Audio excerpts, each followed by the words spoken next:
Chapter 1. Do you acknowledge your guilt? I know you are a fool. On Xianhuang Mountain, within the judgment hall of the Yuqing sect. Zhou Tong, you have destroyed a sacred treasure of the sect. Do you acknowledge your guilt? I know you are a fool. The youth's gaze was electrifying at this moment. He was a peerless powerhouse, reborn anew. In his past life, he was betrayed by his junior brother, despised by his master, and regarded as an enemy by his senior sisters, ultimately led to his death by their collusion. In this life, he would harbor no old grievances, avenging wrongs and settling scores. The questioner was a stunningly beautiful matriarch, her white hair cascading like a waterfall, exuding an icy nobility. She was none other than his master, Mo Liusu, one of the chief architects of his demise. Orphaned from an early age, he was taken in by Mo Liusu during her travels and accepted as her disciple. Before him stood 5 senior sisters, each gifted and strikingly beautiful. Initially, they had shown him considerable kindness, but everything changed when the junior disciple Tang Qi joined. Tang Qi, endowed with extraordinary talent and deep cunning, quickly garnered the affections of the others, eclipsing Zhou Tong. Thereafter, his senior sisters and master treated him with disdain, regarding him as worthless. In a desperate bid to win back their favor, he employed every means possible, even attempting to confront Tang Qi, only to be ruthlessly suppressed by all. Just like today, when it was Tang Qi who had damaged the sect's treasure, yet she colluded with the 4th and 5th senior sisters to frame him, merely to relish in his helplessness. Impudent. Is this how you speak to me? Mo Lius's expression turned frosty. With both witnesses and evidence at hand, you not only deny it but dare to disrespect your elder, truly deserving of greater punishment. Kneel down at once. Immediately, an overwhelming pressure bore down upon Zhou Tong's shoulders. Creak. Creak. The sound of bones grinding echoed as he endured immense strain, yet his body stood resolute. This scene evoked gasps from the onlookers. Zhou Tong bore injuries that were akin to enduring torture. Yet he wore a cold smile, his sharp gaze fixed upon her. What you hear is but illusion. You seek to force me into confession without any tangible evidence. In your eyes, I am merely a plaything to be trampled upon. Everything you do is in blind protection of your favored disciple. You are utterly unworthy to be my master. Mo Lius's expression tightened, and meeting his gaze sent a shiver down her spine.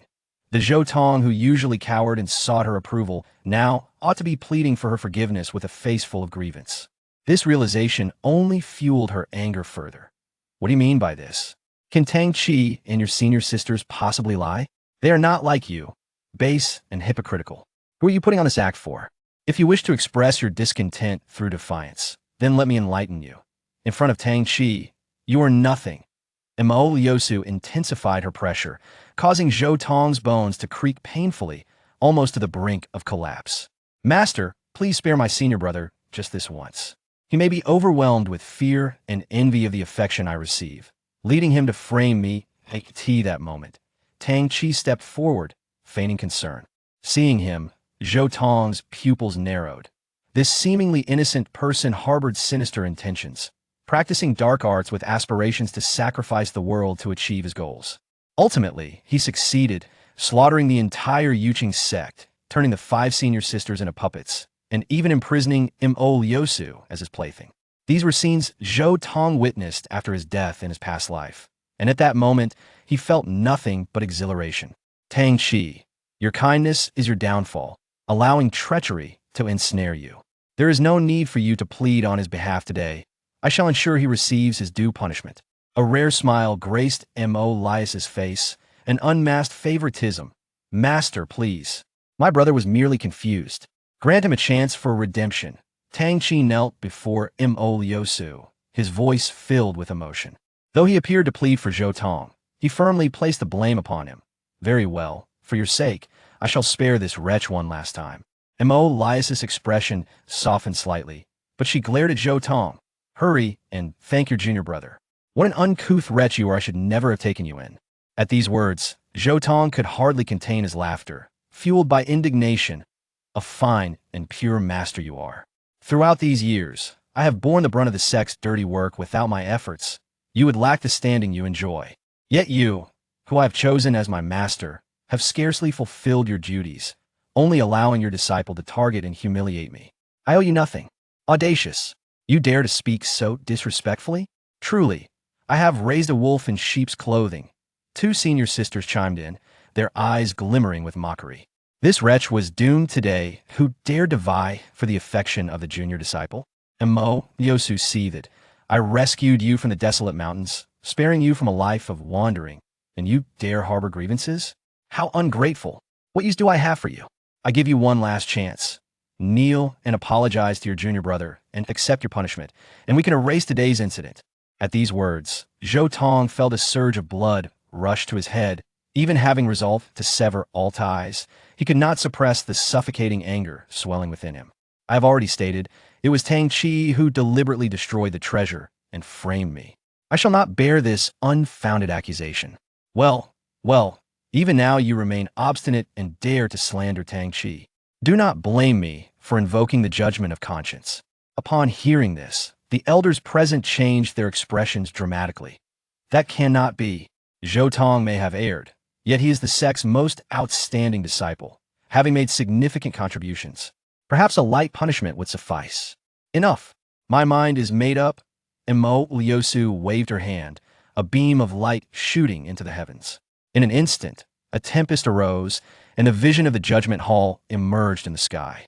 Look, it's the public execution of the Yuqing sect, an elder exclaimed, as the Yuqing sect was known for its strict discipline.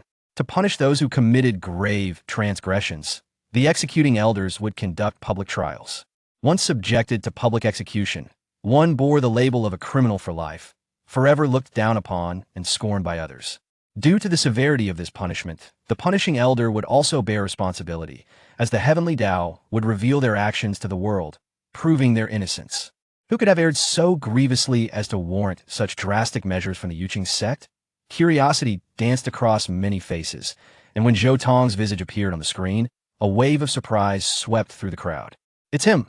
My heavens, is that not the champion of the 100 Sects Conference? I know this person. His name is Zhou Tong, a prodigy of unparalleled prowess. The Yuqing sect truly holds nothing back. Seemingly anticipating the crowd's thoughts, Mo Lias's voice resonated across the vision. What use is talent if one is morally corrupt? Such a person is merely refuse. She then proceeded to declare Zhou Tong's sentence. Zhou Tong, you have destroyed the sect's treasure artifact and slandered your junior brother. Your crimes are unforgivable. I hereby sentence you to 100 strikes with the divine punishment whip and 3 years of kneeling on the cliff of reflection. The elders could not help but tremble at these words. Setting aside the lack of concrete evidence, even if Zhou Tong were indeed guilty, such punishment was excessively severe. I object. Zhou Tong took a deep breath, his gaze resolute as he spoke. The verdict has been decided. It is too late for you to beg for mercy. I will not lessen your punishment. Mo Liusu narrowed her eyes, speaking with unwavering conviction. According to the sect rules, I should have my cultivation revoked and be expelled from the sect. Zhou Tong articulated each word carefully, causing Mo Lias's eyes to widen in disbelief. Esteemed elders, I implore you to uphold justice. If you have accused me of such crimes, then witness my departure from the sect today, severing all ties with Mo Liusu. What did you say? You wish to sever our master-disciple relationship.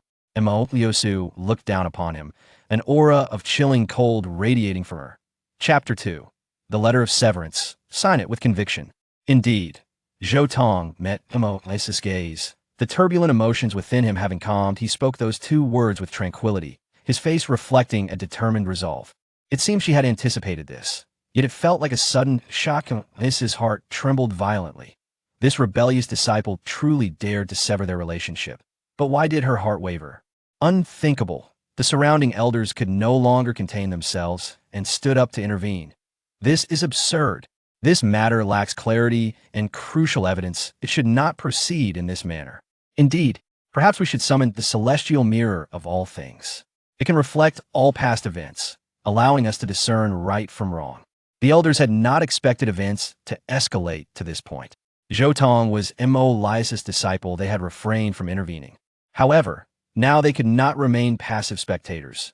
Zhou Tong's exceptional talent and significant contributions to the sect had made him a role model for countless young disciples who admired and followed him. He had become the spirit and backbone of the younger generation. Such a remarkable individual. even if at fault, should be treated with leniency. How could they hastily levy such grave accusations?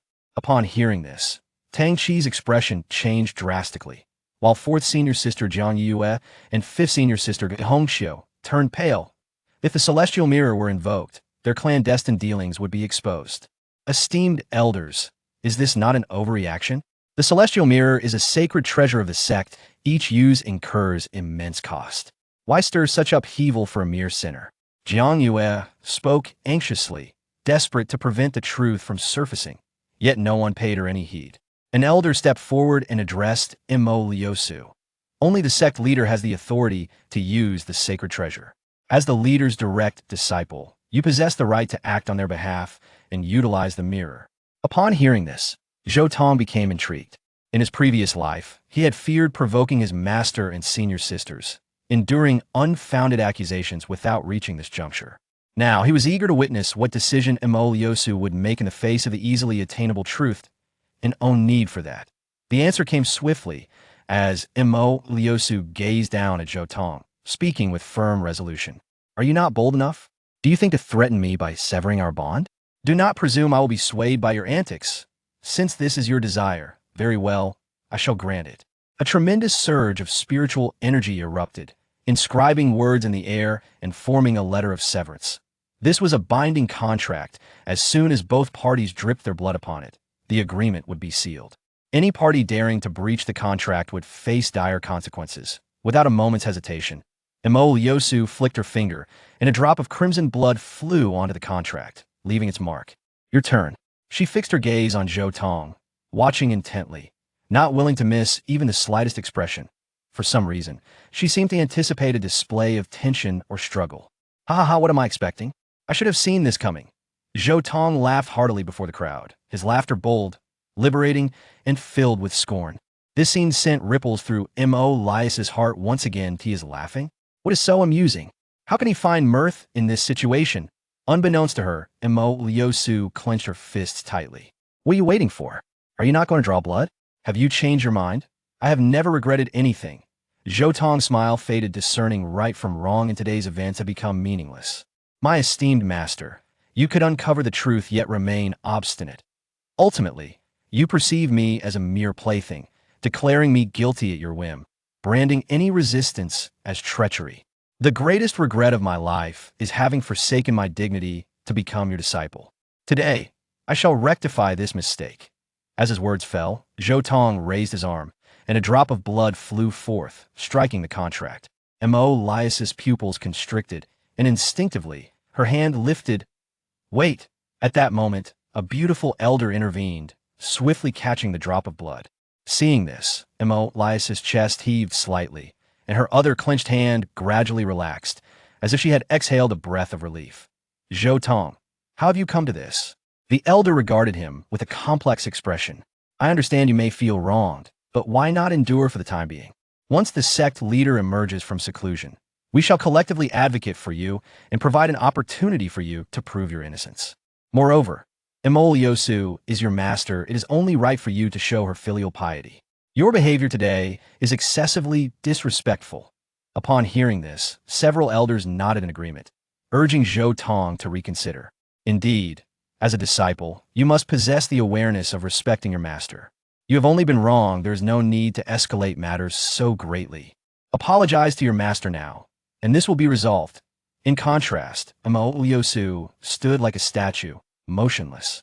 No one knew that at the moment Zhou Tong's blood was drawn, she felt as though an electric current had coursed through her, rendering her tense to the utmost. Even now, her heart raced uncontrollably, unable to find calm. Look, your master has tacitly accepted this. Go and speak soothingly to her, and today's matter can be put to rest. The beautiful elder wore a pleased expression, aware that Mo Lius's silence signified a concession. If Zhou Tong could remain composed and apologize, perhaps the conflict could be resolved. Zhou Tong lifted his head, revealing a smile that felt refreshing like spring. This elder was somewhat aware of his plight and had assisted him in the past, which was why she stood up at this moment. Fairy Baiha, I have greatly appreciated your care over the years. Zhou Tong responded with a smile, as if he had taken her words to heart. Humph. Mo Liusu emitted a cold snort, her gaze sharp as it bore into Fairy Baiha. If he wishes to leave, let him go, I shall not retain him. However, if he desires to remain my disciple in the future, he would do well to exercise restraint. Today's events shall not serve as a precedent. The elders exchanged glances, each reflecting joy in their eyes. Given Molesis' icy demeanor, her words were tantamount to forgiving Zhou Tong, and could see that moment. Zhou Tong suddenly exhaled, causing Bai Xian's expression to change. Dramatically, she felt as if the drop of blood in her palm had come to life, becoming searing and tumultuous. No, she cried out, attempting to intensify her grip to confine that drop of blood, but it was too late. With a resounding crack, it struck the contract with the force of a crimson meteor colliding with the earth. Chapter 3. I shall not be deceived, I depart. The atmosphere was thick with silence, as if time itself had come to a standstill. The vivid red marks on the contract glaringly apparent. The contract was established. Almost immediately, it radiated a brilliant light, splitting into two, each half landing in the hands of Zhou Tong and Emoliosu. You dare! Emoliosu was the first to shatter the silence. An aura of icy ruthlessness emanating from her, chilling to the bone, freezing the very air around her. Simultaneously, her face was devoid of expression, resembling an ancient, unmelting glacier. Her pupils dark and unfathomable.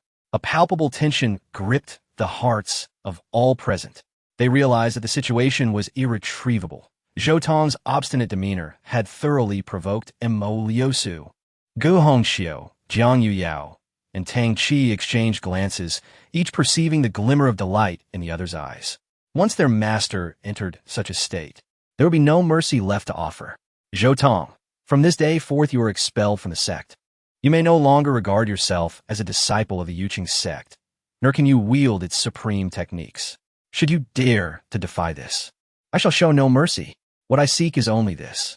Zhou Tong produced a jade pendant from his bosom. This pendant, ancient and exquisitely crafted, exuded a warm and serene aura. It was evident that it had been meticulously cared for, revealing the deep regard of its owner. What do you intend to do with that? Emoliosu's pupils constricted. This jade pendant was a token she had gifted Zhou Tong upon his apprenticeship, originally an ordinary stone. Yet he had chosen to carry it with him. Return the original. Zhou Tong extended the pendant, only for it to be shattered by a surge of energy unleashed by Emoliosu. What use have I for a tainted object you have touched? Then return my token as well. Zhou Tong's voice was earnest as he reached out. Upon hearing this, Emoliosu hesitated, faintly recalling that Zhou Tong had once carved a delicate wooden bead as a token for her, which she had long since discarded. That worthless thing. You expect me to carry it? Do you intend to extort me? She scoffed, her words sharp and merciless, offering Zhou Tong no respite. It matters not. Zhou Tong shrugged. The wooden bead concealed his youthful sentiments. Since it had been discarded, there was no need to pursue it further. Farewell. He turned to leave, yet the chill in Emoliosu's eyes intensified. Wait, all the prowess you possess is a gift from a sect. If you intend to leave, shouldn't you relinquish it all? This statement left even the elders in disbelief as they gazed at Emoliosu. She intended to force Zhou Tong to abandon his cultivation. How ruthless. Zhou Tong halted, turning to face the stunning woman, a cold expression settling on his face. What audacity! Have you ever truly guided me in these years? Even the spirit stones for cultivation were earned through my own toil. What connection do you have to that? These words drew gasps from the crowd. Had Zhou Tong truly endured such hardship over the years? Without the guidance of a master or cultivation resources, he was worse off than a mere servant. If this was indeed true, his self-taught accomplishments would render his talent terrifyingly high. Do not speak such nonsense. You resemble a lost dog. Emoliosu regarded Zhou Tong from her elevated position, her coldness sending shivers through those present. Regardless, the sect has protected you for years. Without that, you might not have survived to this day. You cannot simply walk away. If you're truly unwilling to part with your cultivation, you must serve as the lowest of servants for 10 years, after which all debts will be cleared. As she spoke, she produced a medallion, emblazoned with the 3 golden characters, Sect Leader's Order. With this medallion, Emoliosu could exercise the authority of the sect leader. Her words were as good as divine decree within the Yuqing sect. If Zhou Tong wished to depart today, He had no choice but to forfeit his cultivation. Mo Liusu felt an overwhelming sense of triumph. She believed she had Zhou Tong firmly in her grasp. As she did not think he would be willing to part with his abilities, no one could. I did not fall for your tricks. If severing ties with you means losing everything, I would consider a gain. Zhou Tong's tone was calm, as if he had truly let go of everything. But to Mo Liusu, his words struck like a thunderclap. Oomph. Stop pretending. Do you think this will earn my sympathy? You are deluding yourself. Mo Liusu scoffed, dismissing Zhou Tong's demeanor as mere strategy, not taking it to heart. Boom! A powerful aura erupted from Zhou Tong, instantly swelling to its peak and continuing to expand. Little one, halt. Elder, he exclaimed, recognizing this as the common method of self-abandonment through excessive exertion of spiritual power. Bang! With a deafening crash, Zhou Tong's aura plummeted, reducing him to an ordinary person. This scene was transmitted to everyone through the heavenly Tao's vision, no matter how far apart. The shock on their faces was unmistakable. A once peerless genius, renowned throughout the 100 Sects Conference, had thus been rendered ineffective. What a farce! Such resolution. It seems he is utterly disillusioned. Some elders lamented. What courage! Not everyone possesses the audacity to start anew. It is only fitting that he is called a genius. Others praised Zhou Tong. What courage! How laughable! In my eyes, he is merely a stubborn child who fails to adapt. Easily broken, destined for mediocrity. In the punishment hall, Mo Liusu was momentarily stunned. Zhou Tong's actions had once again surpassed her expectations. Unbeknownst to her, her eyes momentarily clouded with mist. But in an instant, the spiritual energy evaporated, returning her to her icy demeanor. This fellow has finally ruined himself. From this point onward, I shall be the strongest genius of the sect. Tang Chi remained composed, yet his heart brimmed with excitement. As a top-tier genius himself, he excelled in every field, yet had always been overshadowed by Zhou Tong, fostering resentment within him. Now, he had finally eliminated this source of vexation, the process proving far easier than anticipated. You may leave. Once you depart from the sect today, do not ever return. I depart. Zhou Tong left with indifference, casting behind him 4 words. Is this too cruel for him? Elder he questioned Mo Liusu hesitantly. In recent years, he has rendered immense service to the sect, and with the next 100 Sects Conference fast approaching, few could shoulder the responsibility besides him. What a fuss! Mo Liusu scoffed.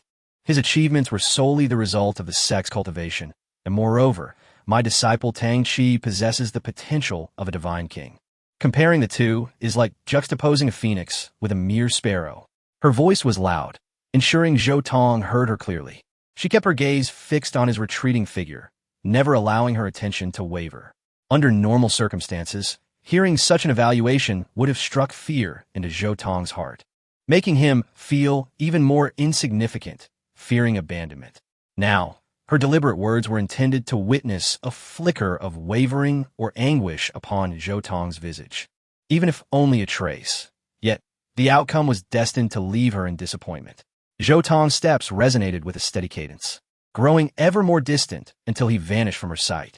She remained transfixed, gazing longingly in that direction, her eyes straining with anticipation. Bring forth the mirror of celestial illumination. I shall reflect all that pertains to him and unveil it to the world. Upon uttering these words, the elders around her were taken aback, and immediately, someone rose to contest.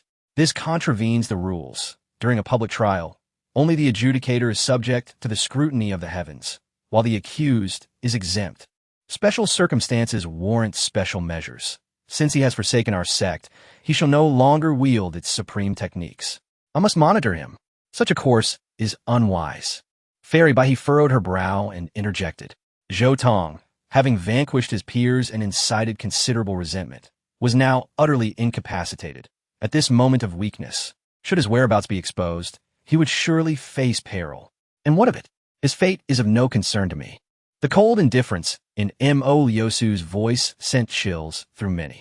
It was evident that she intended to drive Zhou Tong into a corner, utilizing the specter of death to compel his submission.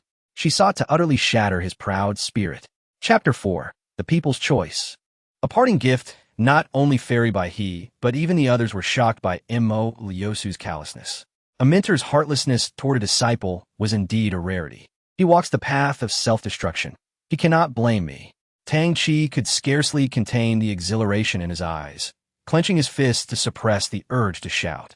With his greatest worry now alleviated, he believed that, given time, his innate talent and cunning would allow him to trample over others and turn them into his subservience.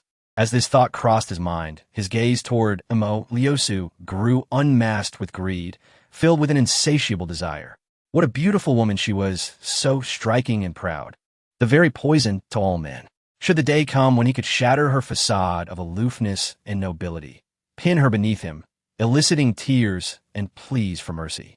He would know no regrets, even in death. However, his expression soon darkened. He observed Mo Liusu, entranced, fixated upon the celestial mirror, which reflected Zhou Tong's silhouette. The sight filled him with revulsion. It was futile to look. That man was irrevocably ruined, incapable of contesting with me any longer. For reasons unknown, fury bubbled within Tang Chi, an overwhelming desire to ravage Mo Liusu, ensuring her vision held only him. Bai, what do you intend to do? Montaka Yuzu Zunli Shpoka. Having noticed Fairy Bai's intent to depart. The journey is fraught with danger. After all, Zhou Tong is our junior, and I wish to protect him. Upon hearing this, Mo Liusu's eyes quivered, followed by a piercing glare. Unacceptable. Why? Fairy Bai's expression shifted slightly, a hint of anger surfacing, even in severance of ties. Such a lack of compassion was excessive. Bai, you ought to recognize your position. You are an elder of the sect. Yet you wish to shield a traitor. What kind of decorum is that? As her voice faded, Mo Liusu unleashed an even more formidable aura, overpowering Fairy Bai, causing the other elders to change countenance. It was evident that she was a top-tier genius. Among her peers, she was nearly unparalleled, and even the elder generation regarded her with newfound respect. With a swift motion, she pressed down her palm, causing Fairy Bai's complexion to turn pale, blood spattering as she staggered back, thoroughly outmatched. "Seize her!" Another command rang out, and members of the law enforcement hall surrounded Fairy Bai, restraining her from any further actions. "You!" Fairy Bai trembled with rage, yet she was utterly powerless to resist. "Listen well from this day forth. Should anyone dare to covertly protect or assist that traitor, do not blame me for my ruthlessness. I shall enforce sect regulations." Upon hearing this, the elders exchanged glances, enveloped in silence. "Is this not somewhat excessive?" An elderly man muttered to himself. This is his own choice. Did he not believe himself formidable? Today, I shall make him realize that without the sect's support, he is but a drifting reed, destined to be trampled upon.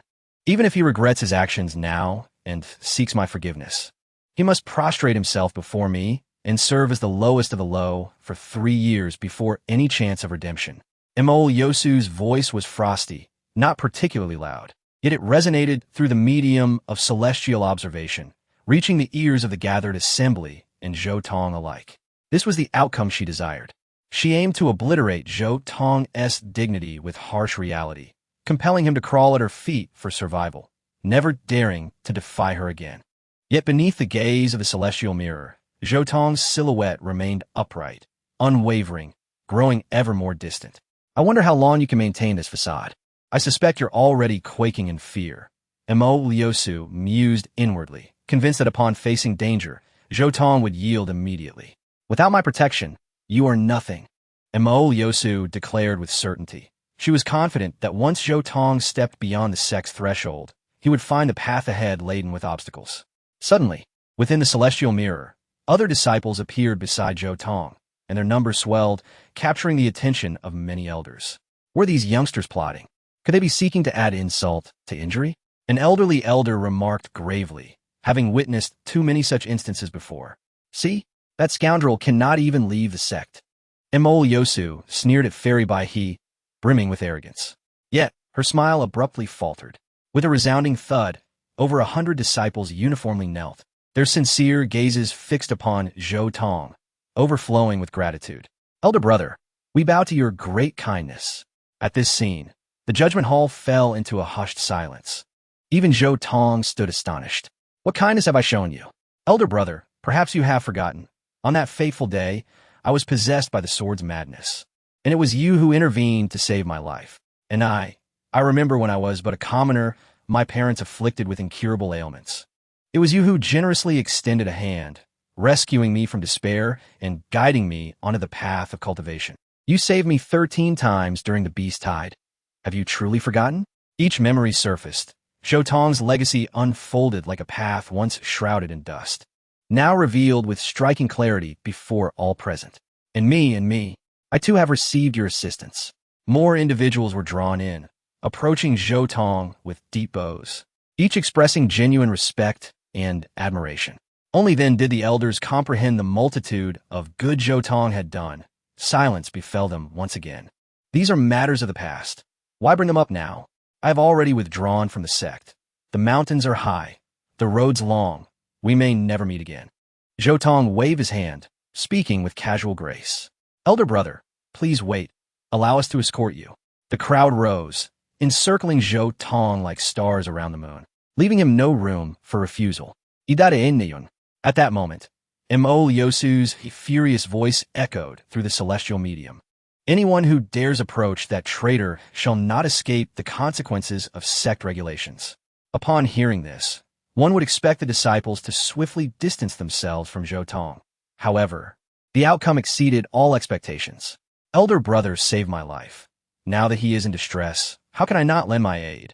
What difference is there between me and a beast if I do not? Today, if the sect obstructs us, I shall withdraw from the sect. If the obstruction persists, then I implore you to take my life. The foremost disciples echoed this sentiment in unison, while the others fervently supported their stance. The debt of gratitude owed to our senior brother shall be repaid without regret. The voices of the youth melded into a powerful chorus, resonating thunderously within the grand hall of judgment. Mo Yosu's countenance had turned ashen, her entire being trembling uncontrollably.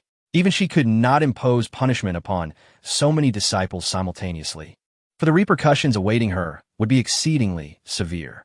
Yet, what incensed her further was the revelation that Zhou Tong had clandestinely gathered such a multitude without her knowledge. This was clearly a premeditated scheme. Chapter 5. Clearing the heart of turbid thoughts, spirit ascending to the supreme heaven. I should have seen it coming. This mountain wildling, indeed, harbors malicious intent, clandestinely forming factions and seeking independence, undoubtedly aiming to fracture our sect. Mo Yosu's face darkened, strands of murderous intent radiating from her, cold and profound, suffocating those around her. Even the white crane fairy could only remain silent, refraining from provoking her. I concur with Master S thoughts. Tang Chi suddenly whispered, brother, usually so meek and low-key, who would have thought he secretly amassed such a following? I suspect this scene was orchestrated by him to bolster his own standing and coerce master. Indeed, it is entirely within his character. I can attest to that. Jiang Yuyao echoed, her words resolute. Yet he shall be sorely disappointed. As the saying goes, birds of a feather flock together, and they are merely a rabble, incapable of forming a real threat or swaying my will. Mo Liosu scoffed, though her words sent a shiver through many elders. In her attempt to belittle Zhou Tong, she dared to speak ill of other disciples in the sect, an attitude unbecoming of someone in power. Her voice reached every ear, and the hundreds of disciples heard her clearly, yet none wavered. Why must you go to such lengths? For a worthless being like me, you have stirred up such great trouble. Observing the vibrant youth around him, even Zhou Tong felt a stir of emotion.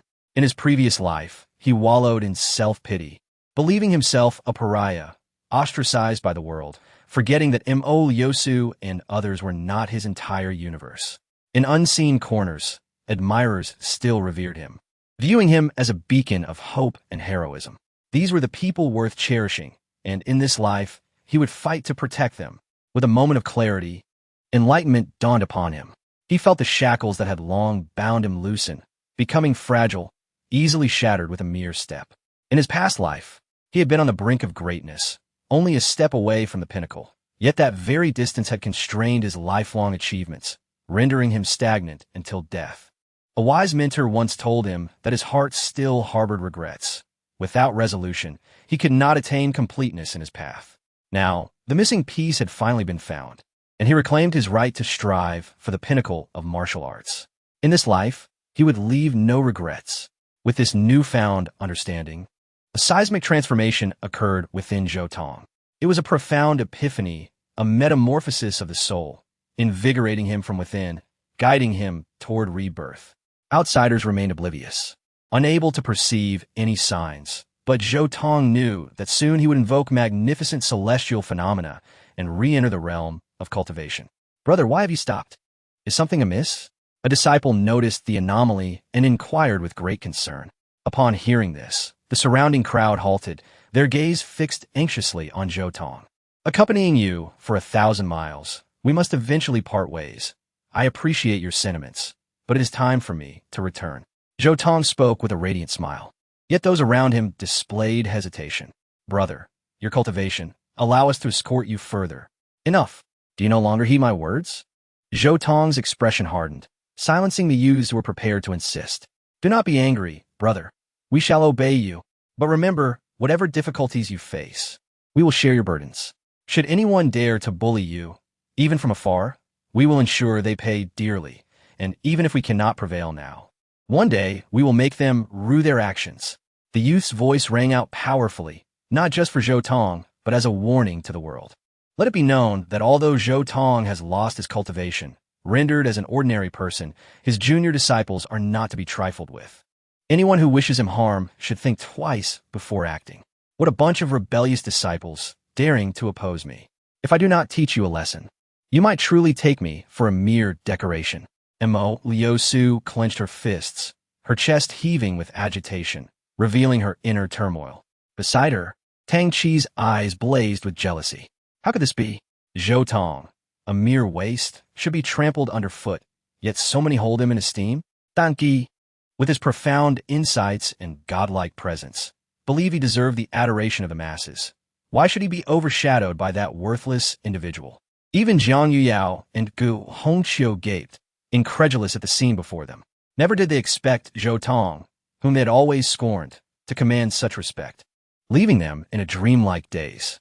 Mo Yosu, it would be wise to abandon your delusions. The white crane fairy gazed at the lonely figure reflected in the Tianzhao mirror and felt compelled to speak again. Perhaps we should invite Zhou Tong back. Once the sect leader concludes his seclusion, all matters will be determined by him. Nonsense. A fool's dream. Mo Yosu sat with poise, scrutinizing the reflection in the mirror. He is but a waste now. What does it matter how much respect he once commanded? Before long, all will forget him. Without the sect's support, he will remain obscured, living a life of mediocrity until his end. The surrounding individuals fell silent. Mo Yosu's words held merit. No matter how glorious Zhou Tong's past was, it could not disguise the fact that he had lost all his martial prowess. Once reaching this juncture, the path back to cultivation would be fraught with challenges. Countless prodigies, once crippled, had fallen into obscurity. Could Zhou Tong truly transcend his cage? With this thought, the elders wavered, even the white crane fairy displaying uncertainty. This scene caused a slight smirk to grace Mo Liusu's lips. She had to admit, the upheaval Zhou Tong had caused today did indeed astonish her. Yet that was all it was. Without strength, there was no right to be assertive. Ultimately, Zhou Tong would have to yield. However, in the next moment, a sudden change occurred.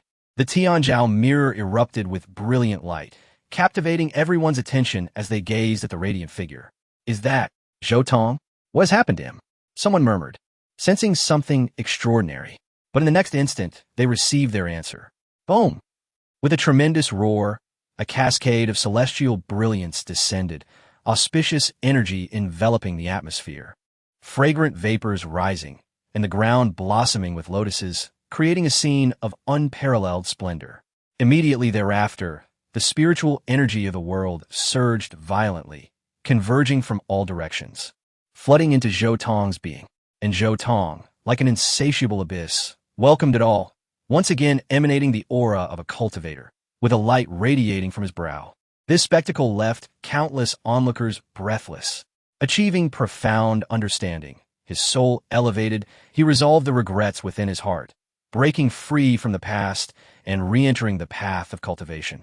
Emerging stronger than ever, numerous powerful figures felt their eyes redden, This was akin to a windfall from the heavens. A once-lost prodigy returned, and auspicious signs abounded. They could not afford to delay in securing him for their sect. Bring forth the sect leader's token and prepare generous gifts. Inquire if this young man wishes to join the Wujizong. My Xuantiangong shall not lag behind. Such a talent must be welcomed into our fold. How could we allow you to take the lead? We shall compete based on our merits.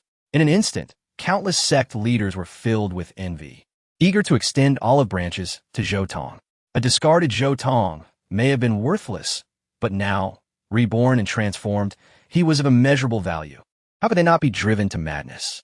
With a loud crash, Yosu shattered the teacup beside her, scalding tea spilling on her pale hand, yet she remained oblivious. How can this be? That waste, she murmured, her eyes glazed, her composure utterly lost. Chapter 6. A resounding slap in the face. Enlightenment of the heavenly path. A smooth journey to the imperial road regardless of the astonishment of the crowd. The celestial phenomena continued to unfold, intensifying with each passing moment. And it was a fact that Zhou Tong had undergone a profound transformation. The sky darkened ominously, thunder rumbled, and dense black clouds pressed down upon the firmament, as if something momentous was about to erupt. This is the heavenly path's tribulation. His enlightenment has stirred the heavens, murmured the white crane fairy, her voice laden with shock. Yosu trembled, her gaze fixed intently ahead. However, before she could utter a word, Jiang Yuyao and Gu Hongxiu had already succumbed to disbelief. Impossible, this is absolutely impossible. What qualifications does Zhou Tong possess to merit this? He is merely a sycophant, a waste of space. Among all the disciples of the Yuqing sect, only the junior disciple has the right to disturb the heavenly path. Tang Qi remained silent, yet nodded slightly, clearly in agreement with their views. Even the elders shared this sentiment. How could a person recently rendered powerless so suddenly provoke the heavenly path? It was utterly fantastical. Crack! A thunderclap erupted, infused with the power of tribulation, striking every observer's face with an undeniable reality. Each person stood dumbfounded, their limbs cold. It was indeed the heavenly path's tribulation. Suddenly, resplendent lightning burst forth, illuminating the sky, with electric currents weaving like dragons and serpents, forming a celestial map of tribulation in midair. The image trembled slightly before transforming into a vast galaxy, with countless stars cascading down towards Zhou Tong. Those with insight trembled. These were not mere stars, but rather a manifest representation of the Earth's spiritual essence, an unparalleled opportunity.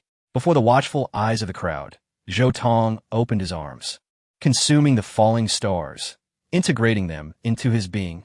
In an instant, his aura surged dramatically, restoring him from forsaken mortal to a cultivator, and then ascending to the peak of the postnatal realm. This spectacle left the onlookers gasping in astonishment. The path of cultivation is notoriously arduous, with each advancement requiring years of accumulation. Yet Zhou Tong had transcended 9 minor realms in an instant. This was nothing short of miraculous. Could such a profound enlightenment truly yield such results? In truth, no one comprehended the significance of this enlightenment. Zhou Tong's state of mind had reached perfection, granting him the qualification to aspire to the supreme imperial realm. This phenomenon was the heavenly path's acknowledgement of a potential emperor. Was there to be so astonished about? Yosu remarked disdainfully, capturing the crowd's attention. Ancient texts have long recorded that if one exhausts their potential, they may experience a temporary elevation in realm, even deceiving the heavenly path into manifesting phenomena. But the price for such actions is utter exhaustion, leading to their demise. Someone could not help but exclaim, casting incredulous glances at Zhou Tong. Could this formerly arrogant genius truly sacrifice his future merely for the sake of display?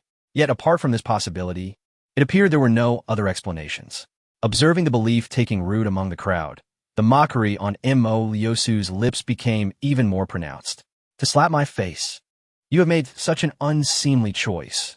Regrettably, your schemes have been laid bare before me, and your actions are nothing but the antics of a fool.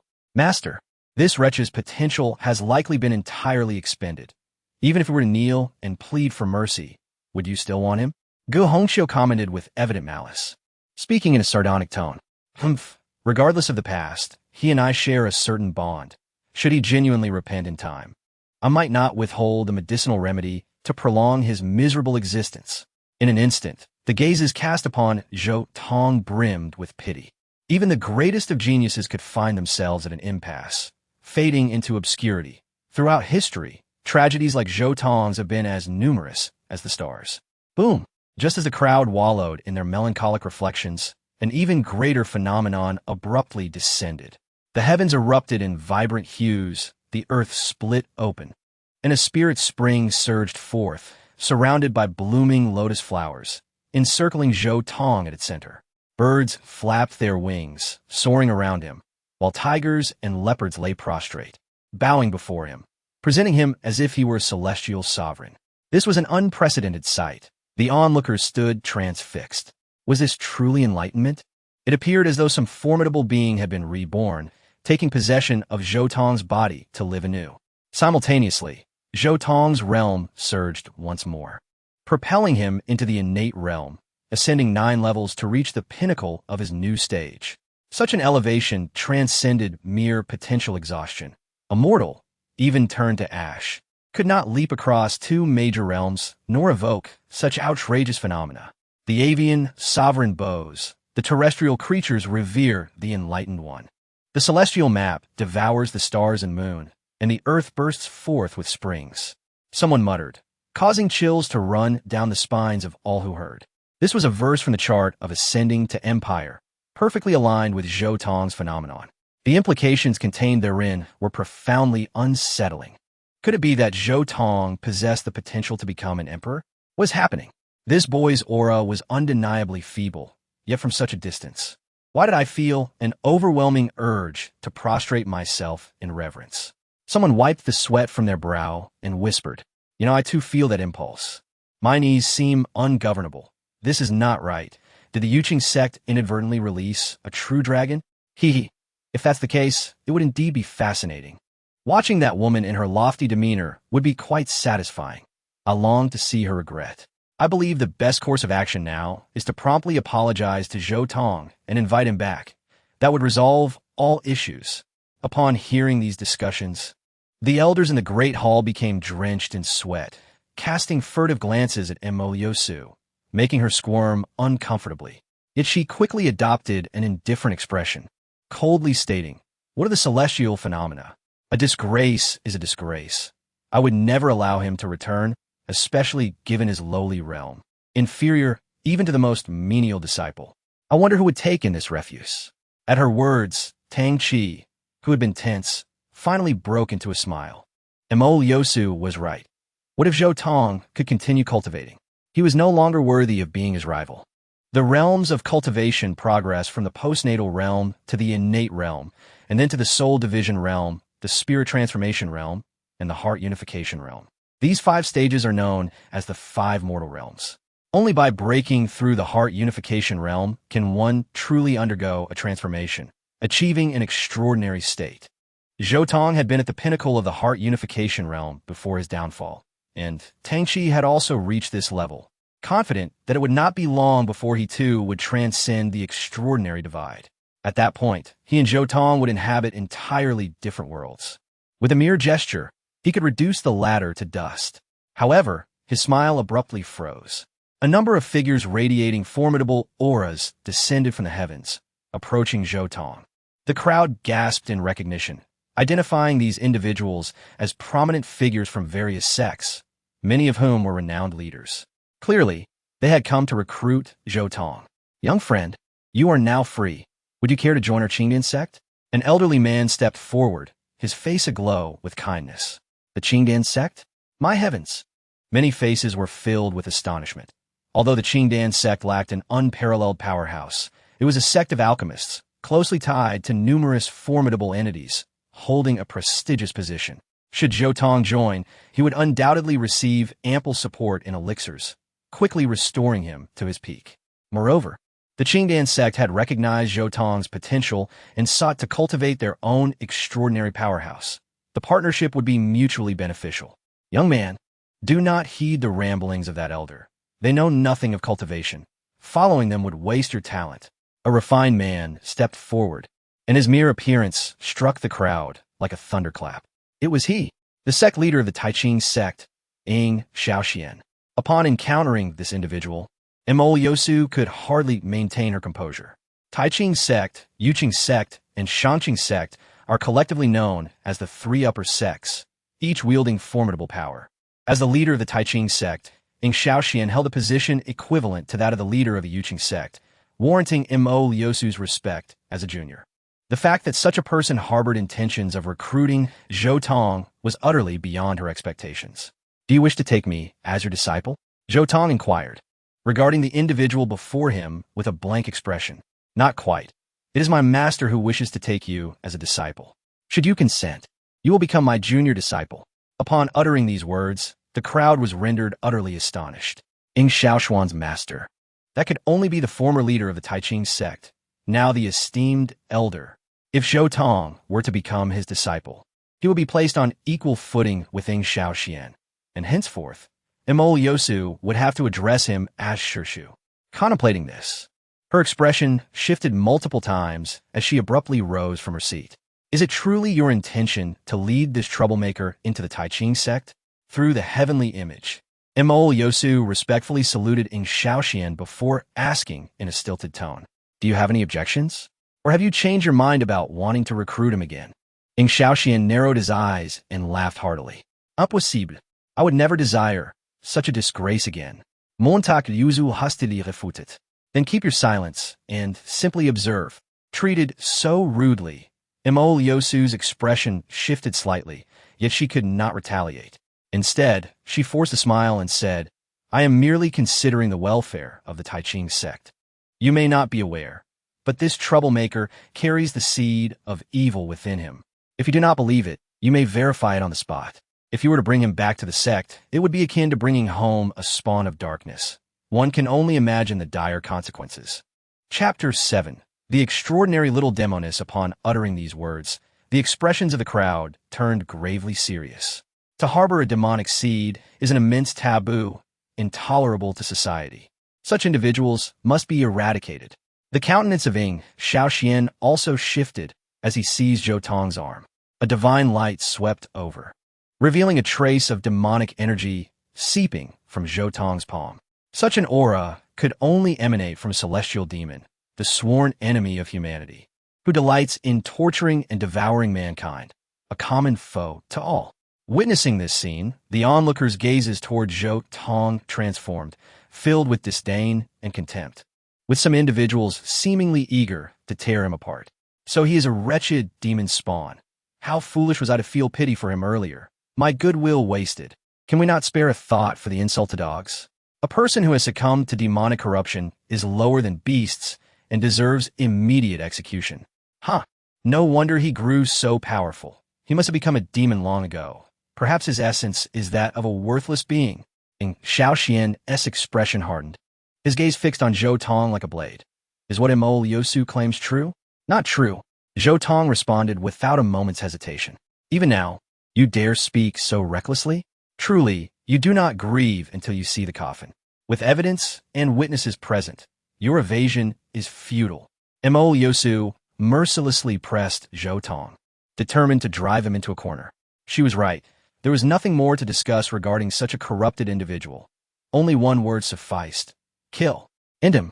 Do not allow this demon spawn to live, for who knows how many more he would harm. The crowd erupted in a cacophony, a tidal wave of condemnation against Zhou Tong. The threshold for corruption is a line no one dares cross. Those who actively embrace it must be eliminated. Hold on. He no longer harbors a demonic seed.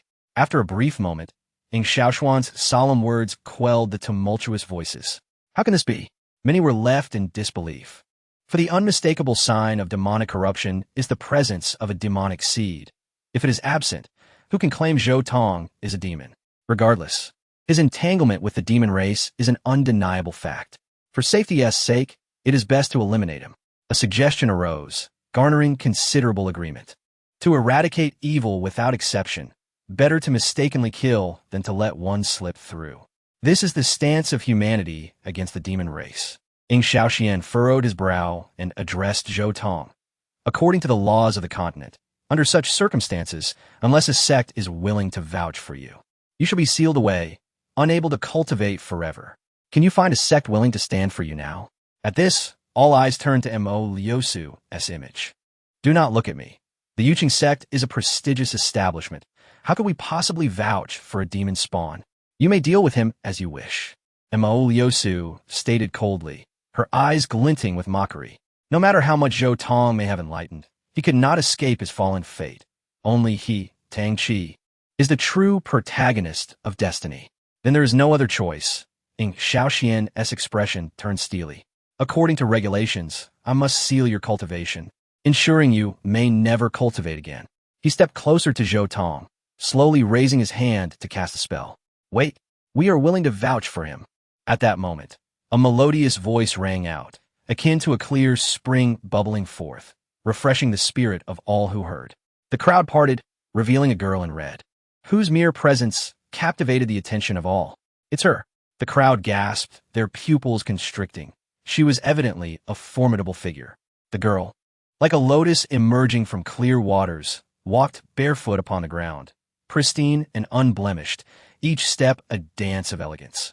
Her beauty was mesmerizing, embodying the nascent form of an unparalleled beauty, radiating an enchanting charm with every gesture. Harmony Sect, Yue. A voice revealed her identity. Many recognized her. During the last 100 sects battle, she had triumphed over all to secure second place, only behind Zhou Tong. Yet, the Harmony Sect was no reputable sect. However, decades ago, it was among the top-tier sects on the continent. Due to unforeseen events, it rapidly declined and now only accepts female disciples, teetering on the brink of extinction. From every perspective, there was no reason for the Harmony Sect to vouch for Zhou Tong. This unexpected turn of events saved Zhou Tong and cast a colder shadow over Mo Liusu's face. Her plan to force Zhou Tong into submission had faltered. An external demoness. How dare a disreputable sect vouch for another? She derided, attempting to discredit the Harmony Sect's legitimacy. Do you dispute this? Yue turned to Mo Liusu. Shall I summon my master to meet you? At this declaration, many gasped in shock. Although the Harmony Sect had fallen, that woman was terrifying. Over a decade ago, she had stirred up great upheaval, annihilating numerous factions, leaving no one able to confront her. It was said that following that battle, she was left depleted, her life nearing its end. Yet until her demise, none dared provoke her. Very well. Since the Harmony Sect is willing to vouch for Zhou Tong by the rules, we shall not make it difficult for him. However, if any trouble arises, you shall bear full responsibility. Xiaoxian stated before departing, and the other sect's powerhouses, disinterested, turned their backs, leaving the scene. At this moment, only Zhou Tong and Yue remained. The two locked eyes, and Zhou Tong's gaze flickered with complex emotions. If, in his previous life, he felt guilt toward anyone, it would only be this little demoness before him. Little demoness. Zhou Tong murmured softly, only to be met with a cold laugh from her, followed by a sword drawn and poised at his throat. Who would have thought a heartless person like you would find himself in this situation? Do you recall what you did to me during the 100 Sects conference? You have no right to address me thus. The crowd fell silent, sensing the weight of their prior acquaintance and the depth of their relationship. Witnessing this, Mo Liusu's expression shifted several times. He even has ties with that demoness. How disgraceful. It seems my choice was correct. Such a tainted individual is unworthy of being my disciple. Zhou Tong ignored her words, his gaze fixed intently on the girl before him. Why did you come to save me? How self-satisfied you are. Is it not possible that my saving you is merely to have the pleasure of killing you myself? The girl retorted with a mocking smile, pressing the sword closer, eliciting immense excitement from Tang Qi. Kill him. Quickly end him. Tang Qi clenched his fists, fervently urging in his mind. Speak your final words, for soon there will be no further opportunity. The girl pressed on, her intentions seemingly serious. Yet Zhou Tong remained unperturbed, his expression tranquil, as he regarded her with a gentle smile. I'm sorry, I understand my wrongs.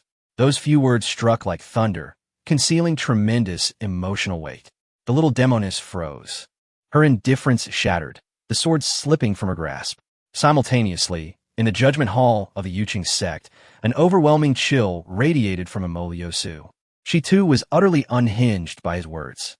This rebellious disciple would rather die than bow to her, yet so easily yielded before the demoness. Chapter 8. The Bewitching New Master Hoof.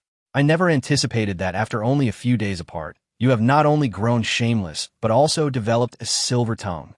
The little demoness, her brows arched defiantly, lightly hooked her jade foot, lifting the treasured sword once more to rest against Zhou Tong's neck. Do you think that flattery will deter me from ending your life? Zhou Tong gazed at her face, yet his thoughts wandered back to the past. In his previous life, Tang Qi conspired with the demon lord, intending to sacrifice the masses to fulfill his own grand ambitions. Zhou Tong fought valiantly to protect the people, but was betrayed by several senior sisters, ultimately meeting his demise, pierced by Emoliosu's sword, dying with regret. Only this little demoness remained unwavering, fighting alongside him until the bitter end, ultimately perishing in the process. At this thought, Zhou Tong was overwhelmed with emotions. A bond forged through shared experiences had stood the test of life and death, yet a millennium of grace had only yielded cold betrayal. The disparity between humans truly surpasses even that between man and dog. Returning to the present, upon seeing her vibrant and alluring face, he broke into a genuine smile, leaving the little demoness momentarily entranced. It had been ages since he had displayed such an authentic expression of joy. In a previous life, we faced life and death together. In this one, I shall stand by your side through every storm. Zhou Tong silently vowed. For reasons unknown, Emoliosu felt her heart tremble violently upon witnessing Zhou Tong's smile, as if struck by an electric surge, both numb and pained. She had seen such a smile before. It was when Zhou Tong first became her disciple, that innocent, delicate face brimming with admiration. Yet now, Zhou Tong would no longer bestow her with such warmth. He had redirected all such tenderness toward the demoness. How could it be that across the vast world, he could only smile at me in such a manner? Emoliosu's breath became unsteady. Forcing herself to dismiss memories of that youthful face, she sat upright, observing coldly. What has happened to you? It's as if you've transformed into a different person. The little demoness sheathed her sword, intently scrutinizing Zhou Tong. The Zhou Tong she remembered always bore an expression of restraint and caution, yet now he seemed as if he had weathered countless storms, letting everything go. You unscrupulous fellow, even if your acting is superb, don't think you can deceive me. If you wish to atone and earn my forgiveness, you must accomplish 3 tasks. Tsanyue shifted her gaze, her small hands restlessly smoothing her hair, her mouth stubbornly set. I am willing, Zhou Tong replied without hesitation. I haven't even stated the conditions yet. Then I'm still willing. I want you to join the Haluan sect. Certainly. I want you to help the Haluan sect secure victory at the next 100 Sects conference. That is my wish as well. But it's not over yet. I still require you to assist me in my cultivation. One honor. Their rapid exchanges left onlookers astounded. The cause? It was simply too shocking. What kind of sect is the Haluan sect? Infamous, barely holding on, it would not be long before it faced total annihilation. The conditions proposed by the little demoness were nothing short of a torment. Yet even more outrageous was Zhou Tong's agreement. Madness. Utter madness. A demoness and a forsaken genius, driven to madness by his sect, coming together was indeed a spectacle to behold. Even Tsanyue was taken aback by Zhou Tong's decisiveness. In a fleeting moment, her face reflected a myriad of emotions: surprise, confusion, helplessness, skepticism, before she ultimately turned her back to Zhou Tong. Empty words. Then I can swear by the Tao of Heaven. Zhou Tong raised his hand, only to be grasped by a cold little hand around his wrist. No need for that. I will take you to meet the master. If you dare deceive me again, I will not spare you. Seemingly fearing Zhou Tong might backtrack, she transformed into a streak of light, whisking him away. Red Dust Mountain Haluan sect. The light of the Tianzhao mirror pursued Zhou Tong, illuminating this place. Contrary to expectations of grandeur and splendor, there stood only a dilapidated and desolate mountain gate. A chilling wind swept through, mist swirling, wild grass overgrown, more neglected than a forgotten grave. People pondered in disbelief. Even if the Haluan sect had met defeat, it could not have fallen to such a state. Moon, you have returned? From within the crumbling abode, a graceful silhouette emerged, instantly captivating countless onlookers. This was the sect master of the Hahuan sect, the dread sorceress, Muronya, who had instilled fear decades ago. Merely standing there, she epitomized what it meant to overshadow the world. Even a bright moon would pale in comparison, and even Mo Lyosu, standing beside her, would become mere background. Heavens! She is breathtaking. How could such beauty exist in this world? Sharp gasps arose, some fainting instantly. Wasn't it said that the sect master of the Hahuan sect was an ugly, malevolent old woman, exuding a foul stench? Wasn't she described as a beast? With thousands of male admirers, who could go months without bathing, but could not spend a single day without a man. This was nothing short of deception, a grand deception. With looks like this, she could beckon any number of men to their doom with a mere gesture. As mortals beheld Muronya, they were enamored, while the leaders of the major sects sighed in relief. The rumors were indeed true. This woman had reached the end of her rope, and her demise seemed imminent. At that time, the Hahuan sect would be easily extinguished. Ha ha ha! Mo Lyosu laughed heartily, genuinely amused. A tattered sect and a tattered person are perfectly matched. With this, do they dare aspire to claim victory at the 100 Sects Conference? Truly a delusion. Upon hearing this, Zhou Tong furrowed his brow and locked eyes with Mo Lyosu. Do you find this amusing? I declare here and now, we shall secure that championship. Overestimating oneself. Take a look at your new master. She is on the verge of collapse. As his words fell, a strange flush appeared on Muronya's face, causing Zhou Tong's pupils to constrict. This was clearly the precursor of a Dao injury manifesting alongside madness. A moment's carelessness could lead to fatal consequences. Master, what is wrong? The little demoness asked anxiously. I'm not. Before Muronya could finish her sentence, she spat out a mouthful of blood, collapsing weakly backward. Master, do not touch her. Zhou Tong halted Mo Songyue and inquired. Is there an alchemical furnace here? There is.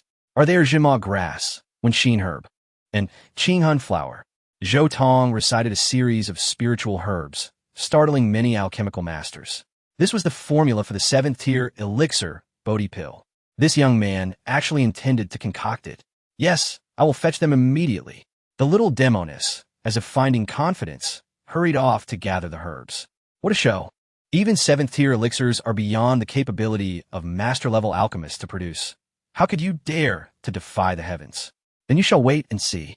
Zhou Tong settled into a meditative posture, no longer casting a glance at Mo Lyosu. Chapter 9. The irresistible centenarian maiden, Zhou Tong, single-handedly propped up the fallen Muronya, supporting her as she awkwardly sat in a cross-legged position. Master, I wish to assist you in subduing the heart demon.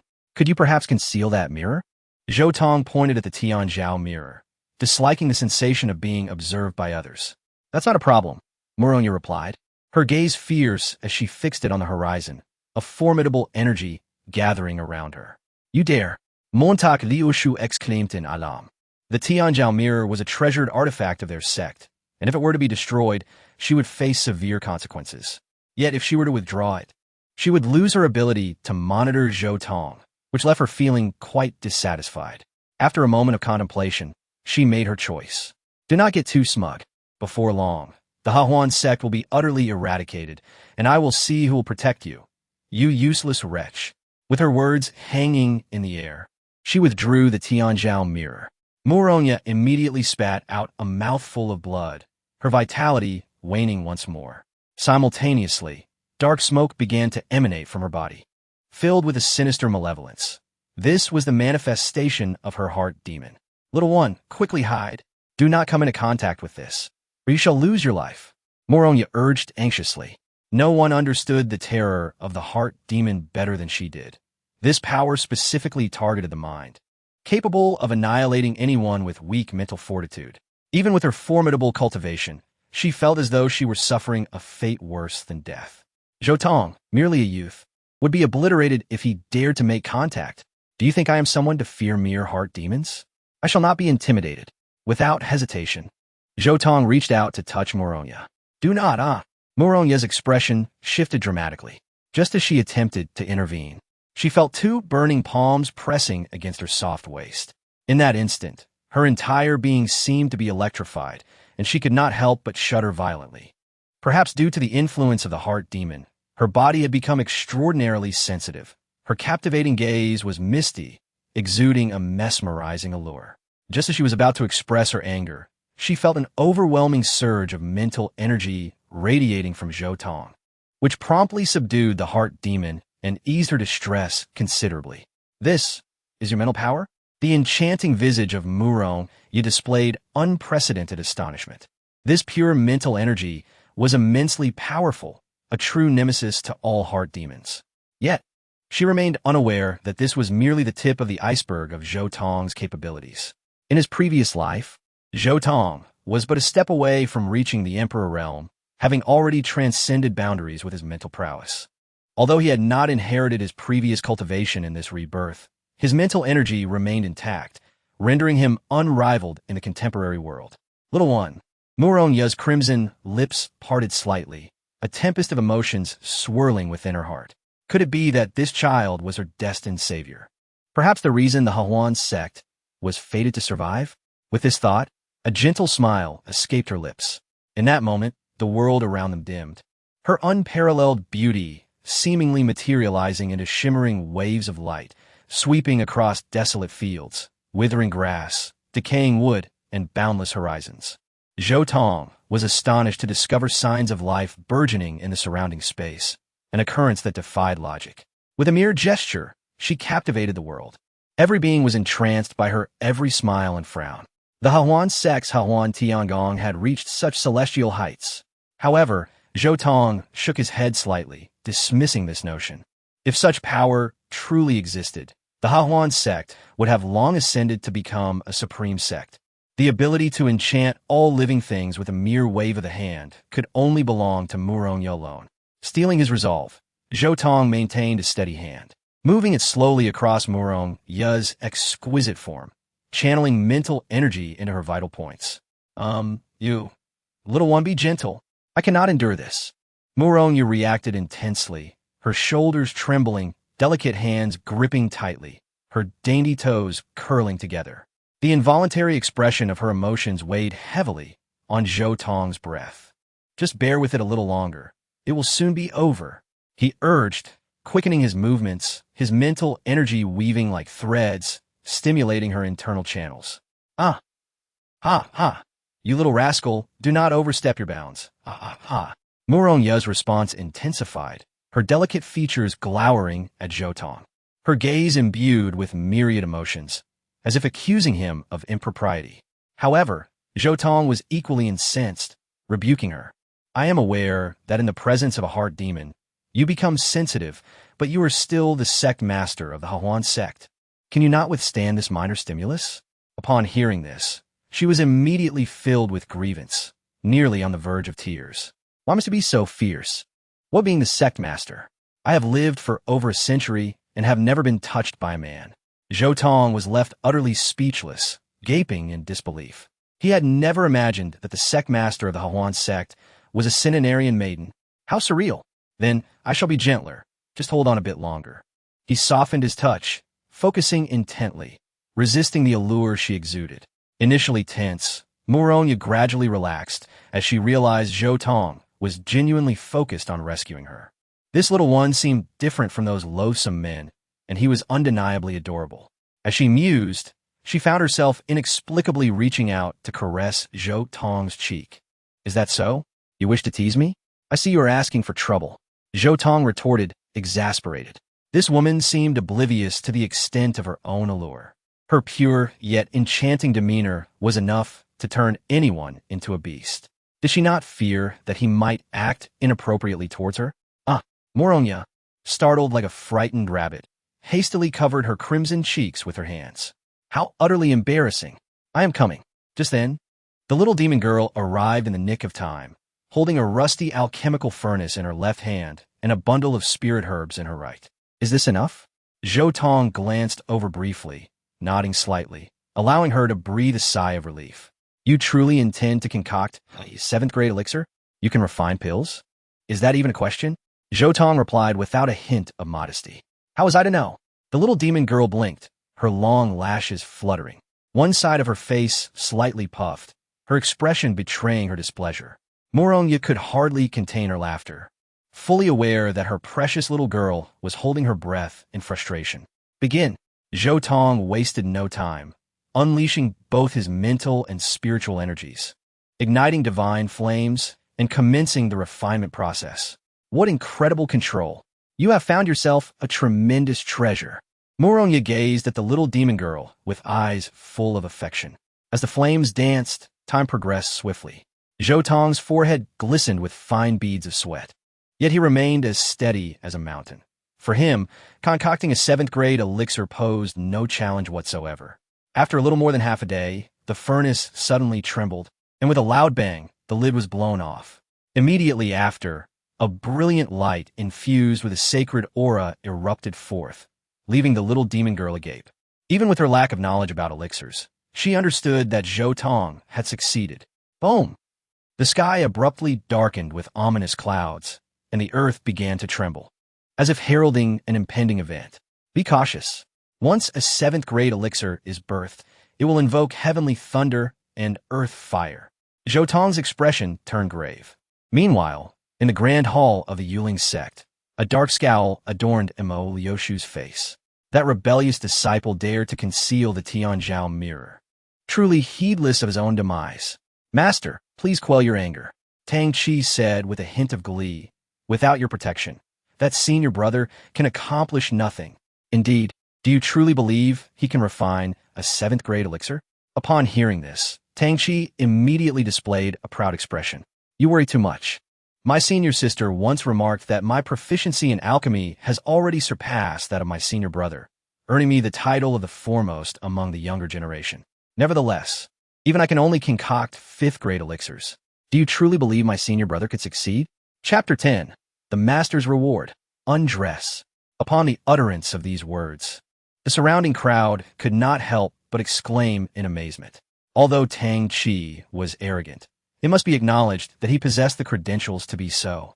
Well, as expected of my disciple, from this day forth, you shall be my direct disciple. I shall provide you with superior resources, enabling you to surpass all your rivals. Mo Liushu clapped her hands in delight, her eyes already gleaming with anticipation.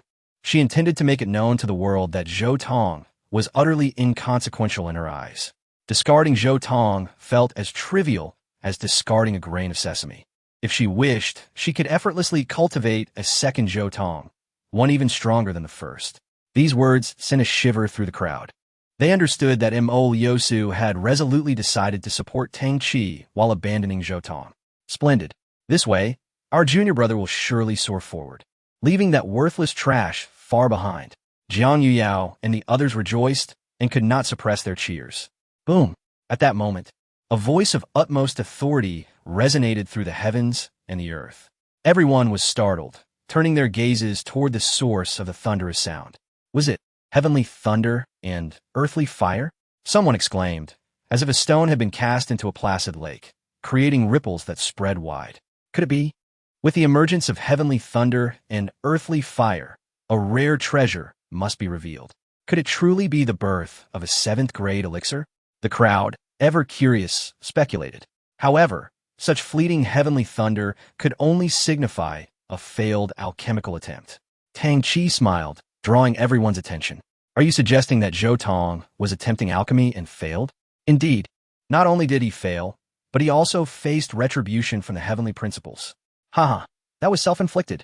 That insignificant being dared to compare himself with our junior brother. He should weigh his own worth.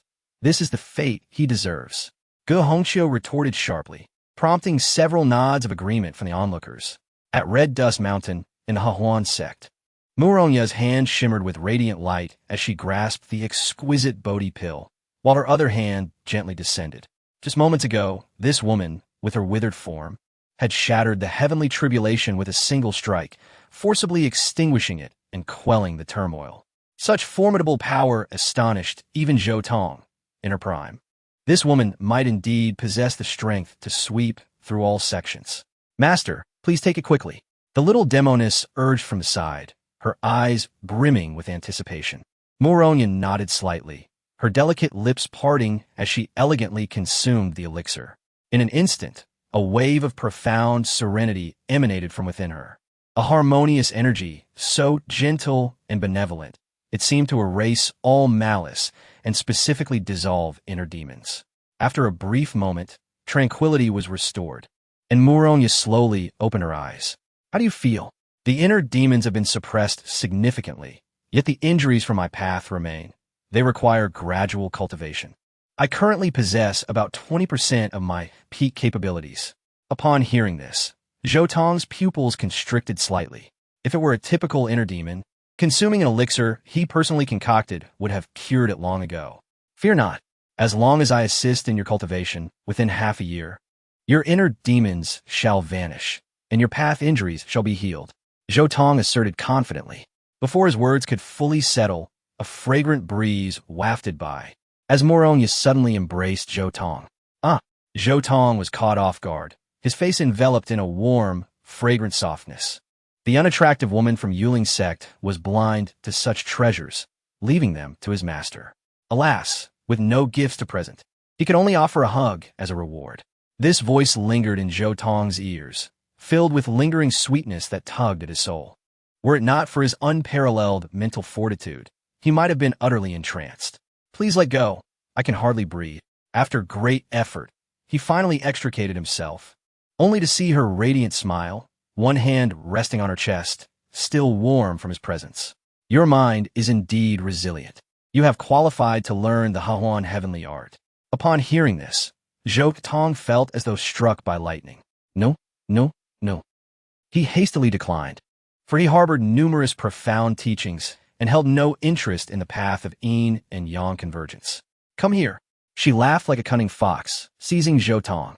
To enter my tutelage, you must inherit my profound knowledge. There is no escape. Before he could protest, a delicate finger pressed against his brow, and 4 large characters appeared in his mind. Hahuan heavenly art. What is Hahuan? The answer came. To unite with the way of heaven and earth. To rejoice in the hearts of all beings throughout eternity. This is the path of Hahuan. In just a few words, Zhou Tong's body trembled violently. Had he been misunderstanding Hahuan all along? Master, I have made up my mind. I wish to learn the Hahuan heavenly art. Now, that is more like it. Muronya's smile deepened, her gaze filled with tender affection, causing Zhou Tong to nearly melt. The first step is practical. Undress. Undress? What do you mean? Zhou Tong was momentarily taken aback. Do I need to spell it out? Of course, your clothes. The first layer of the heavenly art involves practices in the boudoir. Surely you did not think otherwise? Zhou Tong once again fell into a state of shock. Chapter 11. Master, it's nothing to be bullied by you. Are you two finished? It's merely a dual cultivation. Is it really necessary to go to such lengths? The little demoness exclaimed, her face flushed with indignation. Before her stood Zhou Tong, his torso bare, while Muronya pressed her hands against his back, channeling strands of crimson spiritual energy into him. A series of strange sounds emanated from within Zhou Tong, as blood-red markings began to appear on his body, resembling shackles that ultimately converged at his heart. This is the harmony lock of the room technique. Zhou Tong opened his eyes, gazing at the crimson patterns adorning his skin, feeling an incredible power coursing through him. Indeed, the harmony lock possesses the ability to command all. With sufficient mental strength, even the heavenly Tao can be dominated. Before he could finish his thought, Muronya underwent a dramatic transformation. Oh no, the Master's Jade Demon Body has been triggered. The little demoness gasped. The Jade Demon Body is a unique secret technique of the Harmony Celestial Art, and entering this state can be exceedingly perilous. Master, please remain calm. Quickly, use the Harmony Lock to restrain me. Now, seeing Muronya struggling to maintain her composure, Zhou Tong gritted his teeth, finally resolving himself. Harmony Lock, counterattack. In an instant, the roles reversed. The shackles ensnared Muronya, merging into her body.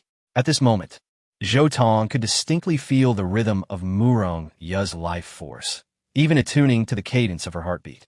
Following his initiation, Muronya soon regained her composure. Little one, Master, I apologize for this harmony lock. No worries, it was merely a contingency. Under these circumstances, it is still acceptable. Muronya gazed at Zhou Tong's slightly sweat-drenched chest, swallowed hard, and her eyes sparkled as she suddenly collapsed into his embrace. Upon touching Zhou Tong's muscular chest, Moronya felt a profound sense of satisfaction in her heart. Why had she ever experienced something so delightful? As she nestled against him, Zhou Tong's heart raced. Simultaneously, he sensed a transformation within himself, his cultivation rapidly soaring. He effortlessly broke through the 9th layer of innate realm, stepping into the soul division realm, and continued advancing until he reached the 9th layer of soul division. The room technique is indeed terrifying.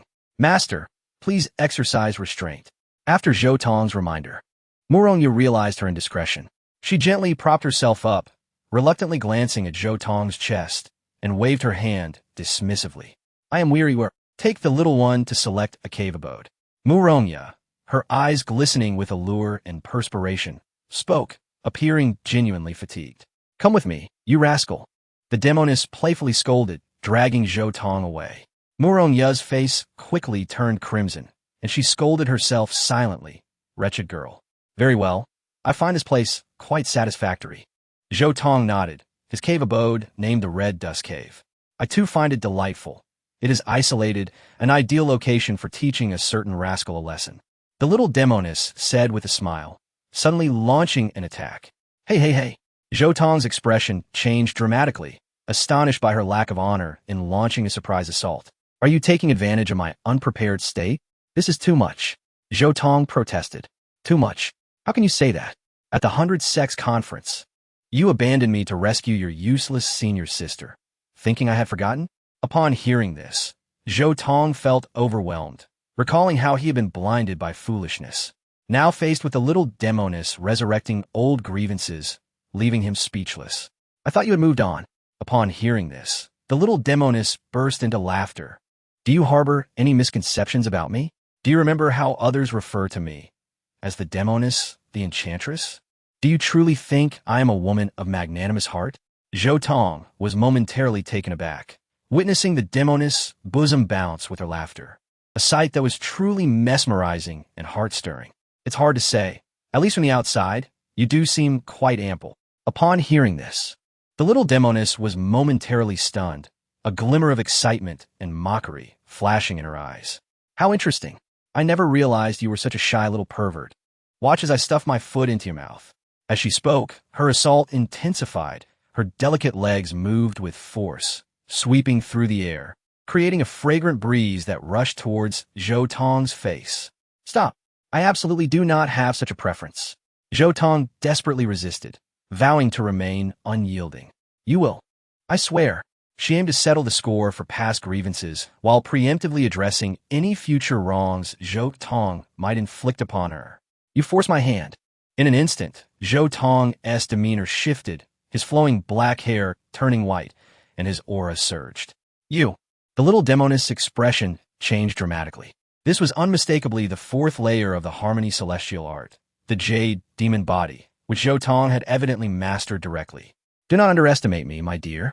A mischievous smile adorned Zhou Tong's face as he activated the Harmony Lock, catching her sweeping leg and lifting it high. The demoness gasped, witnessing Zhou Tong exerting force, pushing her against the wall, their bodies pressed tightly together, their breaths harmonizing, and both flushed. Let me go. The little demoness averted her gaze. When has the world ever been so accommodating? When did it become your say? The conclusion is solely at my discretion. Zhou Tong, filled with mischief, grasped her ankle with one hand while the other began to tickle her foot. You rascal, I will not spare you. The little demoness inhaled sharply, unable to suppress her exclamation, while Zhou Tong marveled at her foot as a perfect piece of art. Delicate and exquisite, white as jade, her 5 adorable toes curled nervously, resembling rounded, fragrant legumes.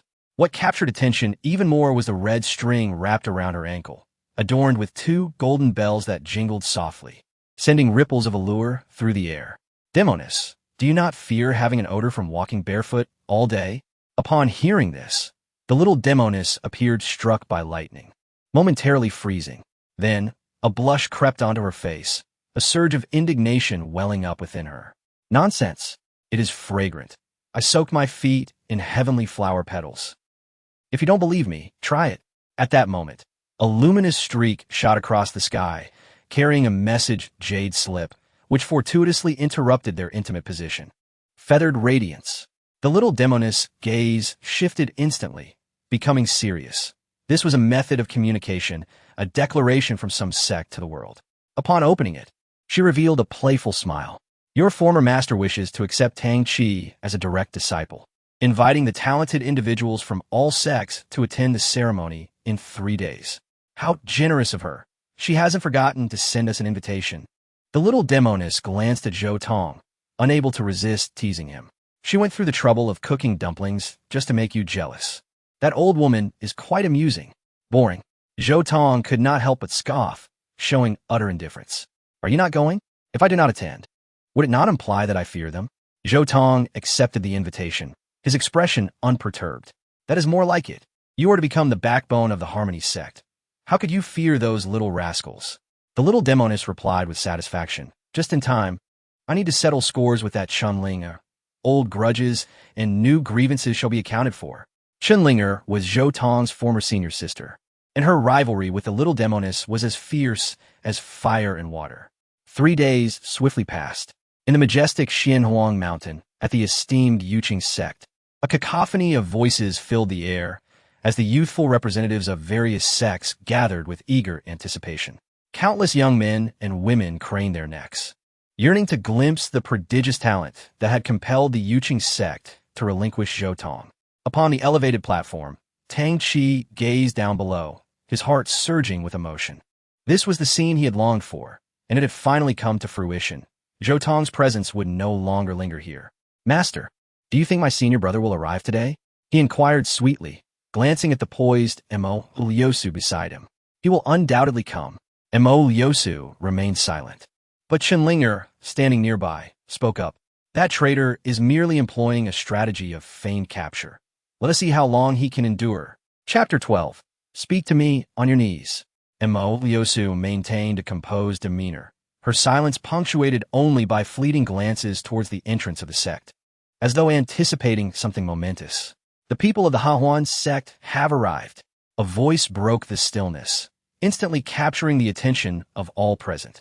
Mo Liusu's eyes narrowed, fixated on the unfolding scene. In the distance, a wave of crimson light surged forth, reminiscent of a torrential tide of red dust, majestic and overwhelming. Within that resplendent haze, 2 silhouettes traversed the air, gliding gracefully towards them. It was Zhou Tong and the little demoness. The sight astounded the onlookers. The little demoness, undeniably enchanting, bore a beauty that needed no adornments, her unblemished visage radiant even without makeup. Clad in a flowing red gown, she stood like a celestial being, undaunted by the wind. Yet, even in her splendor, she could not eclipse the youth beside her. Zhou Tong, with skin as pale as jade and a demeanor both noble and refined, exuded an understated yet timeless authority, an invisible charisma that commanded respect. Gasping sounds echoed as spectators silently marveled. Such an aura was not typical of one so young, but rather evocative of a formidable powerhouse, a seasoned warrior acquainted with the vicissitudes of life. Many gifted youths felt a pang of suffocation, recalling how, during the last sect conference, they had been utterly overshadowed by these 2 prodigies. Now witnessing them together, a myriad of wary gazes converge upon them. Yet the pair remained blissfully unaware, landing with an air of nonchalance. One impressive display. One might mistake you for the protagonists. Just then, a caustic voice cut through the air, igniting a ripple of excitement among the crowd. The moment had arrived. The pivotal act was about to commence. Gu Hongxiu and Jiang Yao approached, their faces adorned with mocking smiles, their eyes skimming over the little demoness before settling on Zhou Tong. Feeling quite self-important, are we? I thought you might have a shred of dignity, but here you are, returning to grovel. Senior sister, you overestimate him, Jiang Yao chimed in. I predicted he would be back begging for mercy within a month. How right I was. The 2 regarded Zhou Tong with an air of superiority. Today marks the day our junior disciple becomes the direct disciple of the master. Should you dare to disrupt this moment, do not blame us for casting you down the mountain like a dead dog. Instantly, the focus of the crowd shifted towards them, a myriad of gazes reflecting curiosity, excitement, and mockery. They were eager to witness the choices of this once prominent youth of the younger generation. On the high platform, Imo Yosu, Tang Chi, and Chun Linger observed everything with clarity. Master, should we intervene? This is quite unbecoming. Chun Linger suddenly inquired. No need, Imo Yosu replied, her demeanor unwavering. There is no requirement for leniency when dealing with this traitor. He has brought this upon himself. Imo Yosu settled into a position of calm authority, well aware of Zhou Tong's character. If he had no reason to be present, he would certainly not attend Tang Chi's moment of glory. His arrival signified that he sought something from the sect, and she intended to refine him accordingly. How dare you speak so contemptuously? I shall cleanse your foul mouths. The little demoness, never one to shy away from confrontation, advanced toward the two women. Wait, do not act rashly. Zhou Tong interjected, grasping her wrist firmly. Upon witnessing this, the two women revealed knowing smiles, recognizing that Zhou Tong had not changed. Regardless of the humiliation he faced, he dared not express dissent. Are you protecting them? The little demoness asked, surprise evident in her voice. No, Zhou Tong replied, stepping toward the incessantly chattering duo. Speak to me on your knees. Ge Hongqiu taunted, believing Zhou Tong to be there to submit, feeling confident in her control over the situation. Suddenly, Zhou Tong moved, delivering a resounding slap to her face. The sound echoed, reverberating with such force that it sent tremors through the crowd. Ge Hongqiu's lips split from the impact, unleashing a harrowing scream. What are you doing, you garbage? I am silencing you, you wretched woman. Does that feel good? Zhou Tong laughed maniacally. I will kill you. Ge Hongqiu, now completely deranged, lunged at him, her fury ignited by his unexpected defiance. Huh, you truly think of yourself as special. When I was kind to you, you could say anything. Now that I no longer care, you are nothing, Zhou Tong retorted. Despite his diminished powers, his current strength was well beyond her reach. He struck back with a powerful kick to her abdomen. Ge Hongqiu stumbled back, eyes bulging, her form crumpling to the ground like a discarded sack. The scene deeply shook Jiang Yuyao, who could hardly contain her outrage. How dare you? Do you comprehend the chasm between us? You are merely a traitor now. In comparison to us, you are worlds apart. To us, you are as insignificant as a mere mortal. You can just be a savior's songstress. Godi. Zhou Tong unleashed his fury, unrestrained and unapologetic, grabbing Jiang Yuyao by the hair and forcefully slamming her head against the ground. Let go. Are you begging me? Zhou Tong mocked. Dream on. Yes, you are dreaming if you think I will release you. The crowd stood in stunned silence, having never witnessed such brutality from Zhou Tong. Some trembled uncontrollably. Stop this at once. At that moment, someone could no longer bear to watch. The air distorted as Mo Yosu, Chun Linger, and Tang Chi suddenly descended upon the scene. Zhou Tong finally ceased his assault, casting a calm yet piercing glance at them. To act so recklessly here is a grave offense. Mo Yosu declared coldly. Spare me your threats, old woman. The little demoness countered, standing defiantly. These two harlots provoked the Hahuan sect first. Should they suffer for it, it is merely their own doing. If you disagree, go ask my master.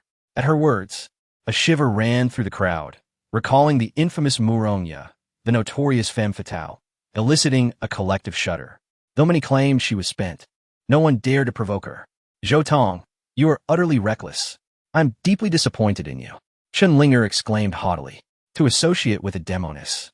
You have truly fallen. And you, what authority do you have to lecture me? Zhou Tong scoffed. Chun Linger raised her delicate chin, exuding arrogance.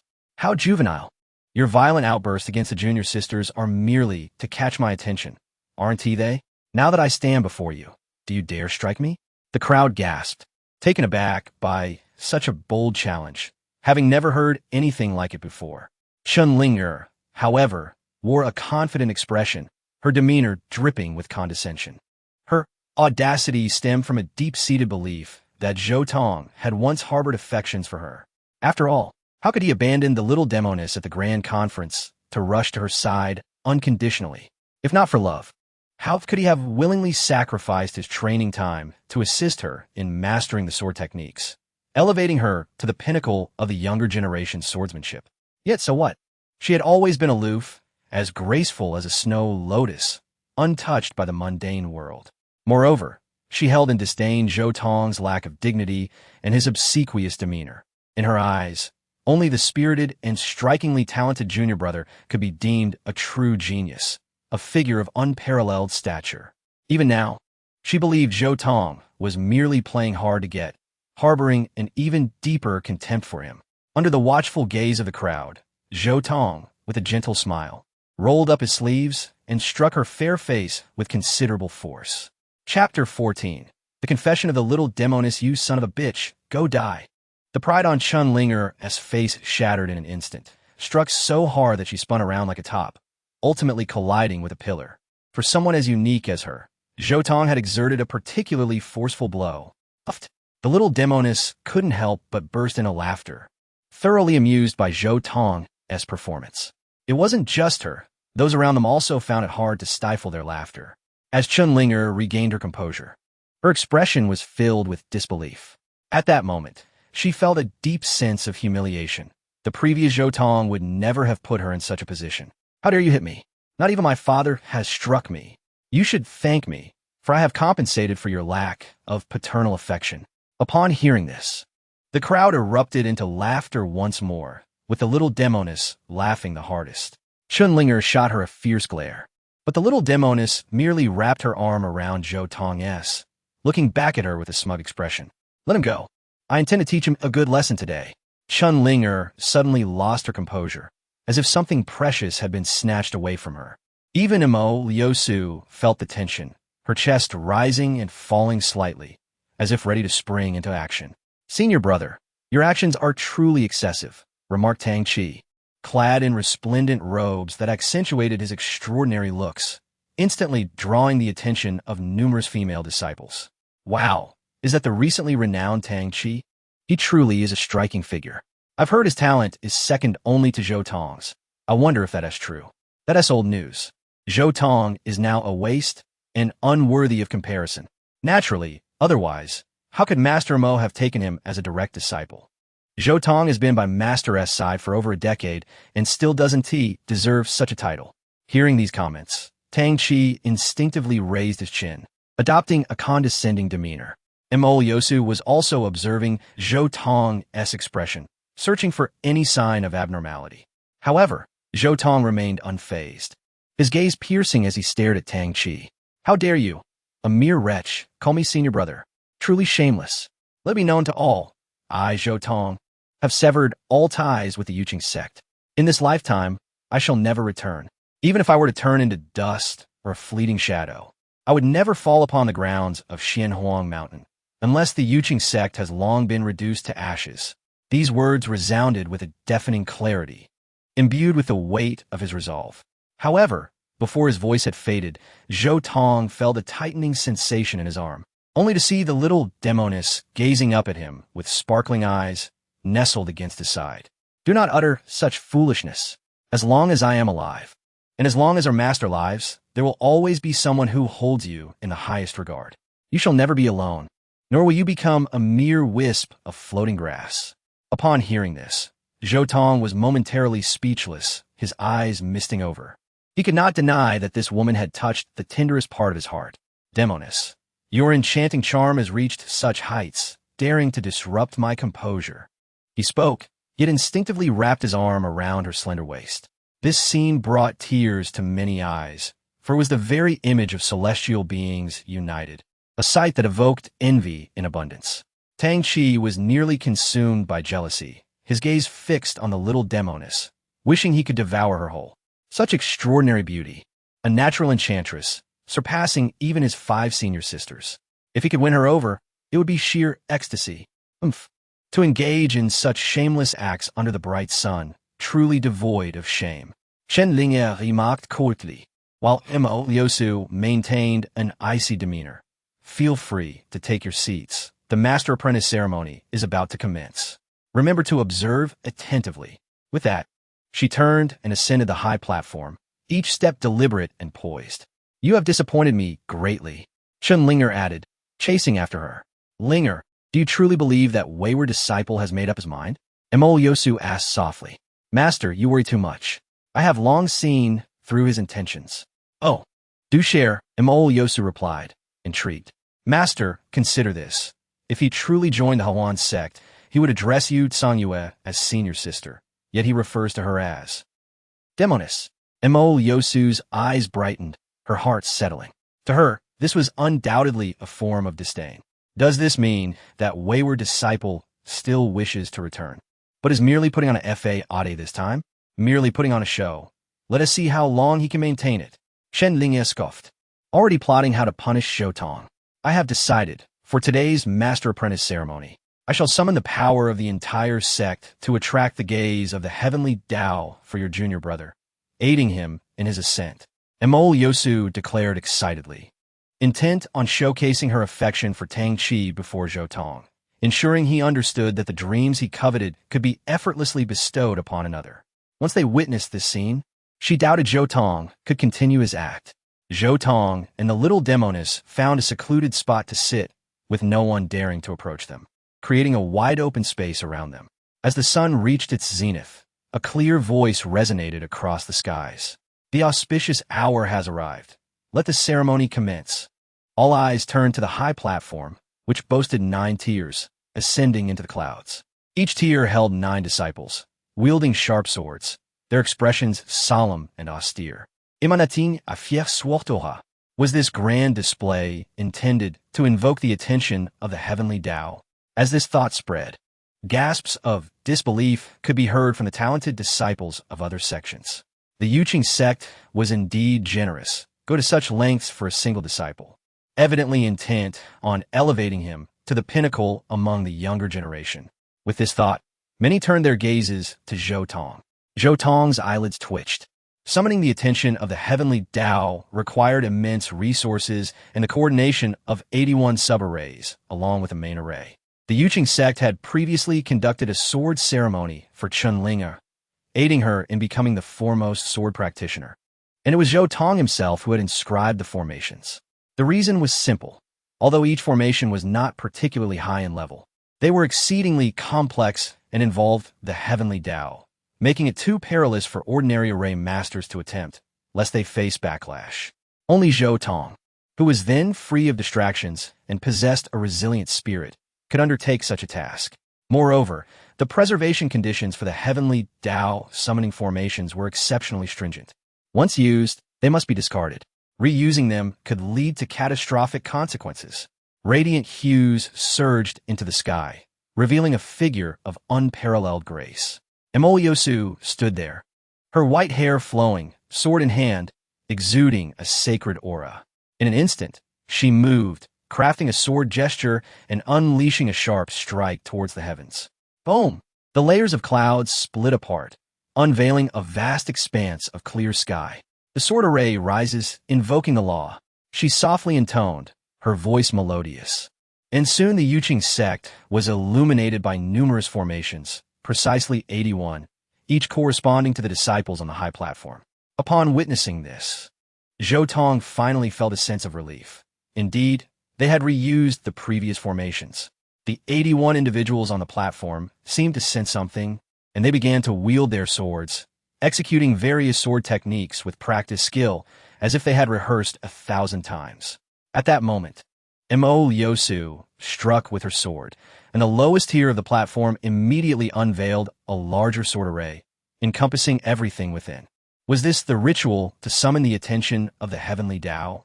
It was so grand and expansive that it left one breathless. The elders from other sects present were left gasping. It was their first time witnessing such a spectacle. Undoubtedly, this was the ceremony to communicate with the sword path. Once the attention of the heavenly Tao was summoned, Tang Qi's swordsmanship would surely experience a qualitative leap. As the words hung in the air, countless treasures of heaven and earth soared, exploding mid-air and transforming into pure spiritual energy that converged around Tang Qi upon the high platform.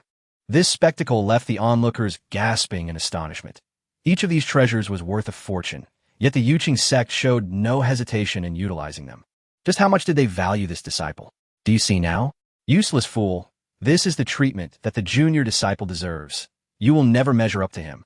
Gu Hongxiu continued to prance around, racking her brain to provoke Zhou Tong, fully aware of what had once mattered most to him.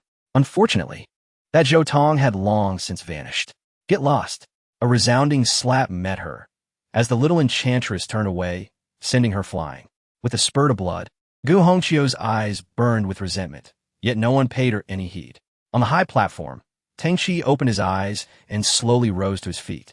He gazed down, his eyes scanning the crowd until they landed on Zhou Tong's position, truly as insignificant as ants. A smirk formed at the corners of his mouth, brimming with confidence. From this moment forth, he would leave Zhou Tong far behind, and they could no longer be compared. Draw the heavens and earth, summon the great path. Sword come, Tang Qi roared, and a golden longsword sliced through the air, landing in his palm. This was the sword of Heaven's path, a ceremonial weapon that commanded respect even among swords. As Tang Qi wielded this sword, he unleashed the sword arts, radiating with blinding brilliance. Boom! An unusual wave rippled across the firmament. The crowd held their breath, witnessing a colossal vertical eye-opening in the sky, as if the eye of heaven itself had locked onto Tang Qi. It has succeeded. He has truly succeeded. Tang Qi is about to defy the heavens and secure his position as the foremost of the younger generation. His laughter resonated, and the visible waves of sword intent flowed into him, sharpening his aura to an extraordinary degree, akin to a sword unsheathed. Mo Liusu and Chun Linger simultaneously turned their gazes toward Zhou Tong. Yet, he remained unfazed, cheerfully toasting with the little enchantress, reveling in his joy. Still putting on a fade at this point. How pathetic. Like a mere jester. Chun Linger remarked. Xiaoqi, how does it feel? Mo Liusu inquired, leaning closer to Tang Qi. Master, my comprehension of the sword arts has multiplied several times, and this is merely the beginning. Once I fully integrate these insights, none among my peers will stand a chance against me. That is good to hear. I hope you do not betray my expectations. Unlike some ungrateful individuals who burn bridges and become reviled by the world. Rest assured, Master, I am not like him. I will not let you down. The little enchantress poked Zhou Tong, her face alight with mischief. Look, the performance of these master and disciple is truly remarkable. Zhou Tong nodded. Patience. There's even more to come. Yet, before he could finish, a sudden change unfolded. A thunderous roar erupted around the high platform, as 81 disciples simultaneously spat blood, their energy waning. Moreover, the main formation and the 81 subformations trembled violently, emitting an eerie glow, with cracks appearing. What was happening? The crowd was alarmed, and soon felt a chilling aura creeping in, sending shivers down their spines. Looking up, they saw the eye of heaven had transformed. It was no longer a mere observation, but was now filled with wrath, its gaze descending with a chilling, murderous intent. Why? What is happening? Tang Qi's expression changed drastically. His skin erupted in cracks, blood gushing forth, rendering him almost unrecognizable. He couldn't help but scream in terror, Master, save me. Master, what is going on? Where are the disciples of the formation hall? Step forward and speak. Mo Liusu bellowed, her expression darkening, while Chun Linger, Gu Hongqiu, and Jiang Yuyo continued to shout. Formation hall, you have caused this chaos. If anything befalls the junior disciple, I will make you pay with your lives. Under the watchful eyes of these furious women, the eldest disciple of the formation hall trembled as he stepped forward, reporting to Master Mo. The unexpected event came too suddenly. All formations have shattered. Do not speak such nonsense. If they're broken, then fix them immediately. Montak Yuzu interrupted, her tone icy and commanding. Hearing this, the eldest disciple's face bore a hint of bitterness. Master, we cannot repair them. Montak Yuzu's fury intensified. Nonsense. How could the prestigious formation hall of Yuqing sect not be able to repair a few trivial formations? Master, I truly cannot lie. This formation, let alone Yuqing sect, has only one person in my memory capable and daring enough to repair it. At this proclamation, not only Mo Liusu, but even the others perked up, their attention fully captured. In nearly a century, only Yuqing sect had managed to invoke the attention of the heavenly path successfully. Since then, countless sects had sought the secret, only to find nothing. Now it seemed, the key to it all rested upon this individual. Who is this person? Bring him forth, and he shall surely be rewarded. The eldest disciple of the formation hall trembled slightly, his expression revealing an unfathomable strangeness. Master, this person was once a disciple of our sect, but was expelled by you. He is currently present, but upon these words, the crowd felt as if struck by lightning. This was no different from naming names. In an instant, Emo Liosu's face transformed dramatically. Chun Ling'er, too, appeared aghast, recalling that it was indeed Zhou Tong who had inscribed the formation. However, she had not thought much of it at the time. Now, with the past resurfacing, she was struck by an unprecedented shock.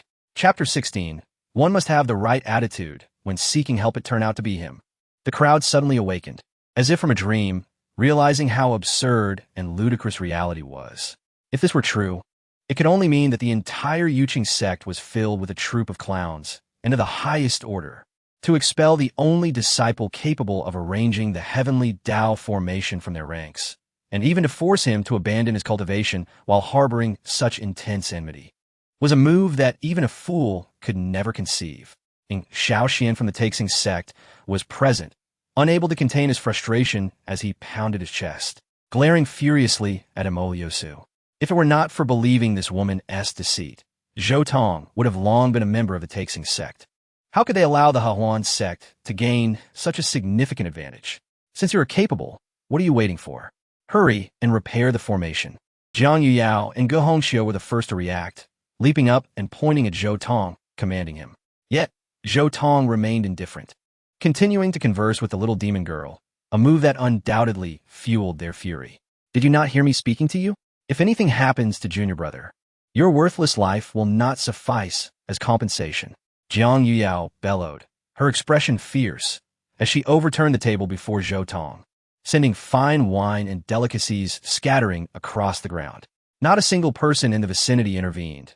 They were all eagerly watching this farce unfold. Today, the Yuqing sect truly lost face. Even a rogue would know that one ought to adopt a humble attitude when seeking assistance. The so-called Fairy Mo, known for her icy purity and graceful demeanor, had disciples who were so boorish and uncouth, it was truly an eye-opener. Are you begging me? Zhou Tong replied nonchalantly, his calm demeanor inciting further outrage from the two. Beg you? Were you to demand such a thing? Do not flatter yourself. We are offering you a chance to atone. Indeed, it was true. As a traitor who had damaged the sect's treasured relics, he had already received an immense favor by not being executed. This debt of gratitude would follow him to his grave. And now he must repair the formation for Junior Brother. Hearing this bizarre reasoning, Zhou Tong's smile only grew wider. I refuse. What can you do about it? You truly deserve to die. Today, whether you want to or not, you will repair it. Otherwise, you shall never leave alive. The two were seething with rage, ready to summon their nearby allies to take action. Zhou Tong, this ends here. Continuing to be obstinate will only provoke more disdain. Just then, Chun Ling'er leapt down from the high platform, standing before the group. She gazed at Zhou Tong, her expression still icy. Do you not wish to return to the sect? To demand more with your paltry skills is rather unbecoming. Enough, for the sake of Junior Brother. I will grant your wish.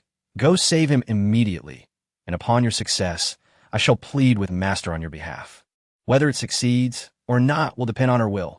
At her words, the crowd felt as though struck by lightning, left utterly dazed. For the first time, they realized how shameless the Yuqing sect could be. Someone of Zhou Tong's caliber, even if rendered utterly useless and unable to cultivate again, would still attract countless sects vying for him due to his ability to inscribe the heavenly Tao formation. In contrast, the Yuqing sect, with even a shred of affection remaining, chose not to mend the rift, but instead treated Zhou Tong as a mere beast. Listening to that woman's absurdity, even if Zhou Tong were to assist them in overcoming their peril, whether he could return would still rest on their whims. Was he not reduced to begging for scraps? Truly, it was a case of a paper drawing a nose. Their arrogance was staggering. In my eyes, you are but insignificant. Zhou Tong rose, his demeanor sharp as he faced her. Ah, help me please. Master, I feel such pain. I am dying. The anguished cries of Tang Qi emanated from the high platform, causing Chun Ling'er to tremble. Do not make me resent you. If anything befalls Junior Brother, you will bear the responsibility. Come with me now.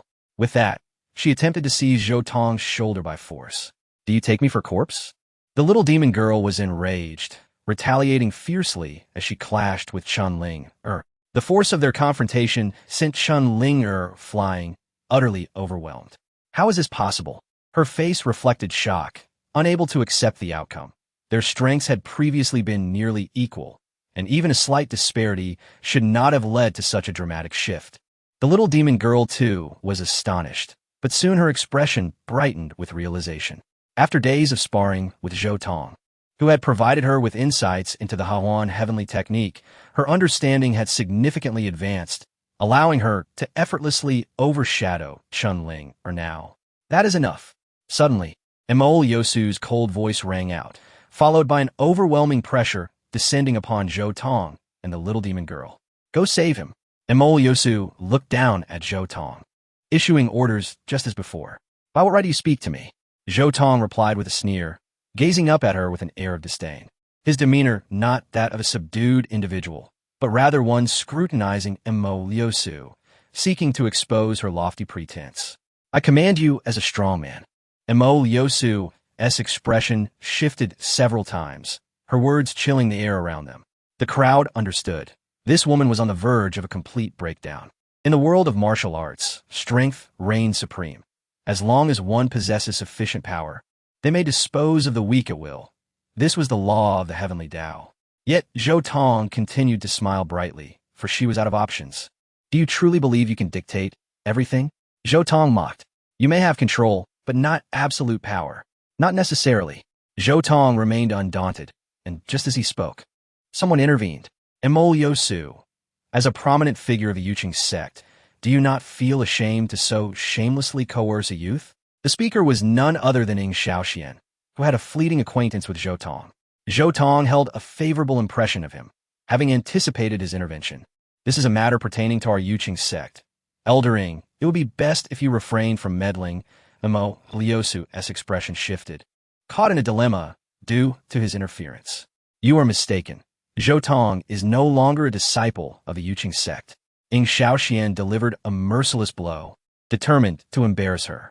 Before this man, Emol Yosu could no longer maintain her composure. Very well, since you wish to protect this disgrace, I shall take a step back. She inhaled deeply, scrutinizing Zhou Tong. Do you not seek benefits? State your conditions. Had you spoken thus from the outset, it would have been better. Zhou Tong's gaze swept around, pointing at Chunling, Gu Hongxiu, and Jiang Yuyao. You kneel and beg me. Furthermore, I demand the 7-star blood lotus from the Yuqing sect. Chapter 17, Zhou Tong, kneel before me. What audacity! You truly dare to indulge in such daydreams. The expressions of Emol Yosu and Chunlinger darkened immediately. Gu Hongxiu and Jiang Yuyao were consumed by rage, pointing their fingers at Zhou Tong and hurling insults. These two conditions were utterly unacceptable to them. For many years, they had looked down upon Zhou Tong from the depths of their beings. To them, he was even inferior to a mere servant. To demand that they kneel before him was a torment worse than death. You might as well abandon all hope for the 7-star blood lotus. That is a sacred treasure of the sect, a singular bloom of immeasurable value, far beyond your reach. Emol Yosu declared coldly. As for demanding that we kneel before you, I can only say that you are unworthy of such a request. Propose another condition. Zhou Tong could not suppress a sneer. Do you think I am here to negotiate? Wrong. This is a notification, a command. You have the choice to comply or not, but there is no alternative. Are you threatening me? Emol Yosu radiated an aura of danger. Of course, is it not obvious? Zhou Tong replied without flinching, sending shivers down their spines. This young man was remarkably resolute. It seemed that hatred could indeed endure for an eternity. You beast! Do you truly believe we cannot subdue you? I would rather kneel before a dog than submit to you. Gu Hongxiu and her companions could no longer contain themselves. In the past, Zhou Tong would not have dared to act so brazenly. He would not have had the courage to utter a sound. Then prepare to see your beloved junior brother turned into a lifeless dog. I have plenty of time. He, however, cannot endure for long, Zhou Tong said casually. At this very moment, Tang Chi was ensnared in dire straits, his skin cracking open, resembling a bloodied figure, nearly on the brink of death. Yet Zhou Tong knew that this fellow was not so easily vanquished. In his previous life, he had not only been favored by fate, but also harbored a powerful soul within, possessing numerous hidden cards. However, under the watchful eyes of many, if he were to use those hidden cards, he would expose himself, and the energy expenditure would be immense. He He would only act as a last resort. Upon hearing this, Mo Liosu's expression shifted repeatedly, her heart ablaze with fury. Do you think that by harming Shao Qi, I would reconsider taking you as my disciple? Spare me. Even if you were to kneel and beg, I would not look upon you favorably. Zhou Tong retorted with no trace of compassion. Very well, very well. Since this is your choice, I hope you will not regret it later. Mo Liosu took a deep breath, her gaze turning cold. She turned to the 3 female disciples beside her and stated, I shall accept your terms. Master, Jiang Yuyao and Gu Hongqiu's expressions changed dramatically. Are you truly going to make us kneel before this waste? What? Reluctant? Or do you wish to watch Tang Qi perish? It appears your feelings for him are rather shallow. Zhou Tong interjected, eliciting a change in their expressions. But soon after, Jiang Yuyao wore a mocking smile. I see now. You are envious of our junior brother and wish to see how far we will go for him. I will tell you this. You cannot compare to even a single hair of his. A wretch like you is utterly inconsequential to us. We would forsake our dignity to save him, she declared, moved by her own words, then gracefully knelt before Zhou Tong, her face adorned with derision. Witnessing the scene, Zhou Tong felt utterly speechless, wearing an expression more nauseating than if he had ingested a half-pound of flies. Ha! It seems you have been struck at your sore spot by your senior sister. How pitiful you are, forever comparing yourself to our junior brother. Yet you will always fall short. As she spoke, she too knelt, as if it were an act of glory. Chun Ling followed suit, her knees touching the ground. Yet she maintained an air of superiority, as if she were bestowing a favor upon Zhou Tong. Observing the abstract expressions on their faces, Zhou Tong raised his hand slowly. Slap, slap, slap. 3 resounding slaps, each equally shared, inflicting modest pain but profound humiliation. You should retract those eyes. They disgust me. You hit me again. And twice at that. How dare you? Chun Ling was incredulous. Zhou Tong, who had harbored affections for her, dared to act in such a manner. This method of drawing her attention was beneath contempt, and she vowed never to regard Zhou Tong kindly again. Slap. Without hesitation, Zhou Tong struck her once more. It is the ugly who create trouble, he remarked, wiping his hands as if they had been sullied by something vile.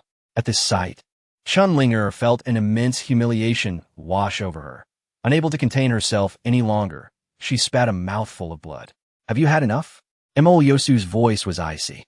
Not in the least. Hand over the 7-star blood lotus. And do not make me repeat myself, Zhou Tong replied. Oomph. This time, Mo Liosu did not hesitate. With a wave of her hand, a radiant lotus flower appeared seemingly from thin air, floating before Zhou Tong. The crowd gasped in awe, many gazing greedily at the lotus, wishing to claim it for themselves.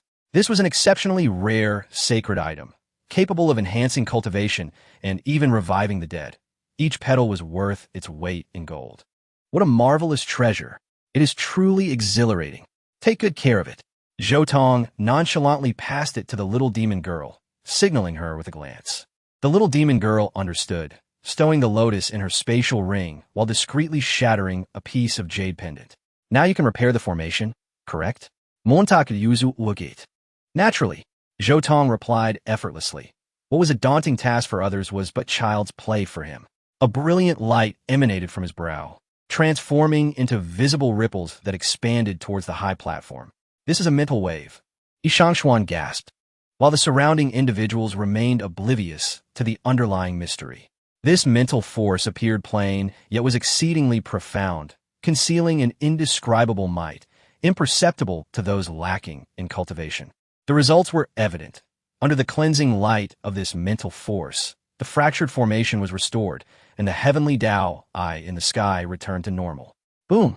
Moments later, a magnificent sword aura surged from Tang Qi, indicating a qualitative leap, breaking through some limit.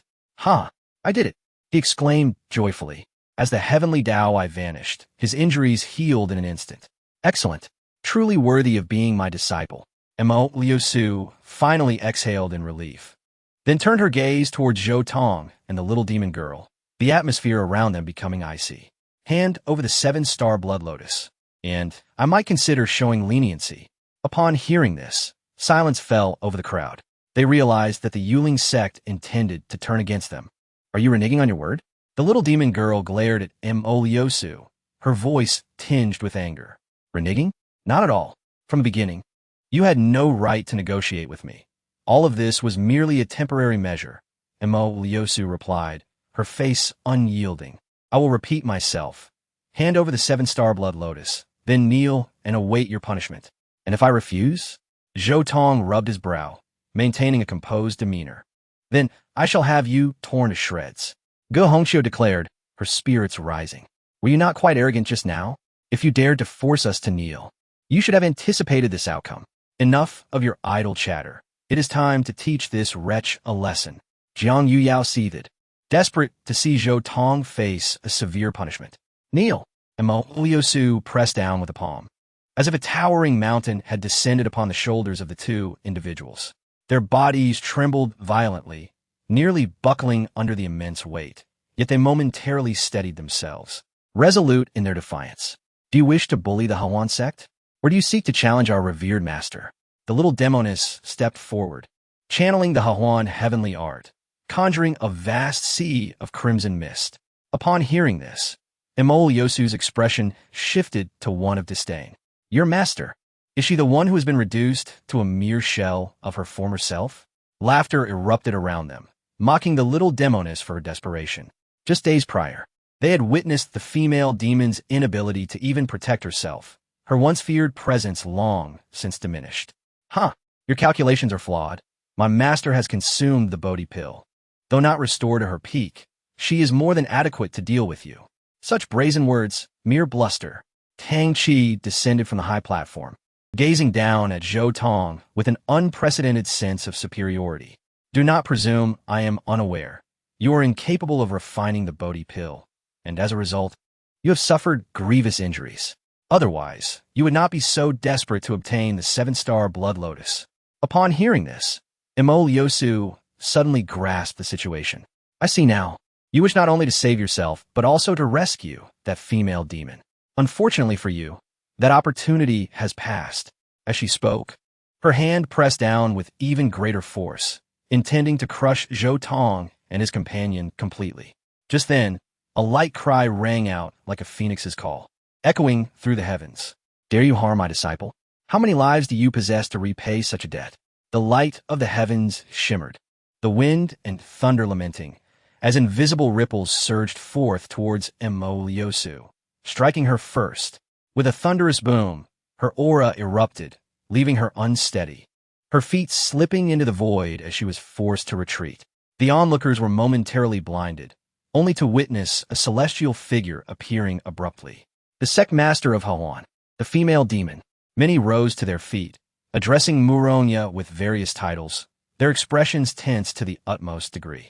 The little demoness breathed a sigh of relief. Thanks to Zhou Tong's foresight in anticipating this very moment and promptly relaying the message, she had narrowly avoided a significant calamity. Who dares to flaunt their brutality here? The Yuqing sect is not a place for you to run rampant. Several elders soared into the air, surrounding Muronya. You old fools dare to stand against me? Begone. Muronya's snow-white hair cascaded as she activated the Yu demon body.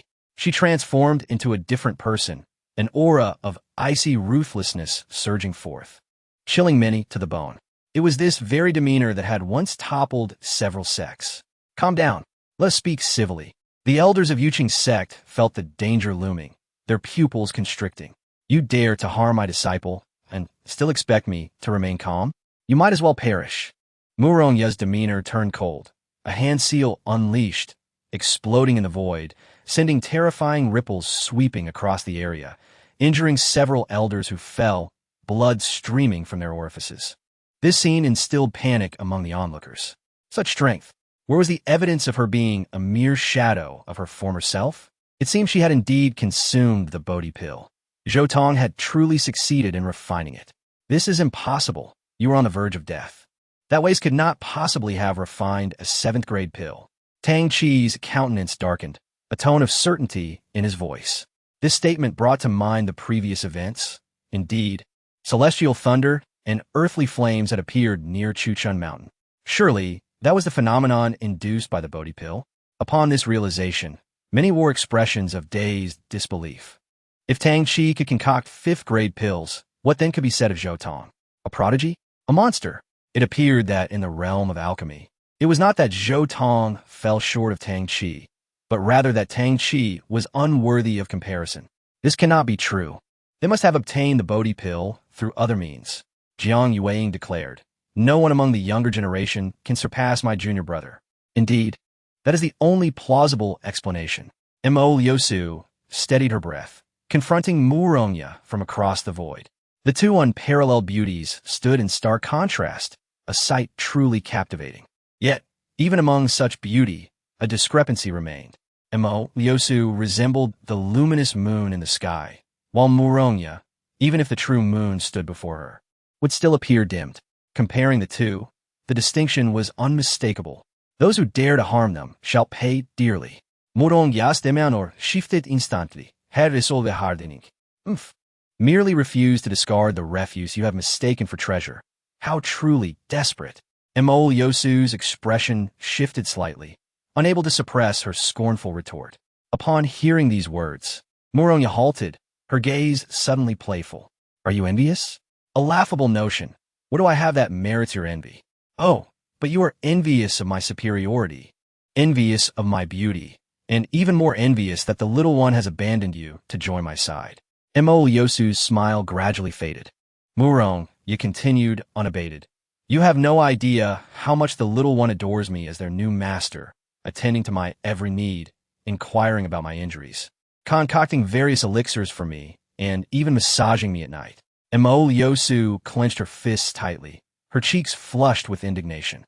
Yet, Murongya twirled a finger through her hair, a blend of shyness and satisfaction in her demeanor.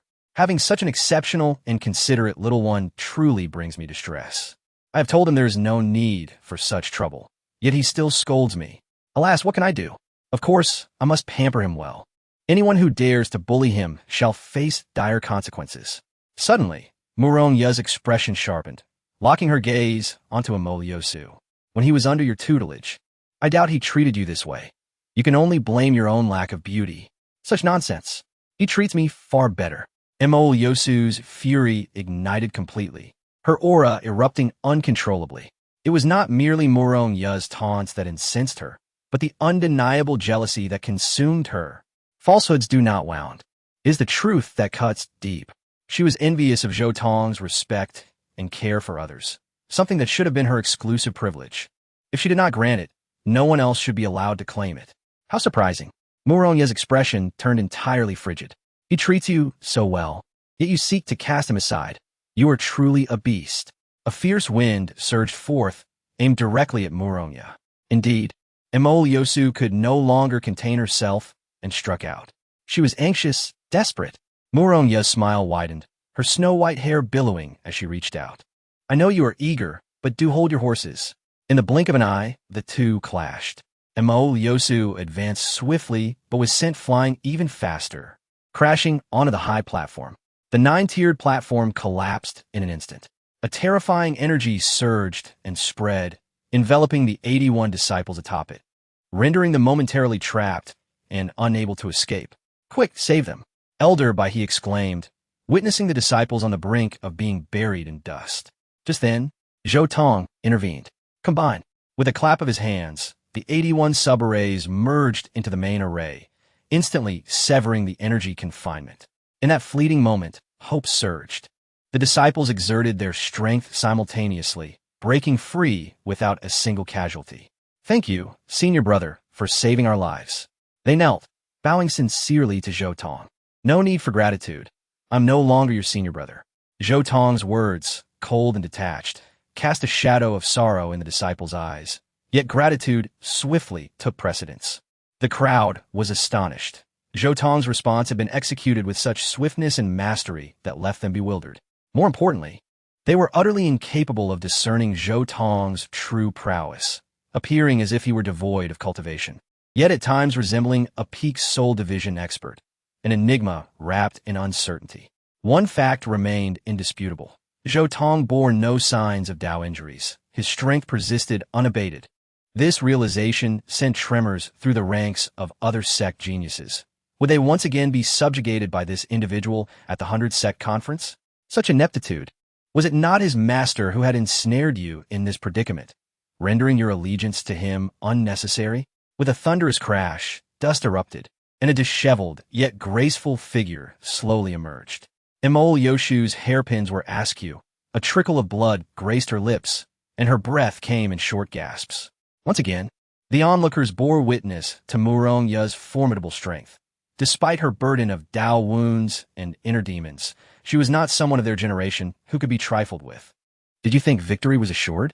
Emole Yoshu inhaled deeply, her defiance evident. You may continue.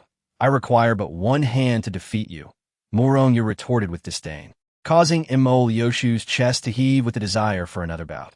Not so fast. At that moment, Tang Chi abruptly stepped between the two. Shao Qi, step aside. This is dangerous, she cautioned. Master need not worry.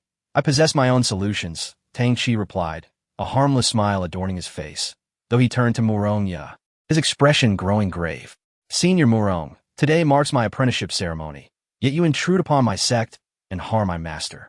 Regardless of your strength, I demand justice. As his words fell, he wielded the heavenly Dao sword, aiming it at Murong Ya. I wish to challenge your disciple to a duel of swordsmanship. Should I prevail, you must apologize to my master. Oomph. Murong Ya scoffed. You err. Teach him a lesson. Understood. The little demoness was eager for the challenge, stepping forth with an aura that made Tang Chi's complexion shift. I'm not here to challenge you, but rather him. He pointed his sword at Zhou Tong, declaring, I once regarded you as a senior brother, yet you conspired with outsiders to harm our master. Today, I seek to restore his honor. If you're not a coward, then accept my challenge. You are quite amusing. The little demoness retorted mockingly, having just undergone the heavenly Dao's baptism. Now turning to challenge one whose cultivation had been crippled. Who truly was the coward? Oomph. Spare me your empty words. In this world, strength reigns supreme. If you fear, admit it instead of hiding behind a woman, making yourself a laughingstock. Emole Yoshu chimed in, casting a disdainful glance at Murong Ya. Did you not hold this wretched child in high regard? How is it that you lack the courage to allow him to fight? Have you realized he is nothing but a rotting log? Upon hearing such shameless remarks, Murong Ya's aura surged once more. Are you skilled in rhetoric? Let's see whether your words hold true, or if my fists prove mightier. I advise you not to be too brazen. This is Yuqing's sect. Should I summon the elder, you may find yourself perishing here. Before that, I could easily crush you 10 times over. Master, Zhou Tong suddenly grasped Murong Ya's arm, urging her to remain calm. Little one, it is time to put an end to this. I shall accept this duel of swordsmanship. At this proclamation, Tang Chi nearly burst into laughter, astonished that this waste of space had taken the bait. On the arena, swords were merciless. Even if he inadvertently struck Zhou Tong down, no one would dare object. This time, he aimed to thoroughly dismantle Zhou Tong. The crowd watched with anticipation. They could not discern Zhou Tong's cultivation, but once combat commenced, he would be unable to conceal his true capabilities. Be cautious, little one. Murong Ya felt Zhou Tong's determination and refrained from dissuading him, offering only her concern. Rest assured, I shall not falter. As the crowd looked on, the two approached the arena, and in that moment of proximity, Tang Chi revealed his true intentions. From this day forth, your era concludes. I shall showcase to you the strength of the foremost swordsman of the younger generation. Zhou Tong's lips curled into a smile, yet before he could speak, a melodious voice soared through the air. What grandiose claims! Who dares to proclaim invincibility? Who speaks of being unbeaten? This young lady shall engage you. In the next instant, sword energy surged, and a figure clad in purple appeared before the crowd. The girl, youthful and poised, bore a slender sword at her waist, exuding a striking presence that drew gasps from the onlookers. It is Long Lingyun. She has arrived. It is said she has inherited the Sword Saint's legacy and has already mastered it. A true enigma. One among the throng revealed her background, eliciting a chorus of astonished exclamations. I have heard tales of her unparalleled swordsmanship. Not only her peers, but even the older generation's mightiest are no match for her. Should these three engage in swordplay, the outcome remains uncertain. As whispers circulated, Long Lingyun stepped onto the arena, confronting Zhou Tong and Tang Chi. Upon their first exchange, Tang Chi's face lit up with admiration, his mind racing with strategy. Are you two truly formidable? I find myself itching for a challenge. Shall you face me one at a time, or together? I am prepared for either. The crowd's interest was piqued. This girl was undeniably confident, suggesting her strength was considerable. Allow me to take the lead. Once I handle you, I shall deal with him afterward, Tang Chi declared with charm, stepping forward. Do you believe you can defeat me? I do not foresee my defeat. Should I emerge victorious, would you agree to one condition? To join Yuqing sect? A deal is struck. I hope for your sake that you do not suffer too severe a defeat. Long Lingyun radiated confidence, her brow furrowed with the conviction of invincibility. Zhou Tong had retreated from the arena, a frown etched upon his face, as he sensed a familiarity in the girl's sword intent. Sword Saint. Sword Saint. I recall now. Long Lingyun has indeed inherited his legacy. A towering figure materialized in Zhou Tong's mind. It was the Sword Saint himself. In their past life, they had clashed. The reason for his recollection lay in the fact that the Sword Saint had withstood 3 strikes before succumbing to Zhou Tong, who was nearing the path of enlightenment. Chapter 20. The defeat of Tang Chi upon the arena. Long Lingyun and Tang Chi stood in a tense standoff. Before either had made a move, a chilling aura of sword energy enveloped the surroundings, sending shivers down the spines of onlookers. The atmosphere was thick with anticipation. It was evident that they were evenly matched, poised for an extraordinary duel. Nonsense. My junior brother is far superior to this woman. The battle will conclude swiftly. Gu Hongxiu declared foolishly, her gaze fixated on Tang Chi, filled with obsession and admiration. We must not underestimate her. This woman is formidable, Chun Ling cautioned, her expression grave. Among those present, her mastery of swordsmanship ranked among the best, and having undergone the baptism of the heavenly path, she perceived more than the ordinary eye could see. The little demoness also seemed intrigued, observing the woman on the stage, her right hand rhythmically opening and closing, simulating the combat scenario in her mind as if treating her opponent as a hypothetical adversary. In terms of swordsmanship, I cannot match her. The little demoness concluded after a moment, then turned to Zhou Tong. Who do you think will prevail? All eyes turned to Zhou Tong. Despite his diminished powers, he was once a champion of the younger generation, possessing insight beyond that of ordinary individuals. What could a mere cripple understand? Just seeking attention. Jiang Yuyao interjected coldly. The little demoness shot her a glance, silencing her instantly. At that moment, Zhou Tong spoke up. This is a battle devoid of suspense. Within 3 moves, the victor will be determined, and the outcome will be Tang Chi's devastating defeat. His words sent shockwaves through the crowd, disbelief etched on their faces. This cannot be. Tang Chi is not only a top-tier genius, but has also undergone the sword's baptism. Among the younger generation, there may be none who could best her. Someone protested. You must be mad with jealousy, exposing your foolishness for all to see. Chun Ling scoffed, harboring resentment for a past humiliation, seeking to belittle Zhou Tong with her words. Chun Ling, I must say, your talent is truly mediocre. I should never have facilitated your celestial ceremony. After all, even a pig would gain sharp sword eyes from such an opportunity, rather than remain a blind fool. Zhou Tong retorted, disdain filling his gaze, leaving Chun Ling seething with rage. Enough. Mo Liusu interjected disdainfully. You lack the qualifications to judge Ling. Zhou Tong met her gaze fearlessly. This is the first time I've heard that judging trash requires qualifications. As a waste, at least she excels at self-classification. Trash ought to associate with other trash. His words struck like thunder, reverberating in the minds of the audience. Zhou Tong had effectively insulted all of Mo Liusu's disciples. Mo Liusu's pupils constricted. In that instant, her temperature soared, unable to distinguish whether it was anger or humiliation, her heart aching. It was not supposed to be this way. Zhou Tong's gaze had once been filled with respect and admiration for her. In moments of turmoil and exhaustion, seeing those eyes would calm her, dispelling all doubts and confusion. Yet now, all she saw was disdain and mockery, with all his warmth bestowed upon others. This was wrong. This should not be. Mo Liusu appeared serene on the surface. Yet turmoil brewed within her.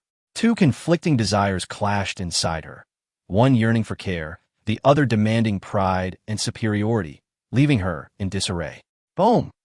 The arena trembled violently, pulling everyone's attention back. Tang Qi made the first move, wielding the heavenly sword, channeling the spirit of heaven and earth into a colossal sword that descended with a mighty blow. The sight made the crowd tremble, harnessing the celestial and transforming the material. Such high mastery could only be attained by those who had transcended the ordinary and entered the realm of celestial slaying. Yet, Tang Qi executed it with ease. How could that woman possibly defend against this? The notion of defeating my junior brother in 3 moves is laughable. Jiang Yuyao scoffed, believing this strike would decide the outcome, already planning how to humiliate Zhou Tong in her mind. But in the next moment, her expression froze. Long Lingyun, with clear eyes, gripped an ancient sword, gently waving it forward. In an instant, thunder roared, and another massive sword emerged, equally embodying the transformation of matter, exciting the crowd. The blades clashed, lightning crackled. The intertwining sword energies surged forth. Even the clouds above were shattered, scattered into disarray. Tang Qi's expression turned serious. After testing the waters, he recognized Long Lingyun's true prowess. Yet his confidence remained intact, convinced of his victory. Miss Long, if you cannot withstand this, you should concede early. I can halt my attack at any moment, he said. Stepping back and leaping into the air, countless lights shimmering behind him, radiant as the galaxy. Celestial stars. This was his signature move, one he seldom failed to execute, leaving few among his peers unscathed. The crowd stood in awe as the stars rained down, illuminating the vast expanse, leaving no escape. This was the pinnacle of swordsmanship, brushing against the very threshold of power. Swordsmanship, sword energy, sword path represented levels of cultivation. Across the world, few could comprehend the essence of sword energy, and the sword path was a legendary existence. It is over.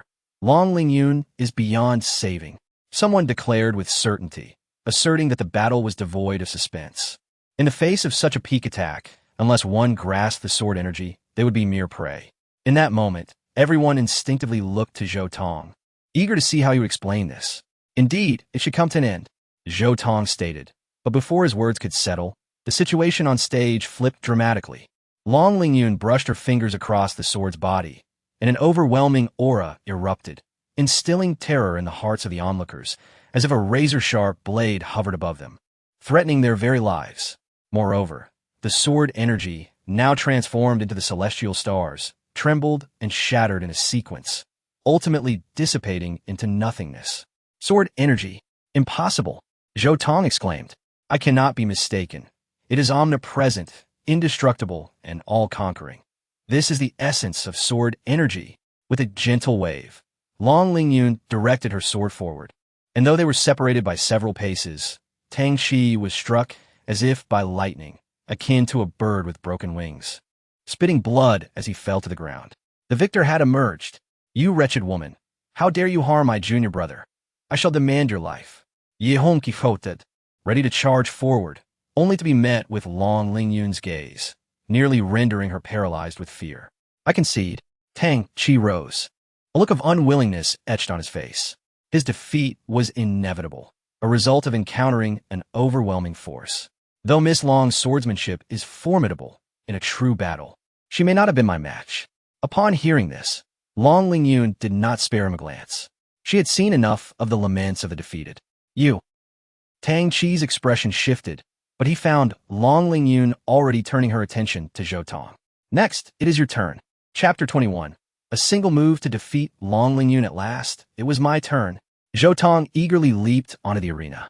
Having witnessed my prowess, you not only chose not to flee, but dared to approach me? Long Lingyun expressed her surprise. How could I deliver a proper thrashing if I don't come closer? Zhou Tong retorted without reservation, deftly seizing the red dust sword from the waist of the little demoness. Let's show this woman a thing or two. If I lose, I shall have no mercy. The little demoness declared, brandishing her delicate fists. A guaranteed victory, Zhou Tong replied with a relaxed demeanor. What audacity! How utterly presumptuous! Tang Qi scoffed, asserting that even I am no match for her. You wouldn't last a single exchange. The crowd nodded in agreement, not because they deemed Zhou Tong weak, but because they recognized Long Lingyun's formidable strength. Zhou Tong paid no heed to the murmurs around him, his gaze fixed unwaveringly on Long Lingyun's eyes. sensing a hint of naive clarity. Can you read? Zhou Tong inquired, provoking Long Lingyun's immediate ire. Spare me the trivialities. We are here to duel. Observing her demeanor, Zhou Tong arrived at a conclusion. No wonder Long Lingyun could wield her sword's momentum. She possessed the legendary wisdom of the illiterate. Those endowed with this wisdom are born unable to read, yet can perceive meaning from form, achieve enlightenment from the myriad phenomena, and grasp the essence of texts. Truly a defiance of nature. The sword saint, that old rascal, shared this constitution, and it seems his disciple does as well. What are you gazing at? Daring to be distracted during our match? Long Lingyun launched her attack, her eyes shimmering as the illiterate wisdom activated, unveiling the sword's eye. Suddenly, Zhou Tong transformed in her vision into a mere assemblage of rigid lines, devoid of any hint of sword energy. This is clearly an ordinary person, utterly ignorant of swordplay. What a disappointment. Long Lingyun felt her enthusiasm wane, poised to conclude the battle with ease. At that moment, Zhou Tong initiated his stance. Long Lingyun froze, as if 1,000 thunders had erupted in her mind. This was an extremely perilous signal, compelling her to channel her sword's momentum without a second thought. Yet, it was too late. Zhou Tong appeared as an unfathomable abyss, his form impenetrable, without a single flaw. Long Lingyun trembled, feeling as though she bore the weight of 1,000 tons, utterly suppressed by the overwhelming sword momentum. I cannot even retaliate. Her heart raced in terror, now realizing that Zhou Tong was not the novice he seemed. He was profoundly inscrutable. The strike has come. Zhou Tong finally unleashed his sword, and the blade shimmered like water, gracefully slicing past her throat, leaving her a mere puppet, powerless to resist. In a flash, their figures intertwined, turning their backs to one another, and all returned to stillness. An eerie silence enveloped the surroundings. One could hear a pin drop. Those who could not comprehend wore expressions of confusion, while those who understood were drenched in sweat. What was the outcome? Who emerged victorious? Someone questioned in bewilderment. That was the most powerful strike I have ever witnessed, unadorned yet unsurpassable. After a long pause, an elder murmured, his voice laden with awe. The mightiest strike. Whose was it? Others pressed on, only to see Long Lingyun kneeling on the arena floor. I have lost, utterly lost, she admitted, acknowledging the outcome of strength and weakness. Witnessing her despondent state, the crowd felt a pang of suffocation. What kind of defeat could render her so desolate? Clearly, the disparity was insurmountable, leaving no chance of victory. I refused to believe it. Someone sprang forth, questioning this absurd spectacle. Indeed, this must be false. It is a performance. How could a seemingly worthless individual achieve such heights? Gu Hongqiu bellowed, his eyes aflame with rage, as if he were staring at a sworn enemy. It must be undeniably true. His sword momentum is superior, far exceeding Long Lingyun's, though you all failed to recognize it. Ying Xiaohuan interjected, delivering a sharp rebuke to the skeptics. Tang Qi's complexion darkened, unable to maintain his innocent facade, a violent aura rising from him. To be annihilated by a single strike, Zhou Tong's execution was nothing short of exhilarating. It dawned upon the spectators that even if Zhou Tong were a waste, his peak prowess was not so easily surpassed. Those sects at odds with the Yuling sect did not hide their disdain, their disciples and elders erupting in laughter. They believed the higher-ups of the Yuling sect must have been out of their minds to make such a foolish decision to expel Zhou Tong from the sect. The sword path is merely a minor aspect. Only true strength holds significance, Mo Lushu declared with a cold tone. The Yuling sect would never harbor a traitor with malicious intent, nor would they accept a waste. Upon hearing these words, Tang Qi finally regained his composure. Mo Lushu was correct. Zhou Tong had become a waste. Why compete with him? In an instant, he returned to his haughty demeanor, convinced that in a fair confrontation, Zhou Tong would undoubtedly fall before him. Zhou Tong shrugged, indifferent to the opinions of others. The farce had concluded, and it was time for him to depart. He wished to linger not a moment longer. Hold on. Just then, Long Lingyun called out to him. Is there something you need? According to our agreement, I have lost to you, and thus I must join your sect. At this declaration, the crowd stirred. The Hahuan sect was about to transcend the ordinary. A female demon, a little enchantress, a once prominent youth, and now Long Lingyun. Was the Hahuan sect transforming into a den of monstrosities? Child, do not deceive yourself. They are not righteous, and they are on the verge of extinction. If you aspire to reach the pinnacle of martial arts, it would be wise to remain with the EXILED sect. We shall provide you with the finest resources. An elder stepped forward to advise, provoking waves of disdain. The EXILED sect's ambitions were laid bare for all to see. Upon hearing this, Long Lingyun cast a glance back, her gaze sweeping over Mo Lu Shu and her disciples. I'm afraid I'm not adept at intrigue, nor am I interested in the weak. Her words ignited the ire of the EXILED sect, a piercing insult that left them reeling. Ignoring the expressions of the crowd, Long Lingyun approached Muronya, kneeling before her. Senior Murong, might I have the honor of becoming your disciple? To nurture a rare talent. That is my wish. Muronya smiled with delight, sparing no time, and accepted her as a disciple. However, I must apologize, for the Hahuan sect is already in decline. Counting you, we have only 3 disciples. Isn't that even better? Long Lingyun rejoiced, pointing at Zhou Tong. This way, I can challenge him to swordplay at any time. Ahem. The little demoness cleared her throat, her expression suddenly serious. You may join us, but you must adhere to the rules. From today onward, I shall be your senior sister, and Zhou Tong will be your senior brother. Do you understand? Understood. I shall respect you both. No. You need not respect me, but you must not harass your senior brother. Long Lingyun's expression shifted slightly. I shall do my best. Furthermore, your daily sparring with him must not exceed 2 hours. Understood. Senior brother also requires time to cultivate and rest. No. The remaining 10 hours he must assist me in my training. That is a vow he has made. Chapter 22. You cut off my source of power. I steal at hand. The splendid master-apprentice ceremony has reached its conclusion. Although it did not unfold as the crowd had envisioned, it nonetheless possessed a unique charm. Everyone expressed satisfaction, save for the members of the EXILED sect, who were discontent. This was supposed to be their moment of establishing authority, yet they were subjected to repeated humiliation by the abandoned disciple, Zhou Tong, losing both face and dignity. Tang Qi was consumed by rage. Watching Zhou Tong surrounded by beautiful women, his demonic power nearly erupting. His own failure was disheartening enough, but Zhou Tong's success was unbearable. A useless person will always remain useless. Even if they momentarily bask in glory, they will ultimately serve as my stepping stone. For I am the true master of this world. It is getting late. We should take our leave. Muronya smiled broadly, her flowing sleeves gracefully draping as she carefully led her 3 beloved disciples away. You cannot leave yet. Mo Yosu suddenly interjected, halting the departing crowd. Return the 7-star blood lotus. Huh! Muronya spat in her face, not bothering to look back as she departed. The air around them seemed to freeze in that moment. Master, you are so handsome. I adore you. Long Lingyun was swept along, her eyes sparkling with admiration as she gazed at Muronya. What an inexperienced little girl. This is just the beginning, and far more handsome individuals lie ahead.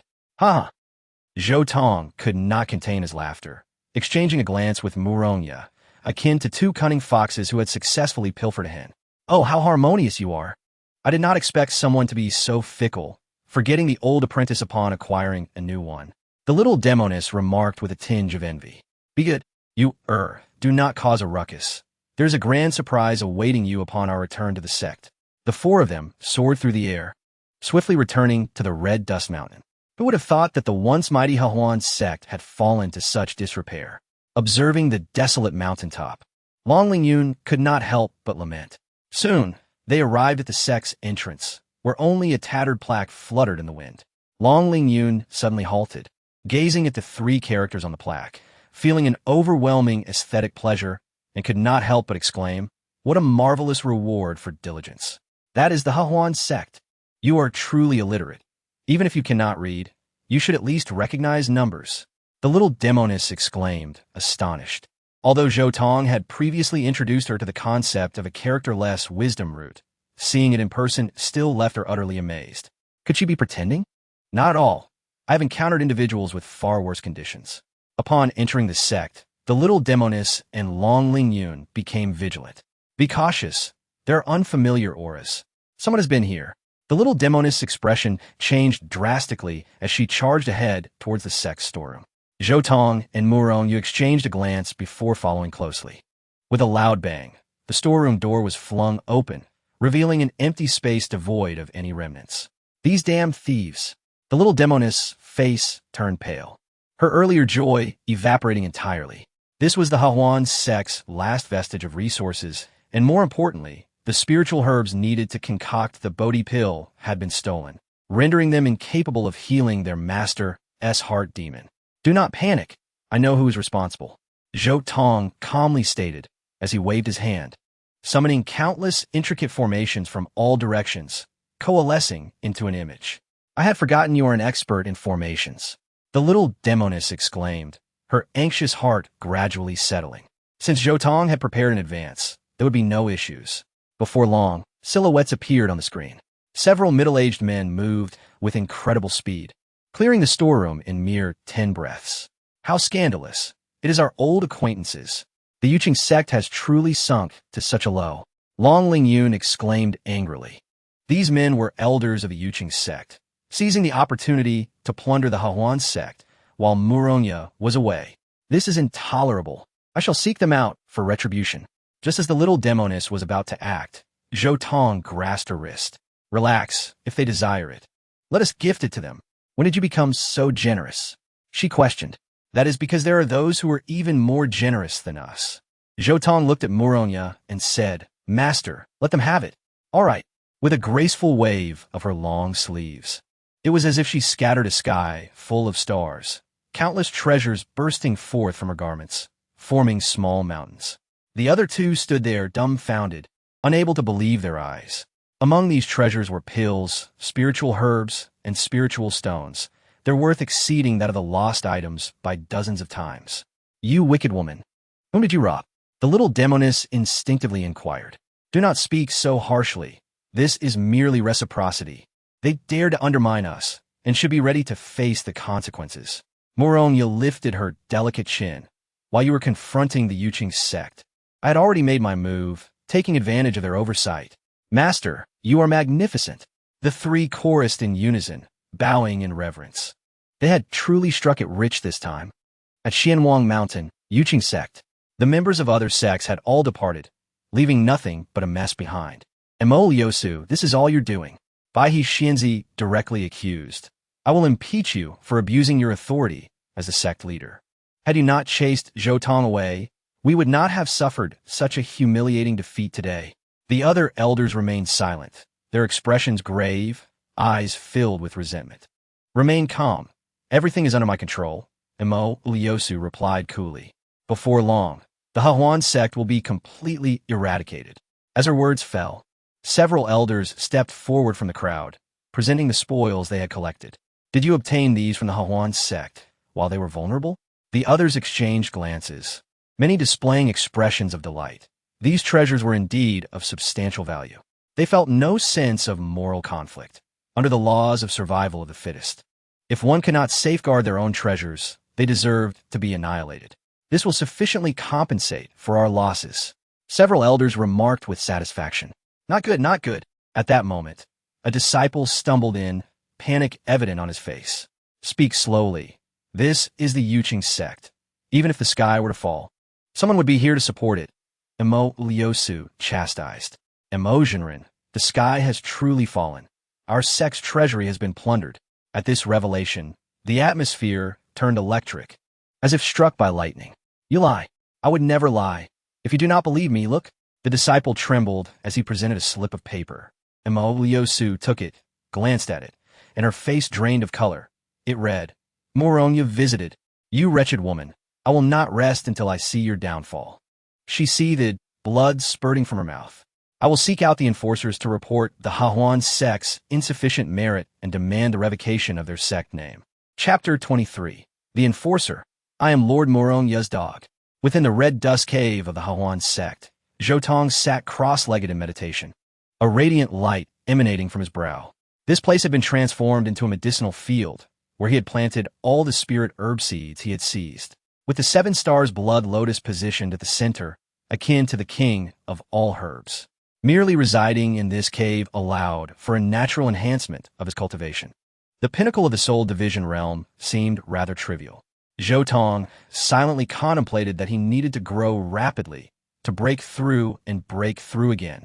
Suddenly, a resounding thunder echoed through the void, startling him awake as he sprang into action, shattering a bolt of lightning with a kick. This body was indeed too weak. Zhou Tong remarked gravely, his mental strength comparable to that of the Emperor realm, yet his physical body could not match it, making him a complete anomaly, constantly monitored by the heavenly Tao. If things continued this way, not only would his cultivation be constrained, but he could also face life-threatening dangers. It was imperative to refine his body, enhancing it to the point where it could harness his mental power. However, refining the body was no simple feat. It was fraught with difficulty and danger. A moment's carelessness could lead to a mutilated physique, leaving permanent injuries. Zhou Tong dismissed such concerns. The simplest and most effective method was to invoke the heavenly Tao's lightning tribulation, using the thunder to strengthen his body. As for the risks, to hell with the risks. If he died, so be it. Surviving would be pure profit. To summon the lightning tribulation, he needed to arrange a grand formation using heavenly Tao engraved stones. These heavenly Tao stones seemed quite precious. He wondered if the Hahuan sect possessed any and resolved to inquire with his master. Zhou Tong, swift as lightning, was about to set off when the little demoness burst in. "Little rascal, trouble is afoot. The enforcer's emissary has come knocking, threatening to revoke the Hahuan sect's founding qualification. Master is currently confronting them." At this revelation, Zhou Tong was taken aback. The enforcer organization was immensely powerful, tasked with maintaining order and eradicating evil, possessing the authority to manage and sanction all practitioners. To sustain its operations, the enforcer organization regularly issued various tasks, completion of which earned merit points, allowing for the exchange of rare treasures. As a sect, they were required to pay a quota of merit points periodically. Prolonged arrears would lead to the revocation of their sect status. The Hahuan sect had been practically defunct in recent years, making the sudden scrutiny by the enforcers a significant matter. "Take me to see," Zhou Tong said with a serious expression, easily deducing that this was undoubtedly the handiwork of the Yuqing sect. Upon arriving outside the Hahuan sect, the scene before them shocked both of them. "I am Lord Moronya's dog." Indeed, the enforcers had arrived, but the situation was not as Zhou Tong had imagined. He saw an emissary kneeling at Moronya's feet, eyes filled with adoration and fervor. The title of the female demon was not given lightly. She could reach the heavens and capture the moon while ensnaring souls in between. Yet, the limit of one's capacity to be captivated was not the limit of Moronya's allure. "Master, stop fooling around." Zhou Tong needed to intervene slightly, saving the emissary's life. "These fellows are pushing their luck. I refuse to comply, and we'll see how they react." Moronya suddenly transformed into a petulant child, indifferently stating her disdain for the enforcers. She harbored no fondness for them, having had an unpleasant encounter with them decades ago. "Do not jest. This is no trifling matter," Zhou Tong replied sternly, aware that the ancient beings among the enforcers were not inferior to the peak of Moronya's strength. Engaging them head-on would lead to misfortune. After helping the emissary to his feet, the latter remained entranced by Moronya, utterly spellbound. "Senior, please return and inform the elders that we shall accept a task tomorrow to repay our owed merit." "Very well, I understand. I shall ensure the message is conveyed. Await the arrival of the young master tomorrow." The emissary bounced away, glancing back longingly. "Get lost. Morong yesnap irritable." Despite being scolded, he left with an even brighter smile, thoroughly satisfied. Zhou Tong was dumbfounded. He never expected such a troublesome character to become a sycophant in the presence of his master. "Did you employ the dream of silk and flowers on him?" Zhou Tong inquired, glancing at Moronya. The dream of silk and flowers was the third chapter of Hahuan heavenly skill, a supreme art of seduction. Even a common practitioner could greatly enhance their charm, and if wielded by a stunning beauty, its impact could be terrifying. Given his atrocious demeanor, I had no choice but to show him some color. Zhou Tong couldn't help but chuckle. Indeed, the title of female demon for his master was well-deserved. "Master, I want to learn this technique too. It is far more effective than swordsmanship." Long Lingyun, unaware of where she had sprung from, added, "As a woman and a beauty, she had nearly been entranced by her master earlier. This skill had reached the realm of winning battles without fighting. At that moment, a delicate hand suddenly reached out and tugged at her ear. You think too highly of yourself. The Hahuan heavenly skill has already been imparted to you. If you wish to practice this technique, first learn to read. The little demoness said, unceremoniously preparing to drag Long Lingyun away. Ah, that hurts. Weren't you just soaking your feet in petals? How did you end up behind me? Silence. The demoness' face flushed. Ever since the last time she had stepped on Zhou Tong, she had developed a habit of soaking her feet in petals.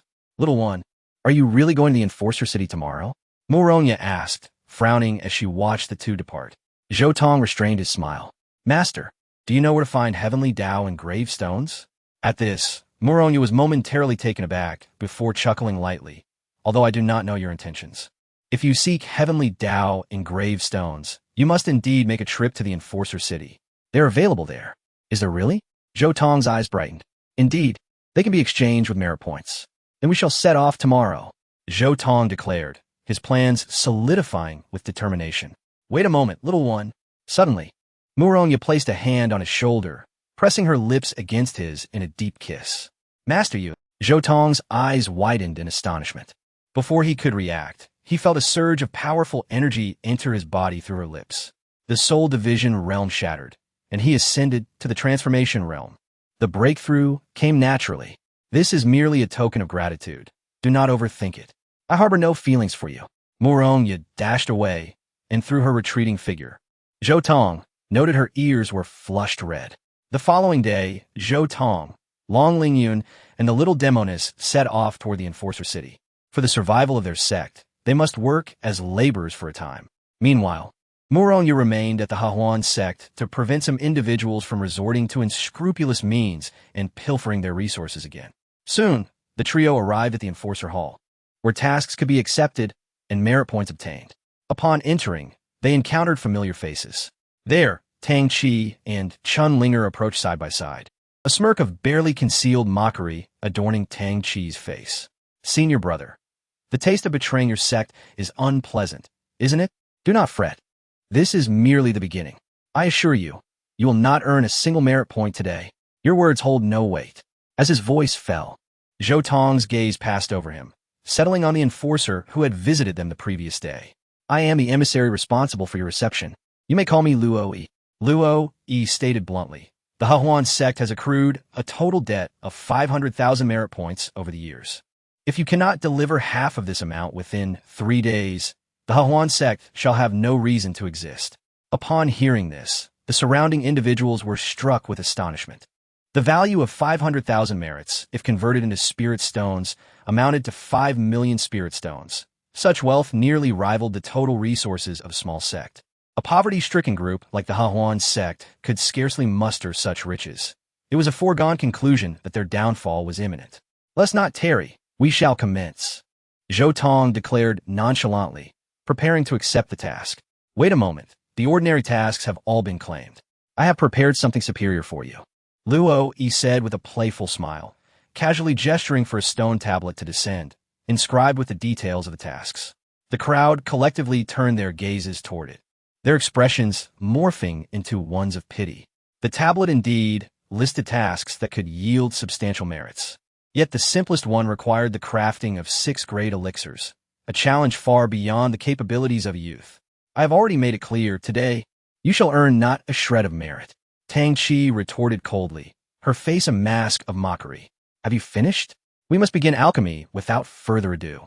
Zhou Tong replied calmly, causing the smile on Tang Qi's face to fade. Such pretense. She scoffed. You, who have already suffered backlash from your reckless attempt to concoct a 7th grade elixir, have become a mere husk.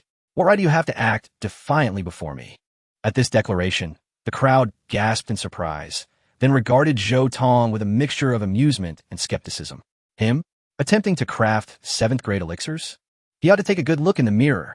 This is what it means to overestimate one's self, believing one's talent to be unparalleled while, in reality, being utterly worthless. It appears that Miss M.O. has made a wise choice. Such a character should be discarded at the earliest opportunity, lest he brings calamity upon us. Unfazed by their derision, Zhou Tong sat cross-legged and retrieved his alchemical furnace. Coincidentally, the task board featured the crafting of Bodhi elixirs, aligning perfectly with his intentions. A single 7th grade elixir commanded a value of 20,000 merits. Should he successfully concoct all the elixirs listed, he would not only settle his debts, but also have enough merits left to acquire several pieces of celestial Tao stones. It was a splendid opportunity. With the elixir in the furnace and the divine flames ignited, everything proceeded with meticulous precision. The onlookers fell silent. Such was the nature of the craft. Yet, there are always those who seek to disrupt the order. Chun-Ling approached, looking down condescendingly, and said, "Stop pretending to be dignified. If you continue this charade, no one will be able to save you when your injuries flare up." Zhou Tong remained silent, seemingly oblivious to her words. "I'm speaking to you. What kind of attitude is this?" Chun-Ling, incensed with humiliation, reached out to grasp his shoulder. "Get lost." With a sharp sound, the little demoness unsheathed her sword, striking her across the face. "Dare to approach again, and I shall slay you." Chun-Ling cried out, her eyes filled with shock and fury. "You are endangering him. Senior sister, there is nothing to discuss with such trash. If he wishes to humiliate himself, I shall gladly oblige." Realizing this was a splendid opportunity to overshadow Zhou Tong. If they both engaged in alchemy, and Zhou Tong failed while he succeeded, his reputation would soar. With this thought, he eagerly retrieved his alchemical furnace and entered the crafting state. This scene instantly drew a crowd, eager to witness the clash between the once great prodigy and the current genius. What sparks would fly? Is it not obvious? One is truly capable, while the other merely pretends. The outcome is all but assured. As if to validate this assertion, half an hour later, fragrant aromas wafted from Tang Chi's furnace, captivating and invigorating all present. What a rich and pure essence. This is the 6th grade returning essence elixir, and of exceptionally high quality. An alchemical master approached, nodding in approval. The crowd erupted in excitement. No wonder he is a prodigy. Just days ago, he was a 5th grade alchemist, and now he has advanced so swiftly. Truly humbling. Success. Tang Chi's eyes sparkled as he lifted the lid of the furnace, and a vibrant red elixir soared forth. Its hue was perfect, and its essence was indeed of superior quality. The crowd marveled, but suddenly dark clouds gathered above, shrouding the area in gloom. Heavens! This is elixir cloud. Some alchemists gasped in horror, exclaiming, "To craft a 6th grade elixir and provoke such an omen indicates that its quality approaches that of a 7th grade elixir." Upon hearing this, the crowd fell into stunned silence, gazing at Tang Chi with immense reverence. Master Tang is truly an unparalleled genius. In that moment, praises echoed, while many simultaneously disparaged Zhou Tong. Just look at what he is, a mere waste, daring to compare himself to Master Tang. He might as well be dreaming. Everyone, do not disturb him, lest he fail and shift the blame onto us. Tang Chi remarked mockingly, fixated on Zhou Tong, even as Chun-Ling shook her head in apparent disappointment. Moments later, Zhou Tong opened his eyes. "Finished. What have you accomplished?" "There isn't even a hint of elixir fluctuation. Don't tell me you've concocted a 7th grade elixir." Someone rushed forward, their tone dripping with scorn. "Indeed, it is the 7th grade Bodhi elixir." At this proclamation, the crowd exchanged incredulous glances before bursting into laughter. "Ha ha! Am I hearing correctly? He dares to claim that a 7th grade elixir can summon the wrath of heaven and earth. Should we prepare ourselves to avoid being struck by lightning? Let it be so." Zhou Tong gazed at the individual, his smile vibrant. "Then let the lightning strike me." The person dashed outside, arms outstretched as if to embrace the sky. "If I am not struck by lightning, then you shall crawl through my trousers." This statement elicited another round of boisterous laughter from the crowd. "Then let us await the spectacle." Zhou Tong chuckled, gradually unveiling the furnace lid. Chapter 25. The Arrogance of Shangguan Wuhui. The crowd held their breath, poised to mock. Tang Chi crossed his arms, adopting an expression of eager anticipation. Yet, as the alchemical furnace opened, an unforeseen calamity struck. Boom! Tang Chi's alchemical clouds dissipated in an instant, as if confronted by some dreadful force. How could this be?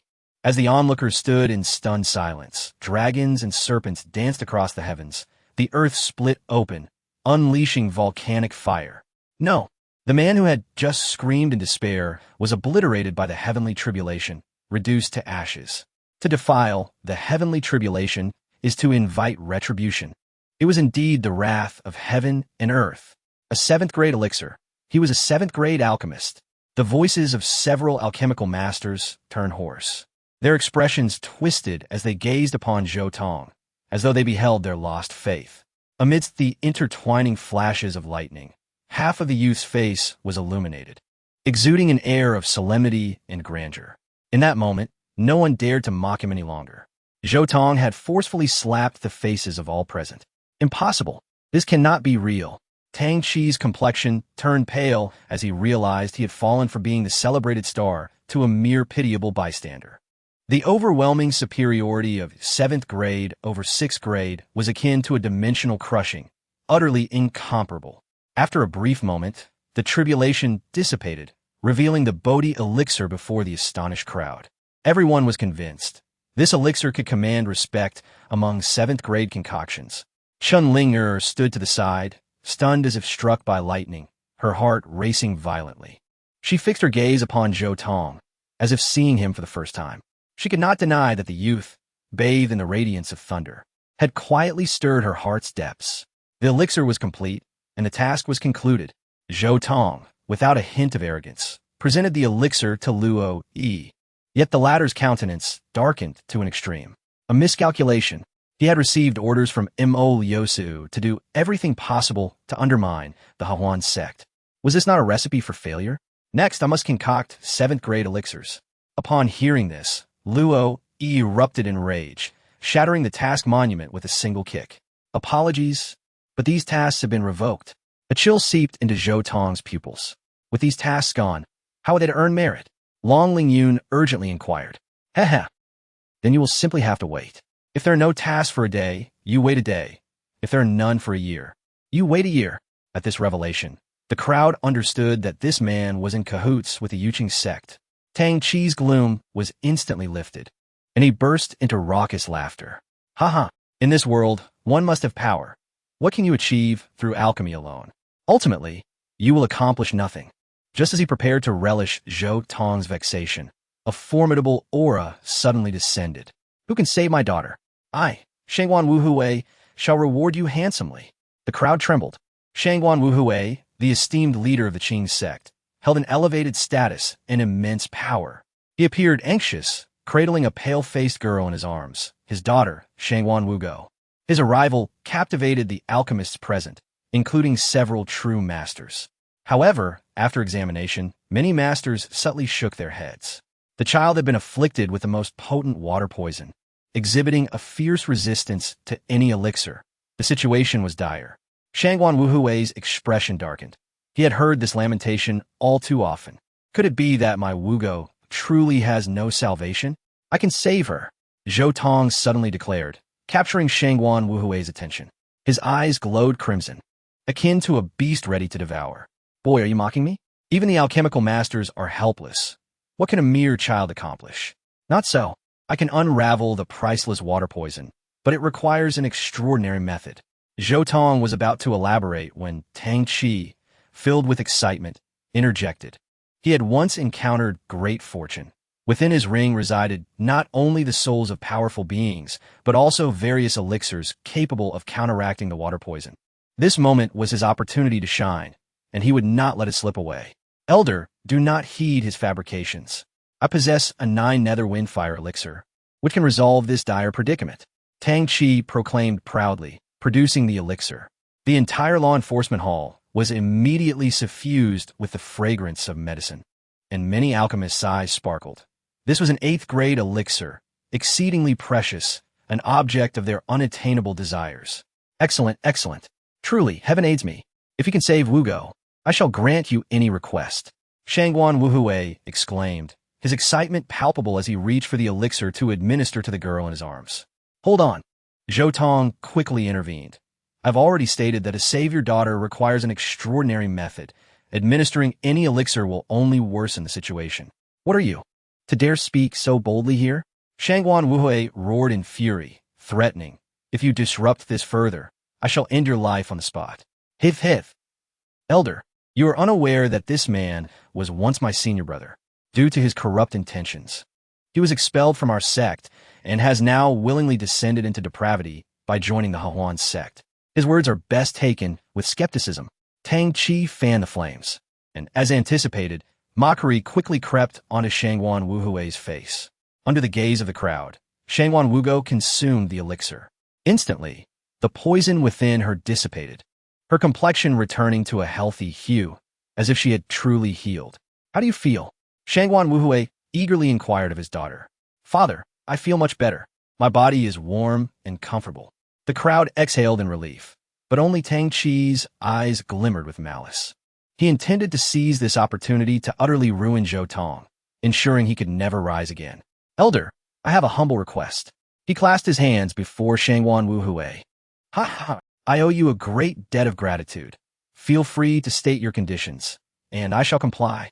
Thank you, Elder. Tang Chi's face lit up, suddenly pointing at Zhou Tong. Elder, allow me to report. I once held this man in great esteem, yet his actions have profoundly disappointed me.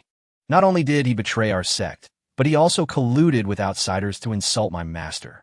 I implore you to take action against him. The expressions of those around shifted dramatically. It was evident Tang Chi had resolved to destroy Zhou Tong. Shao Qi, this is our own affair. Why trouble the elder? Chun Ling-er, in a rare moment of clarity, unexpectedly defended Zhou Tong. No need for further words. Even if my young brother remains silent, I shall not allow such a scoundrel to act with impunity. Shangguan Wuhui declared coldly, stepping toward Zhou Tong, an overwhelming pressure crashing down like a tidal wave. Disband your cultivation, slap yourself 300 times, and sever an arm. Then today's matter will be concluded. Otherwise, what can you do to me? Zhou Tong retorted unceremoniously, his eyes filled with pity and mockery. This expression ignited a blaze of anger within Shangguan Wuhui. You squander the opportunity one grant you. Do not blame me for being merciless. This is the law enforcement hall. Dare you act violently here? The little demoness and Long Ling Yun simultaneously circulated their energies, sharing the burden of pressure alongside Zhou Tong. Long Ling Yun glanced at Luo Yi behind him, who wore an expression of amusement. If someone is to cause a ruckus, should we not summon help? Why summon help? There is no wrongdoing here. Moreover, you were the ones who deceived first. If punishment is due, it should be directed at you. He replied mockingly, causing the crowd to remember that this man was also bought by the Yuqing sect. Now, let us see who can save you. Shangguan Wuhui's expression turned cold as he prepared to strike at Zhou Tong. 5. Zhou Tong, indifferent, suddenly began the countdown. Are you counting down for your life? Shangguan Wuhui found it utterly amusing.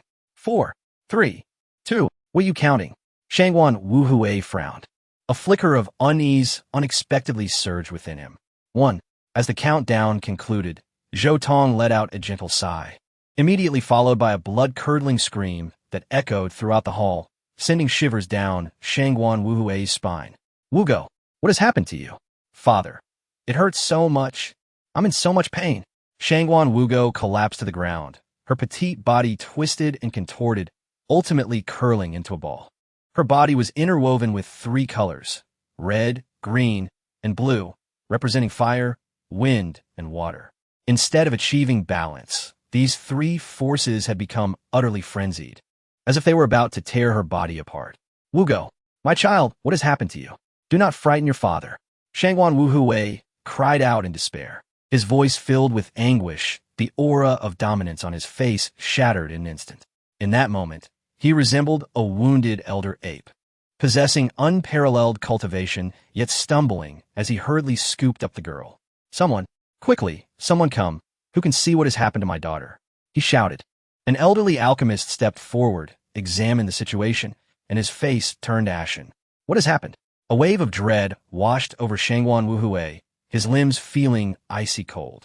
To speak plainly, the water poison has entered her lungs, the fire poison has reached her heart, and the wind poison has invaded her abdomen. The situation is exceedingly grim. So, my daughter is on the brink of death? Upon hearing this, the old man shook his head slightly. On the brink of death is a euphemism. In such circumstances, even divine beings would find it difficult to save her.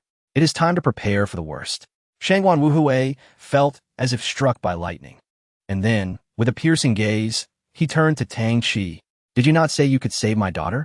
If something happens to her, I will make you pay the price. Tang Qi was instantly drenched in sweat, perceiving the aura of death closing in. I don't know what happened. She should have been fine after taking the elixir. Perhaps it's a side effect. Yes, it must be a side effect. Please, breathe deeply. Dizziness is normal. Seeking death. Shangguan Hui erupted in fury, his aura transforming into thunder that struck down upon Tang Qi, severely injuring him and causing blood to pour from his 7 orifices. Senior, spare my life. I acted out of good intentions, but made a mistake. Tang Qi knelt down, pleading for mercy without a shred of dignity. Even though a powerful soul resided within him, he could not withstand the wrath of Shangguan Wuhui. If this were not the law enforcement hall, I would have killed you on the spot. Zhou Tong observed the farce before him, his expression as calm as still water. This is no longer our concern. Let us depart. Upon finishing his words, the 3 turned to leave. Big brother, please save me. A tremulous, pitiful voice called out from behind, causing Zhou Tong to instinctively halt his steps. Turning around, he saw Shangguan Wugo reaching out her small hand, her face a portrait of desperation. Children are the most perceptive during such times. In moments of life and death, she could accurately discern who her savior was. Shangguan Wuhui finally regained his composure, Zhou Tong's prior warning still echoing in his mind, though he had dismissed it. Young man, can you truly say my daughter? What did you call me? Zhou Tong's eyes held no emotion, only a cold indifference towards human life. Even Shangguan Wuhui, accustomed to life and death, could not help but tremble. The thought of his previous actions filled him with regret. Sir, please save my little girl. He lowered his noble head, his voice laden with supplication. I refuse. Zhou Tong remained unmoved, directly sitting down on the ground. Hearing this, Shangguan Wuhui's face unexpectedly revealed a glimmer of hope. Zhou Tong had refused, but did not say he could not save her. Perhaps there was still a sliver of hope. With a thud, to the astonishment of everyone present, the leader of the Qingyun sect knelt on both knees and bowed deeply to Zhou Tong. I, an old fool, was so desperate to save my daughter that I failed to discern right from wrong and offended you, sir. Please, in your great mercy, guide me and save my little girl. I am willing to pay any price. Witnessing this scene, everyone was deeply moved. Although Shangguan Wuhui was somewhat domineering and obstinate, he was undeniably a true man. The most shocked of all was Chun Linger, who was Shangguan Wuhui. Even Mo Yosu would bow respectfully before him. Yet now he knelt before Zhou Tong, weeping and pleading, humbled like a child. In stark contrast, Zhou Tong remained impassive, even closing his eyes. It was as if all of this were a matter of course. He was deserving of such reverence from a peerless powerhouse. Chun Linger found herself in a daze. Was this truly the same timid and cautious junior she once knew? It seemed he had transformed into someone entirely different. Only now did she realize that Zhou Tong had genuinely changed. With this thought, she felt a surge of panic. She had thought Zhou Tong was merely playing hard to get, but now it seemed she was truly about to lose him. No, I do not want a future without you. I did not mean to keep you hanging. Her throat felt constricted, her voice barely a whisper, making it impossible for anyone to hear her words. Big brother, I beg you, please save me. I am not afraid of death. Only afraid that if I die, my father will be all alone. The little girl's maturity was heart-wrenching, and upon hearing this, Shangguan Wuhui immediately broke down in tears. She was the only child left behind by his deceased wife. If she were to leave him, he would not wish to live any longer. In such a scene, the 2 girls beside Zhou Tong were also moved. Long Lingyun exchanged a glance with Shangguan Wuhui, signaling him to plead with the little demoness. One could only say that the wordless wisdom was indeed perceptive, immediately grasping the crux of the matter. Among those present, the only one who could sway Zhou Tong's decision was the little demoness. Shangguan Wuhui truly understood and sincerely implored the little demoness, Child, I'm truly at my wit's end. Please, help me. Once this matter is resolved, I will reward you handsomely. The little demoness nodded in agreement and gently patted Zhou Tong's shoulder. Quickly save her. The child is innocent. Very well, for your sake. Zhou Tong stood up and gently lifted Shangguan Wugo in his arms. This simple action nearly shattered Chun Linger's heart. The demoness had merely uttered one sentence. Not as a negotiation, a request, or an order, and Zhou Tong acted on her behalf. What profound affection and favoritism this was. The coercion of the strong was like a breeze against the face. The reverence of the respected was as tranquil as still water. Only emotional ties could compel him to lower his gaze. This sentiment had originally belonged to her, yet now she had cast it aside with her own hands. Heaven! What have I missed? What have I done? Chun Linger lamented, covering her face, tears slipping through her fingers, yet no one paid her any heed. Sir, is my little girl still salvageable? Shangguan Wuhui stood up, yet his body remained hunched, and no one mocked his servility. They only felt that his silhouette was incredibly dignified. She can be saved, rest assured. As the words fell, Zhou Tong unleashed a mental force comparable to the imperial realm, intending to eradicate the poison with utmost brutality. Such a terrifying energy exceeded everyone's comprehension. They could not even perceive it. Yet they saw the expression on the little girl's face finally relax. All is well, truly well. Shangguan Wuhui was overjoyed, for the blue and red hues enveloping his daughter had vanished. This was a good omen. But it is not over yet. Zhou Tong withdrew his mental power, his expression unchanged, and said, "The wind and fire poisons have been eliminated, but the water poison remains. How shall we resolve this? We need to summon the gale and ignite the earth fire to dispel the cold water poison within her." Upon hearing this, everyone present suddenly changed countenance. The gale is also known as the wind of life. The gift bestowed upon the beings of the continent by the heavenly Tao is the gale, which, when one bathes in its winds, can dispel ailments, eliminate toxins, enhance cultivation, and deepen comprehension. Each surge of the gale is a momentous occasion, celebrated across the land with jubilant cheers. Alas, such a grand event occurs only once every 100 years, and it has been less than 50 since the last occurrence. A look of anxiety crept across Shangguan Wuhui's face. Must his daughter wait another 50 years? Oomph. I thought you possessed some real ability. Tang Qi, bloodied yet resolute, rose to his feet, his eyes shimmering with unabashed resentment. Setting an impossible condition merely masks your own incompetence. You cannot achieve it. The crowd echoed his sentiments. Zhou Tong's conditions were as good as non-existent. If they were to wait for the gale to arrive, it would be too late. What young Master Tang says is reasonable. Luo Yi finally cast aside pretense, openly supporting Tang Qi. Xingguan's sect leader, in my view, this fellow is a fraud. It is likely that your daughter's salvation is due to young Master Tang's elixir, while he merely claims the credit. Indeed, all of this is my achievement. This rubbish is merely posturing. Tang Qi's eyes sparkled with newfound justification. The crowd exchanged glances, and it was evident that many had bought into Tang Qi's claims. The reason was plain. Zhou Tong had done nothing more than hold Shangguan Wuhui's daughter for a mere moment, and the crisis had seemingly been resolved, raising suspicion among the onlookers. Silence. Shangguan Wuhui bellowed in fury. Whoever has the ability, step forth and assist my daughter in detoxification. If successful, I shall willingly offer up the entire Qingsheng sect. Should you fail and still dare to create chaos, do not blame me for my ruthlessness. The crowd fell silent. Intimidated by the metallic clang of his words, none dared to challenge him. Sir, I am willing to pay any price to save my daughter. May I ask how you wish to instruct me? Shangguan Wuhui's expression softened, bowing humbly to Zhou Tong.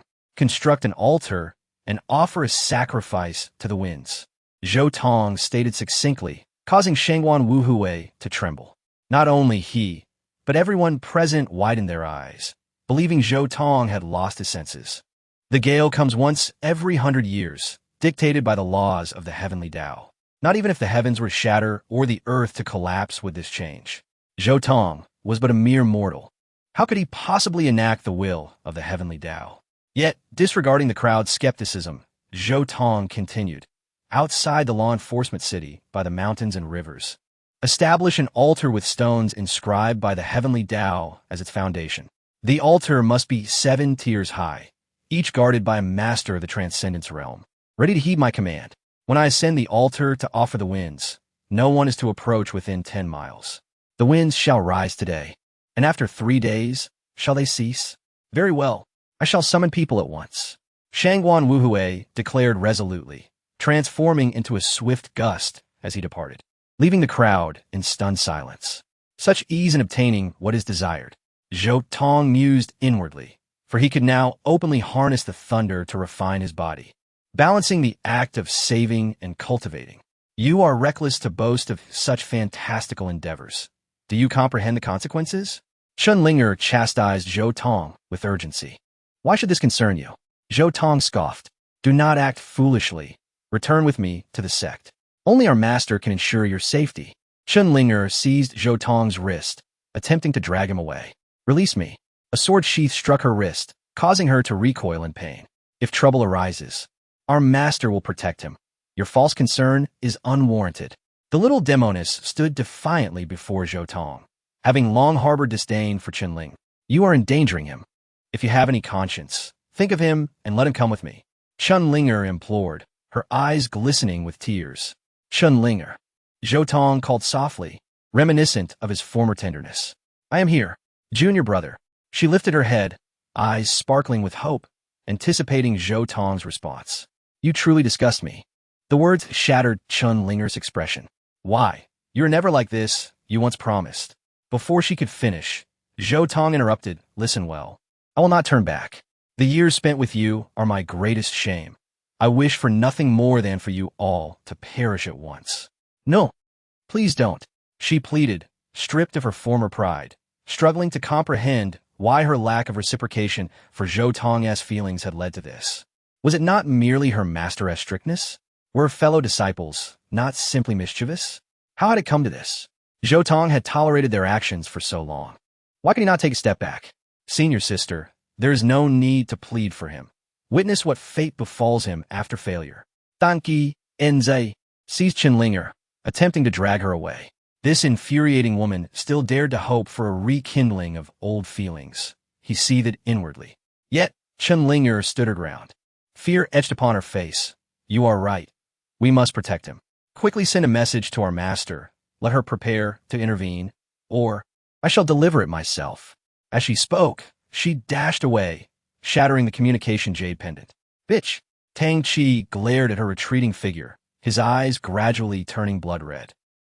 Outside the law enforcement city, at the foot of Tianyu Mountain, by the banks of the Diquan River, in less than 2 hours, a magnificent altar arose from the earth, encircled by 7 stone pillars, each corresponding to the 7 stars of the Big Dipper. Everything was in place, awaiting the gale. The moment Zhou Tong stepped onto the altar, all unrelated individuals retreated, countless powerful figures hovering in the air, gazing with grave expressions. Tang Chi's demeanor was icy, yet his heart raced. He feared Zhou Tong might indeed succeed, thereby overshadowing him and potentially winning Emo Liusu's heart back. Master, will that fellow succeed? Unable to contain himself, he inquired of the spirit within his ring. Impossible, absolutely impossible. No one can alter the will of the heavenly Tao. An ancient voice resonated, assuring Tang Chi his master had never erred. At that moment, Zhou Tong radiated a tranquil aura, as if time itself had frozen. This was an opportune moment. He had questions that required answers. His supreme mental energy surged skyward, and suddenly, crimson lightning erupted from his form, resonating with the Hahuan lock, soaring into the heavens.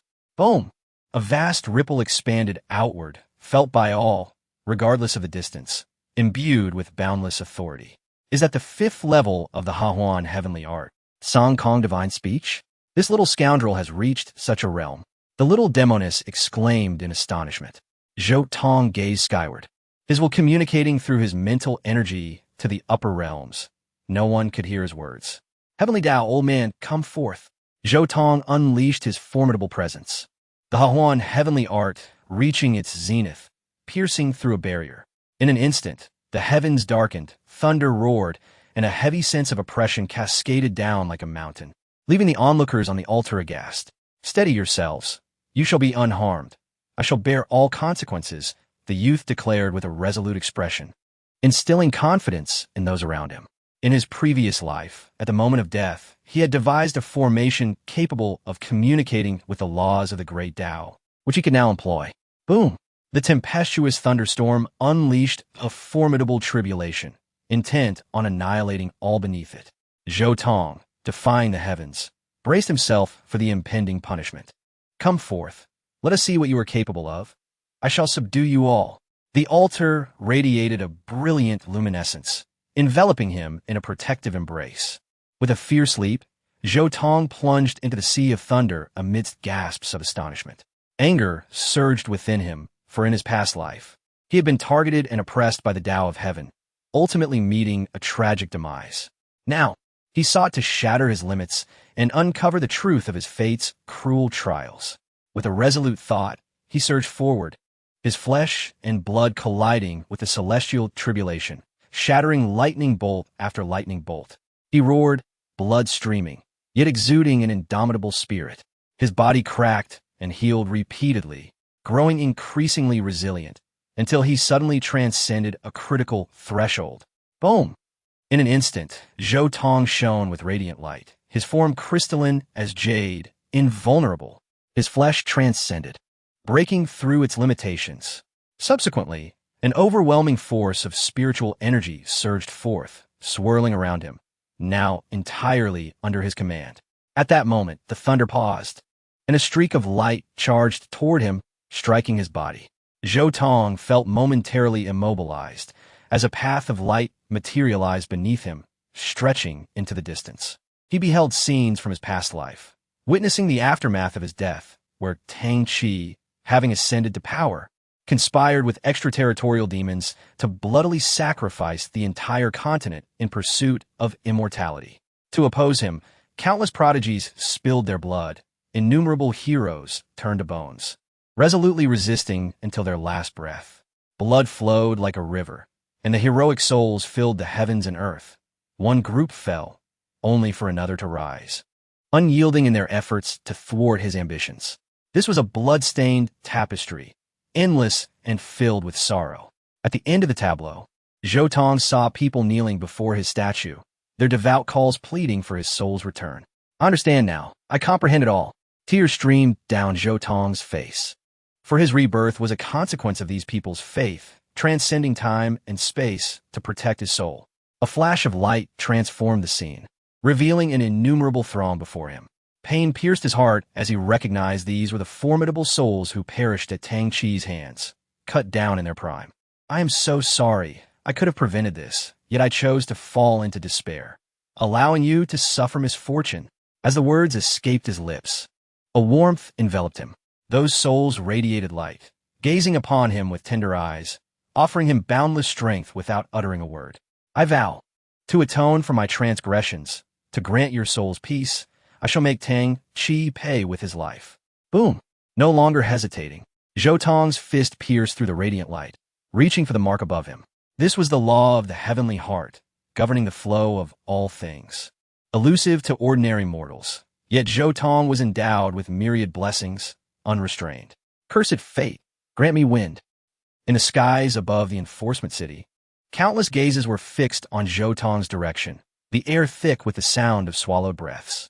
In the blink of an eye, 3 hours slipped by, as the vibrant hues of dusk painted the horizon.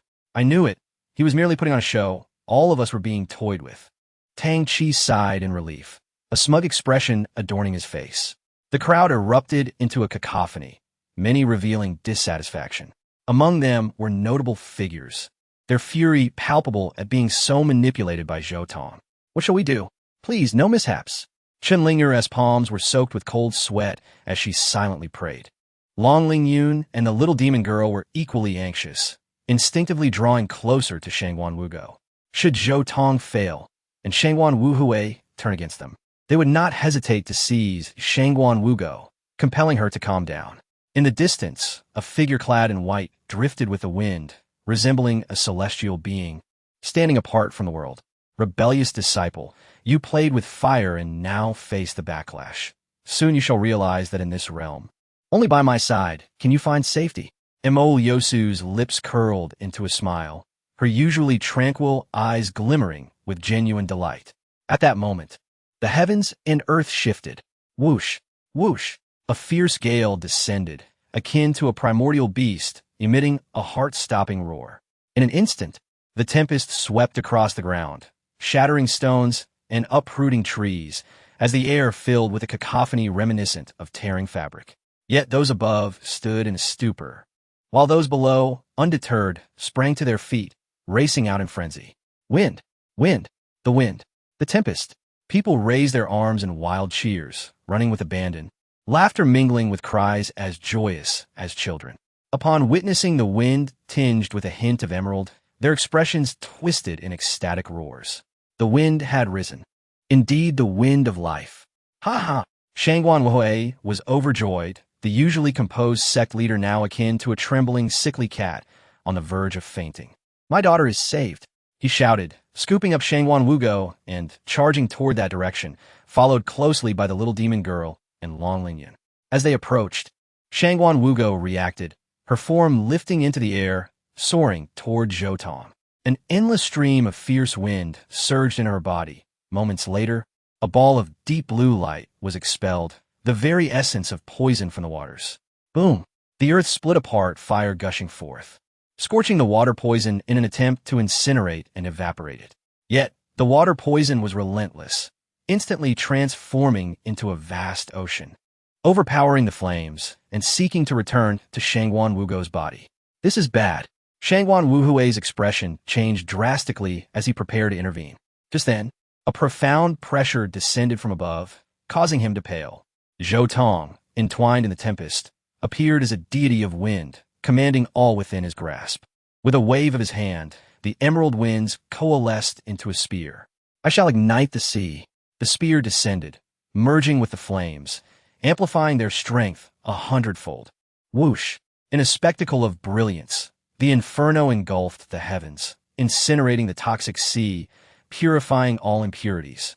This was not a fire of destruction, but the flame of the Great Way, the fire of life.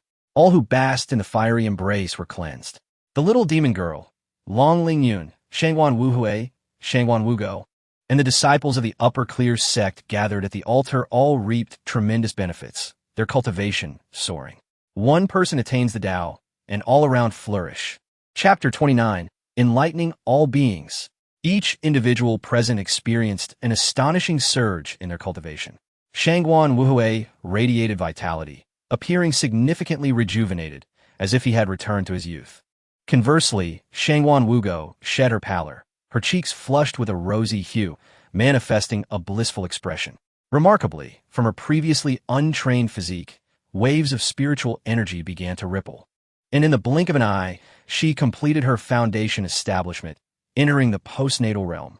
The little demoness glimmered with brilliance, surpassing the limits of the heart union realm, with one foot already treading into the realm of heaven's severance. Long Lingyun also reached the pinnacle of the heart union realm. The disciples of the Upper Qing sect experienced tremendous growth in their cultivation, with some directly stepping into the heart union realm. Onlookers gazed at the inferno with envy, their eyes glistening as they could hear Shangguan Wuhui's boisterous laughter even from afar. That old dog truly struck gold, not only rescuing his daughter, but also acquiring a multitude of talented disciples. His kneeling act was indeed worthwhile. Some voiced their frustrations, eager to rush into the flames to seize the opportunity, but in a heartbeat, the inferno extinguished, leaving them bereft of their chance. Alas, they beat their chests in regret. Yet soon enough, their remorse vanished. For a profound gust of life surged through the heavens and earth, indiscriminately cleansing every soul. How could this be? Why is this happening? Heaven above, why are you so unjust to me? Tang Chi's eyes brimmed with fury. Even amidst the gale, he found no solace. Gazing at the resplendent Zhou Tong atop the platform, jealousy gnawed at him. Master, did you not say this was impossible? He questioned the elder within the ring, his voice laced with anger. Silence was the only response. What is wrong with you? Speak. I must be ignorant. I have never witnessed such a technique. Perhaps he is indeed unique. No, in all the world, I am the most extraordinary. None can outshine me. He succumbed to rage, his expression becoming increasingly grotesque. Calm down, young one. Do not fall into madness. The elder's roar temporarily quelled Tang Chi's fury. I will destroy this worthless fool and claim all the women by his side. Leaving him utterly forsaken, Tang Chi gritted his teeth, declaring, Master, you must assist me. Otherwise, my thoughts will remain unfulfilled, and I cannot help you reconstruct your body. All right. I promise you. I have long prepared a curse formation capable of ensnaring Zhou Tong in misfortune, and I have also refined a love goo. Once planted in those women, they shall be devoted to you. Haha, splendid, thank you, master. Excitement sparkled in Tang Chi's eyes, and he regarded Zhou Tong on the platform with a mocking smile. Wait for it. I shall drag you back into the dust, ensuring your eternal downfall. Zhou Tong's lips curled upwards, having heard their entire conversation through his superior mental prowess. A curse formation? A love goo? How intriguing. He recalled that in his past life, Tang Chi had never resorted to such methods, suggesting there might be repercussions. It seems his adversary is truly desperate this time.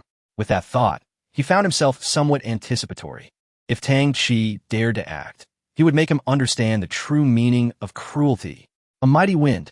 Zhou Tong waved his hand, intensifying the gale, infusing it into every individual, aiding in their metamorphosis. Countless powerful beings emerged from their meditative states, their expressions filled with bewilderment. This cannot be right, clearly. The opportune moment had not yet arrived. Yet this gale had arrived 50 years too early. Was it a blessing or a curse? What does it matter? This is a tremendous boon. Waste it if you wish. Some cultivators, unrestrained, directly sat down to absorb the energy, for in such circumstances, wasting even a second is a monumental loss. In the core hall of the law enforcement city, an emaciated, ancient figure slowly opened his eyes. This individual radiated an aura of decay, resembling a man on the brink of death. Yet, as he opened his eyes, murky depths suddenly emitted a piercing light akin to thunder, instantly penetrating the fabric of space and landing upon Zhou Tong. Well done, young lad. You can summon the wind of life.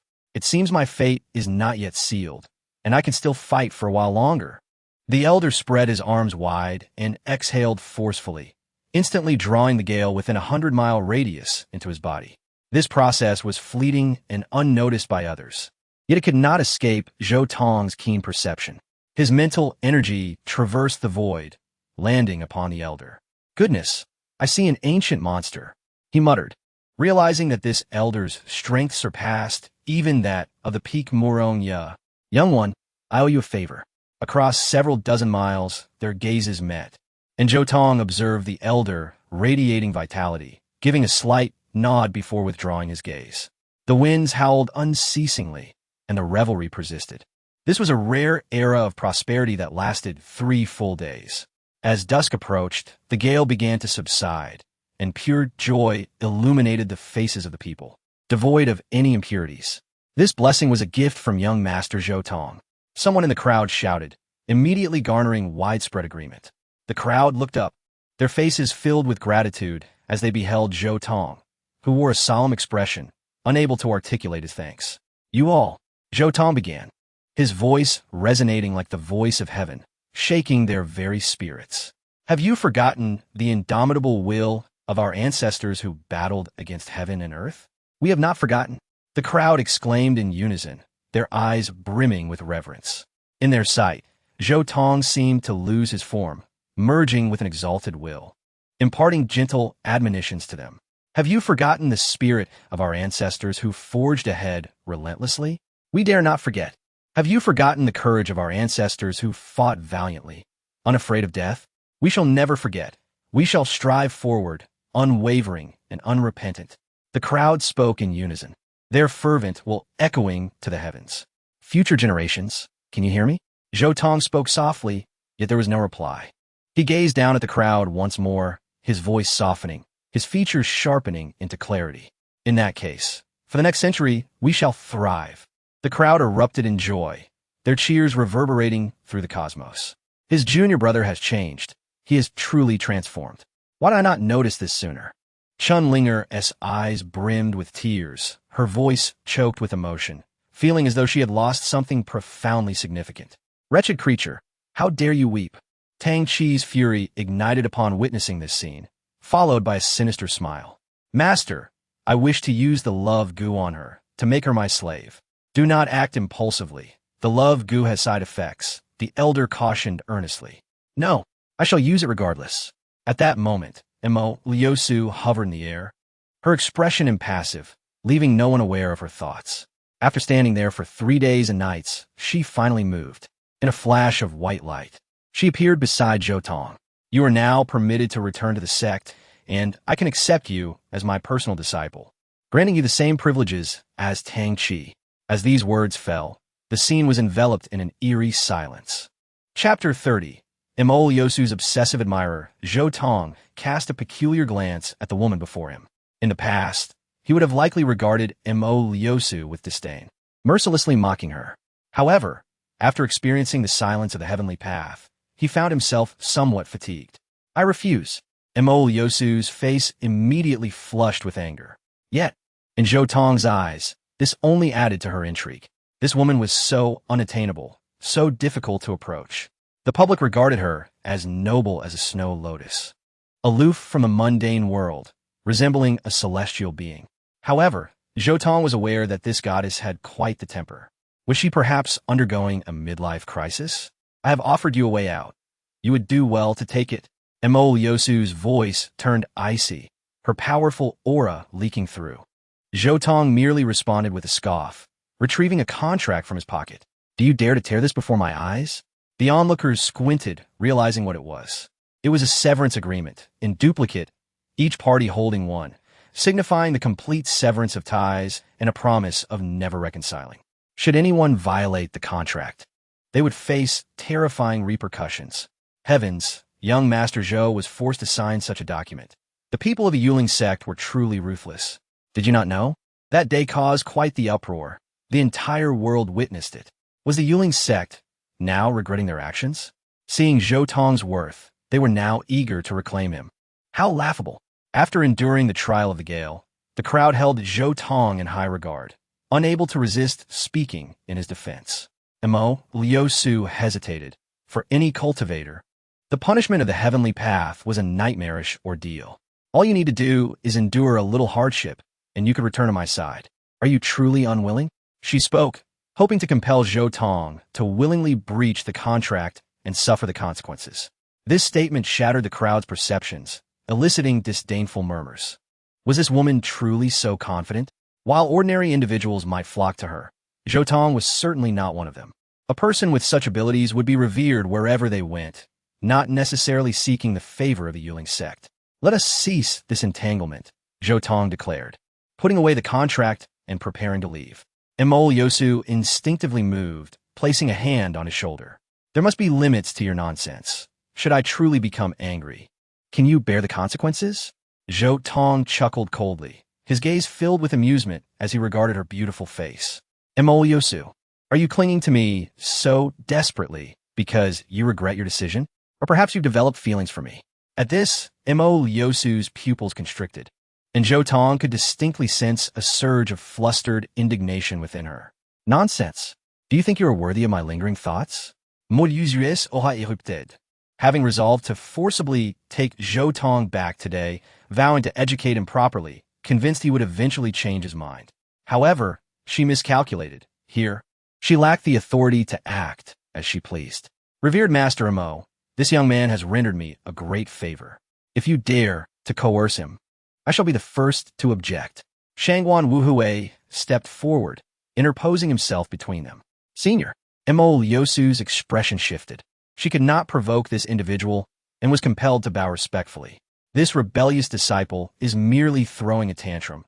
I intend to take him back for proper guidance. Please do not interfere. You severed your ties, did you not? How can you still refer to each other as master and disciple? Shangguan Wuhui interjected bluntly. Moreover, I have heard you forced him to abandon his cultivation. Do you grasp the magnitude of hatred this incites in a cultivator? Mo Liusu was rendered speechless. To render someone a cripple was akin to murdering their parents, a feud that could never be reconciled. I did not anticipate. I will make amends. Unnecessary, Zhou Tong replied, unperturbed, addressing Shangguan Wuhui. Master Shangguan, let us return to the enforcement city. I have a request. You, my dear boy, are my benefactor. There is no need for such formality. Speak of one matter or even 100. I shall not decline. Shangguan Wuhui replied heartily, stepping forward as they returned to the enforcement city. One by one, others returned, including Mo Liusu. The members of the Hahuan sect have come here today for but one purpose, to settle the outstanding debt of 500,000 merits. Zhou Tong fixed his cold gaze upon Luo. Fortunately, the 3-day deadline has not yet passed. We are merely 15 minutes away from it, so we have made it in time. Shangguan Wuhui understood the implication. I shall cover the 500,000 merits. Luo Yi's expression darkened. He realized he had offended Zhou Tong, an outcome far from reassuring. Were he a reasonable person, he would now lower himself to mend relations with Zhou Tong, perhaps allowing them to laugh it off. However, Luo Yi was anything but ordinary. His animosity towards the Hahuan sect stemmed from a request made by the woman he admired. And as a devoted admirer, he would go to any lengths to fulfill her wishes. Indeed, his goddess was Mo Liusu. From their very first meeting, Luo Yi understood what it meant to fall in love at first sight. His affection had only intensified over the years, and now he believed sacrificing himself for Mo Liusu was no great matter. Thus, he subtly glanced at Mo Liusu, seeking her approval. Unsurprisingly, she shook her head, insisting he destroy the Hahuan sect.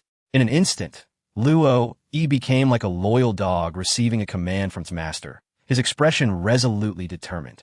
I'm sorry, but the time has elapsed. According to the enforcer's regulations, the Hahuan sect is to be disbanded. You may leave. This is preposterous. A little demoness protested. There is still 15 minutes remaining. Are you blind? You would do well to watch your words. Should you disrespect me here, I will make you understand what regret truly means. Luo Yi, as an enforcer, you must uphold the law impartially. To intentionally target someone, do you not fear the Grand Enforcer's wrath? Shangguan Wuhui interjected, his gaze sharp. Luo Yi trembled slightly, but quickly forced a smile. Master Shangguan, while you are indeed a significant figure, you do not possess the authority to dictate to enforcers. As for what the Grand Enforcer thinks, you need not concern yourself with that. Zhou Tong stepped forward, fixing his gaze upon Luo Yi. Are you certain you wish to make an enemy of me? Think carefully before you respond. You have but one chance. Upon hearing this, Luo Yi laughed outright, sitting back down to savor his tea. He had already offended Shangguan Wuhui. Why fear offending Zhou Tong as well? Time dragged on, and the quarter hour slipped away. This time, it is truly past the deadline. I hereby declare the Hahuan sect null and void from this moment forth. He looked down upon Zhou Tong, relishing the sensation of wielding such power over others' fates, especially in witnessing an unparalleled genius rendered powerless, which thrilled him to the core. Yet, Zhou Tong merely smiled, causing Luo Yi to frown. What are you laughing at? Hurry back and disband the Hahuan sect. This is an order, and should you dare defy it, you know the consequences. The Hahuan sect will not dissolve. Your command is meaningless, carrying no weight before me. Bold words, daring to provoke an enforcer. I see you are weary of life. Come forth. As his words fell, no one approached, but a terrifying aura suddenly descended. Today, I shall see who truly grows weary of life. Upon hearing this, Luo Yi's pupils quivered dramatically. Yet Zhou Tong remained unfazed. The ancient enforcer had finally decided to reveal himself after lurking in the shadows for so long. Chapter 31. His death wasn't sufficiently tragic, and I am unhappy. Who is it? The crowd gasped, as the aura emanating from this presence was utterly terrifying, rendering even the imposing demeanor of Shangguan Wuhui insignificant by comparison. It is the esteemed elder of the law enforcers. One person reacted first, their eyes filled with reverence. Suddenly, the void shattered, and an ancient figure emerged. Upon seeing this individual, a profound fear washed over Luo Yi's face. How could this be? Wasn't he on the brink of death? Why does he suddenly appear so vigorous? I have met the Grand Enforcer. Shangguan Wuhui respectfully bowed, appearing as obedient as a child. This elder is none other than the Grand Enforcer of the Eastern Continent. Nobody anticipated encountering this elusive figure here. It is no exaggeration to say that he is the most powerful entity across the entire Eastern Continent. Before the astonished gazes of the crowd, the elder approached Zhou Tong and placed his hand on his shoulder. Young man, you are quite impressive. Thank you for your kind words, esteemed elder. I fully deserve the praise, Zhou Tong replied, maintaining a balanced demeanor, which elicited hearty laughter from the elder. Excellent, excellent. A young person ought to possess such unyielding confidence. You have defied the heavens and summoned the winds, granting me several additional years of life. I owe you a significant favor. Feel free to state your conditions, and I shall not refuse as long as it is within my power." Upon hearing this, the crowd was consumed with envy. The words of the Grand Enforcer are akin to imperial decrees. If Zhou Tong wished, he could even utilize this favor to obliterate the Yuling sect. Luo Yi's complexion turned ashen. His legs quaked, nearly causing him to collapse. Just moments ago, he had been brazen, considering himself superior and dismissing Zhou Tong. Yet now, Zhou Tong had become the honored guest of the Grand Enforcer, and eliminating him would be as effortless as squashing an ant. Calm down, nothing will happen. The favor of the Grand Enforcer is far too valuable to be used on me. He consoled himself, finding increasing logic in his thoughts. What is Luo Yi compared to me? Does he merit the direct intervention of the Grand Enforcer? However, calamity often strikes when least expected. Zhou Tong's gaze suddenly locked onto his, and in that instant, he felt his very blood freeze. With a thud, he fell to his knees, cold sweat soaking his garments. For the Grand Enforcer had also turned his gaze upon him. Esteemed elder, this man has used the name of law enforcement for his own nefarious purposes, seeking to sever the inheritance of the Hahuan sect. My enmity with him is irreconcilable. May he suffer the harshest torments of this world and find no place for burial. This declaration rang out, chilling everyone to the bone. Zhou Tong had truly chosen to expend his favor in such a manner. He is one to repay every slight. And many began to regard Zhou Tong as untouchable. Are you certain you will not regret this? The elder, somewhat taken aback, observed that dealing with a rogue did not necessitate his favor. To not eradicate him would leave my thoughts unfulfilled. His death must be sufficiently tragic for my heart to find solace. No amount of wealth can buy my willingness, Zhou Tong proclaimed, his youthful vigor radiating, unwavering in his conviction. What a resolute thought, what a tranquil heart. As cultivators born of this world, we seek nothing but to remain true to our hearts and unyielding in our nature. I grant you this, the elder declared, his gaze turning cold and sharp, as if two mountains bore down upon Luo Yi. Spare me. I acknowledge my errors. Truly I do. Young Master Zhou, please grant me mercy. I am willing to serve you. Luo Yi was nearly paralyzed by fear, his limbs icy, nearly losing his sanity. You do not acknowledge your errors. You simply realize your imminent demise, Zhou Tong replied coldly, resolute in his stance. Take him away. The Grand Enforcer commanded, and immediately, two armored warriors approached, dragging Luo Yi behind a door. Soon after, anguished screams resonated from within, chilling the air. Compared to enduring the tortures of the enforcers, a swift death would be a relief. Young one, even if you do not seek my aid, I would still relish in tearing this scoundrel apart. So your favor is not required. The Grand Enforcer presented Zhou Tong with a medallion inscribed with the words Cold Night, evidently bearing the elder's name. By holding this medallion, you become akin to my half-disciple. Should you encounter peril, simply crush the medallion, and I will personally intervene to clear your path. Thank you, esteemed elder. Zhou Tong gratefully accepted the gift. Young one, strive to grow stronger swiftly. This world is far from tranquil. It requires younger, more powerful beings to bear its burdens. I can only protect you for a decade at most. Zhou Tong's heart stirred. He was well aware of the hardships of this realm, where treachery thrived within and external threats loomed ominously. The tranquility of the universe was sustained by unparalleled strength shouldering the weight. With the departure of the Grand Enforcer, the crowd dispersed, all expressing their gratitude to Zhou Tong before leaving. Once Shangguan Wuhui settled the 50,000 merit points owed to the Hahuan sect, everything seemed to reach a conclusion. Let us depart, Zhou Tong instructed the two women beside him, preparing to leave when Mo Liusu obstructed his path. Step aside. A good dog does not block the way. Once you've caused enough trouble, return with me, Mo Liusu said, her brows slightly twitching. Get lost, or I shall end your lives, Zhou Tong declared, brandishing the Grand Enforcer's medallion, his expression grim. You would truly use such a thing against your master? Mo Liusu trembled slightly, yet still did not move. Then open your eyes wide and behold. Zhou Tong coldly laughed, about to crush the medallion. Wait, brother. At that moment, Tang Chi approached with a forced smile, scurrying like a lapdog. Brother, master only wishes the best for you. If you were to return, we would all welcome you. Wouldn't we, sister? Indeed. Welcome. We welcome you. Chun Ling spoke in a somewhat mechanical tone, her expression vacant. Zhou Tong immediately realized that Chun Ling had been afflicted with the infatuation goo. Master, grant me 2 more infatuation gus. I wish to plant them on those 2 women by his side.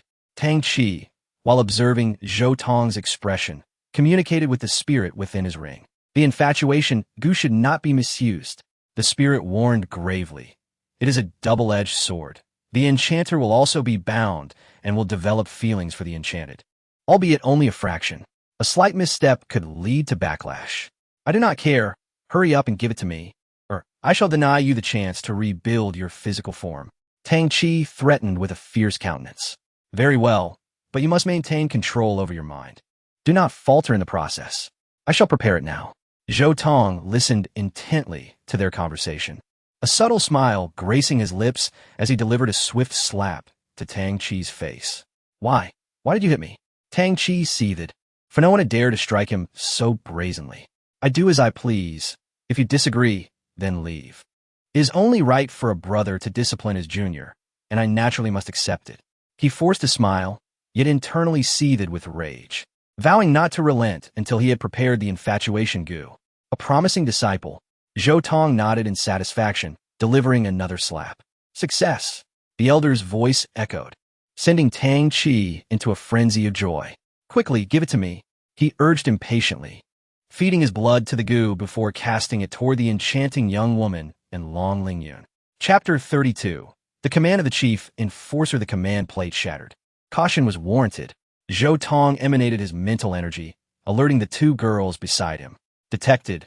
Long Lingyun responded first, her innate wisdom perceiving everything, ready to slice the insect in 2 with her sword. Do not act rashly. Allow me to handle this. The little enchantress smiled like a cunning fox, well acquainted with the seductive charms of the love insects. This was the forte of the He Huan sect. Tang Qi's display before her was tantamount to courting death. With a graceful flick of her jade fingers, the little enchantress pinched the 2 love insects between her fingertips.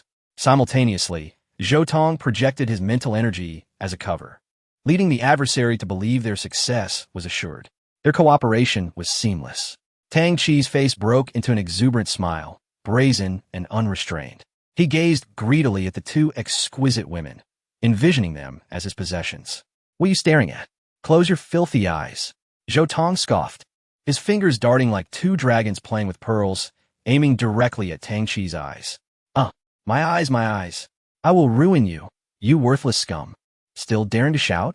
Zhou Tong, with no mercy, gathered his strength and delivered a swift kick to Tang Qi's groin.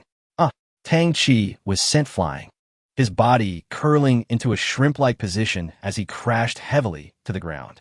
Clutching his groin with both hands, his legs flailed helplessly, his complexion pale, veins bulging on his neck, resembling a man on the brink of death. Zhou Tong squinted slightly. This was an opportune moment to eliminate his opponent. With Shangguan Wuhui nearby and the favor of the chief enforcer on his side, it seemed he could detain everyone from the Yuqing sect if he so chose. Yet he held back. The situation was not so simple. In his previous life, whenever he was close to killing Tang Qi, unforeseen circumstances would intervene, allowing his foe to survive. This was the peculiar protection of fortuitous luck, enigmatic yet undeniably real. To truly obliterate his adversary, he needed to consistently dismantle Tang Qi's resolve, erode his will, torment his spirit, and crush his dignity, thus rendering his luck obsolete. At that point, Tang Qi would be nothing more than a mere insect, easily extinguishable. You have gone too far. Mo Yosu glared at Zhou Tong, unable to suppress her fury. You dare harm your junior brother before my eyes. It seems a lesson is in order. She raised her arm, poised to strike Zhou Tong. Mo Zhenren, you have crossed the line. Shangguan Wuhui swiftly intervened, blocking her attack. He regarded Mo Yosu with a stern expression. Zhou Tong is no longer your disciple, should you continue to act recklessly. Do not blame me for being unkind. Mo Yosu's chest heaved, but she relented. We shall depart. She seized Tang Qi and Chun Ling, turning to Zhou Tong. Do not think that mere achievements grant you the right to be arrogant. There are countless geniuses superior to you in this world. You are merely fortunate. Once you have caused enough trouble, return, and I will elevate your standing." With that, she soared away, vanishing into the horizon. I too must take my leave. Should you require anything in the future, do not hesitate to seek me. Shangguan Wu Hui clasped his hands in farewell, parting ways with Zhou Tong and the others. It is time for us to return as well. We have been away for 3 days and nights, and our master must be growing anxious, the little enchantress remarked, retrieving a communication jade pendant to reassure Muronya of their safety. Before she could send her message, the pendant activated, emitting an unusual resonance. Upon reading it, the little enchantress's expression turned grim. "Those scoundrels! What is it?" Zhou Tong inquired. "The situation is urgent. Let us discuss it as we hurry," she replied without hesitation. Increasing their pace towards Hongsha Mountain, the Righteous Alliance had gathered over 100 individuals intent on attacking their master, and they were already assaulting Hongsha Mountain. Rictu Alliance. "What is that?" Zhou Tong asked, puzzled. "Quite normal. You were once a disciple of a major sect, so it is understandable you know little of these rabble." The little enchantress scoffed. "They are merely a gathering of rogue cultivators seeking warmth in numbers. Initially inconspicuous, they grew in number and adorned themselves with a mantle of righteousness.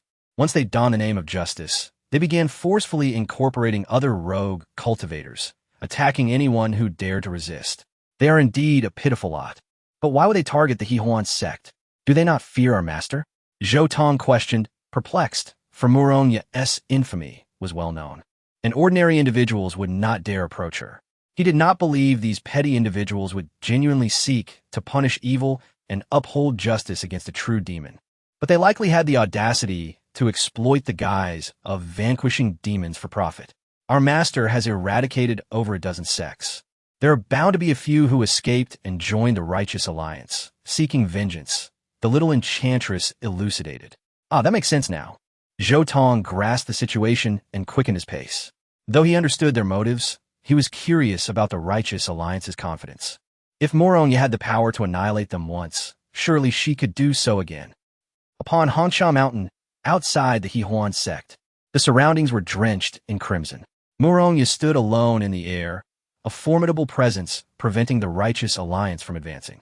Hongshan Si, her lips parted slightly, summoning a surge of red mist enveloping all within. Dream of illusions. With a single strike, the majority were ensnared by her allure, turning against one another in violent chaos, resulting in heavy casualties. "Are you all here to meet your demise? I shall grant your wish." Muronya formed intricate hand seals, preparing for an even deadlier strike. "Do not be too pleased with yourself, demoness. No matter how formidable you are today, you face only a dead end." The leader of the Righteous Alliance, blood dripping from his cornered mouth, glared at her with frenzied hatred. With a flourish, he revealed 4 jade pendants, each radiating intense energy. "What is this?" Muronya furrowed her brow, recognizing the origins of the pendants. They were unmistakably from the Yuqing sect, the Qingqing sect, the Taiqing sect, and the Enforcers, capable of summoning powerful allies from each faction. She had never anticipated that the Righteous Alliance could deceive these 4 sects into trusting them. Crack! The 4 pendants shattered simultaneously, unleashing a powerful wave of energy as 4 formidable figures materialized, each one exuding immense strength. "Surrender willingly." The 4 launched their assault, shattering the Hongshan Sea, sending Muronya hurtling backward, blood spilling from her lips, sustaining light injuries. "Papalatuti, Vich." The leader of the Righteous Alliance cackled, a glint of unrestrained delight flickering in his eyes. "Stop!" Just then, Zhou Tong and his companions arrived, just in time, placing themselves protectively in front of Muronya. "3 insignificant pests dare to block my path." The leader scoffed. "Behold." Zhou Tong brandished a command plate, prominently inscribed with the words Han Yi. "What nonsense is this Han Yi? Is it your name? No need to rush. I will soon inscribe it on your tombstone." With a wave of his hand, the leader shattered the plate. However, he failed to notice the enforcers beside him turning ashen. As the command plate shattered, Zhou Tong was momentarily stunned. He had never expected their attack to be so decisive, so impatient. What had been destroyed was not merely a command plate, but the lives of them all. The enforcers opposite him were equally bewildered, Was not Hanyi the name of the chief enforcer? Regardless of the authenticity of the command plate, to insult such a name was a crime in itself. You are all doomed. None shall escape today. The little enchantress and Long Lingyun gazed with pity at the individuals before them, having witnessed many who sought death, yet never one so reckless. Ah. Who are you trying to intimidate? To dare to utter threats in my presence today marks your demise. The leader of the alliance spoke without restraint, a fierce glint flashing in his eyes. Listen closely, everyone. This female demon's disciples are merely a band of wretches. For the sake of all beings, eradicate them. Hold your hand. The enforcer suddenly bellowed, halting the crowd. What is your business? The alliance leader queried, clearly displeased. The enforcer disregarded him entirely, staring intently at Zhou Tong. Young man, what exactly is that token? You already know, why bother asking me? Zhou Tong replied coldly, leaving the enforcer chilled. A mere wooden piece can frighten you so? Do you not fear tarnishing the enforcer's reputation? The alliance leader frowned, speaking with disdain. That is the token of the chief enforcer. Upon uttering this, a profound silence fell, as all members of the righteous alliance felt as if plunged into an ice cavern. Only the leader appeared unfazed, laughing even louder. Ha ha ha, look at how scared you are, believing such a ludicrous tale. This boy is nothing. What right does he have to approach the chief enforcer? He must have merely heard the name and forged the token to frighten you all. Whoever slays him will not only be blameless, but will also earn merit. Upon hearing this, the enforcer's gaze flickered. There was some truth in the leader's words. The chief enforcer was indeed elusive, rarely seen, let alone by a mere child like Zhou Tong. Just as he hesitated, Zhou Tong had already stepped forward, shielding the group of women behind him. With a cold and stern expression, he addressed the assembly. Today, you engage in an unjust battle, destroying my sect. If there are grievances, present them clearly. Do not become mere victims of folly. The crowd exchanged glances, at a loss for how to respond. Zhou Tong then turned to the powerful members of the Taiching sect. I have had cordial discussions with sect mastering. I trust he is unaware of today's events. You may withdraw, and I shall not hold it against you. He then shifted his gaze to the powerful members of the Shangqing sect. I owe your sect master a great debt. You may inquire with him before deciding. The expression of the latter changed significantly, and without delay, he conveyed a message. Within a few breaths, his countenance grew more grave, gazing at Zhou Tong with newfound respect. Brother, what is happening? Inquired a strong member of the Taiching sect softly. My friend, I observe this young man possesses remarkable bearing. He shall surely achieve greatness. Let us forge a benevolent bond for future encounters. Understood? I shall accompany you. The two exchanged no further pleasantries and departed from the righteous alliance. Cowards! Worthless! The alliance leader shouted at their retreating figures, yet was powerless to act. Zhou Tong then turned to the strong member of the Yuqing sect, his expression a blend of complexity. What of you? To his surprise, the other sneered derisively. What qualifications does a traitor like you have to flaunt your power? The Law Hall's master has issued a stern command. Eliminate the demon first, then deal with the traitor. I shall show no mercy today. Zhou Tong nodded slightly, his gaze sweeping over the enforcer before finally resting on the other members of the righteous alliance. At that moment, Morongya had approached his side. Little one, do not bother to persuade them. It was they who conspired to slay your elder sister, and I too have been consumed by vengeance, leading me to embrace my inner demons. This rabble are merely remnants from that time. Even if they wish to flee, I would not permit it. For the first time, Zhou Tong sensed a murderous intent emanating from her. He asked but one question. Do you regret it? A teacher who does not seek vengeance for their disciple. Even if they attain the imperial realm and possess vast territories, what worth is that? I only lament that I was not ruthless enough at the outset, allowing them to rise once more. The alliance leader's expression darkened to the utmost. Demon, today, no matter your sweet words, you shall not escape death. Everyone, let today be the day we establish our names. Join me in exterminating this demon. With a command, over 100 members of the righteous alliance surged forth, driven by murderous intent. Come at me. Zhou Tong's aura surged dramatically as he waved his hand. The 8 desolations trembled, light emanating from all directions as dozens of formations simultaneously ascended, enveloping the heavens and earth. Simultaneously, Moronya unleashed her domain, transforming the vast expanse into a sea of crimson dust, completely encasing the three of them. Under this dual enhancement, the strength of Zhou Tong and his companion's sword, sufficient to contend with the foes before them. Dream of the illusory, wordless slash. The little enchantress and Long Ling Yun executed their moves in flawless harmony, the former entrancing, the latter reaping, creating immense obstacles for their adversaries. Combine our strength. First eliminate these rascals. An elder from the Yuqing sect bellowed, prompting the others to respond with their most powerful strike, aiming to crush Zhou Tong and his companions. Allow me. Zhou Tong positioned himself before the two, radiating boundless brilliance as he unleashed a stunning blow. This was the first time he revealed his true ace since his rebirth. This technique, a forbidden art he comprehended in his past life, amalgamated all paths into one technique, and all paths submit. With divine might, he shattered the collective onslaught of his foes, and then continued like a battering ram, crushing dozens of them in one fell swoop. What technique is this? The enemies struck with dread, eyed Zhou Tong with a mix of apprehension and hatred. This youth was even more formidable than the former elder sister of the Huan sect, and today, he must not be spared. You possess some skill.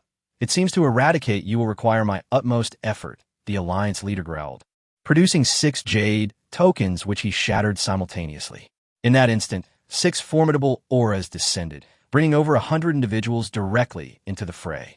The 6 great sects. Zhou Tong's gaze trembled. Beneath the 3 upper sects, the 6 great sects wielded the most formidable strength. Their motivation for intervening was singular, to stifle Moronya and prevent her resurgence. We of the Huan sect harbor no grievances against you. Why must you persecute us? Moronya implored the members of the 6 great sects, her aura reaching its zenith as she desperately sought to deter them. Exterminating demons and safeguarding the righteous is everyone's duty. Demoness, you shall die today. The leader of the blood god sect, eyes burned crimson. Your few disciples are no ordinary beings. Once we drink their blood, our sect shall grow stronger. Despicable. Do you dare to claim the mantle of righteousness? Was righteousness or wickedness? The fist is the ultimate truth. I am stronger. Therefore, I am just so simple a concept, yet you fail to grasp it? The crowd erupted in laughter, mocking the Huan sect as they approached their demise. At that moment, an aged voice echoed, "Is might the sole measure of truth? Then let me show you the essence of my philosophy." A crimson light surged forth, striking the leader of the blood god sect directly. With a mere puff, the latter left not even a final word, simply disintegrating into nothingness. Chapter 34. An elder's discourse on reason thus. A peerless strongman met his demise, unceremoniously and without grandeur, his passing less significant than a mere whisper. Crimson blood cascaded down, shimmering under the sun's rays, striking a deep resonance within every onlooker's soul. Who was the assailant? The leader of the alliance trembled in fright, beholding an elder who had appeared seemingly out of thin air, looming ominously over them all. The elder's frail form resembled decayed wood, fragile enough to crumble at the slightest touch. Yet, his gaze shone with a fierce brilliance akin to 2 hidden suns, rendering others unable to meet his eyes. "I have come," the elder proclaimed, "to impart some wisdom." The chief enforcer spoke with a steady voice, his slightly hunched figure instilling a palpable dread among the gathered crowd.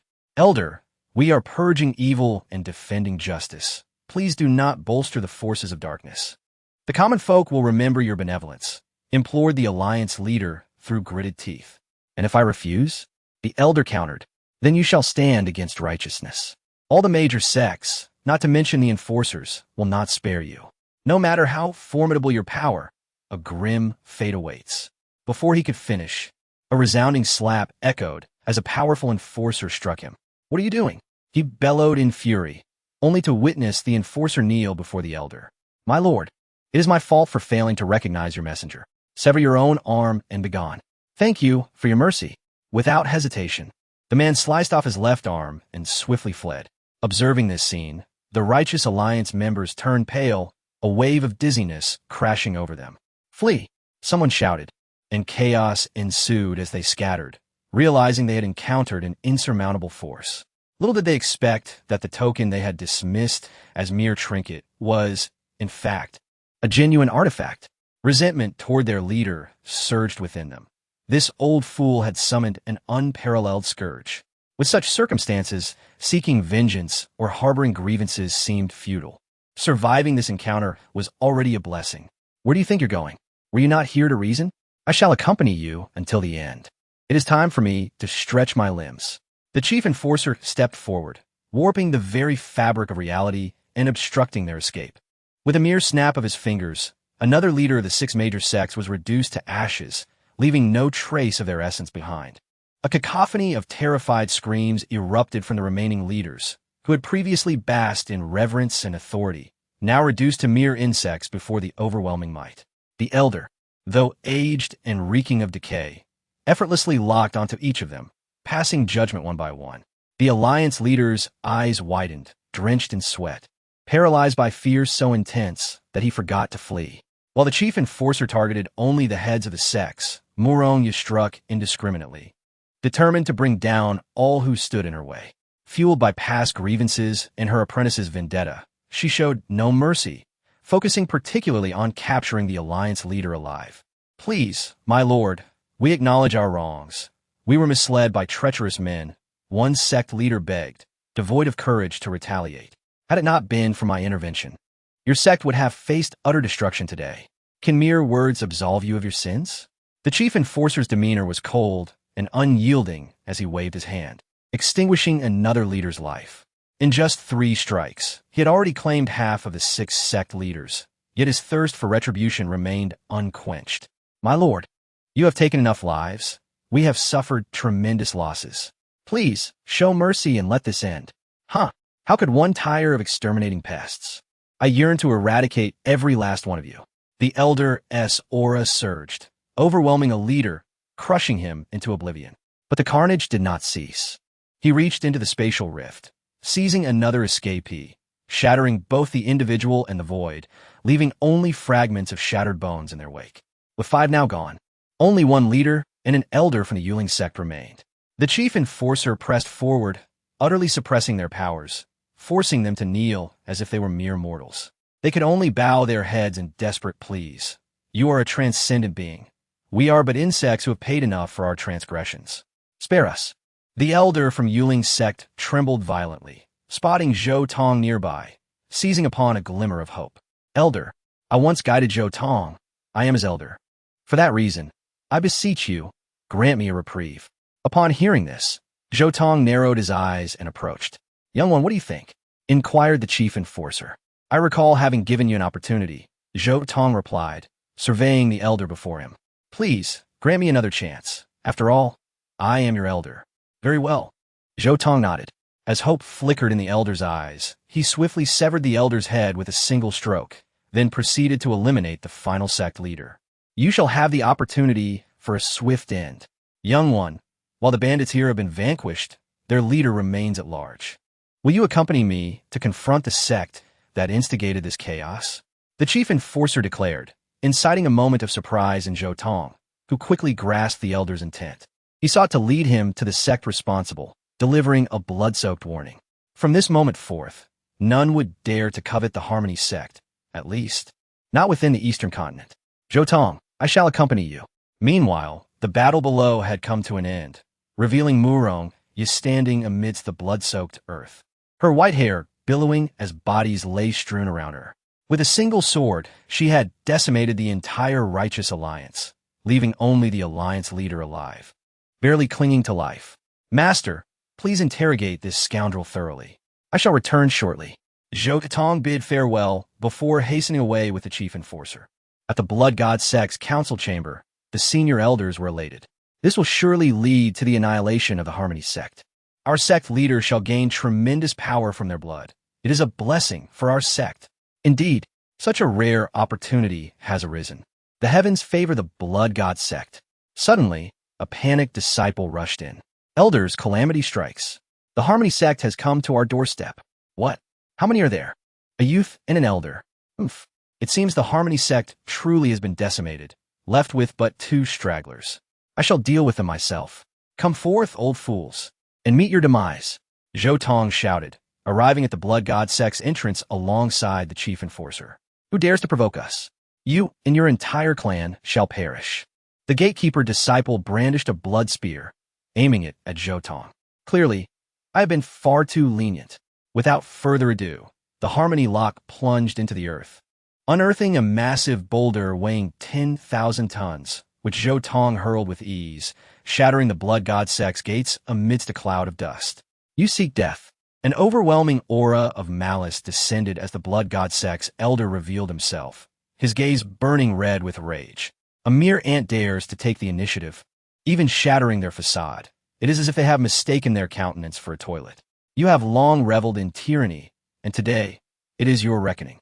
Zhou Tong confronted them, a frog at the bottom of a well, unaware of the vastness of the heavens. A few elder masters emerged, gazing down upon Zhou Tong. "You are fortunate, for the leaders of the 6 major sects have already allied to annihilate the Joyful Union sect. They must be arriving shortly. You, a mere fish that slipped through the net, instead of fleeing in humility, have come to deliver yourself. It can only be said that your fate has run its course." Upon hearing this, Zhou Tong's smile gradually turned peculiar. "You may not yet be aware that your leader has been slain, leaving not even a trace of his soul." The members of the Blood God sect were momentarily taken aback, then erupted into laughter. "Ha ha ha! One absurd little wretch, to weave such a preposterous tale. I must commend your imagination." As the words fell, they finally noticed the cold night behind Zhou Tong. "Who is this old wretch? Half a foot in the grave. Could he be your servant?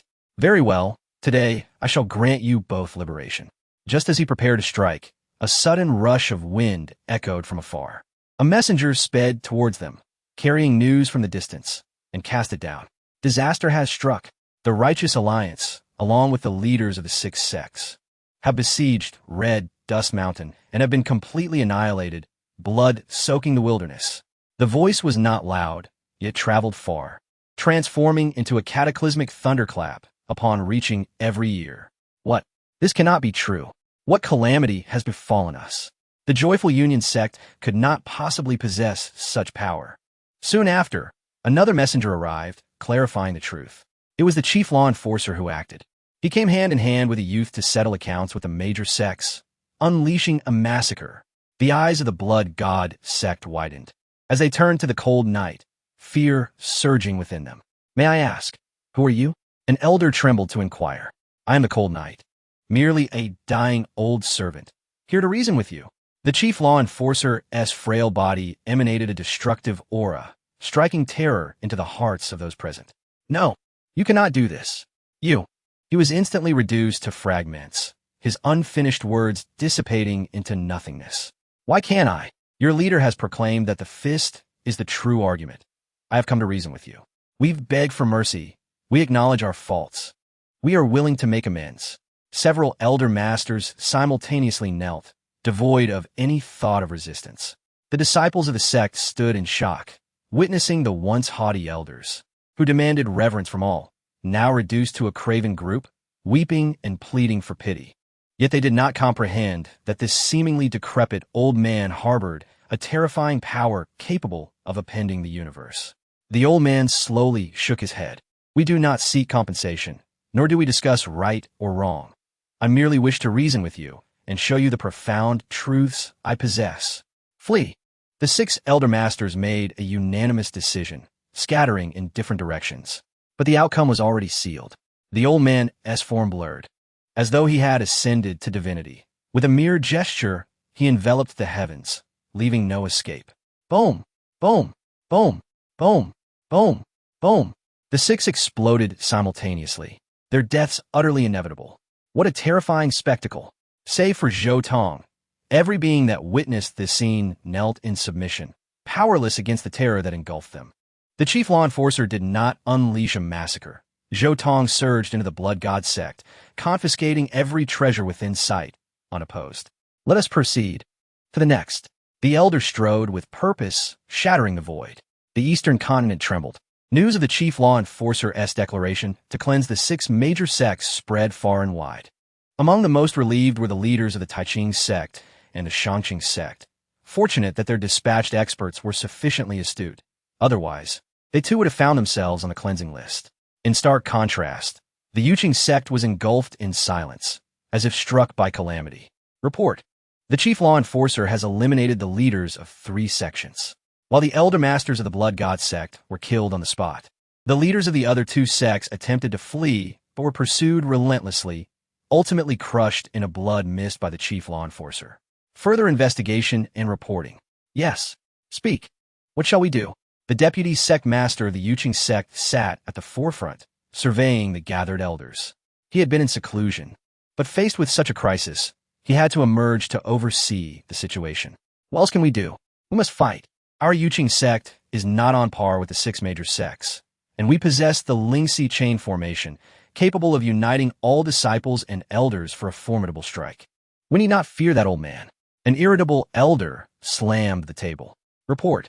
The chief law enforcer passed through the Haotian sect, which refused to acknowledge its wrongs, even uniting all to activate the sect-protecting formation in defiance, resulting in their complete annihilation, leaving not a single soul.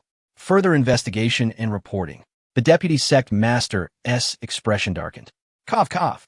I believe there must be a way to resolve this peacefully. The previously outspoken elder hastily amended.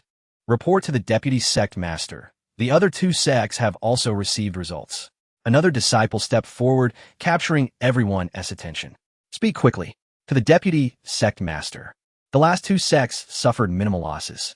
They did not flee, but rather acknowledged their faults and offered sufficient compensation, even publicly executing the proponents of attacking the Joyful Union sect. The chief law enforcer departed gracefully. As the words fell, the gaze of all present converged upon a singular individual. This person was Huang Yang, the head of the law enforcement hall, one of the instigators behind the siege of the Joyful Union sect, and also a suitor of Mo Liusu. The objective of this operation might have been to target Zhou Tong, aiming to win Mo Liusu's favor. I do not believe that little wretch would dare to act against me. He may not even have the audacity to appear here, for this is the Yuqing sect, Huang Yang stubbornly declared, having never regarded Zhou Tong seriously. He did not believe that the young man would dare to strike against his former sect. Old dog Huang Yang, come out and face your death. At that moment, Zhou Tong's voice echoed from above, resonating throughout the great hall. Chapter 36. A Harbinger of Warning. Zhou Tong's voice resonated through the grand hall, abruptly interrupting the discussions of all present. The audacity of that wretched creature to confront them was beyond comprehension. Huang Gang's expression was one of utter despair. As the head of the law hall, he was a figure of dread. Never before had anyone dared to openly insult him by name. It is all your fault. You taught him well, the deputy sect leader remarked, casting a discontented glance at Mo Liusu. Even he had not anticipated that such a mere pawn could stir such turmoil.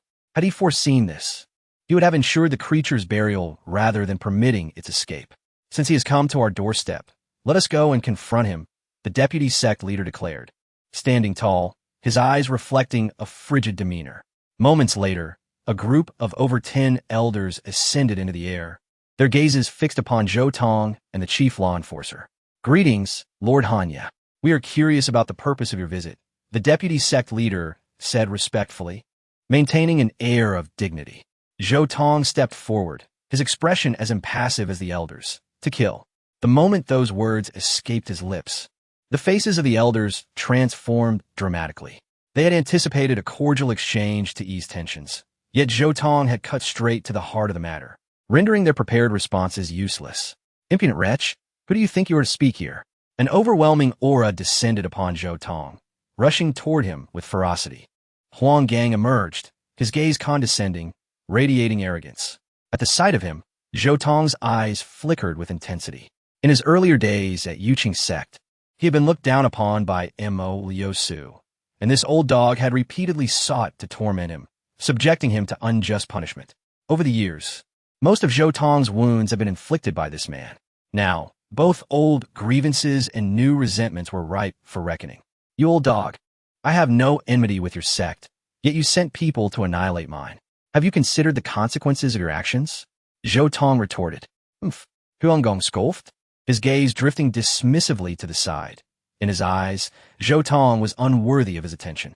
Senior, do proceed, Zhou Tong replied with a slight smile. For if the other party was indifferent, he would be even more so. The chief law enforcer wasted no time, unleashing an astonishing aura. You. Huang Gang's expression changed drastically as he attempted to speak, but it was too late. The chief law enforcer's presence crashed upon him like a meteor from the heavens. Poof! Ah! He screamed in agony, blood gushing from his mouth, his internal organs nearly shattered, suffering a catastrophic blow, leaving him as fragile as an infant. This scene sent shockwaves through the others, who had assumed that such a formidable group could at least withstand the chief law enforcer. This notion was ruthlessly shattered. It was known that despite Huang Gang's despicable character, his strength was unparalleled, even surpassing Emo Liusu, second only to the deputy sect leader. How could such a powerhouse not withstand the opponent's aura? Senior, please show mercy. Huang Gang's fear surged, and he begged for his life, only to be met with chilling silence. Ah, so you old dog do no fear. You disdain to respond to my queries. Yet you fail to realize that before the chief law enforcer, you are but an insect easily crushed. I will tear you to pieces.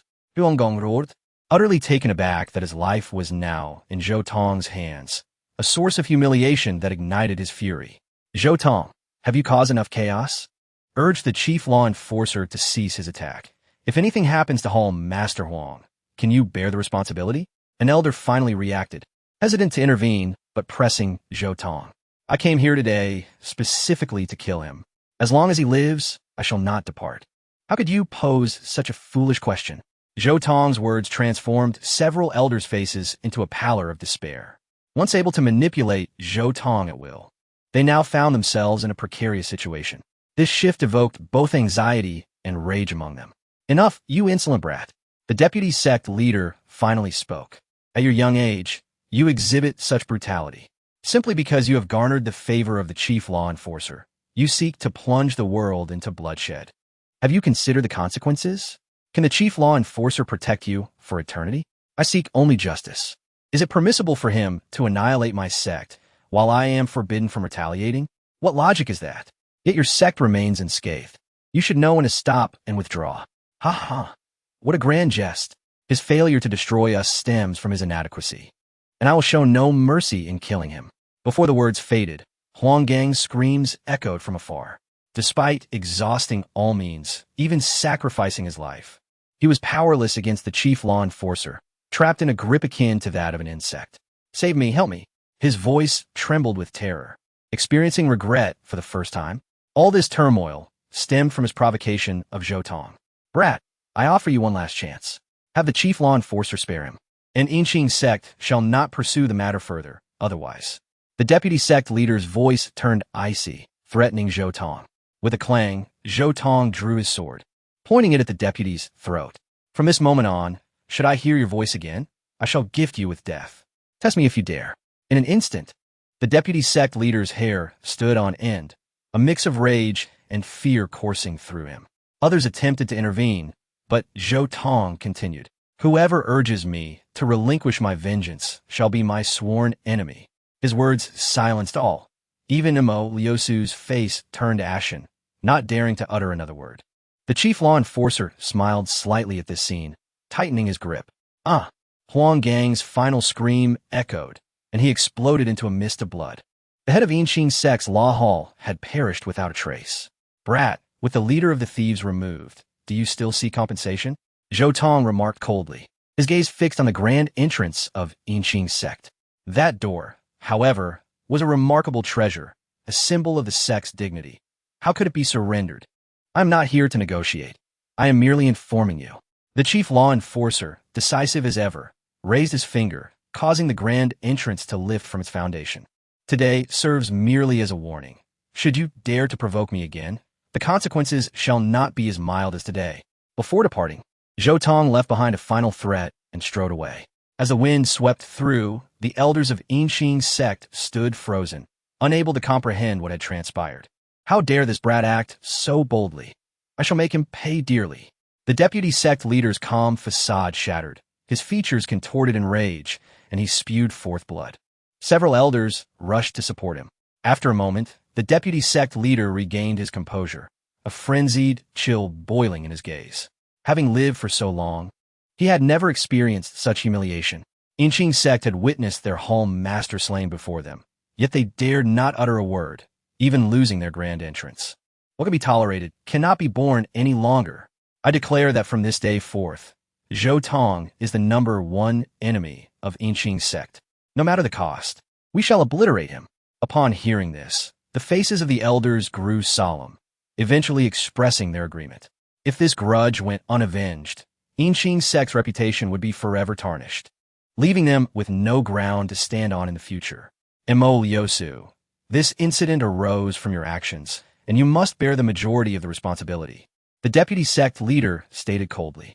I command your lineage to devise a plan at once to eradicate that wretched creature, without fail. Upon hearing these words, Mo Lushu frowned. As the sole, direct disciple of the sect leader and the designated future leader, her status was comparable to that of the deputy leader, rendering the latter unqualified to command her. I refuse. What did you say? The deputy leader immediately erupted in fury. The downfall of Huanggong was entirely of his own making. He could not blame Zhou Tong. If you wish to target him, feel free, but I shall not partake. I must remind you, however, to beware of the wrath of the chief enforcer. With that, she strode away, leaving no one able to discern the complexity of her expression. This wretched woman, the deputy leader seethed, glaring at the remaining members. Even without her, we must hasten to investigate the relationship between the chief enforcer and that beast. I refuse to believe the chief enforcer can protect him indefinitely. Young man, your reliance on my name today is rather excessive. The chief enforcer said earnestly after departing from Yuking sect. Our connection is no secret. It would not be difficult to uncover. You have now lost my protection. What of it? Zhou Tong replied nonchalantly, his face devoid of fear. Are you not afraid of death? The chief enforcer asked, somewhat astonished. I will not die, Zhou Tong proclaimed, brimming with confidence and conviction. He may not be the strongest at present, but he was undeniably the hardest to kill. The mere possession of an imperial-level spirit granted him a measure of self-preservation, and with his extensive mastery of various arts, he was untroubled by the prospect of finding formidable allies. Old sir, this battle has drained much of your spirit. Please accept this small token of gratitude from your junior. Zhou Tong presented a brocade box to the chief enforcer before shouldering the door and heading back towards Red Dust Mountain. What could this be, so mysteriously wrapped? The chief enforcer opened the box, and a golden light shot upwards, immediately followed by an overwhelming fragrance of elixir. This is... He gazed at the distinctly black and white pills within the box, shock reflected in his eyes. The Heavenly Life and Death Pill, a top-tier 8th-grade sacred pill, capable of reviving the dead and allowing me to live another decade. The chief enforcer gasped in disbelief. Could this young man have stolen it? No. Such treasures should not exist among the 6 major sects. Even if they did, they would have been consumed long ago. Could it be that he crafted it himself? In the secret chamber of the Hahuan sect, Muronya, her hair now white, was engulfed in a state of mental turmoil. At that moment, the leader of the Righteous Alliance hung, suspended, his body a canvas of torment. Kill me, please, just end my suffering. I truly know nothing of the event from years past. He pleaded, his face marked by sheer terror. Very well. Let us repeat this tenfold. Muronya licked her red lips, resembling a cruel queen as her finger traced the man's body. This is the highest level of bone-severing technique. The man's screams grew hoarse as his bones twisted and contorted, his meridians entwining until they reached a breaking point, producing a sound of fracture. This was an unimaginable torture. While Muronya typically refrained from such methods, she was willing to set aside her reservations to uncover the fate of her eldest disciple. Master, please stop. If you continue to unleash your rage, you will truly fall into madness. Allow me to conduct the interrogation instead. The little demoness looked concerned, fearing the inevitable. The eldest disciple was the master's heartache. Unless resolved, the master would never find peace. Ah, I never expected that after all these years, Yiger would remain so stubborn. It is truly captivating, came a voice from the alliance leader, now on the brink of death. Muronya's pupils constricted suddenly at the sound. Show yourself, she roared, her emotions in disarray. Is this how eager you are to see me? Then I shall comply. With that, a blood hole erupted from the leader's back, and a beam of light surged forth, unfurling to reveal an image. In the vision, a youth clad in a blue robe, exuding warmth and gentility, smiled at the gathered crowd, embodying the essence of a refined gentleman. Zhao Wutian. The words escaped Murongya's lips, laced with a torrent of murderous intent. You remembers me. How delightful. After more than a decade apart, I have prepared a gift for you. I trust you will cherish it. Zhao Wutian grinned like a demon, gently clapping his hands, unveiling a block of ice that contained a figure. To be precise, it was a girl in the bloom of youth, time suspended at her most beautiful age. Xiao Xiao. Murongya's eyes brimmed with tears as she called the girl's name, her face awash with conflicting emotions. Who is this? Long Lingyun inquired curiously. This is our eldest disciple, Zhang Chuqiao. During a trial, she was besieged by disciples from multiple sects and subsequently went missing. We all presumed her dead, never imagining she had been kidnapped by this man. It appears those sects were merely his pawns, she explained. What a remarkably clever and beautiful girl. I find myself quite taken with you. Would you consider becoming my concubine? Zhao Wutian's eyes gleamed with avarice, but Murongya blocked his gaze. Zhao, if you dare to covet her, I swear I will destroy your heavenly Dao mansion, even if it costs me my life. Return Xiao Qiao to me now. Ah, that simply won't do. This child is a rare yin-yang physique. Any man who cultivates with her will reap immense rewards. I cannot easily part with her now that she has matured. He chuckled mockingly, observing Murongya's reaction with keen interest. What do you want? Quite simple. You know I have a fondness for you. If you agree to be my Dao companion, I will comply with your every request. After all, compared to you, all other women are but trifles. But if you dare to refuse. His expression turned cold. In 10 days, I shall auction the right to cultivate with this girl. You may not realize it, but over 1,000 individuals are already eager for that chance. Ha ha ha. At this, Murongya's pupils darkened, a surge of violent energy erupting from her. This is bad. The master has succumbed to madness. Long Lingyun exclaimed. Damn it. Where's that little lecher? Only he can restrain the master now. Murongya, how pitiful you are, so easily driven to madness. I shall not hold back. Zhao Wutian's phantom radiated an unusual mental force, preparing to envelop Murongya and seize control of her mind. Get away. In that moment, a thunderous roar sounded as Zhou Tong returned just in time, launching a punch at Zhao Wutian. You finally come back. The little demoness voice was tinged with tears, filled with grievance. Fear not. With me here, I shall support you against any calamity. Zhou Tong moved past her, confronting Zhao Wutian directly. Seeing his silhouette, the demoness couldn't help but smile, a tide of unknown emotions stirring within her. You, who dares to thwart my plans? Do you believe I won't make you bleed? Zhao Wutian growled. Ah, so does you. Zhou Tong chuckled. You know me? Zhao Wutian looked astonished. Oof. Merely a remnant soul separated from the main body. No need for you to know more. Ha ha, what an arrogant young man. You should turn around and look behind you, he retorted. As the words fell, a fierce aura surged forth. It was Murongya making her move. Be careful. The little enchantress and Long Lingyun's expressions shifted dramatically. This strike was indeed formidable. How could one recklessly succumb to the allure of darkness? Truly an unreliable adult. Zhou Tong reprimanded, yet his tone was imbued with tenderness. Suddenly, he sprang into action, moving with astonishing speed, launching a finger, a fist, and a palm. 3 beams of crimson light traversing the void, piercing through Murongya's forehead, chest, and dantian, yet leaving her unharmed. Soon after, red patterns emerged on Murongya's body. The Hahuan lock successfully activated, suppressing all her powers. Calm yourself, Zhou Tong instructed.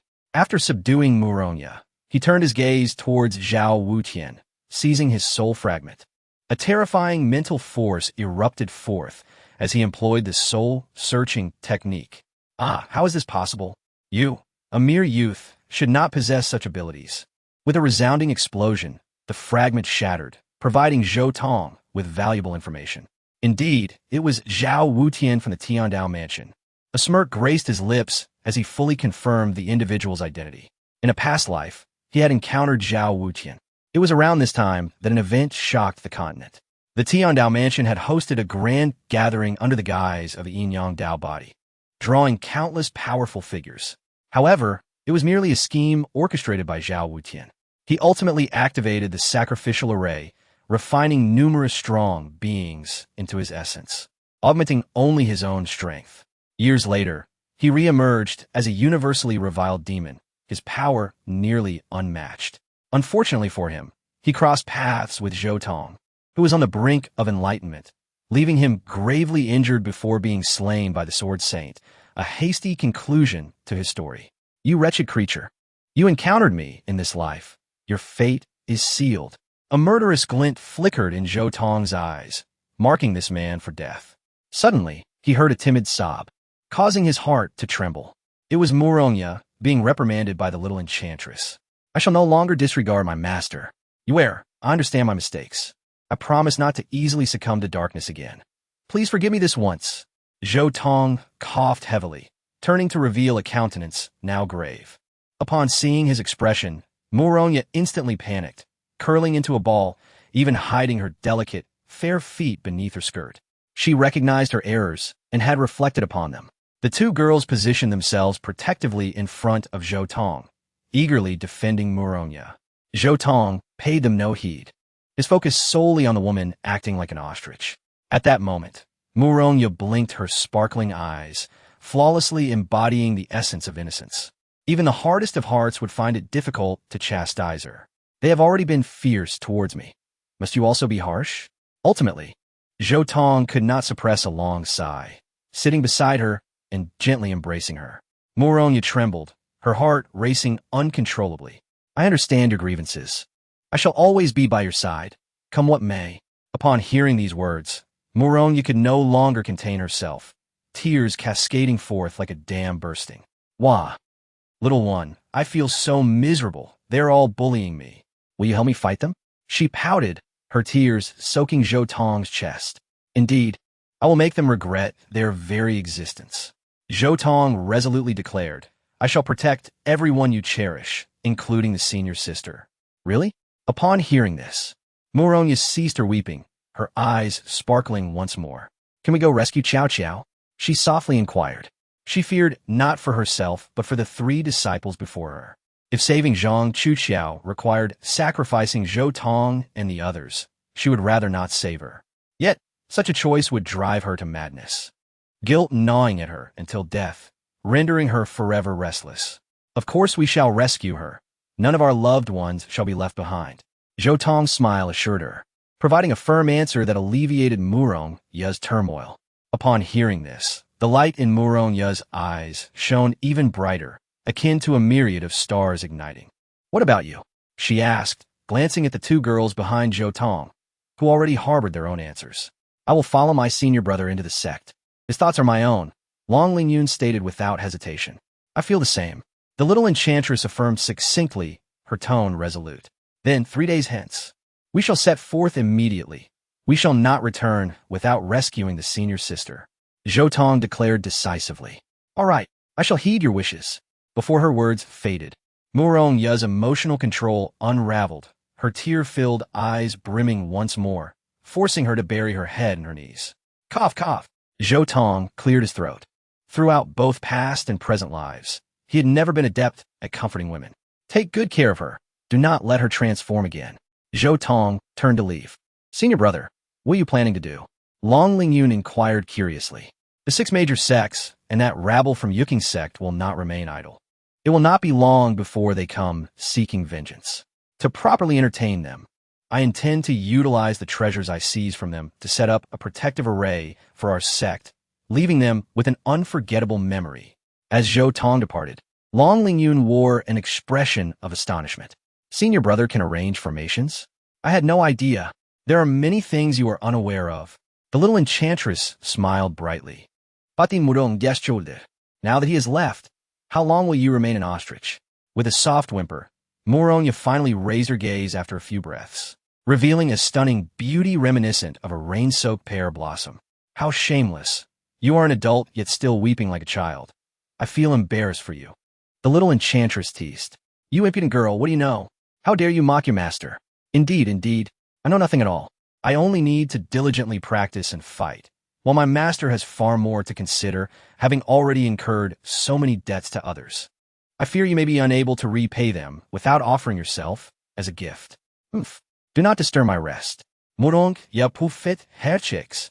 Once again, assuming the role of an ostrich. Since we are to play, let us play grandly. Otherwise, we will not be able to deal with that pack of beasts. Zhou Tong murmured to himself, his eyes alight with excitement. The intensity of formations is categorized into 9 levels, with the 9th being the strongest, demanding greater resources. The protective formations of the 6 major sects are level 7. The upper 3 sects possess level 8 formations. While the protective formation of the law enforcement city has reached quasi-level 9, currently the most formidable formation in the eastern continent. Yet, it will not be long before this record is shattered. With a thunderous roar, a terrifying mental force surged forth. Zhou Tong, already familiar with the process, commenced inscribing the formation. Mental power transcends the heavens, governing all. The spiritual strength of an imperial realm can truly achieve its desires. A day later, the red dust mountain was awash with vibrant hues, light illuminating all directions, inciting a magnificent spectacle, yet it receded in an instant. Nevertheless, it still stirred Murong and the others. What formation is this? How can it exude such pressure? Murong's mental force expanded, and upon contact with the formation, her very soul quivered, as if it were on the verge of being shattered. Why do I feel this formation is even more terrifying than the one at Law Enforcement City? The little enchantress furrowed her brow, incredulous about her assessment. Impossible. That is a quasi-level 9 formation. Only a true level 9 can suppress it. Murong shook her head, her gaze fixed intently on Zhou Tong. Little one, this cannot possibly be an illusion formation, can it? Zhou Tong chuckled and shook his head. This is the Xiantian Jiu Hua formation. Impossible.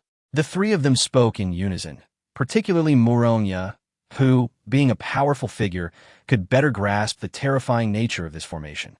According to ancient texts, this array was created by the Xiantian Emperor and possesses 9 distinct forms, housing unparalleled lethality. Moreover, it had long been lost to time. How could her disciple possibly?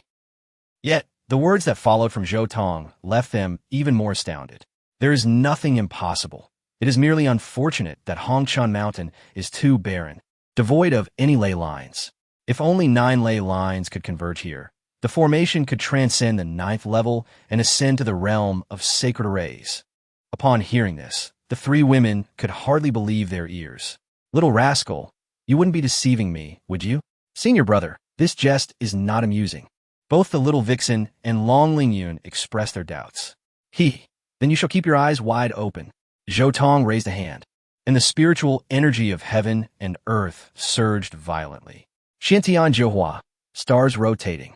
As his voice fell, the surrounding peaks of Hongshan Mountain were uprooted and began to revolve around it. Stop. I'm feeling dizzy. Murong pressed her forehead, overwhelmed by a tremendous sense of shock and elation. Such a formidable array, it seemed only the chief law enforcer could safely retreat from it.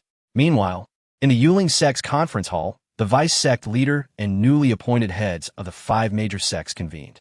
The reason there were only 5 sects was that one had been utterly wiped out, not leaving even a chicken behind.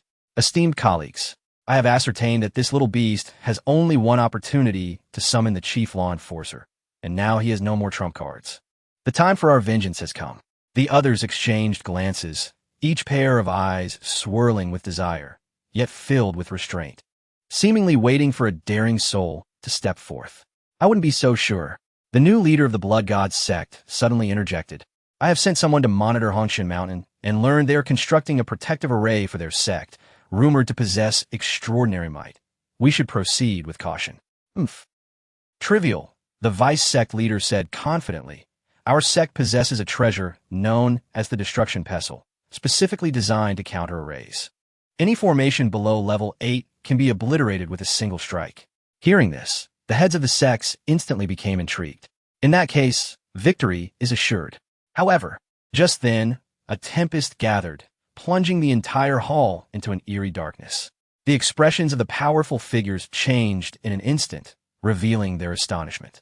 This is mental energy. Such formidable mental energy. Which esteemed senior is it? Please reveal yourself. Ha ha! At that moment, a mocking voice resonated throughout the hall. Dear grandson, it is I, your grandfather. Zhou Tong's image suddenly materialized in the void, leaving everyone dumbfounded. Why you? How did you accomplish this? The new leader of the Blood God sect exclaimed in shock. Oof. Your grandfather is omnipresent. Consider this merely a warning. Should you dare approach Hongshan Mountain, I shall present you with a gift. As his words fell, the tables and chairs in the hall erupted, reassembling into coffins. I shall await your arrival. With that, the weather cleared as if nothing had transpired. Had it not been for the looming coffins, everyone would have thought they were hallucinating. Little demon, I will kill you, hissed the vice sect leader of Yuling, his eyes bloodshot as blood trickled from his mouth. A great earthquake occurred in the Sanqin domain. The major sects united to issue a decree of extermination. The decree stated, Zhou Tong has become a demon, not only slaughtering countless innocents, but also plundering vast treasures. All righteous individuals across the land should unite against him. Whoever can slay Zhou Tong may claim his possessions. Once the list of treasures was revealed, many were driven to madness. It was as if a mountain of gold had fallen from the heavens. Whoever could seize it would ascend to greatness. The stakes were merely a worthless life in failure. In victory, one could directly step into the pinnacle of existence. Kill, annihilate the Hahuan sect, destroy the demon. The crowd surged forth toward that direction. A horde of unorganized rabble, with a slight maneuver, could turn them into the vanguard. In the distance, the vice sect leader of Yuling and the heads of the 5 major sects sneered. These ants are truly naive, merely painting a rosy picture. Do they truly believe that such immense wealth can be snatched by anyone? Is such a grand display truly wise? If the law enforcers intervene, one of the leaders expressed unease. Fear not. The chief law enforcer is currently in seclusion. Until this matter is settled, no law enforcer will intervene. The vice sect leader said with certainty, once those rabble have perished, we shall seek our revenge. This is what we call a justified cause. Upon hearing this, the other 5 nodded in agreement, yet a shiver coursed through their hearts. Old foxes are indeed cunning. This old scoundrel harbors malicious intentions. At Hongshan Mountain, before the Hahuan sect, Zhou Tong reclined in a rocking chair, leisurely surveying the throng before him. Every gaze directed at him was replete with greed and desire. Are you all here to kill me? Zhou Tong asked with a light laugh.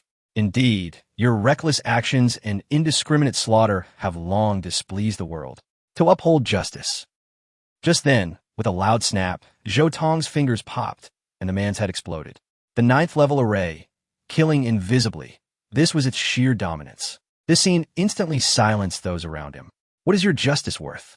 Zhou Tong rose, peering down at the crowd. Do not be afraid. With so many of us, he cannot possibly withstand us all. He will surely falter in the name of justice. His words were barely finished when he waved his hand, summoning that man to his side. I'm asking you a question. What is your justice worth? Aye. The man's eyes widened, trembling uncontrollably.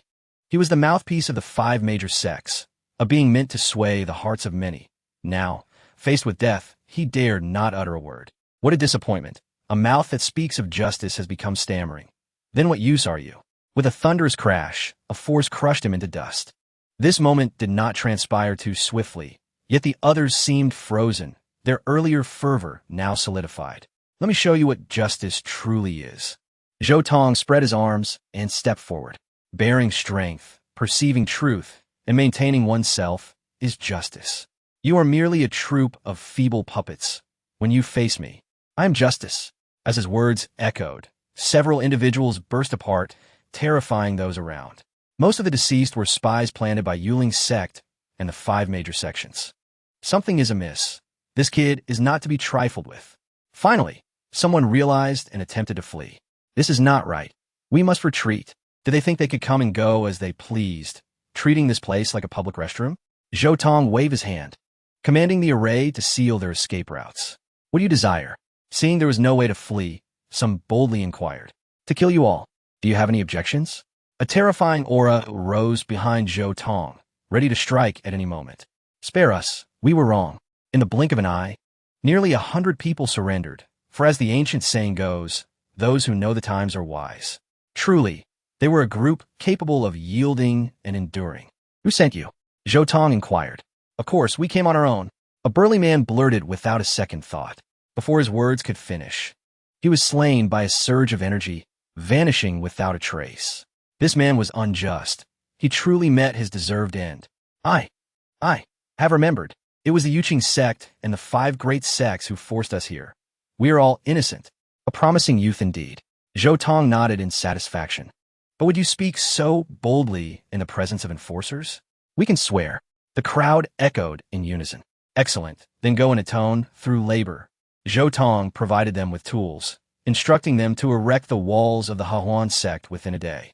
Observing their dejected figures, Zhou Tong couldn't help but chuckle. He then cast a cold smile towards the horizon, his mental energy instantly spanning countless layers, locking onto his target. This foreplay is utterly inadequate. If this is all you can muster, you might as well kneel and lick the soles of my shoes. If you manage to amuse me, perhaps I shall spare your lives in the future. You little wretch, do not regret this. Today marks your demise. A furious voice rang out, sending a thrill of excitement through Zhou Tong. The big fish had finally taken a bait. Using these people to test the formation was simply perfect. The wind howled, and the skies cleared. When the people saw a dozen enormous flying ships streaking across the sky, they knew the real spectacle was about to unfold. The signal for the 5 great sects and the Yuqing sect to take the stage. Such overwhelming pressure. Is this the foundation of a great sect? These ships resemble monstrous beasts. The young cultivators were filled with horror, trembling in the face of such a celestial creation. You underestimate these ships. Calling them instruments of sect annihilation would not be an exaggeration, an elder explained. These vessels are equipped for both offense and defense. A single shot can reduce even the mightiest expert to ashes. Hiss, does this mean the Hahuan sect is doomed? No doubt about it. Deploying such a force is sheer overkill. In less than half a jaw stick's time, the skies above Red Dust Mountain were adorned with banners, a chilling aura saturating the cosmos. Zhou Tong, your time has come. The vice leader of the Yuqing sect declared arrogantly from the ship's bow, fixing his gaze upon a young man atop the mountain. Old fool, had it not been for my grandfather's mercy, you would have long since perished at the hands of the chief enforcer. Now, instead of being grateful, you dare to provoke me. Truly a heartless wretch. At this statement, the faces of all the powerful figures darkened significantly. Zhou Tong had nonchalantly brought up their most humiliating memories. A soldier may endure much, but this was intolerable. You know nothing of the world's vastness, young child. We have come to seek justice for the innocents who perished at your hands. Prepare to meet your end. As his words fell, the spiritual energy of heaven and earth surged violently as the dozen warships simultaneously gathered power, revealing their ominous cannons. In the blink of an eye, countless spirit stones were consumed, radiant light flickering within the cannon mouths, ready to unleash thunderous destruction upon all that lay in their sights. Zhou Tong's eyes widened, his face devoid of fear, replaced instead with exhilaration, akin to a child discovering an intriguing toy. How foolish! If only I had crafted more of such useful trinkets in my past life. He tapped his head, his gaze fixed upon those ships, and with a brief contemplation, he comprehended their structure entirely. From his perspective, these vessels were far too rudimentary. Had he forged them himself, he could have crafted instruments of destruction 100 times more powerful. Regrettably, too many materials had already been expended to establish the formation. If only, suddenly, a glimmer of light ignited in Zhou Tong's eyes. If I dismantle these ships, the material issue could be easily resolved. I initially intended to play with you, but since you are so polite, I shall serve the main course directly. With a flick of his mind, the Xiantian Jiuhua formation expanded instantly, enveloping everyone within its embrace. Xiantian Jiuhua, the stars shift and change. The great formation commenced its operation, effortlessly demonstrating a sliver of divine might, manipulating space with ease. Buzz! Accompanied by the distortion of space, the dozen ships vanished in an instant, relocated by Zhou Tong. All that remained were the powerful figures of the various sects, their faces a mask of confusion, entirely unaware of what had transpired. Where are ships? Such large vessels. Even the vice leader displayed an expression of disbelief, fixated on Zhou Tong. You little beast, you are the one behind this, aren't you? Could you refrain from speaking? Are you not aware of how repugnant your yellowed teeth are? I shall graciously take care of them for you.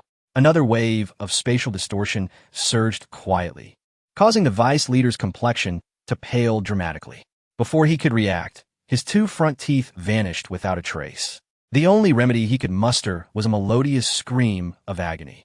Now, The people could finally ascertain that Zhou Tong was indeed orchestrating the chaos. It was the formation. He had employed a formidable formation. Someone discerned the clues, and confusion began to spread. A formation capable of manipulating space must be at least a 7th-tier formation. This revelation left them utterly astounded. Less than 2 days had passed since they learned of the Huan sect's formation, and yet, what kind of master could accomplish such a feat in such a short span? Could it be that the Huan sect had other formidable allies supporting them? This thought sent shivers down many spines. Fear not. Even with a protective formation, he cannot escape today. The vice leader, feeling confident, retrieved the destruction scepter from his ring. Upon witnessing this, the crowd collectively sighed in relief. This artifact specifically counters formations. Any below the 8th tier would be utterly obliterated with a single strike. What is that? Zhou Tong furrowed his brow, unable to discern the object clearly. Hand it over. With a wave of his hand, the destruction scepter was snatched away. The vice leader's face paled significantly. He had been careless and had not dodged. Little beast, return my treasure. He bellowed. What of yours and mine? What is yours is mine, and what is mine is still mine. Zhou Tong scrutinized the scepter for a moment before a look of disdain crossed his face. This worthless trinket is not even fit for a dog. I shall return it to you. The next moment, the destruction scepter was once again in the vice leader's grasp. Ha ha! I did not expect you to seek your own demise. Bid farewell to your sect's protective formation. The vice leader cackled madly as he hurled the destruction scepter into the sky. With a thunderous crash, the scepter collided with the barrier of the formation, and then it exploded. A splendid display of fireworks. Is there more? Zhou Tong's voice snapped the dazed crowd back to reality. When they beheld the ambiguous smile on the youth's face, a chill ran through them. He had long seen through the purpose of the destruction scepter, yet allowed them to act freely, which could only mean one thing. The Huan sect's formation was utterly unperturbed. This indicated that it was at least in 8th-tier formation. Impossible. Absolutely impossible. The vice leader was questioning his very existence. The Yuqing sect's protective formation was an 8th-tier formation, and when fully activated, he had no confidence of making it out unscathed. It appears you no longer possess the means to please me. Thus, it is time to conclude this. Zhou Tong stated calmly, sending shivers down the spines of everyone present. What do you intend to do? A friend from afar brings joy, since you have arrived. Embrace your demise. As his words fell, Zhou Tong's aura transformed into something extraordinarily sharp. Xiantian Jiuhua. Chaos converges into unity. Boom! The true killing move was unleashed, and a terrifying wave of chaotic energy surged from all directions, obliterating these individuals in an instant. With the task completed, Zhou Tong clapped his hands, gazing at the sky devoid of any bloodshed, finally unable to contain his laughter. A bunch of cowards, daring only to send avatars forth. What a pity indeed. Beyond the worldly mountains, the esteemed leaders of various sects simultaneously coughed blood, their faces etched with horror. They had just undergone a harrowing brush with death. Their avatars, of paramount significance, had been destroyed, leading to a substantial decline in their powers. Quickly summon the enforcer. We require the enforcer to adjudicate this matter. The deputy sect master bellowed, devoid of dignity, as fear began to blossom in his eyes. The enforcer arrived. A middle-aged powerhouse clad in golden robes tore through the void, descending before the worldly mountains. This was the golden robe elder among the enforcers, a figure of high esteem within the enforcer city, serving as the right-hand man to the chief enforcer. At this moment, he regarded the leaders of the sects with a peculiar expression. Having witnessed commoners seeking protection from enforcers, but never such a scene as this. You have been dealt with by the Harmony sect? The golden robe elder struggled to suppress a chuckle, exerting considerable effort to utter this query. That little beast employed despicable tactics. The deputy sect master's face turned crimson. Admitting defeat was more painful than death itself. What despicable tactics? He continued. He used materials stolen from us to set up an 8th-level formation, specifically waiting for us to take the bait. Upon hearing this, the enforcer's previously calm demeanor shattered. He could scarcely believe his ears. An 8th-level formation? What does that even entail? Even the most skilled formation master from the association, renowned as the Mount High of formations, would require a month to arrange such a setup. not to mention the risk of failure. To hear that someone completed it in less than 2 days was met with skepticism. I did not believe it. Yet almost immediately, he was convinced as Zhou Tong activated the formation, transporting them all in an instant. Gazing upon the strikingly handsome youth before him, the golden robe elder was the first to react, inhaling sharply. As expected from the chief enforcer's words, this young man was indeed extraordinary. He recalled the chief enforcer's admonition before entering seclusion, urging him to keep a close watch on Zhou Tong, suspecting he had the potential to concoct 8th-grade elixirs. It appeared there was merit to that suspicion.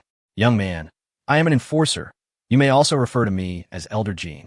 I have been entrusted by these individuals to mediate your grievances. After speaking, he exchanged a knowing glance with Zhou Tong, who immediately understood that this was an ally. Elder Jean, your timing is impeccable. I was just about to seek the enforcer's intervention. Zhou Tong lamented, gesturing towards the leaders of the sections. These individuals have acted with impunity, brazenly attempting to annihilate our Harmony sect. I implore you to deliver severe repercussions upon them. This declaration incited fury among the sect leaders, who erupted in outrage. You little beast, in the presence of the enforcer, you dare to accuse us. The deputy sect master screeched, pointing an accusatory finger at Zhou Tong. You not only seized our flying ship, but also destroyed our avatars. Such sins are intolerable. What more is there to say? Zhou Tong merely chuckled, his eyes gleaming with derision. You were bested by me, which merely reflects your inadequacy. Would you forsake swatting a mosquito simply because it is weak? I certainly would not. This retort nearly drove the opposing leaders to the brink of apoplexy. The insult was grievous, likening them to pests, subtly mocking their foolishness, wickedness, and weakness. As they sought to bully, yet ended up battered and bruised, their pride trampled upon. Enough of your sophistry. Return our flying ship at once, and we shall depart immediately. The powerful figures of the sects, realizing they would gain no advantage, presented their demands. Apologies, but you will not be flying away with it. However, you may carry it. Zhou Tong clapped his hands, revealing a mountain of dismantled parts before the astonished onlookers. The new leader of the blood god sect gasped, fainting from the shock. He could scarcely fathom that in the blink of an eye, Zhou Tong had reduced their ship to mere components. This was the epitome of destructive prowess. Each component of the ship was intricately connected by secretive energies. Once separated, the cost of reassembly would surpass that of constructing an entirely new vessel. To them, these materials were no different from scrap metal. You beast! The deputy sect master's voice trembled, the weight of their losses heavy upon his heart. Such armed flying ships represented the might of a sect. Each was invaluable, capable of obliterating a smaller sect alone. With a significant portion of the Yuqing sect's ships destroyed, their competitive edge would surely wane, trailing behind the Shanqing and Taiqing sects. In that moment, a surge of vengeful hatred welled up within him. Enforcer, I must report that he has already slain over 100 innocent cultivators. I implore you to bring him to justice. The deputy sect master wielded his trump card. Zhou Tong's sins against the wandering cultivators were inescapable. If the enforcer pursued this matter, it could result in severe repercussions. Enough of your nonsense. I shall accuse you of slander. Zhou Tong retorted, pointing at him. Those individuals were coerced by your tyranny. I took pity on them, providing refuge and protection. You dare to defame me? Watch as I strike back in your face. He then summoned those who were laboring under duress. You're still alive? How is that possible? The deputy sect master exclaimed in disbelief. Old dog, how dare you speak? A middle-aged woman stepped forward, hands on her hips, her fierce expression scolding him. It was you who coerced us into attacking the Harmony sect. Thanks to young Master Zhou's benevolence, repaying malice with kindness, we have been granted our lives. He is our great benefactor. You dare incite the masses. The golden robe elder's gaze sharpened, instilling fear in the hearts of the sect leaders. This is slander. What evidence do you have? The deputy sect master trembled, recognizing the woman as an informant who had previously conspired with him to manipulate public sentiment. They had arranged that once their plot succeeded, the Yuqing sect would offer protection to her and her family, a mere empty promise, as the sect would not safeguard worthless ants. I anticipated you would say that, which is why I prepared a recording formation in advance, ready to present it to the esteemed enforcer. Upon uttering these words, The deputy sect master's complexion turned ashen. He realized he was utterly defenseless. The betrayal struck deep. At this juncture, what could you possibly say? The golden robe elder's imposing presence suggested he was ready to take action at any moment. The deputy sect master could not comprehend how matters had devolved to this extent. He had meticulously orchestrated the enforcer's arrival, ensuring Zhou Tong would be left speechless. Yet, unexpectedly, he had drawn the attention of the highly esteemed golden robe elder, rendering his plans futile. It appears you have no retort. Not only did you incite wandering cultivators, but you also bear a criminal record. Now speak. Do you choose to accept punishment or fight? We accept punishment, the sect leaders replied, their voices trembling with fear. They preferred to suffer financial loss than endure the enforcer's torturous wrath. Having spoken, they felt utterly despondent. They felt as if they had lost face beyond repair, not only failing to exact vengeance, but suffering grievous losses. Perhaps this quest for revenge was a miscalculation from the outset. Wait, Zhou Tong suddenly interjected, stepping forward to confront the leader of the Blood God sect, locking eyes with him. What do you intend to do? Despite possessing formidable cultivation, the leader of the Blood God sect felt an icy chill at the sight of the youth, as if hunted by a primordial beast. I have seen you before.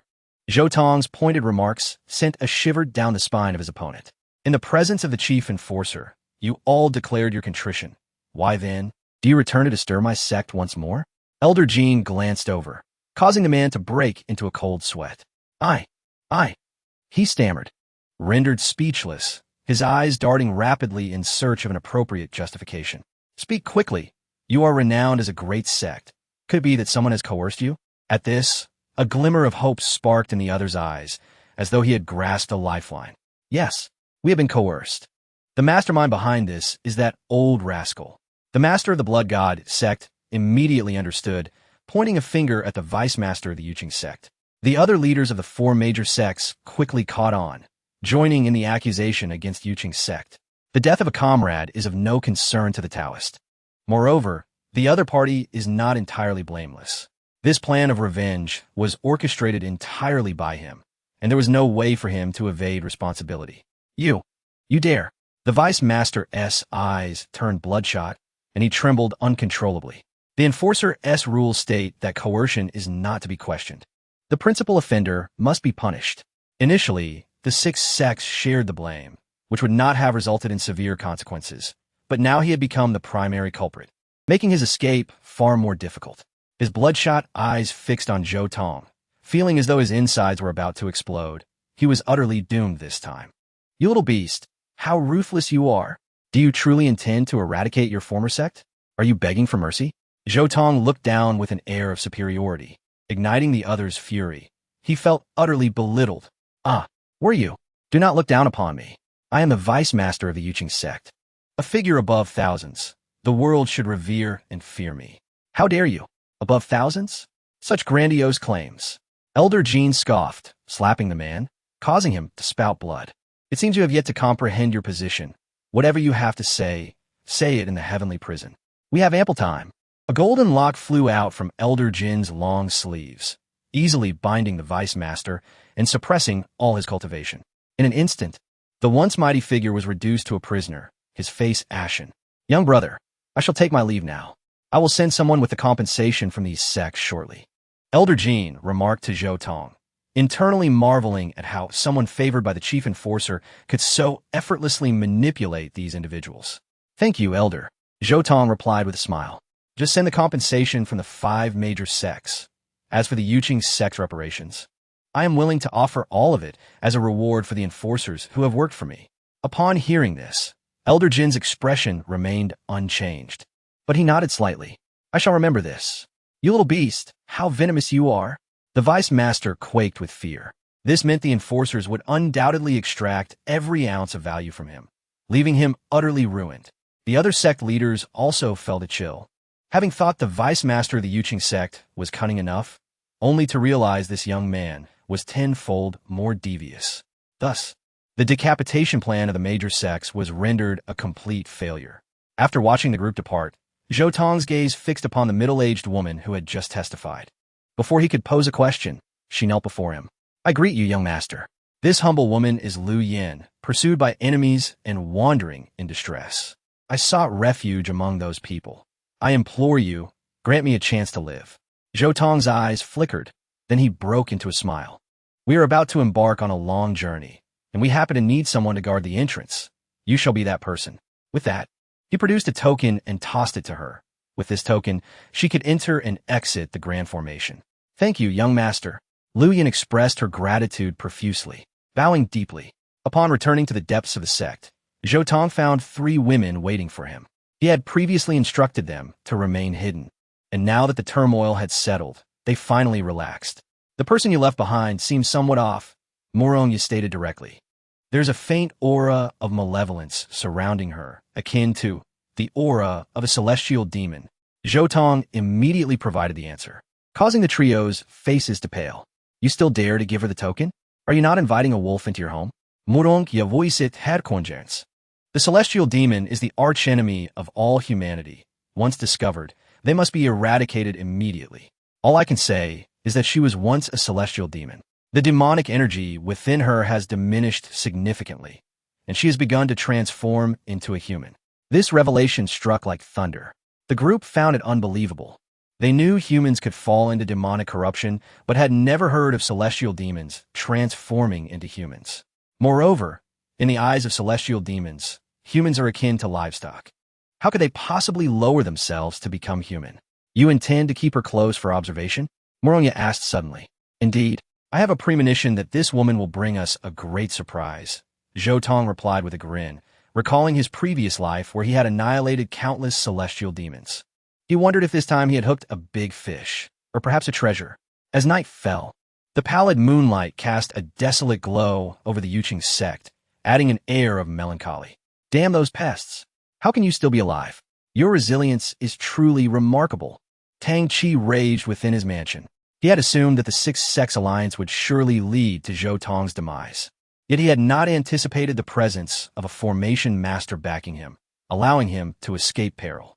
Junior brother, what have you done to me? Why do I feel so strange?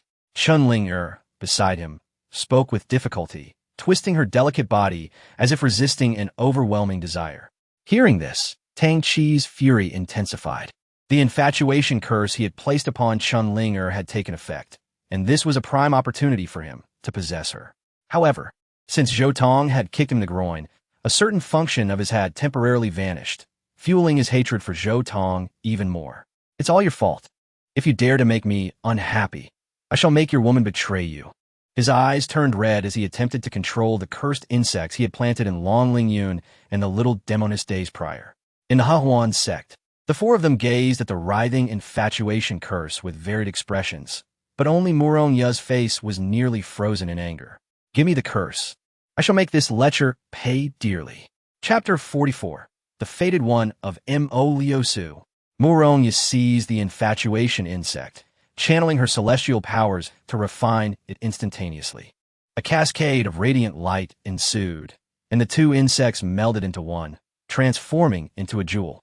This was the reversed infatuation insect, now a mother insect. While the insect on the practitioner was downgraded to a child insect, whoever possessed the mother insect could manipulate the desires of the practitioner. Zhou Tong could not help but gasp in astonishment, realizing the brutality of Murong Ya's countermeasure. Tang Qi's reckless act of casting the infatuation insect on a member of the Hahuan sect was indeed a path to self-destruction. Wretched libertine, go mate with a wild boar. Murong Ya soared into the sky, aiming at a specific direction before casting the mother insect. Zhou Tong's mental energy closely followed, and upon seeing the insect take root in a wild boar, he sighed in relief. Tonight, it seemed, Tang Qi would likely suffer from insomnia. However, Tang Qi was not the only one plagued by sleeplessness. Within the cave dwelling of the Yuqing sect, Mo Liusu was tormented by a terrifying nightmare. As a formidable practitioner, she typically required no sleep, as mere meditation sufficed to replenish her spirit. Yet, burdened by excessive thoughts and the scorn directed at Zhou Tong from her peers, she found herself in psychological torment and reluctantly succumbed to rest after a prolonged period. But scarcely had she closed her eyes when she was confronted with a scene that shattered her very soul. Beneath a shattered firmament, Zhou Tong stood suspended in midair, his demeanor majestic, his posture elegant. He appeared so ethereal and flawless, as if he were but a step away from ascending to the supreme imperial realm and achieving eternal legend. Yet this path was abruptly severed. A slender hand, clutching a sword, pierced his chest, twisting mercilessly as if driven by an unquenchable vendetta. In the face of this assailant, Zhou Tong offered no resistance. Instead, gazing sorrowfully at them, murmuring incantations until his vitality was extinguished, plunging into an abyss of despair. "No!" Emo Liosu cried out in anguish, awakening abruptly. Her nightgown was drenched, cold sweat clinging to her skin, accentuating her alluring figure. She felt a dryness in her mouth, her heart racing uncontrollably. A practitioner of her caliber should not be subjected to meaningless dreams. Everything within a dream bears causality, revealing either a flaw in cultivation or a glimpse into the future. How could I dream such a thing? Even if it were true, I should rejoice at the thought of that rebellious disciple's demise. Why would I feel sorrow for him? She struggled to regulate her breath, striving for calm, but her efforts yielded little effect. The haunting image of Zhou Tong's heart pierced by the sword replayed relentlessly in her mind, rendering her limbs numb and her spirit unrest. This is a nightmare, and a severe one at that. Her expression grew grave as she recognized the gravity of her predicament. In her recollection, this was not her first encounter with nightmares. A decade prior, her nightmares had been even more harrowing, verging on life-threatening. Yet, following a certain event, the nightmares had vanished, and her path of cultivation had since been smooth and untroubled. What transpired? Such a significant event should not have slipped from my memory. She delved into her thoughts, desperately trying to recall. Unbeknownst to her, fatigue enveloped her once more, and she slipped back into slumber. The familiar scene reemerged.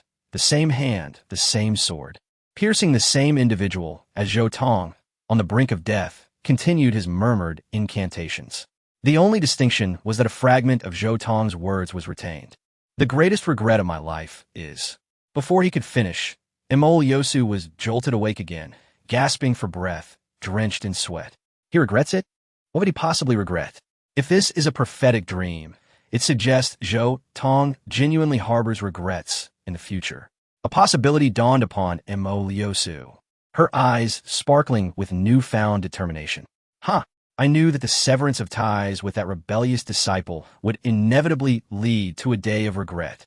She triumphantly declared, "By this reasoning, the identity of the woman who will slay him is becoming apparent. It must be that enchantress, Muronya. Summon me my orders." Have Hongxiu emerge from seclusion immediately. She could hardly contain her excitement, instructing those around her. Hongxiu, named Xia Hongxiu, was her second disciple, renowned for her proficiency in talisman crafting and divination.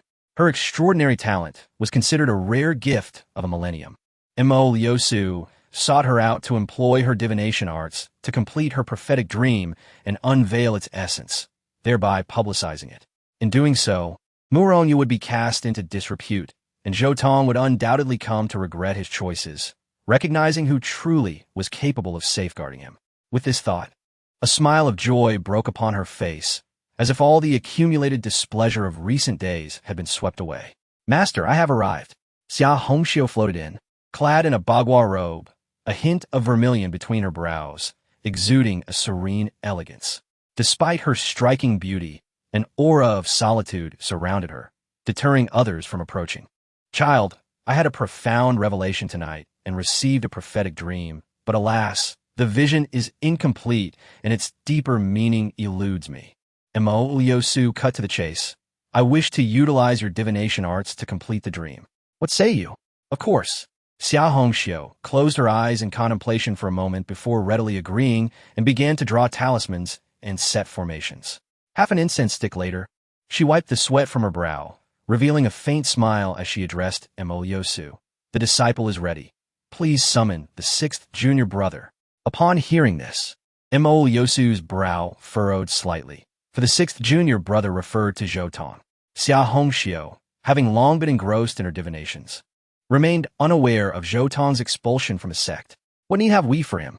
Surely, you alone can suffice." Upon her utterance, Xia Hongxiu displayed a rare expression of surprise.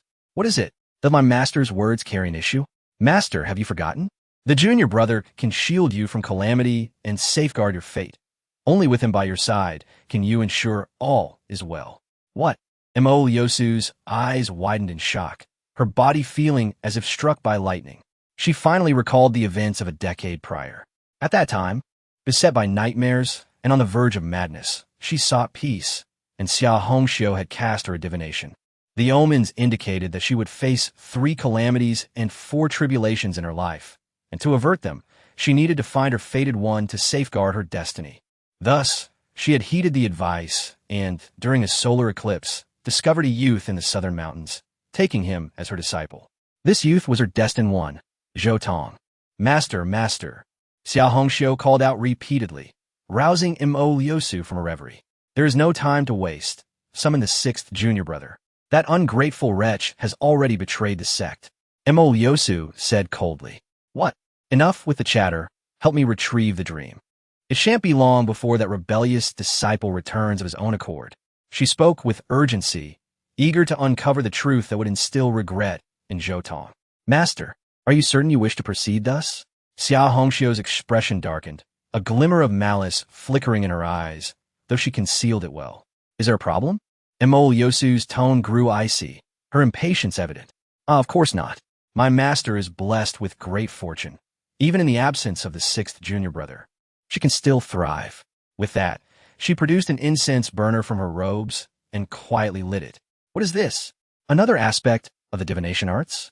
Mo Yosu instinctively inquired. Indeed, this is a spirit-attracting incense, allowing my master to more readily enter the prophetic realm. Then let us commence. Mo Yosu nodded, and then sat within the formation. As the array began to operate slowly, she found herself once again in that familiar dream. The ocean surged violently, the space shattered, and the cosmos itself was torn apart. What a magnificent slaughter this was!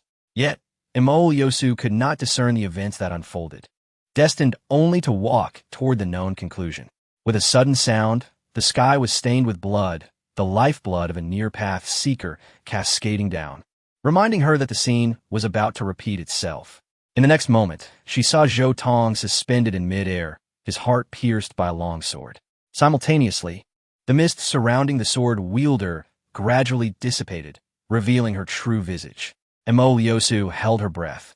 She knew without even looking that the woman was Mu Rongya, though she had insisted on witnessing it for the sake of certainty. She was mere moments away from seeing Mu Rongya's hideous face. However, her expression suddenly froze. Impossible. This could not be. Her face turned pale, her disheveled hair flying wildly, and she screamed in despair as if struck by an immense blow. For that woman was not Mu Rongya at all, but rather herself. Mo Yosu had slain Zhou Tong, perfectly predicting the future of her past life. This is a lie. It must be a mistake. How could I have killed him? Never, ever. She was utterly consumed by madness, a tempest of emotions surging within her, and 2 streams of blood tears rolled down her cheeks uncontrollably. Just then, in the dream, Zhou Tong suddenly turned his head, locking eyes with her. Tong, faced with those gentle eyes, she instinctively called out, her heart unexpectedly hopeful. The greatest regret of my life is having accepted you as my master. The moment those words escaped her lips, the light in Mo Yosu's eyes faded instantly, and at that moment, she felt as though 1,000 serpents were gnawing at her heart, a pain that penetrated to the marrow. No, don't leave me. She spat out blood and awoke in reality. Master, what has happened to you? Xia Hongxiu asked anxiously. I'm fine. She shook her head, unable to suppress a bitter smile, having thought she could seize leverage against Mu Rongya, only to discover the true culprit was herself. Your current condition is quite serious. Signs of the 3 calamities and 4 tribulations have already begun to manifest. Upon hearing this, fear washed over Mo Yosu's face. Any practitioner could potentially face the 3 calamities and 4 tribulations. It was merely a matter of probability.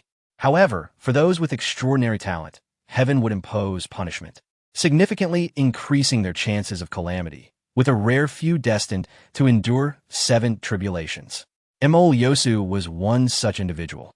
The so-called 3 calamities refer to the devastating calamity of physical destruction, the chaotic calamity of soul disturbance, and lastly, the severing calamity that could render a practitioner's cultivation null. These three types of disasters are nightmares that all practitioners dread. The four tribulations refer to the unwarranted calamity that invites nightmares, the calamity of fate that shackles one's cultivation, the calamity of solitude that leads to betrayal by loved ones, and finally, the calamity of forsaking one's past. Mo Lyosu's current symptoms were manifestations of the unwarranted calamity and the forsaking calamity. Master, what should I do? Must I truly apologize to that ungrateful disciple and invite him back? Mo Lyosu said defiantly. She had never considered bowing to another, especially Zhou Tong. No. Xia Hongxiu immediately dismissed her idea. You have severed ties, and he has found new support. Forcing a reconciliation would bring more harm than good. Then what should we do? It's simple. Strip him of his support, drive him to a dead end, and then subdue him. You will be able to reconnect as you once did. Upon hearing this, Mo Lyosu's spirit was instantly revived. This way, she would not have to lower herself to Zhou Tong, and she could safely navigate through her tribulations, truly killing two birds with one stone.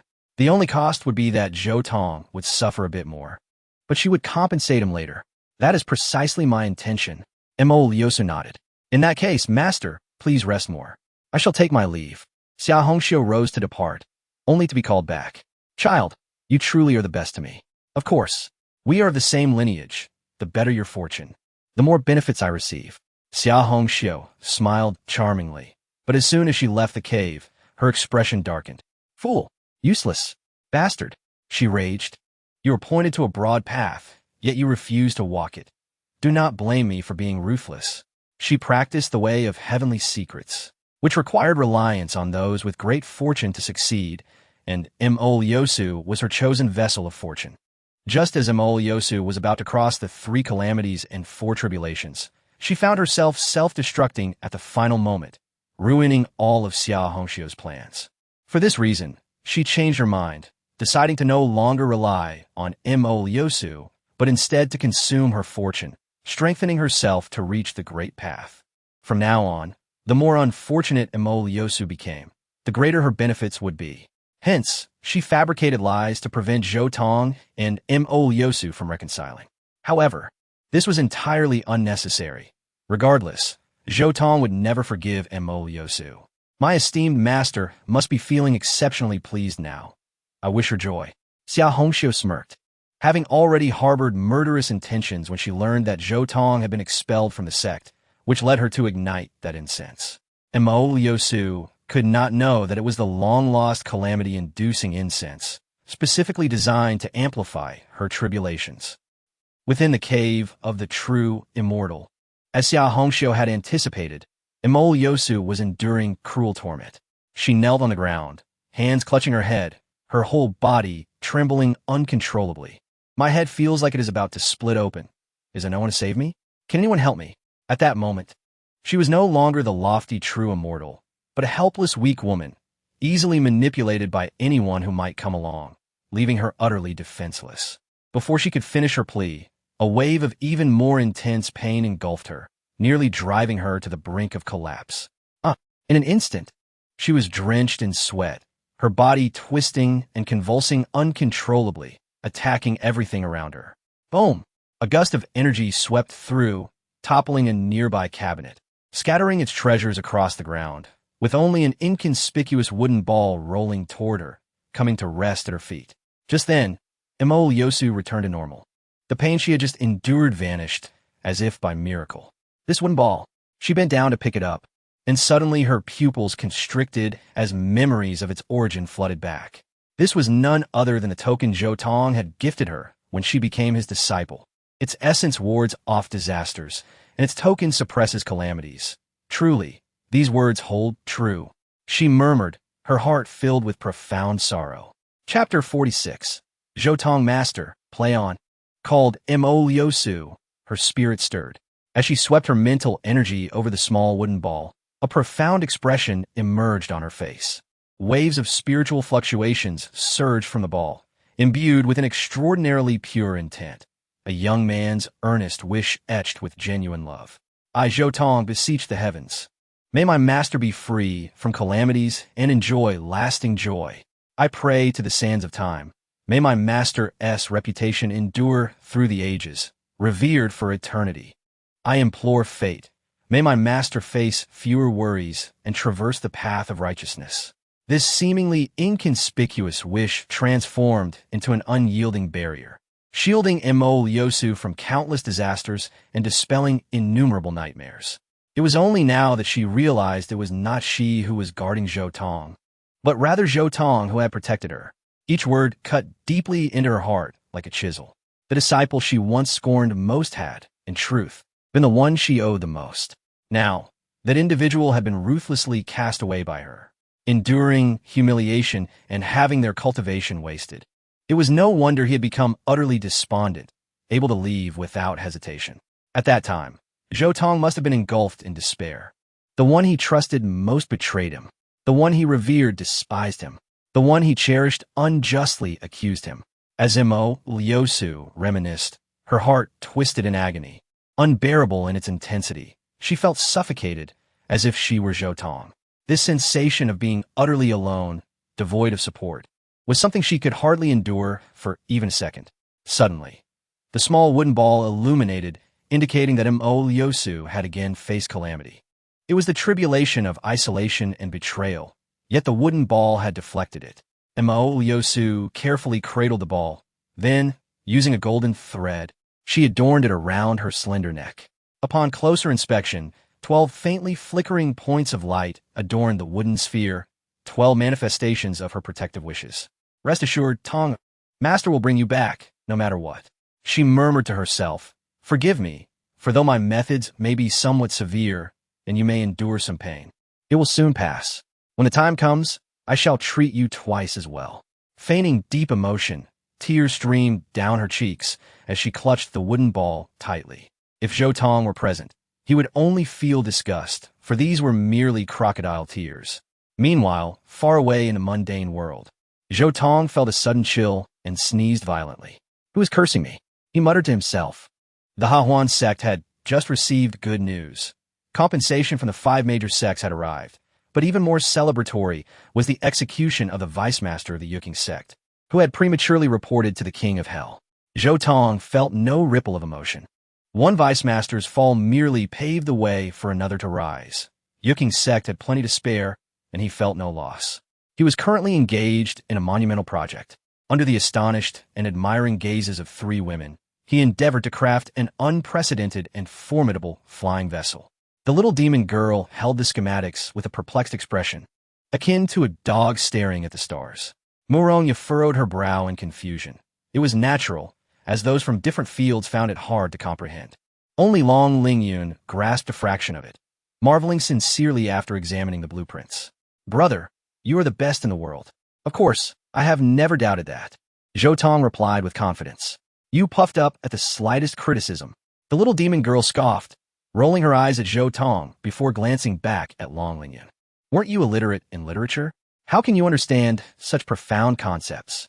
Stop underestimating others. Long Lingyun retorted proudly. Not to boast, but all paths under heaven enter my sight. I merely indulge in the sword path. Such bravado from a mere little sister. The little demon girl shot back mercilessly. If you were so formidable, how did you get defeated in one move? At this, Long Lingyun's spirits plummeted. Since joining the Hahuan sect and honing her skills with Zhou Tong, she had experienced tremendous growth, even believing for a time that her swordsmanship approached his level. Yet, in every formal encounter, she had not even seen Zhou Tong's second move. The disparity was immense. Are you all blind? Can't you see I'm busy? Show some awareness and come help me connect these parts. Zhou Tong scolded the 3 women, exasperated. Constructing this ultimate battleship was far more complex than a 9th-level formation, involving hundreds of thousands of parts, each connection requiring meticulous understanding, something he simply could not manage alone. Coming, the little demon girl and Long Lingyun eagerly approached, and after Zhou Tong explained the connection methods, they began their work according to the schematics. I'll join too, Murongya said, her hands itching to help. After a brief glance at the drawings, she picked up a hammer and lightly struck down. Wait, the little demon girl's expression drastically changed. A tremendous explosion erupted, engulfing them in a blinding blaze and shockwave that sent them flying. The two girls tumbled headfirst into the grass, while Zhou Tong crashed into the wall. After struggling to extract his head, he gazed incredulously at Muronya. I was wrong. I will make amends. I shall compensate you double if you tell me how you did that. Zhou Tong exclaimed, repeatedly astonished by Muronya, questioning how someone's control could be so lacking. I used to be quite precise. Ever since I gave birth to a heart demon, I've become this way. So it was the unwarranted tribulation. Zhou Tong realized, understanding that the heart demon was indeed one of the 3 disasters and 4 tribulations, categorized as an unwarranted calamity or a path-breaking disaster. Then you may amuse yourself elsewhere. We 3 will manage just fine. Muronya pouted, appearing to have been wronged, yet complied obediently, as her presence was more disruptive than helpful. However, as she observed from the sidelines, her gaze was gradually drawn to Zhou Tong. Unable to divert her attention, this young man, exuding confidence and commanding presence, was a sight she could never tire of. I want to capture this moment. She inhaled deeply, activating the Hawan celestial art, painting in the void, depicting Zhou Tong's features. Yet her control was so poor that each stroke veered off course, producing unexpected results that were almost comical. Once more. Let's try again. Ruined. Again. Finally, she managed to produce something that resembled his likeness, though it was still inadequate. Next time will be better. She discarded her paintings repeatedly, yet within her heart dwelled an unyielding tranquility, unhurried, and striving for perfection. Unbeknownst to her, throughout this process, her unwarranted tribulation was gradually dissipating, inching her closer to her peak self. After a considerable time, an explosion of brilliance erupted within the Hahuan sect. The ship was complete. Just as Zhou Tong and the others sighed in relief, a thunderous rumble echoed across the sky, shaking the mountains. A terrifying aura permeated the heavens, as if seeking to annihilate all, heralding a catastrophic event. Had it not been for the 9th level formation suppressing it, the world would have certainly taken notice. What is this? The little demon girl gasped, her eyes wide with astonishment. A post-heaven sacred object, divine might descends? The others were equally stunned. Zhou Tong's creation was astonishing. It was clear that their collaborative efforts had birthed a vessel recognized by the heavenly law as a post-heaven sacred object, provoking such an extraordinary phenomenon. As Zhou Tong and the 2 women prepared to celebrate, a soft thud sounded as Muronya's painting fell to the ground. Her own expression one of sheer astonishment as she gazed at the terrifying warship before her. The ship, entirely cloaked in black, emanated a formidable and austere aura. Despite its modest length of merely a dozen yards, Muronya felt an immense sense of pressure radiating from it. It transcended the mere definition of a vessel, transforming into a mystical artifact. Aboard this ship, the vastness of the heavens posed no barrier to travel. Master, what are you painting? The keen-eyed little demoness caught sight of the scroll laid on the ground. In an instant, Muronya's expression shifted dramatically. She hastily concealed the painting, her demeanor turning vigilant. You seem suspicious. What are you painting? The little demoness gaze sharpened, scrutinizing the situation. I shall not disclose it to you, Muronya replied with a subtle smile, laden with unspoken meaning. Show me. Absolutely not. With graceful finesse, she tucked away the painting, embodying elegance. I am quite curious. What exactly were you doing just now? Zhou Tong observed with surprise. Initially, he intended to find a way to alleviate Muronya's unwarranted tribulation, but it seemed unnecessary now. It is a secret. Even you, little one, cannot see it. Muronya's cheeks flushed. If Zhou Tong were to discover that she had been secretly painting him, she would be thoroughly embarrassed. Very well. Very well. Zhou Tong chuckled as he waved his hand, retrieving 2 jade tokens. I fashioned a couple of talismans from the remaining materials. Wear them close, as they might prove useful in the future. Upon speaking, he distributed the jade tokens to the little demoness and Long Lingyun. The tokens contained his spiritual energy, capable of resisting inner demons and mental assaults, potentially saving lives in critical moments. How thoughtful. The little demoness beamed as she accepted the token. Thank you, senior brother. Long Lingyun cradled the jade token in his hands, treasuring it immensely. Muronya watched longingly from the side. Upon realizing she had no talisman of her own, she gently tugged at Zhou Tong's sleeve. What about mine? Zhou Tong's brow twitched as he looked at her helplessly. You want one too? They each have one. Why am I left out? Muronya pouted, resembling a jealous little girl, not willing to relent. That is a talisman. With your strength, do you even need it? Well, when you accepted me as your disciple, you did not exchange tokens with me. Are you not also? Zhou Tong was about to retort when he met the glimmering gaze of Muronya, suddenly rendered speechless. You have already placed the harmony lock on me, which is tantamount to giving yourself entirely to me. Is that not sufficient? Ahem. Zhou Tong cleared his throat twice, conceding that her argument held merit, leaving him unable to counter. Then, grant me some time to prepare adequately. Muronya's face lit up with joy, and she hastily instructed. It must not be inferior to the previous token. It should be at least 10 times stronger. All right. I shall comply. Zhou Tong smiled, realizing that Muronya was merely competing with Mo Liusu. You're the best, little one. Muronya, feeling victorious, was once again captivated by the warship. Little one, you should give this ship a name. Let us call it the Red Dust. Zhou Tong declared. Everything is ready. It is time for us to venture to the realm of heavenly paths and bring back our family. Upon hearing this, Muronya was overwhelmed with excitement. She had awaited this moment for many years. Chower, endure a bit longer. Master will come to rescue you. Your little junior brother is quite formidable. He will ensure those who have bullied you pay dearly. As the words fell, the spaceship surged upward, soaring into the vast skies at an astonishing speed. In stark contrast to the three women's exhilaration, Zhou Tong sat cross-legged on the deck, delving into the path of breakthrough. For him, the enhancement of his cultivation posed no challenge, as he had nearly reached enlightenment in his previous life and had endured all calamities without encountering any bottleneck. Yet, aspiring to become an emperor was no trivial pursuit. It required not only nearing the Tao, but also cultivating spiritual energy to enter the emperor realm while simultaneously traversing 6 stages. These 6 stages were known as the 6 no-emperor realms, the realms of no knowledge, no form, no self, inexhaustible, infinite, and invincible.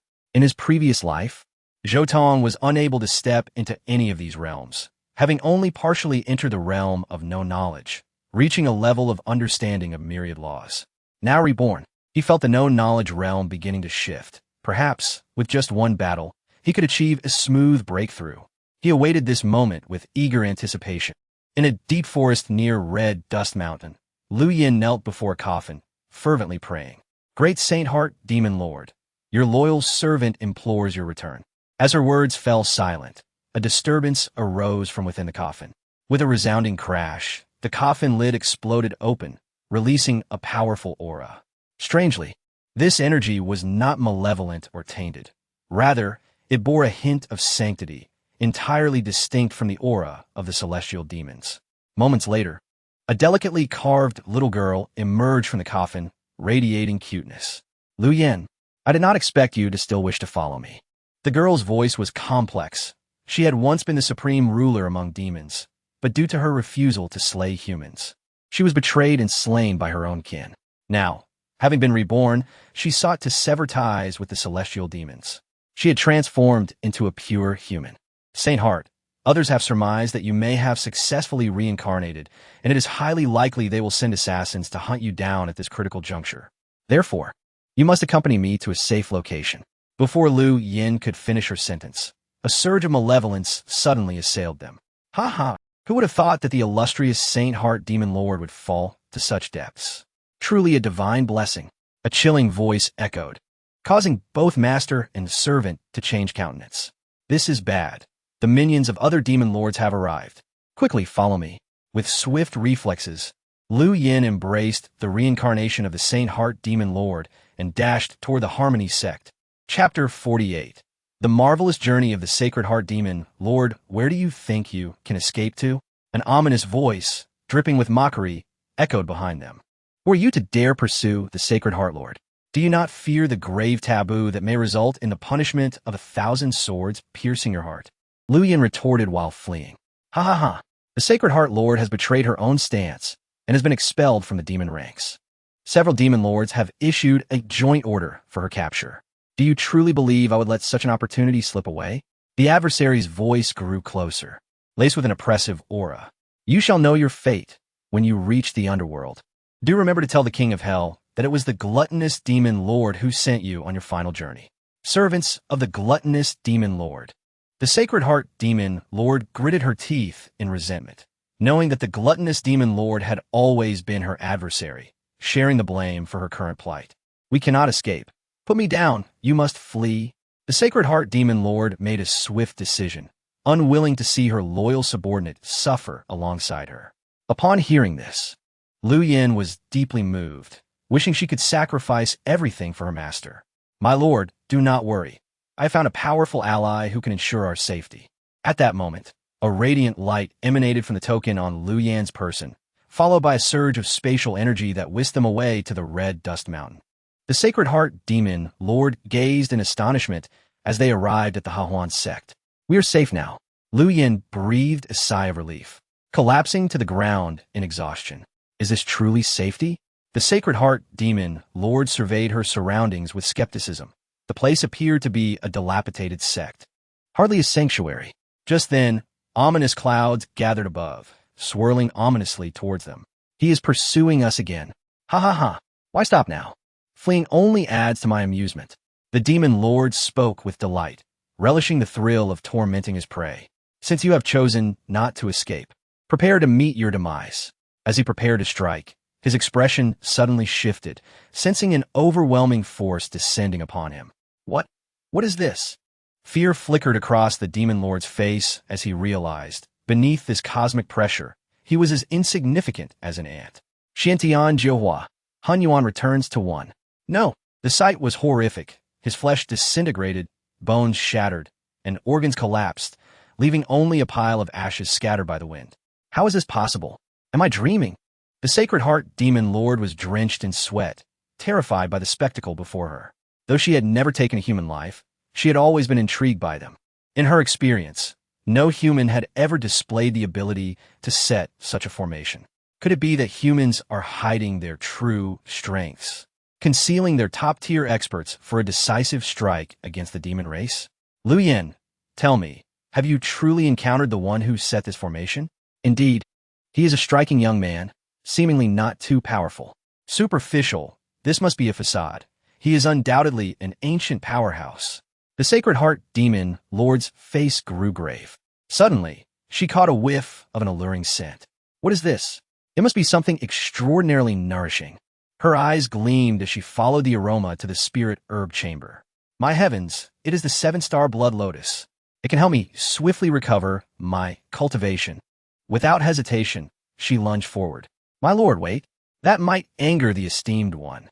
Lu Yin urgently intervened. Hearing this, the demon lord could not help but swallow hard. To merely gaze upon it, and not consume, it is truly torturous. Just one leaf cannot possibly be noticed. If I am not discovered, it cannot be deemed a transgression. She reassured herself as her hand reached out.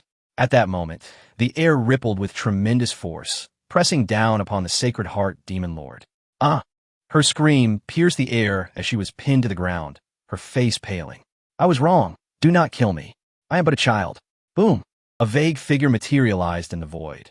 Though its features were indistinct, Lu Yin immediately knelt. Is this not Zhou Tong? She felt a cold sweat running down her back. That esteemed one should be far away, yet could manifest at will. Such power was truly unfathomable. Suddenly, thunder echoed, and the figure moved, condensing spiritual energy into palm-shaped forms that struck the Sacred Heart demon lord's backside. Slap! Slap!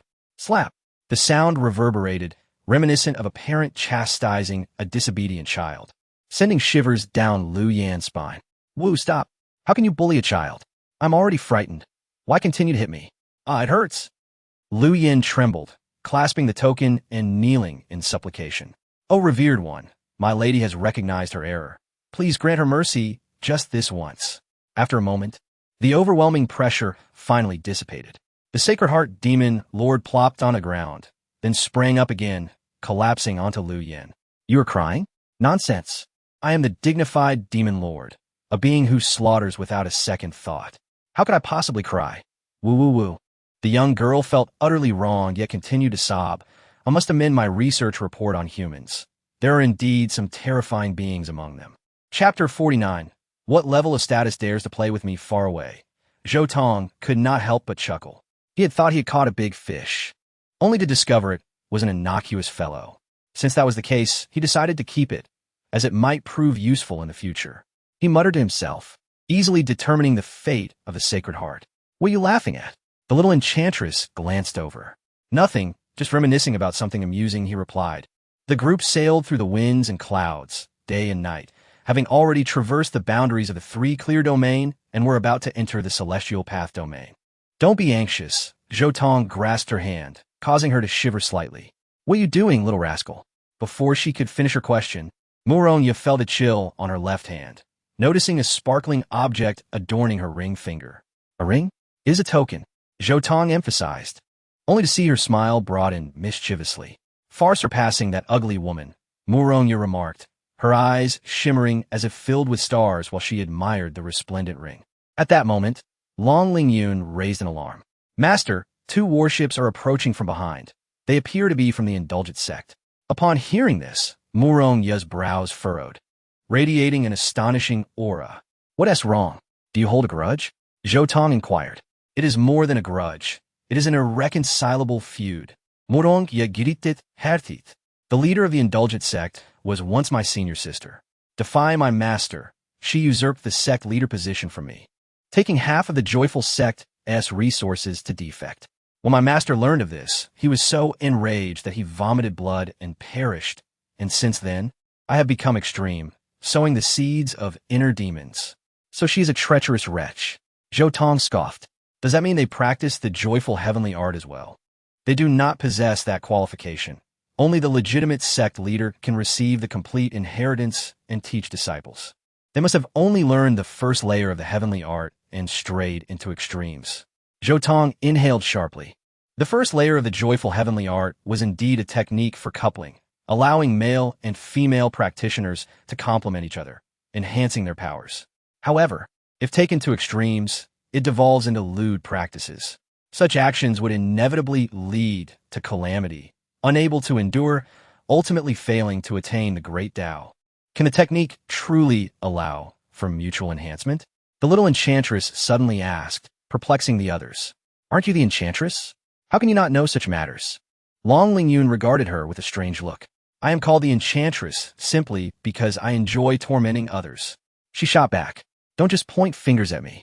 Haven't you also practiced the coupling technique? Did you not try it out? Ahem. Sister, you know me. I cherish my sword above all and have no interest in matters of love. Long Lingyun replied dismissively, glancing towards Muronya. You know me, master. Although I have lived over 100 years, I am still a girl. Ultimately, Muronya's gaze fell upon Zhou Tong, making him feel quite uncomfortable. Master, you understand me. I once, shall we say, was a devoted admirer. Then we can rest easy. The 3 women sighed in unison. Boom! A deafening roar suddenly approached. The 2 warships of the indulgent sect accelerated towards them, flanking the red dust. Ah, is that not my exceptionally gifted junior sister? After decades, how is it that you are reduced to a mere small boat? A brazen voice called out, and Zhou Tong turned to see a strikingly provocative woman. The scanty fabric she wore could evoke tears of pity even from a beggar, barely concealing her modesty. With a gust of wind, a large expanse of her pale skin could be revealed. Even more outrageous was the way her bosom seemed to be stuffed with melons, jiggling with every movement, eager to flaunt her ample assets. Accelerate, shake them off. Muronya frowned, disinclined to engage with the woman. Don't be in such a hurry. We haven't seen each other in ages. Wouldn't it be nice to catch up? The woman smirked, maneuvering a warship to block Zhou Tong and the other's path. This scene elicited laughter from Zhou Tong. What level of status dares to play bumper boats with me? Do you possess the capability? I warn you once, clear the path. Zhou Tong's voice remained calm, yet resonated with authority. Yet they chose to ignore him. I warn you a second time. Move aside, or bear the consequences. Zhou Tong's tone grew stern, but the expressions of the opposing party turned disdainful. What are you to command us? On the ship, dozens of young men and women leaned over the side, their actions intimate and brazen, exuding an air of frivolity. The leading youth looked down upon Zhou Tong and the others with mockery and derision, evidently the ringleader among his peers. Your woman is quite lovely. How about we trade? His gaze greedily swept over Murongya and the others, unabashedly revealing his possessiveness, while the leader of the indulgent sect merely watched, showing no intention of intervening. Long Lingyun drew her sword, and the little enchantress's expression darkened ominously, ready for a fight at any moment. Yet Zhou Tong merely smiled. He would not grant anyone a third chance. Gripping the command token, he maximized the power of the red dust. Boom! A terrifying explosion echoed, causing startled cries from the opposing ship. They've lost their minds, intending to crash into us. Fear not, it is merely a fade. I am eager to see if they have the audacity. The youth's smirk widened, convinced that the small red dust daring to confront them was akin to an egg colliding with a stone. However, the slap in the face came swiftly. Before his words could fade, the ship beneath him erupted with a thunderous boom, followed by an intense tremor. Madman, the leader of the indulgent sect's complexion changed drastically. She never anticipated Zhou Tong and the others would be so reckless. Did they truly fear death? Soon, she understood the reason. The red dust sliced through the air like a searing blade through butter, effortlessly cleaving the opposing ship in two, while remaining unscathed. How can this be? A look of disbelief crossed her face. Their vessel was no mere paper creation, yet it crumbled before the might of the red dust. What kind of monster is that ship? Or what sort of eccentric is its creator? Ah, master, save me. As the ship plummeted, dozens of disciples from the indulgent sect fell like dumplings from the sky, flailing helplessly, especially the leading disciple, whose confidence vanished, replaced by overwhelming fear. A bunch of useless fools. The little enchantress mocked. You cannot even ride the winds. You might as well reincarnate. The leader of the indulgent sect's face turned a shade of fury. She extended her hand, pulling all her disciples back to safety. Such brazen arrogance. Gazing at the ruined ship, she trembled in distress, bewildered as to when Murong had become so wild.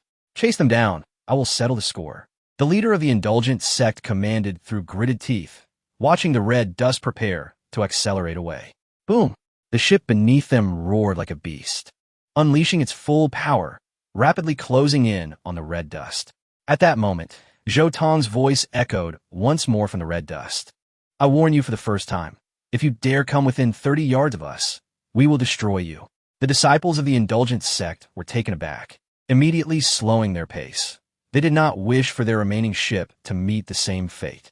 At least you were sensible. Zhou Tong nodded and remarked. It appears that teaching you a lesson through strength is indeed quite effective. Once is sufficient. Upon hearing these words, the disciples of the Zhongqing sect flushed with indignation, as this was a blatant humiliation akin to a slap in the face. Arrogance. I shall see what capabilities you possess.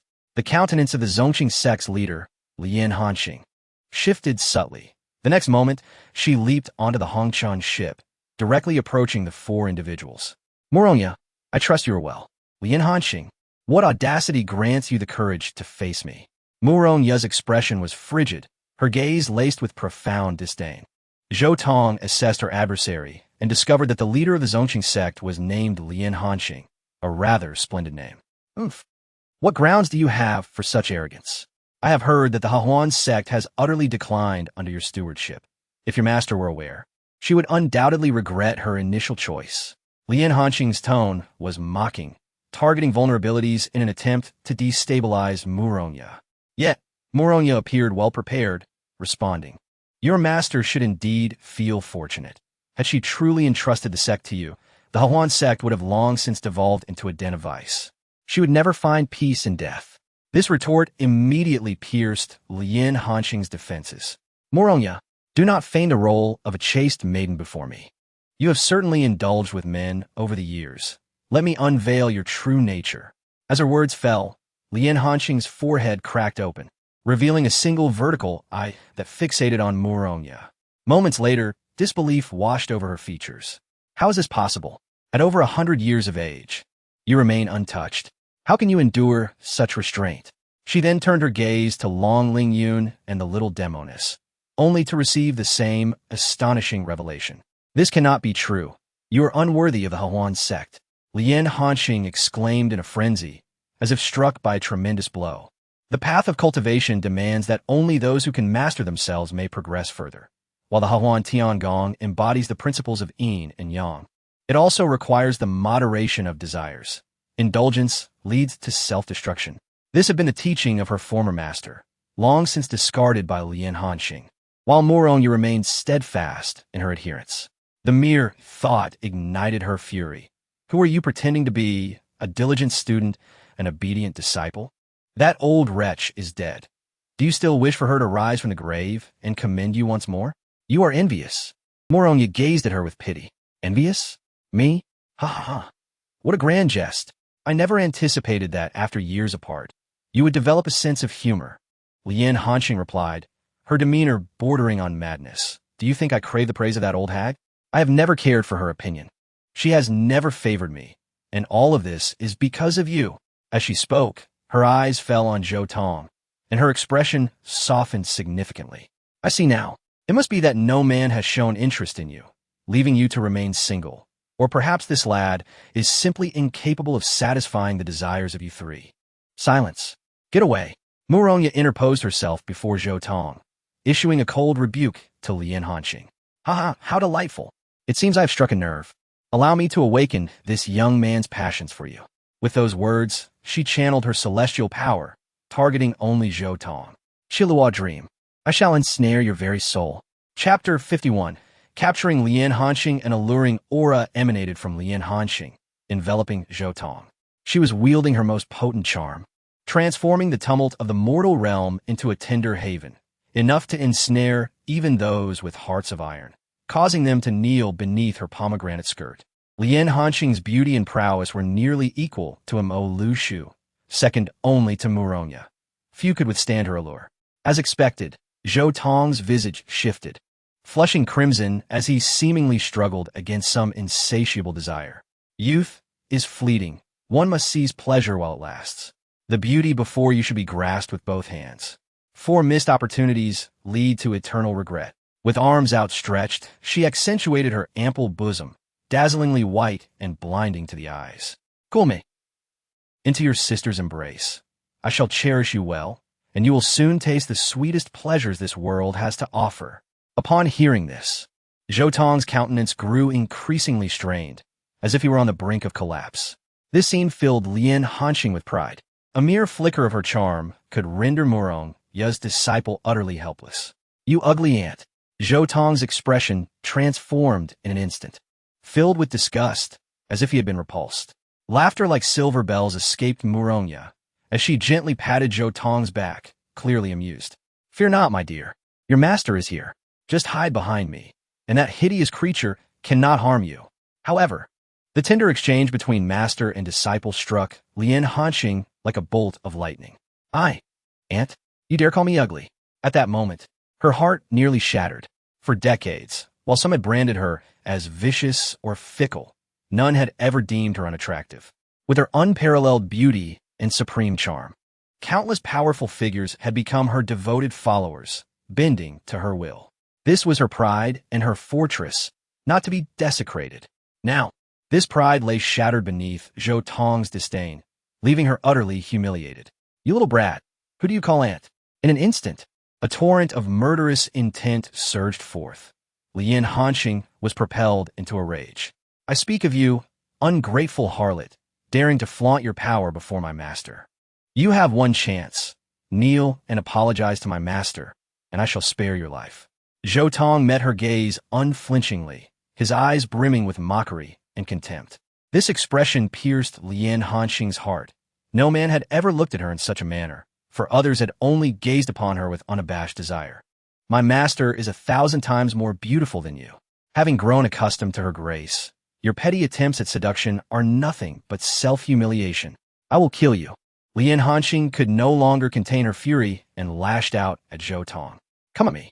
Zhou Tong did not evade. His formidable mental power coalesced into a heavy hammer, striking fiercely at her brow. Ah, it hurts. Lien Hanxing staggered back, feeling a piercing pain erupt in her mind. She could not fathom what Zhou Tong had done. Is this all you can muster? Zhou Tong muttered to himself, realizing it was his first time using mental energy to attack since his rebirth. The effect was sufficient to leave someone of Mo Liushu's caliber momentarily disoriented. If his cultivation were to rise further, he could unleash an even greater assault, rendering Lien Hanqing incapable of retreating so easily. I had no intention of entangling myself with you, but since you have struck, I shall not let you go.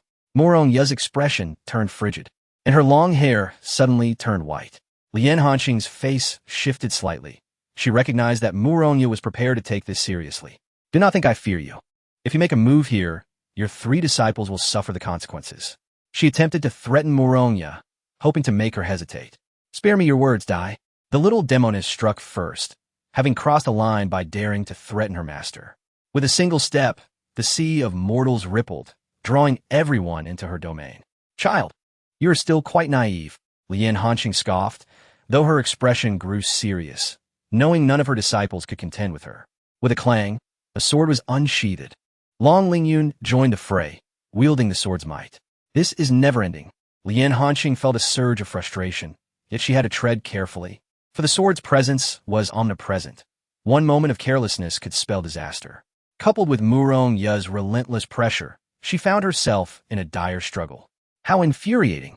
These 2 brats are proving exceptionally troublesome. To escape, I must take a hostage. Her mind raced, and she swiftly fixed her gaze on the seemingly ineffectual Zhou Tong. It is you. In her eyes, Zhou Tong exuded the weakest aura, making him the easiest target to manipulate, and capturing him would surely draw her enemy's ire. In a heartbeat, she decisively activated her jade demon body, her aura surging dramatically, elevating her power significantly. She carved a path through the onslaught of attacks, charging straight for Zhou Tong. Despite employing a protective technique, she suffered grievous wounds, yet cared not, for she had laid a hand upon Zhou Tong's shoulder. Finally, you are in my grasp. She suppressed the urge to spit blood, wearing a cold smile. You had better hold on tight. Do not let go. Zhou Tong's lips curled into a defiant smile as he met her gaze, surprising Lien Hanqing. This was not the expression of a mere hostage. Zhou Tong reached out, entwining her hand in his. To Lien Hanqing's astonishment, his hair transformed into a brilliant white. This sight sent her heart racing. How could someone so young have achieved the 4th layer of the Harmony Heaven technique and the realm of the Jade Demon body? Yet, her astonishment was premature. Suddenly, red lightning surged from Zhou Tong, coiling up her arm, threatening to bind her entire being. Harmony Lock. You have actually perfected the Harmony Lock. The shock on Lien Hanqing's face swiftly morphed into terror. She realized that if fully ensnared, she would lose her freedom forever. Let go of me. Her voice trembled with fear, and she instinctively struck at Zhou Tong with her other hand. Do not rush. Allow me to deliver another blow. Zhou Tong summoned his mental power once more, transforming it into a heavy hammer that struck her brow again, this time with greater force, eliciting a pained cry from Lien Hanqing as her strength was sapped considerably.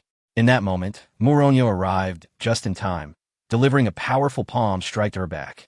Lien Hanqing felt darkness envelop her vision, and she collapsed onto the deck.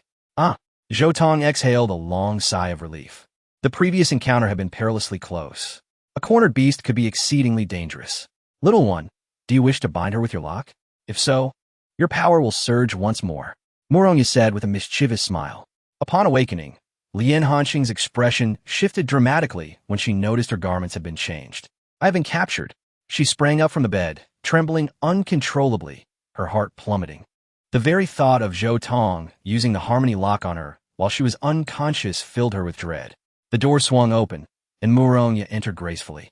When enemies meet, their eyes brim with animosity. Lien Hanqing's eyes glistened with unshed tears of rage. Are you satisfied now? I have completely yielded to you, and you may now let your disciple toy with me at will. Murong Ye's lips curled into a slight smile as she observed the pitiable expression on Lien Hanqing's face, who was evidently frightened. Unfortunately, my disciple does not find you appealing. As soon as these words were uttered, the other party transformed into an agitated cat, unable to suppress her fury. How long do you intend to humiliate me? If you have the capability, just kill me. I merely spoke the truth. Murong Ye restrainet hermift. If the little one could bind you, it would not only enhance his cultivation, but also provide him with a powerful ally. Yet, he has outright refused. Upon hearing this, Lien Hanqing's pupils constricted, and she hastily examined her own body. When she discovered that she had indeed not been controlled, a sigh of relief involuntarily escaped her lips, accompanied by an unusual emotion surging within her. I am disappointed. How is this possible? She lightly bit her red lips, and the figure of Zhou Tong surfaced in her mind, instantly igniting a bitter resentment. What did that little brat mean? Here I am, a stunning beauty, completely at his mercy, without a hint of resistance. He could possess me with but a flick of his finger. In such a scenario, Zhou Tong actually chose to abandon the opportunity. Was it that he simply did not find me worthy, or was it a case of feigned indifference to entice me? As a captivating woman of the mortal realm, she swiftly concocted a logically sound explanation. Zhou Tong must be deliberately ignoring my allure, pretending to be indifferent in order to provoke my competitive spirit and make me constantly think of him. Young man, you have miscalculated. I will not fall for your tricks. Just as Lian Hanqing prepared to move, a sword was pressed against her neck. Moronya, do you truly wish to kill me? Her body tensed, and her pupils dilated. In her current state of weakness, she would undoubtedly perish if a confrontation ensued. I do wish to kill you, yet I can offer you a chance for redemption. Moronya retracted her blade, flicking her finger as a beam of light penetrated Lian Hanqing's brow. Ah, what have you done to me? Lian Hanqing cried out in pain. Just a minor trick. You are to assist us in rescuing someone. Should you succeed, I shall grant you your freedom, and we will erase our past grievances.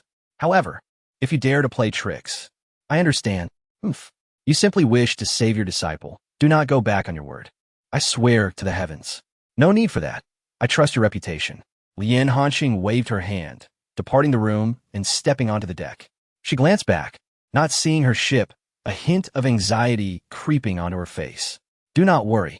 I have sent your disciples back and even instructed them to avoid straying onto the wrong path. Moronya's voice echoed from behind. Busybody. No sooner had she spoken than she sensed another presence nearby, discovering Zhou Tong seated cross-legged on the deck, seemingly in meditation. Is this a chance encounter being orchestrated? Do not think I am oblivious to your little schemes. Lian Hanqing snorted coldly, attempting to disregard Zhou Tong.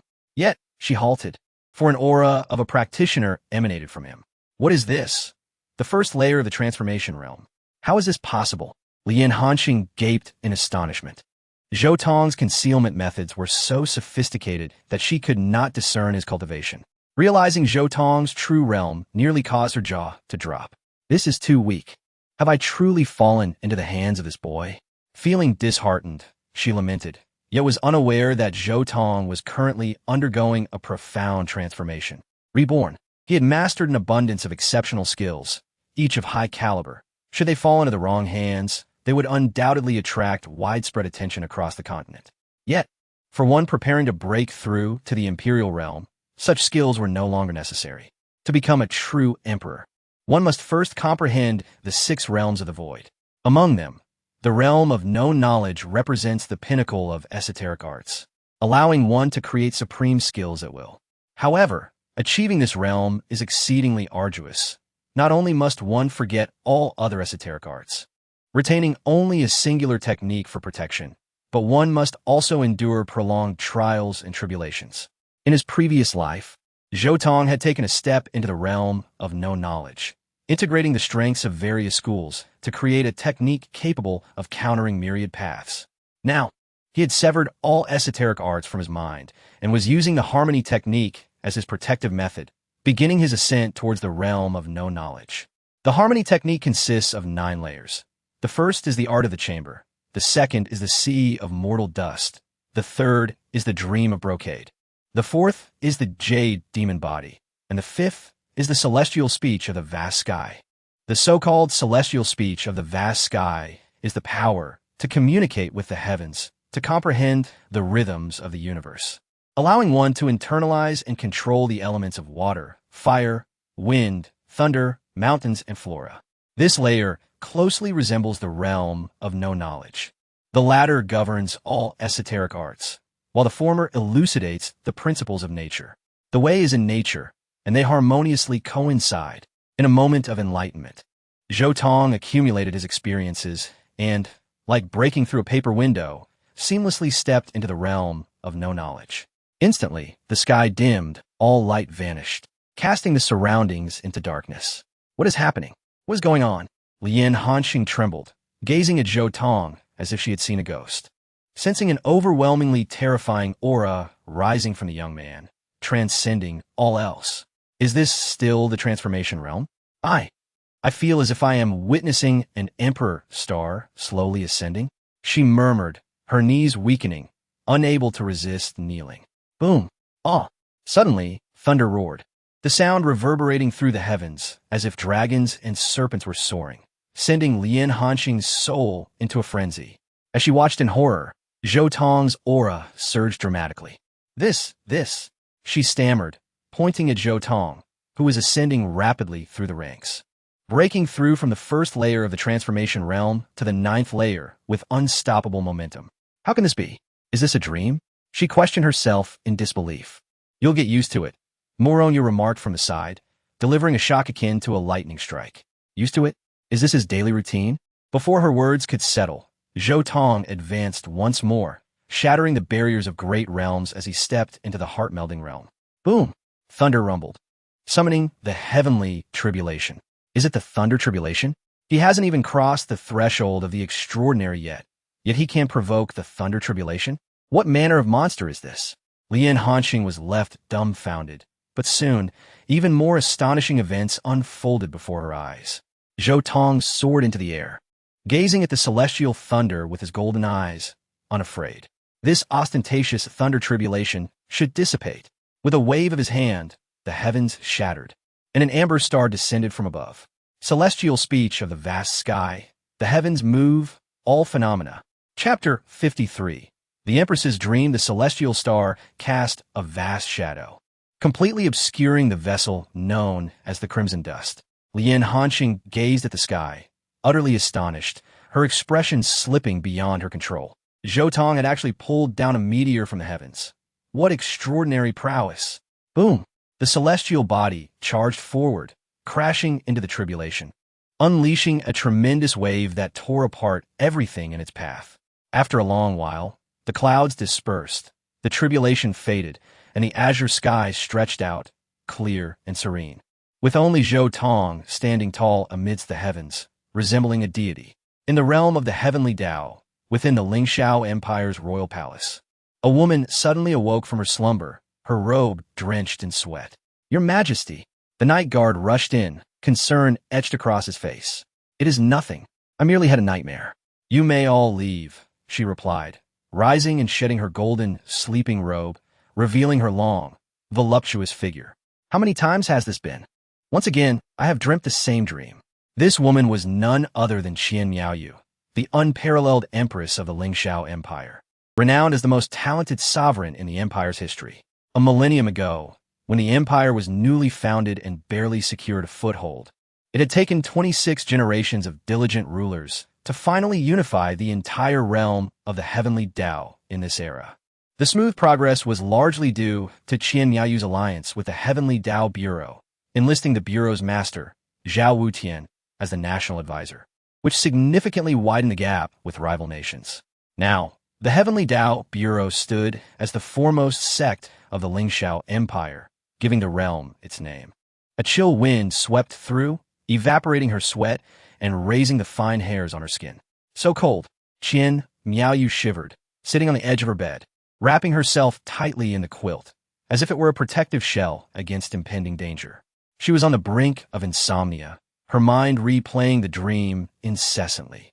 At some unknown point, this dream had become a persistent haunt, growing clearer with each recurrence. In the dream, countless powerful foes surged forth, intent on annihilating the Empire and the Heavenly Tao Bureau. To survive, she joined forces with the Bureau's warriors to confront the multitude of enemies. The battle was ferocious. The imperial capital was shattered, and the Heavenly Tao Bureau was uprooted. Yet they refused to yield, their struggle staining the ground with blood.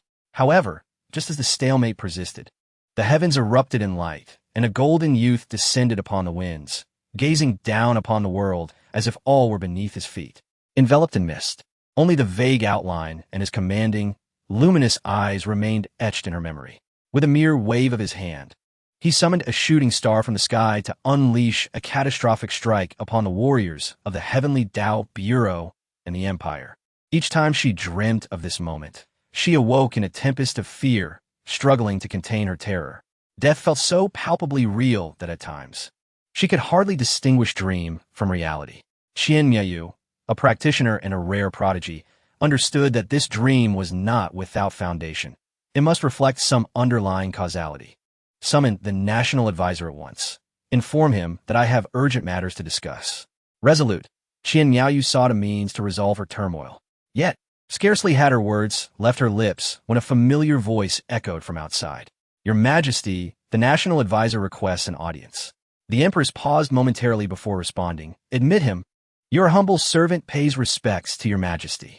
Zhao Wutian entered the hall, appearing as refined as a scholar, devoid of any hint of madness or malice. Ah, what a coincidence. I was just about to summon you. Yet here you are unbidden, Qian Miaoyu said, her posture regal and poised. Might I inquire as to the purpose of your late-night visit? Merely a trivial matter, your Majesty. Are you aware of the auction taking place in 5 days? Of course. Is it not organized by your esteemed self? Have you encountered difficulties? Thank you, your Majesty.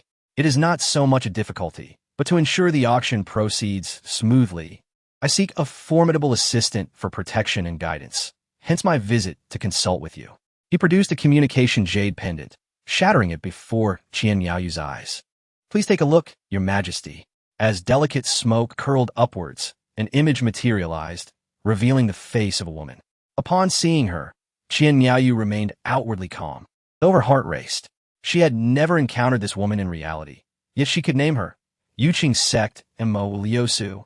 At this revelation, both Zhao Wutian and even the image of Mo Liusu appeared momentarily taken aback. How does your Majesty know me? You may find it hard to believe, but I have met you in dreams on several occasions, leaving a profound impression, she replied. Ah, your Majesty possesses quite the sense of humor, Mo Liusu remarked. Though Qian Miaoyu felt her fists tighten, her tone growing colder. Now, then, you, a figure of considerable renown, have gone to great lengths to establish contact with me. What is your true intention? Mo Liusu, no fool, detected the undercurrent of displeasure in Qian Miaoyu's voice, uncertain of when she had offended the Empress. Nevertheless, focused on her objective, she spoke.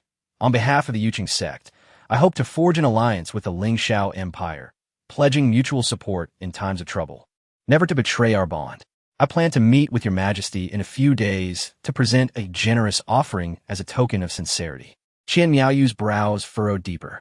Under normal circumstances, she would have readily accepted such an olive branch from a powerful faction, yet due to the haunting dream, her impression of Mo Liusu was not particularly favorable. What say you, National Advisor? Certainly, this is a fortuitous development, Zhao Wutian replied without hesitation. As a fellow leader of a major sect, he had established connections with Mo Liusu long ago. Earlier that day, she had approached him with intentions of discussing a collaboration. Upon learning the details, he had agreed without a second thought, as Mo Liusu aimed to join forces against the Hahuan sect, a proposal that aligned perfectly with his own interests. Since the National Advisor endorses it, I shall not oppose, Qian Miaoyu conceded, her tone softening. A dream is merely a dream. As an empress, one must not forsake a powerful ally due to something so elusive. Your Majesty, there is yet another matter I wish to address. Mo Liusu interjected, her eyes sparkling with delight as she seized the moment. Speak. A few days ago, I learned that individuals from the Hahuan sect are preparing to enter the Lingxiao Empire. The Yuqing sect has a deep-seated vendetta against them. I hope your Majesty can assist us in monitoring their movements and allow us to deal with them when we arrive. That is easily arranged. Do you have their likenesses? Of course. Mo Liusu waved her hand, conjuring 3 exquisite visages, Muronya, Long Lingyun, and the little demoness. Such a gathering of beauties is indeed a pity. Their fates matter not. Your Majesty and the National Advisor may dispose of them at will. However, the next individual, I implore you to ensure his safety. He may be harmed, but his life must not be taken. The image of Zhou Tong then materialized before them. Upon seeing him, Qian Miaoyu's entire being tensed. Your Majesty, your Majesty, Zhao Wutian called, prompting her to snap back to reality. What troubles you? Nothing, she replied, taking a deep breath as the scenes from her dream flooded back. Though the boy who pulled down the celestial star had been indistinct, she would never forget the intensity of his gaze. It mirrored the eyes of the youth in the image, as if they had been cast from the same mold. Was this mere coincidence? Her heart raced, and beads of sweat formed on her brow. Even in dreams, the coincidences were too numerous to dismiss. Who is this youth? His name is Zhou Tong, once my rebellious disciple, who has been seduced by the enchantress of the Huan sect. My purpose for coming this time is to guide him back to the righteous path. I understand now. Qian Miaoyu remained composed, initially wishing to share her dream with the national master, but she stifled that impulse. The boy in her dream must be watched closely, for it concerns the very survival of the empire. Thus, she prepared to observe personally, without delegating to anyone else. After bidding farewell to Zhao Wutian and the others, the empress's expression turned somewhat somber. Over the years, the Tiandao Bureau has grown unwieldy, and rumors have circulated that the true ruler of this land is not Qian Miaoyu, but Zhao Wutian. On the red dust ship, Zhou Tong remained seated on the ground, a brilliant light shimmering at his brow. Why is he still meditating? Surely he can't be having another epiphany? Lien Hanqing inquired. It should not be, right? Morong yadi blaid uncertainly, drawing these danfelglances. How can you call yourself a master if you cannot even grasp the situation of your disciple? Before the words had left her lips, a powerful fluctuation erupted around Zhou Tong. Points of light danced, coalescing in the air into profound symbols, which ultimately gathered together to form a tome. What is this? The two mature women were momentarily taken aback, instantly rushing to Zhou Tong's side, their gazes fixed upon the book, which was formed from the gathering of the world's spiritual energy, interwoven with esoteric Tao rhythms, defying comprehension. The Six Harmonies Destruction Sword. Moronya instinctively read aloud, recognizing it as a swordsmanship manual. Phew! Zhou Tong exhaled deeply, a hint of fatigue on his face. So this is the true essence of creating myriad laws. He finally understood that creating myriad laws is the collision of the formless realm of the strong with the natural forces of the universe, transforming the intangible Tao into tangible methods. Undoubtedly, this is an unparalleled supreme skill. Once comprehended, it can summon the natural forces of heaven and earth, unleashing unfathomable power. Let me take a look. Long Lingyun perked up her ears and hurried over upon hearing the commotion. Upon opening the first page of the manual, she became entranced. Although she could not read, she grasped its profound meaning. A mere brief glance revealed a grave expression on her face. How is it? The little demoness asked curiously. This sword technique has a very high threshold. One must reach the sword momentum realm to learn it. It consists of 6 moves, embodying the principles of heaven and earth. And each move can harness the momentum of the universe, achieving a unity of man and sword, rivaling swordsmanship itself. As these words fell, everyone except Zhou Tong gasped in astonishment. Swordsmanship, sword momentum, sword Tao. Each advancement represents a chasm between heaven and earth. Yet with this manual, one can bridge the gap between sword momentum and sword Tao. The value is astonishing indeed. Without further ado, Long Lingyun directly sat cross-legged, commencing her comprehension. Time passed swiftly, and in less than an hour, she underwent a significant transformation. A torrent of sword momentum surged forth, visibly growing stronger, enveloping Long Lingyun. She too had an epiphany. I must be dreaming. Lien Hanqing's eyes widened as she suddenly seemed to recall something, grabbing Muronya's collar with a furious expression. You must be hiding something from me. These prodigies can't possibly have sprouted from the ground, can they? It must be true. I once heard an old man speak of a divine seed in the world. Once planted, it can sprout 7 extraordinary children. Now that you've already hatched 3, you must share one with me. That old master has grown senile.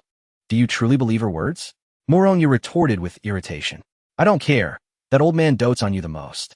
Who knows if she left the divine seed for you? Boom! At that moment, a more terrifying sword momentum erupted, vanishing in an instant as if it had never existed. I understand.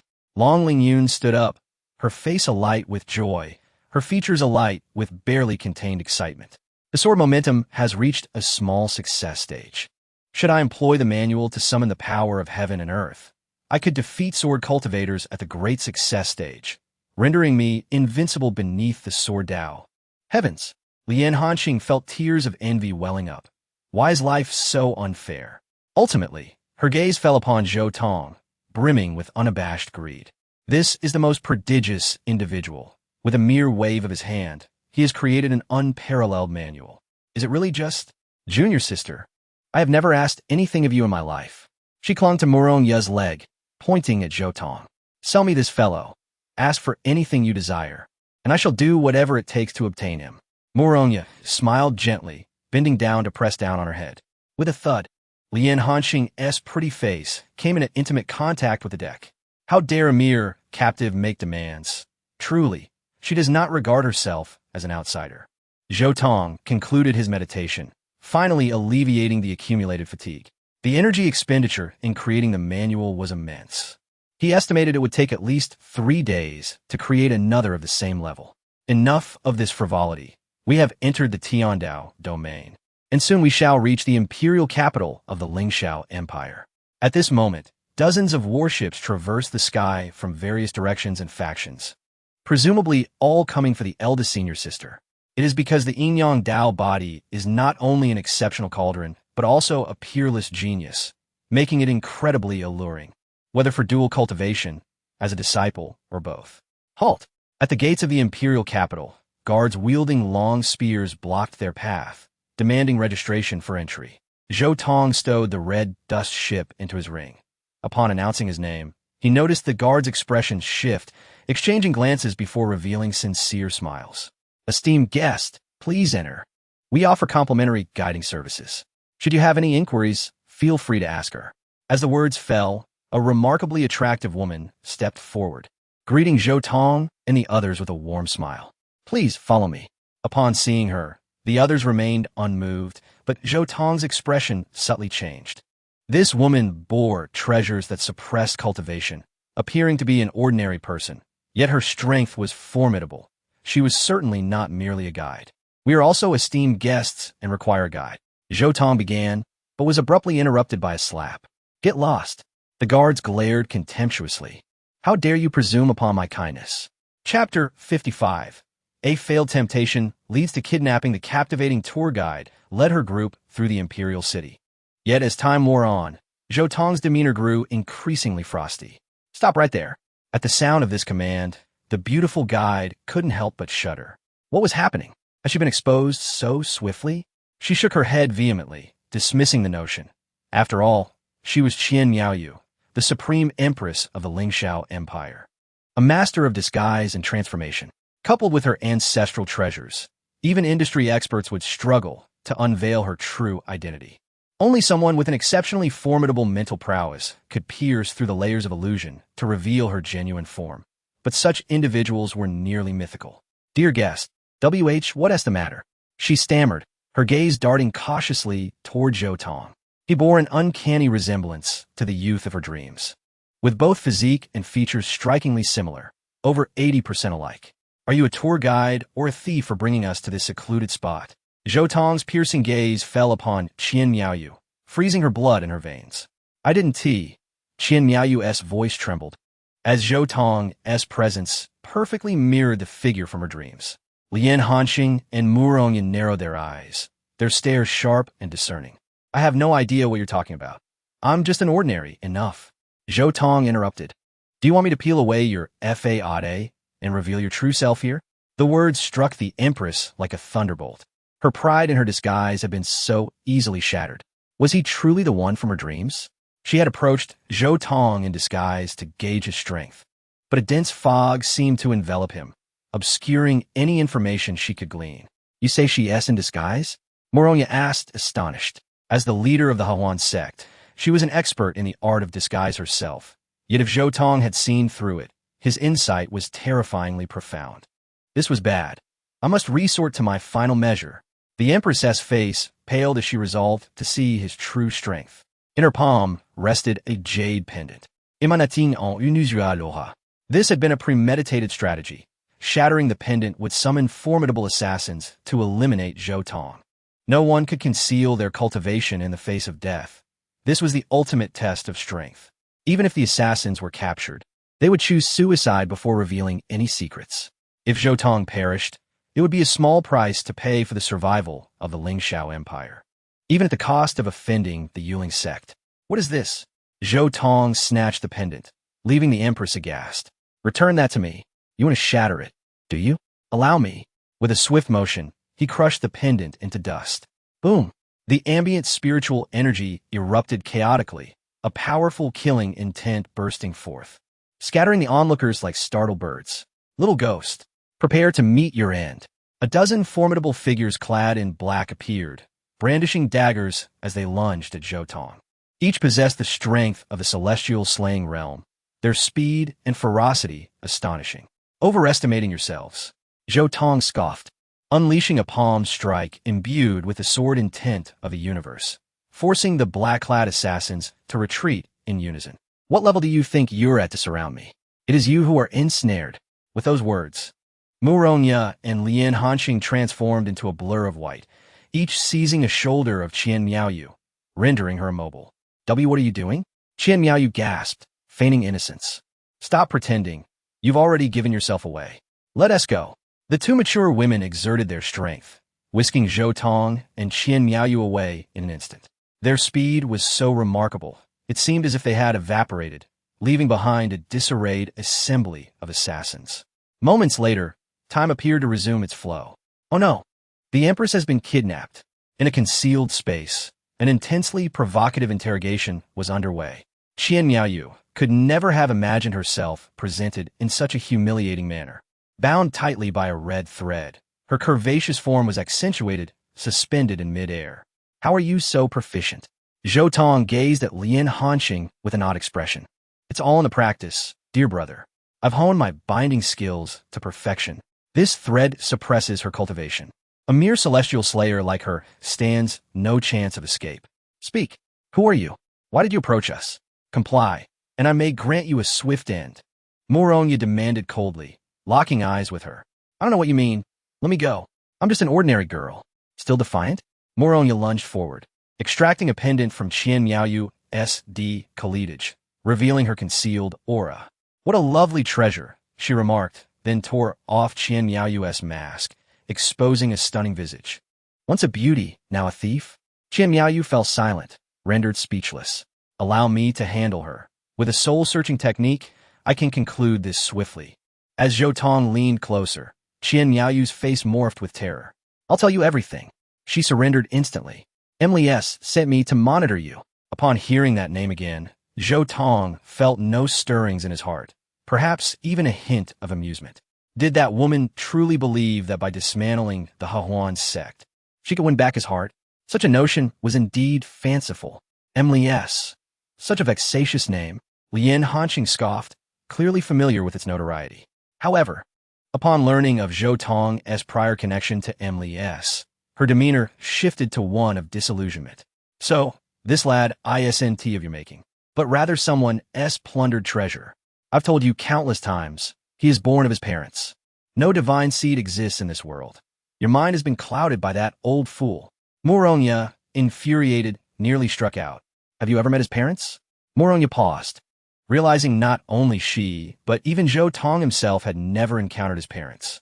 In that moment, Qian Miaoyu observed their exchange, a cold sweat cascading down her back as she grasped a terrifying realization.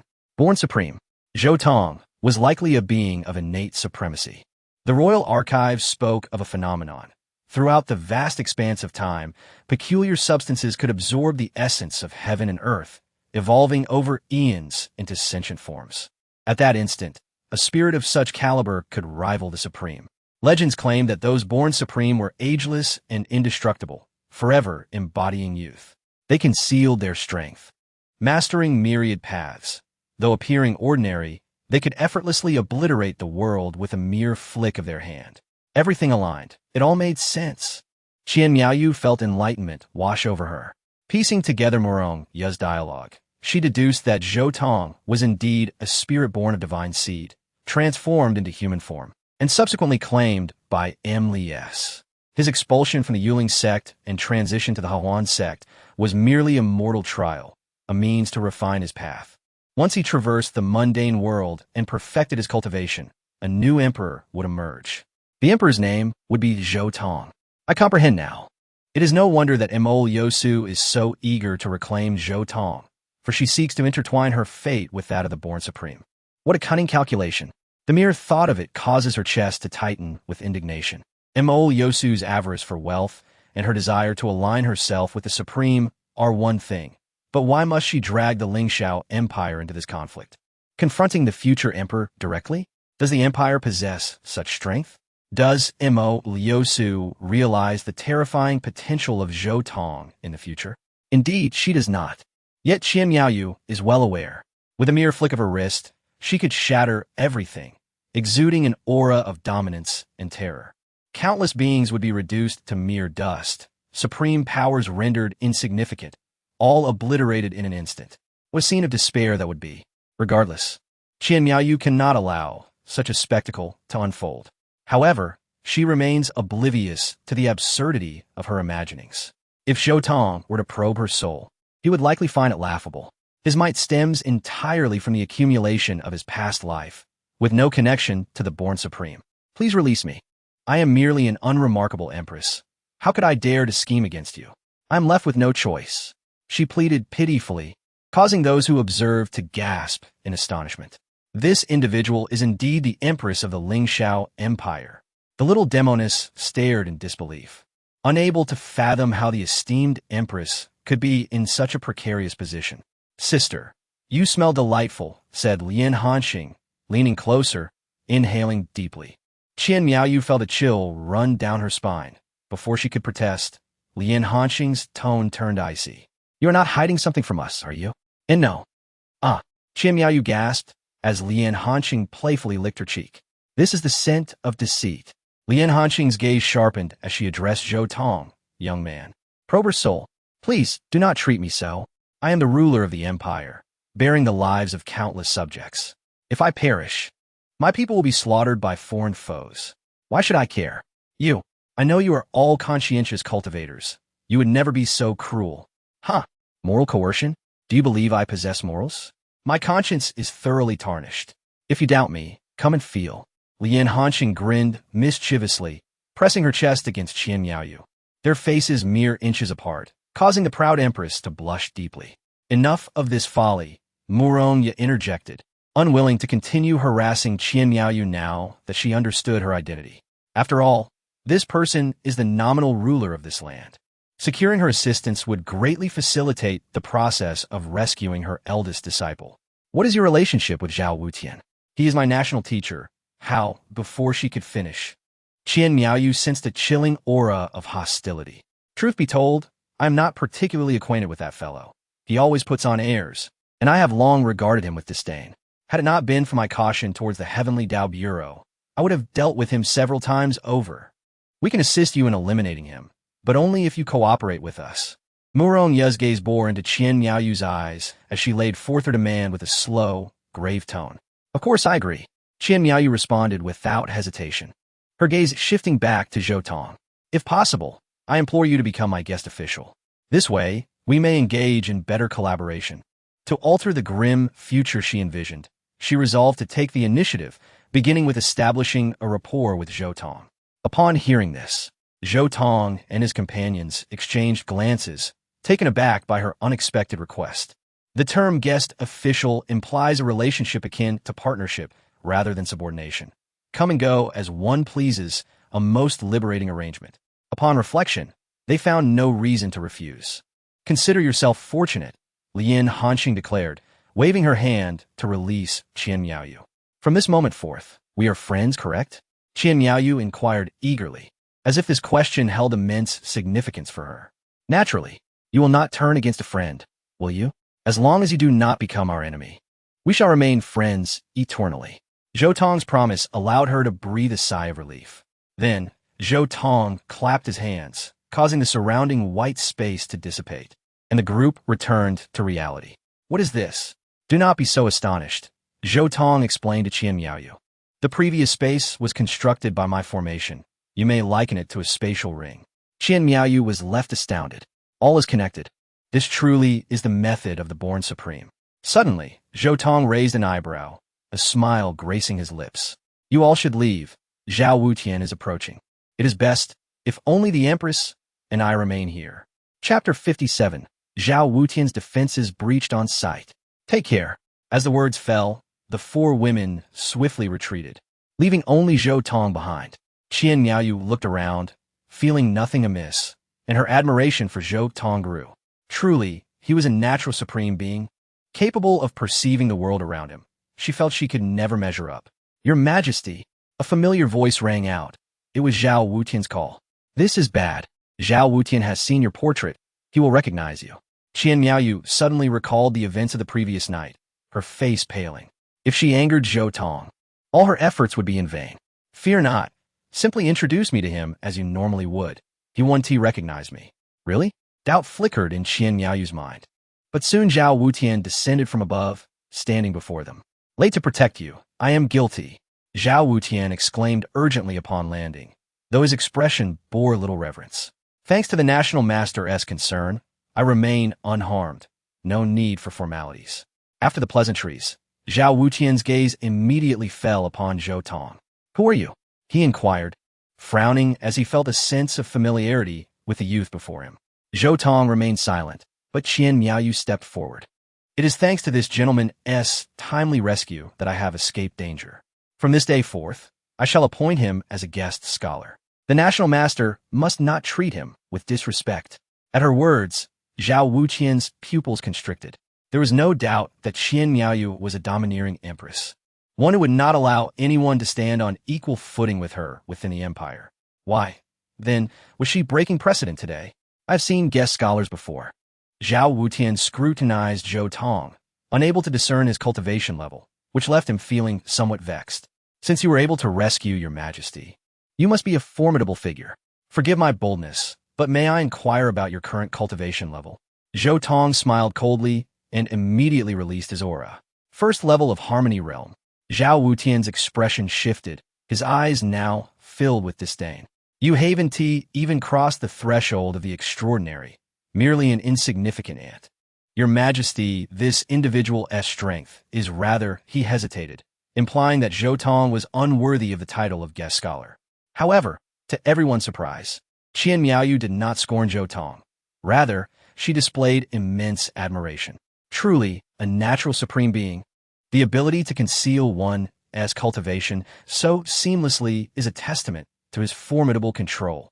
Indeed, the guest scholar is a prodigy with you by my side. I am untroubled. Upon hearing this, Zhao Wutian was utterly taken aback. Is this a joke? He is merely at the Harmony Realm. Even Qian Miaoyu could easily crush him. What is there to admire? In an instant, he unleashed a powerful aura directed at Zhou Tong, a display of both intimidation and testing. "National Master, do not be disrespectful." Qian Miaoyu's face changed dramatically, wishing to intervene, but it was too late. Zhou Tong stood unperturbed amidst the overwhelming pressure, a serene smile adorning his face. How is this possible? Zhao Wutian thought, alarmed. A mere Harmony Realm cultivator could not withstand his might unless he possessed a secret treasure or was concealing his true strength. "You are quite impressive," Zhou Tong remarked softly, gradually approaching and lightly patting Zhao Wutian's shoulder. Then, in a voice only the two could hear, he added, "Those who dare manipulate the soul silence array are ultimately few in number." At these words, Zhao Wutian trembled violently, an expression of extreme horror flooding his features. "You? How do you know?" His heart raced in his throat, the unmistakable fear surfacing. No one knew his plans. He intended to gather the strongest from around the world under the guise of an auction, then use the soul silence array to sacrifice them all for his own grand design. Yet, this youth effortlessly pierced through his scheme. Who was he? Unfortunately, the array was only 90 complete, still fraught with risks. If only Zhao Wutian listened intently, but Zhou Tong abruptly ceased, leaving him hanging. "Your Majesty, the National Master seems preoccupied. Shall we take our leave?" Zhou Tong suggested to Qian Miaoyu. "Very well. With bandits rampant recently, the National Master must take care. I shall return to the palace." With that, the two walked side by side toward the imperial palace. As Zhao Wutian gasped for breath, he sank to the ground, overwhelmed. After years in high office, he experienced the sensation of sweat-soaked trousers for the first time. The soul silence array was his greatest secret.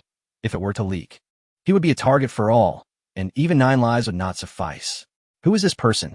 Why can't I see through him? Could he truly be an ancient monster disguised as a youth? Yet, judging by his tone, It seemed he had no intention of exposing my thoughts. Perhaps he is a friend, not a foe. Best not to provoke him further. He muttered to himself, pacing in disarray, having lost all composure. No, I cannot rest until I uncover his true identity. I need someone to test him. Guest scholar, how did you manage to go unrecognized by him? Qian Miaoyu inquired, her face brimming with curiosity. It's simple. I understand his character, Zhou Tong replied with a smile. He is both cautious and arrogant. Once he identifies an opponent, he will use all means to crush them. Conversely, anyone he looks down upon is entirely disregarded, even to the extent of not remembering their appearance. Clearly, he has never taken me seriously. Truly, guest scholar, after a single encounter, you have thoroughly grasped his character. I am deeply impressed. Qian Miaoyu praised, unaware that the situation was far more complex. Just moments ago, Zhou Tong had used his mental prowess to obscure Zhao Wutian's perception, causing him to subconsciously separate the inconsequential Zhou Tong from the formidable guest scholar. From now on, he would believe them to be two distinct individuals. Even if Zhou Tong stood beside the portrait, he would notice nothing amiss. Upon returning to the palace, Qian Miaoyu resumed her regal demeanor, while Zhou Tong was assigned to the opulent guest scholar residence within the palace, held in high esteem. Before long, news of Zhou Tong becoming a guest scholar would spread throughout the imperial capital. As night fell within the National Master's residence, Zhao Wutian's expression was as dark as water. Before him knelt a young man, evidently a formidable figure at the slaying heaven realm. Kill this person for me. If you fail, then die, Zhao Wutian commanded, handing over Zhou Tong's portrait.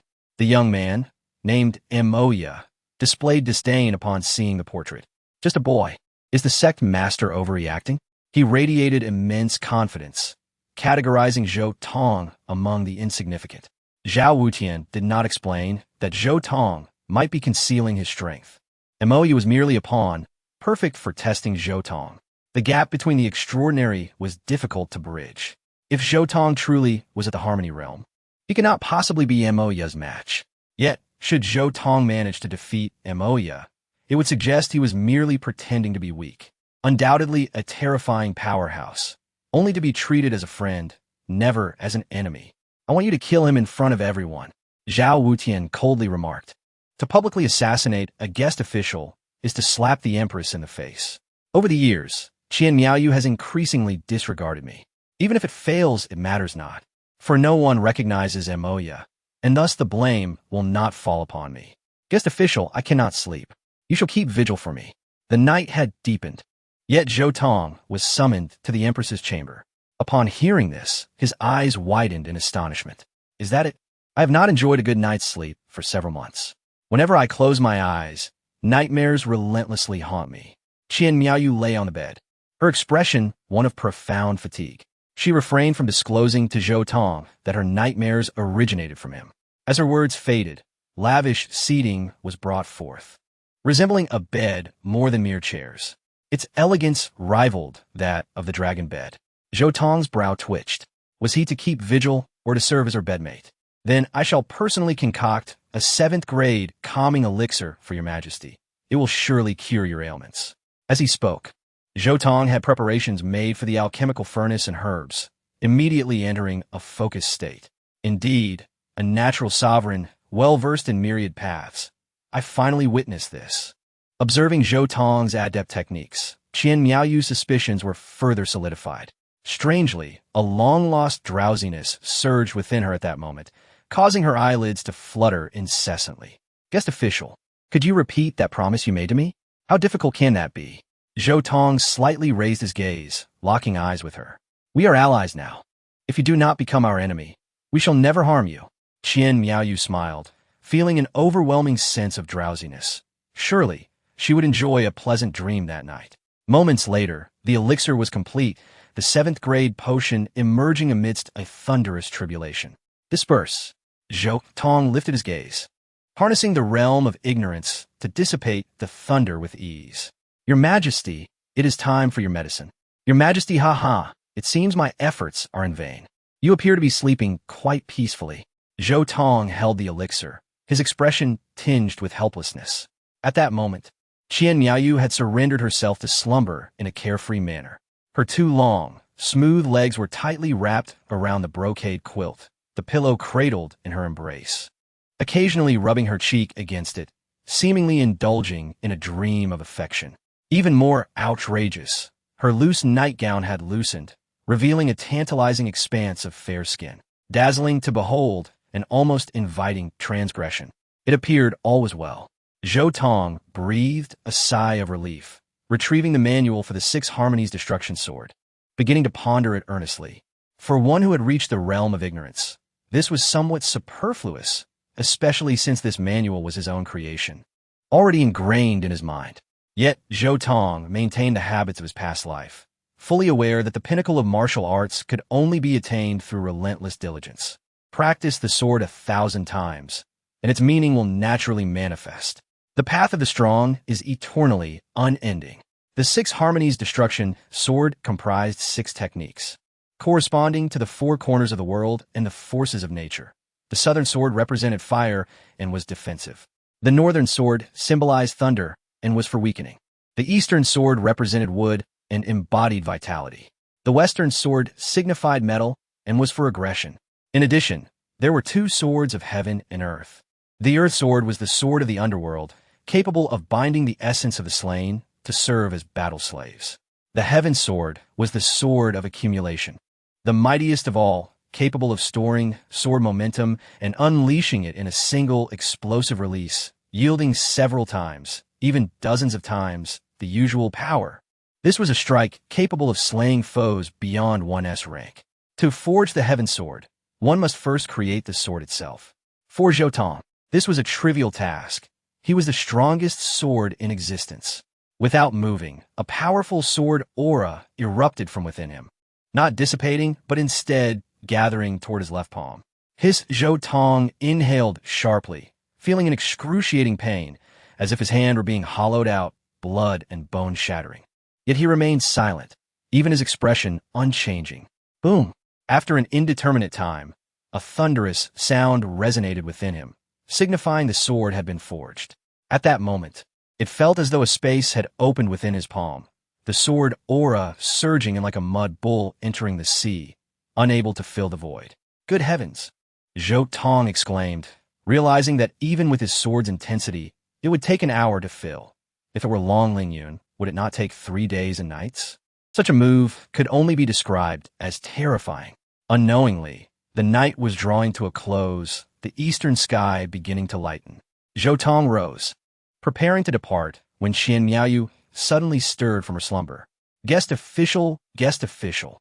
She frowned tightly, repeatedly uttering those 2 words, as though beset by nightmares. Could it be that it still was not enough? Zhou Tong shook his head, unleashing his mental force, intending to forcibly intervene in her dream. Guest official, kneel and wash my feet. Chapter 59. Unafraid, therefore unfazed upon these words, Zhou Tong's expression abruptly froze. He lifted the Empress and unceremoniously tossed her onto the bed. She remained blissfully asleep, undisturbed. Half an hour later, the illustrious Empress slowly awakened, stretching languidly. Her splendid figure magnificently accentuated, yet regrettably, no one was there to admire it. Ah, how delightful it is to sleep. Has the guest left? She sighed contentedly, only to suddenly notice a brocade box at her bedside, containing a tranquilizing pill. I shall accept this. Her lips curled into a smile, radiating reassurance. Odd. Why does my waist ache so? Who dares strike me in my dreams? Greetings, my lord. Greetings, esteemed guest. As Zhou Tong walked through the capital at dawn, his identity became widely known in mere moments. Behind him, a few guards paraded his status like peacocks, broadcasting his identity for all to hear. You must certainly have a side occupation. Zhou Tong halted, casting an annoyed glance at them. He understood the Empress's intentions, to solidify their connection, binding Zhou Tong to her cause. My lord, allow me to be frank. Our side occupation is to protect you. The head guard grinned, adding, our main duty is to promote. All right, enough of the charade. Zhou Tong retorted, eyeing them. Since the objective has been achieved, get out of my sight. As long as I do not call upon you, you are to remain concealed. Understood. The head guard complied without hesitation, signaling for his team to depart. I will take you to revelry. Upon hearing this, the The remaining 7 let out howls like wolves, scampering off in peculiar directions. Yet Zhou Tong knew they had not strayed far. They were merely observing him from various angles. Very well, as long as they do not bother me, he muttered to himself, approaching a roadside tea stall to order a pot of fine tea, ready to relish this fleeting moment of tranquility. At that moment, he resembled a painting, where he gazed at the scenery, while others, in turn, beheld him, oblivious to the musings within his heart. Upon reaching the realm of the unknown, it was time to attempt a breakthrough into the formless realm. Zhou Tong mused, a hint of gravity etched upon his brow. The simplest method to break through the formless realm is to find a treasured artifact, and fortuitously, one such treasure exists within the Yuling sect, the formless Linglong Pearl. Is it? It seems I shall need to visit the Yuling sect once more. Zhou Tong resolved, when suddenly, an unsavory voice intruded upon his thoughts. Is that the esteemed guest? So young and indeed, quite the handsome figure. One cannot help but envy his selection as the Empress's honored guest. He is truly fortunate. Oomph. Little do they know the reason behind it. Surely, it is because the Empress is taken by his looks, intending to amuse herself for a few days before growing weary. Hearing these remarks, Zhou Tong merely chuckled and shook his head. Zhao Wutian, in comparison to his past self, is still too naive. Now that the groundwork has been laid, the public's discontent towards Zhou Tong has successfully been stirred. Next, the true challenger shall take the stage. A smirk graced Zhou Tong's lips, and before he could finish his tea, a shadowy figure appeared from thin air, brandishing a spear aimed directly at his throat. Thud! The teacup was pierced cleanly through, the icy tip of the spear merely half an inch from Zhou Tong's throat. Ah! A sharp scream erupted from the crowd, most of whom were common folk, having never witnessed such a scene. The esteemed guest is under attack. Secure the area. The guards watching from the shadows were taken aback. Yet the leader restrained them. Behave and watch. The guest has said that without his command, we cannot intervene. But, what nonsense! The guest is a born supreme. Does he require your protection? With a crack, the teacup shattered into dust, yet the tea within evaporated instantly, leaving not a drop upon Zhou Tong. This spectacle caused the assailant, Emoya, to narrow his pupils. Why do you not evade? Because I am unafraid, therefore I do not evade. Why am I unafraid? Would you react to the probing of an ant? Zhou Tong replied unapologetically, seemingly forgetting that the spear's tip was poised at his throat. Huh, such audacity. I cannot abide your arrogant demeanor, born from your rise to power. Are you bold enough to accept my challenge? Honor the bill. Zhou Tong disregarded the crowd, slapping a spirit stone onto the table. The tea was delightful. I shall return. Then, with a flick, he brushed aside the spear's tip, addressing Emoya. You are courting death. My hands crave action today, and you shall serve as my practice target. Excellent. Let us proceed beyond the capital. Emoya exclaimed with delight. Not only did he intend to assassinate Zhou Tong in public, but he also sought to slay him honorably, knowing such an act would strike a severe blow to the Empress, fulfilling his master's task flawlessly. In an instant, news spread like wildfire, drawing a multitude to the scene as the two ventured beyond the capital. Among them were commoners, powerful figures, and spies from various factions, all eager to witness the prowess of the first guest of the Lingxiao Empire. Reveal your cultivation. Moyedimandith. Zhou Tong did not refuse, unabashedly unleashing his aura. First level of harmonious heart. Many powerful individuals were taken aback by Zhou Tong's talent. He was indeed a remarkable figure among men. Ha ha! Is this all you are capable of? Don't be surprised if you soil yourself later. Emoya laughed heartily, intent on humiliating Zhou Tong to the utmost. As he released his aura, the crowd looked upon Zhou Tong with pity. He has reached the first level of sky slaying. Emoya has already crossed the threshold of the extraordinary. Their strengths are not on the same level. Yet, in the face of such a disparity, Zhou Tong displayed not a hint of fear, but rather a tinge of disappointment, as if reproaching Emoya for his weakness. What gives you the audacity to act so bold? With merely harmonious heart, how can you possess such confidence? Let us see how long you can maintain your bravado. With just one strike, I can make you plead for mercy. Emoya's brow arched slightly as he soared into the air, aiming a thrust at Zhou Tong. This strike was delivered with 70% of his strength, sufficient to obliterate a peak harmonious heart practitioner. Zhou Tong remained unfazed, slowly lifting his left hand. A flicker of flame erupting from his palm, swiftly expanding into a blazing inferno. He unleashed the Six Harmonies obliterating sword. This sword represents the South, specializing in defense. Known as the Scorched Fire Manifestations. The fierce spear light descended, striking Zhou Tong directly. Boom! The earth quaked, sending clouds of dust soaring. Easily dealt with. Utterly lacking in challenge. A cruel smile played on Moya's lips. He was familiar with the sensation of precision impact. Zhou Tong must have been reduced to mere dust. At that moment, the temperature of the surrounding air surged dramatically. A fire dragon spiraled skyward, tearing through the haze and illuminating the eyes of all present. Some trembled, feeling a profound yet gentle presence, neither forceful nor easily shaken. Zhou Tong reemerged before the crowd, enveloped in a layer of flames, resembling armor, rendering all attacks into nothingness. Impossible. I knew it. The Empress's judgment is impeccable. She would never misjudge. The head guard proclaimed triumphantly, casting a sympathetic glance at Moya hovering in the air. This pitiful creature will never comprehend. The youth he faces is none other than the fabled Born Supreme. I refuse to believe it. This must be an illusion, or perhaps you have employed a treasured artifact. Boom! A thunderous explosion shattered his doubts. A terrifying sword aura erupted violently from Zhou Tong, as if it could cleave through all existence. Moya's eyes widened in disbelief. This power far exceeded his own. Was this truly the realm of harmony? He seemed more like a monster clad in human skin. The Six Harmonies Destruction Sword, the Celestial Sword, the Annihilation Lotus. Behind Zhou Tong, a resplendent lotus flower began to bloom, descending upon him like a harbinger of doom. Within that lotus lay the essence of annihilation, plunging him into despair in an instant. No, this cannot be real. I cannot lose.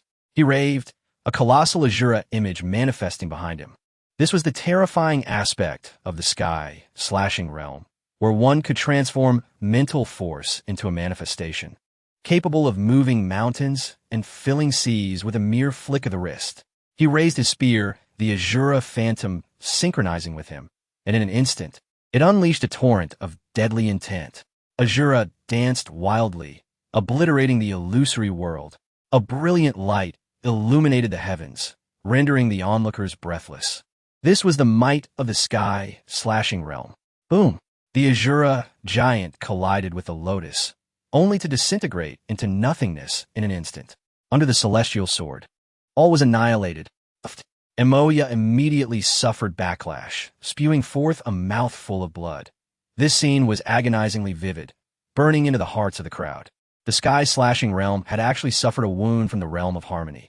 How could they possibly dream of such a thing? Is this truly the strength of a guest elder?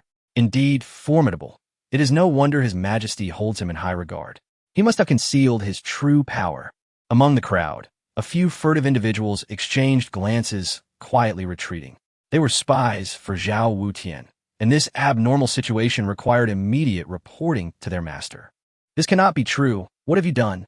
Moya's expression turned frenzied, as if he had lost all reason. Why inquire so much from one on the brink of death? Just as he finished speaking, Zhou Tong unleashed an even more terrifying aura, surpassing the previous one by several degrees. All signs indicated that this would be a cataclysmic strike. Moya felt his limbs turn icy. He was utterly suppressed by this aura, and even the slightest movement became a distant luxury. No, I do not wish to die, he roared, blood tears welling in his eyes, igniting a fierce will to survive. Once a competent death warrior, he had long since cast aside concerns of life and death. Yet now, confronted with overwhelming terror, he found himself instinctively recoiling from death once more. Do not kill me. I want to live, he bellowed, frantically burning his essence blood, elevating his power several tiers. Just as onlookers believed he would fight to the death, he abruptly turned and fled, discarding his spear towards Zhou Tong to impede his pursuit. In the blink of an eye, Moya vanished into the horizon. He has escaped. Truly a forgetful fool. Zhou Tong smirked, raising his hand to catch the spear mid-air, redirecting its point towards Moya's fleeing direction. How could a warrior discard his weapon so casually? Here, take it back. As he spoke, an overwhelming sword aura surged forth. and with a flick of his wrist, the spear shot through the air. The crowd stood in stunned silence, but a few faces changed dramatically, hastily pursuing to witness the outcome. In the Grandmaster's residence, Zhao Wutian was leisurely sipping tea, calculating that Zhou Tong should have been slain by now. Master, it is not good. A panicked individual rushed in. It was one of Zhao Wutian's designated watchers. Emoya was no match for that individual. He could not even breach the opponent's defenses. With a crack, Zhao Wutian crushed his teacup in fury. Nonsense, he exclaimed, believing that even if Zhou Tong were to win, it would be a Pyrrhic victory. Master, help. Just then, Emoya descended from the sky, kneeling on both knees, his face a mask of terror as he begged for mercy, as if pursued by a phantom. You. Zhao Wutian felt a knot in his chest. It was the first time he had seen such an expression on the man's face. What could be so terrifying as to shatter this man's sanity? What on earth has transpired? Master, I suspect that fellow is... Before he could finish, a spear descended from above, piercing him through the back and pinning him to the ground. With a splatter, blood erupted, splashing onto Zhao Wutian's face. He did not immediately wipe away the filth, for his gaze was drawn to the ground's markings. There, the blood coalesced into 4 characters, seeming both a provocation and a warning. No second chances. As Zhao Wutian beheld those 4 characters, his breath quickened, and he felt a wave of dizziness wash over him. The worst fears had come to pass. That guest elder is indeed a terrifying, unparalleled powerhouse. Not only had he effortlessly crushed Emoya, but he had also issued a warning, indicating that he had seen through everything, including Zhao Wutian's every move. No second chances, no second chances. It seems that he does not yet intend to target me. I should proactively seek to appease him to gain his favor. Master, we must avenge Emoya. The spy gazed at the grim scene, filled with righteous indignation, declaring that they had never suffered such a great loss. I conduct my affairs without needing your guidance. Zhao Wutian roared, slapping the man atop his head, causing him to explode into fragments, his soul scattering in an instant. He was uncertain whether that individual was still watching him. For safety's sake, he must constantly demonstrate sufficient respect. With a wave of his hand, he cleaned the blood and the 2 corpses from the ground, incinerating everything in a fierce blaze, leaving no trace behind. I ought to visit that esteemed individual and seek his counsel on perfecting the life and death array. He muttered to himself, as array matters had long troubled him. Although he had completed 9 parts, the remaining 1 part's uncertainty kept him in a state of unease. To achieve great things, one must minimize the possibility of failure, even if absolute certainty cannot be attained. However, approaching him directly for advice would be far too disrespectful. It would be prudent to prepare a generous gift. He paced back and forth, racking his brain over what gift to present, yet he could not settle on a decision. True powerhouses scorn ordinary treasures, for they have long since acquired far more. Suddenly, a brilliant idea struck him, and he thought of an exquisite gift. Zhang Chuqiao, the embodiment of yin and yang. Your time to contribute to my cause has arrived. He licked his lips, brimming with excitement. This treasure had originally been intended for his personal enjoyment after the achievement of his plans. Yet, when compared to the success or failure of a significant undertaking, a woman seemed trivial. Someone, go fetch me. Just then, another individual burst into the Grandmaster's residence, igniting Zhao Wutian's fury to the point where he nearly resorted to violence. However, upon realizing it was someone from the palace, he regained his composure. His Majesty has decreed that the flying vessel of the Yuqing sect is set to enter the imperial capital, inviting the Grandmaster to accompany him in receiving the esteemed guests. I understand. Inform His Majesty that I shall depart at once. Watching the envoy leave, Zhao Wutian's expression darkened slightly. A group of ill-fated beings, arriving at such an inopportune time. How utterly vexing. Outside the imperial capital, Zhou Tong dissipated his aura, returning to the guise of an ordinary man. The guest elder is formidable. The guard team, having passed through the astonished crowd, hurriedly approached, kneeling on one knee to express their allegiance. Were you not off reveling? For us, the greatest joy lies in following the guest elder. The leader of the guards said devoutly, further confirming Zhou Tong's belief that this individual had another vocation. With such eloquence, he was undoubtedly no ordinary brute. At that moment, A thunderous roar suddenly echoed from above as a spacecraft soared through the sky, heading directly towards the city gates, an ominous presence lingering. Zhou Tong, from a distance, caught sight of the banner of the Yuqing sect, yet his expression bore an air of indifference. Let us return to the palace. Within the grand reception hall of the imperial palace, Qian Miaoyu, adorned in a dragon robe, despite being a woman, could not conceal her commanding aura and majesty. She surveyed those before her, devoid of joy or sorrow, as if she were a born sovereign. Every gesture infused with the essence of dominion. Mo Liusu and her disciples pay their respects to your majesty. Mo Liusu exhibited impeccable etiquette, neither servile nor overbearing. By her side stood 3 disciples, Tang Qi, Chenlinger, and Xia Hongxiu. At first glance, they all emanated an extraordinary grace. However, unbeknownst to Mo Liusu, each harbored their own intentions. Chenlinger, the most naive among them, was ensnared by a love charm, developing a superficial affection for Tang Qi. Logically, she should have been utterly devoted to him, yet inexplicably, she exhibited resilience against the charm, oscillating between clarity and confusion. Tang Qi's predicament mirrored that of Chenlinger. For days, he was haunted by a particular figure that captivated his thoughts. This individual appeared strikingly exceptional, unlike any mortal, possessing 4 legs, a robust build, bristly fur, and formidable tusks. Indeed, it was a genuine wild boar. Uncertain when this fascination took root, he found himself believing that the wild boar was far more beautiful than any human, which explained his reluctance to pursue Chenlinger. As for Xia Hongxiu, she was far more formidable. Consumed by thoughts of how to eliminate Mo Liusu, to usurp her fortune, and attain her own path to greatness. To achieve her goal, she repeatedly ignited calamity incense, attempting to trigger the tribulations surrounding Mo Liusu. However, to her exasperation, not only did Mo Liusu remain unscathed, but she also appeared more radiant than ever. Be seated. Qian Miaoyu's voice pulled the scheming individuals back to reality. Once seated, they began to scrutinize the empress before them. Tang Qi was entranced. She too was a paragon of beauty, and he contemplated the prospect of winning her favor. His desires stirred. He urged the elderly man in his ring to prepare a new love charm. Xia Hongxiu wore a grave expression, fixated on Qian Miaoyu. Why do you gaze at me so intently? Qian Miaoyu, sensing the fervent scrutiny, inquired directly. Your Majesty, I dared to examine your features and perceived a deadly aura in your brow and eyes, a sign of immense calamity.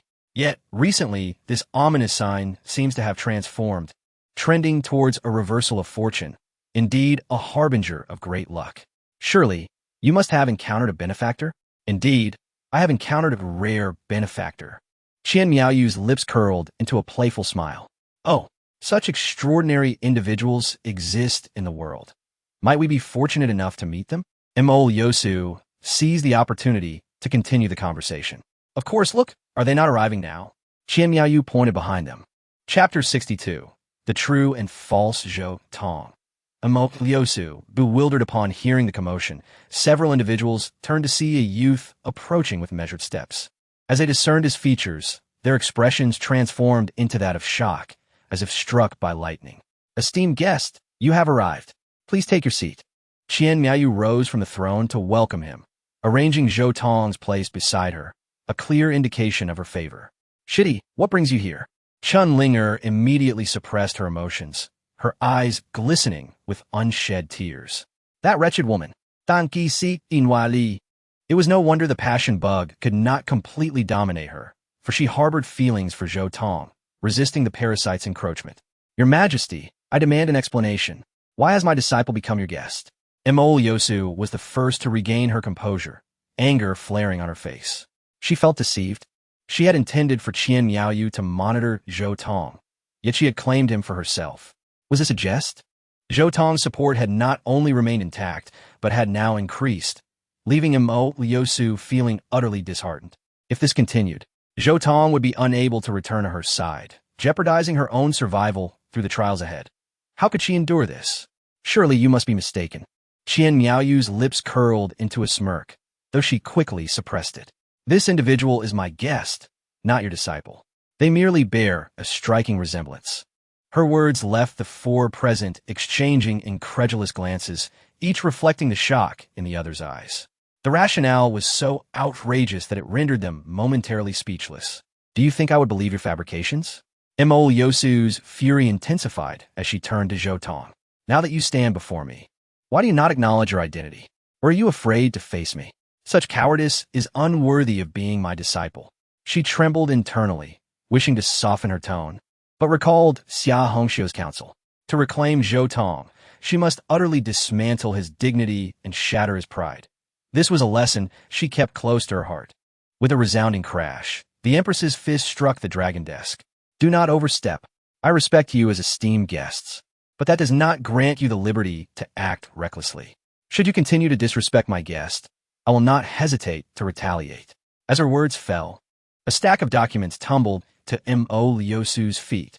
This is the guest's genealogy. His ancestors have dwelled in the imperial capital for 3 millennia. I followed the portrait you provided and ultimately located him. I owe you my gratitude, Mo Jinren. Without your insight, I would not have found such a prodigy. Furrowing her brow, Mo Yosu picked up the forged genealogy and scrutinized it, finding no discernible flaws. Just then, an announcement echoed from outside. Your Majesty, the National Master requests an audience. Quickly, let him in, came the command. Moments later, a tall figure sauntered in, casting a disdainful glance at Mo Yosu before proceeding to the others. Greetings, Your Majesty. After the formalities, Zhao Wutian turned his gaze to Zhou Tong, bowing once more. I apologize for any offense I may have caused, esteemed guest. I hope you can overlook my previous transgressions. This scene left Mo Yosu utterly astounded. The venerable National Master, a leader of the Heavenly Dao Bureau, was bowing to a mere youth. Was this not an extreme performance? Did Zhao Wutian possess no dignity? Zhao Zongzhu, your timing is impeccable. Please, render your judgment. Mo Yosu seized upon a thread of hope, declaring, Zhou Tong is clearly my disciple. Yet the Empress insists he is her guest, claiming they are two distinct individuals. Does this seem reasonable to you? Unreasonable, Zhao Wutian replied without hesitation, causing Mo Yosu's spirits to rise. On what grounds does your worthless disciple dare to compare himself to a guest? Does he possess the qualifications? The strength? His words left Mo Yosu utterly bewildered. Was she the only one afflicted with delusions? Everyone, allow me to speak. At that moment, Xia Hongxiu stood, asserting, even if two individuals bear identical appearances, their destinies are unique. I recall Zhou Tong's fate. Might I ask the guest to allow me to divine his destiny? At this, Mo Yosu felt invigorated. If their destinies aligned, the Empress would have no further arguments. Please proceed. Zhou Tong's voice remained unperturbed. Forgive me. She stepped forward, activating her heavenly eye to scrutinize Zhou Tong's features. This was her proprietary technique, enabling her to discern destinies through mere observation. She vividly recalled that Zhou Tong's fate was that of a unique solitary star, capable of shielding others from calamity while being ensnared by misfortune himself. Despite possessing extraordinary abilities, he would inevitably face universal hostility, resulting in a tragic demise. No matter how you disguise yourself, you cannot escape my gaze, Xia Hongxiu scoffed inwardly. From the beginning, she had believed this man to be Zhou Tong. In the realm of cultivation, the chance of encountering two identical individuals was exceedingly rare. If such a case did arise, it could only signify one possibility. As her confidence solidified, Zhou Tong's form suddenly erupted in a blinding radiance, each ray resembling a sword, piercing toward her eyes. No! Her countenance shifted dramatically as she let out a wretched scream, collapsing to the ground, blood streaming from her eyes. He is. Xia Hongxiu trembled, pointing at Zhou Tong, her face paling in sheer terror as she encountered the most horrifying revelation. Chapter 63 2 Similar Flowers, Red Sleeve. What troubles you? Mo Yosu's expression changed dramatically as she swiftly rushed forward to support Xia Hongxiu. He is. Xia Hongxiu trembled incoherently, her finger pointing towards Zhou Tong, as if she had witnessed an unspeakable horror. Upon observing this scene, Mo Yosu's countenance immediately darkened. Whoever you may be, how dare you lay a hand on my disciple? Shouldn't you provide a reasonable explanation? She emanated an imposing aura directed toward Zhou Tong. 6 Harmony's destruction sword. Zhou Tong silently chanted in his heart, pressing down with a finger. Heaven, divine might break. The sword's momentum roared forth, akin to a deity's gaze, instantly dispelling all surrounding auras. Boom, boom. Emo Liosu stepped back 2 paces, not due to a lack of strength, but rather because her spirit had suffered a tremendous shock. Through this confrontation, she could ascertain that this individual truly possessed the strength to annihilate the realm of heaven's slicing. In other words, Zhao Wutian had not spoken falsely. Tang Qi's complexion was as pale as snow. Although that strike was not aimed at him, it had instilled within him a profound sense of impending death. Immediately following this was an overwhelming wave of humiliation. Even if this individual was not Zhou Tong, the mere thought of being constrained by that face rendered his thoughts nearly inaccessible. Do not engage him. Xia Hongxiu, regaining some composure, quickly grasped Mo Liusu's arm. What is the matter? Master, this person's fate is of an extraordinarily rare void fate, not to be gazed upon, interfered with, or rashly speculated upon. Otherwise, dire calamities will ensue. Void fate, is it truly formidable? It is not merely a matter of strength. His destiny has transcended the mundane, unbound by the heavenly order. All methods of fate reading and alteration are rendered useless against him. Only he can command his own fate. My disciple merely cast a glance at him and was met with backlash, nearly invoking unwarranted calamities. Mo Yosu inhaled sharply. To suffer such tribulations from a mere glance. What a terrifying existence this must be. Zhao Wutian silently rejoiced, finally confirming that Zhou Tong was indeed an unfathomable powerhouse. Thankfully, he had not excessively offended him, and there still lay an opportunity for atonement. Observing the reactions of these individuals, Zhou Tong nearly succumbed to laughter. He had never anticipated that their mutual validation would elevate his identity to such unattainable heights. As for the notion of void fate, he had always regarded it with disdain. Perhaps it was the imperial spirit bestowed upon him by rebirth that rendered him beyond ordinary comprehension, thus leading to this misjudgment. This person is truly not Zhou Tong, Xia Hongxiu concluded, causing a flicker of despondency to flash in Mo Liusu's eyes. If he was not, then how could there be 2 such strikingly similar individuals? There remained but one possibility. He and Zhou Tong are akin to 2 similar flowers. As one flourishes, the other withers. The stronger he becomes, the more Zhou Tong will be ensnared. At this pronouncement, all present were shaken, for such a marvelous phenomenon existed in the world. Mo Liusu immediately became invigorated. Her gaze fixated on Zhou Tong with fervor. 2 similar flowers, one strong and the other weak. If she could bolster the strength of the guest elder before her, would it not lead Zhou Tong to inevitable despair? In this way, she could effortlessly subdue Zhou Tong. What a delightful prospect. It is I who have been discourteous. I humbly ask for your forgiveness, your majesty. Mo Liusu donned a smile, yet the response was anything but gracious. You have not offended me. The individual you have transgressed against is the guest elder, and whether you receive forgiveness depends on his words. Ha! I share the same sentiment. With that, she retrieved a resplendent brocade box from her ring, shimmering with vibrant colors and exuding an aura of auspiciousness. A rare treasure in itself, not to mention the item contained within. Undoubtedly a priceless rarity. Tang Qi's expression instantly shifted, his eyes brimming with jealousy and desire. Esteemed guest elder, this is a token of my goodwill.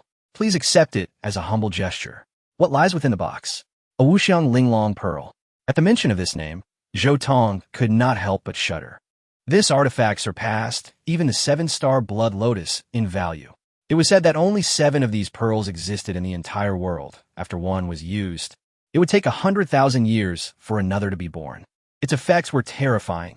Any cultivator beneath the realm of heaven's slicing who could refine it would experience an immediate elevation by an entire major realm, without any adverse side effects. However, that was merely secondary.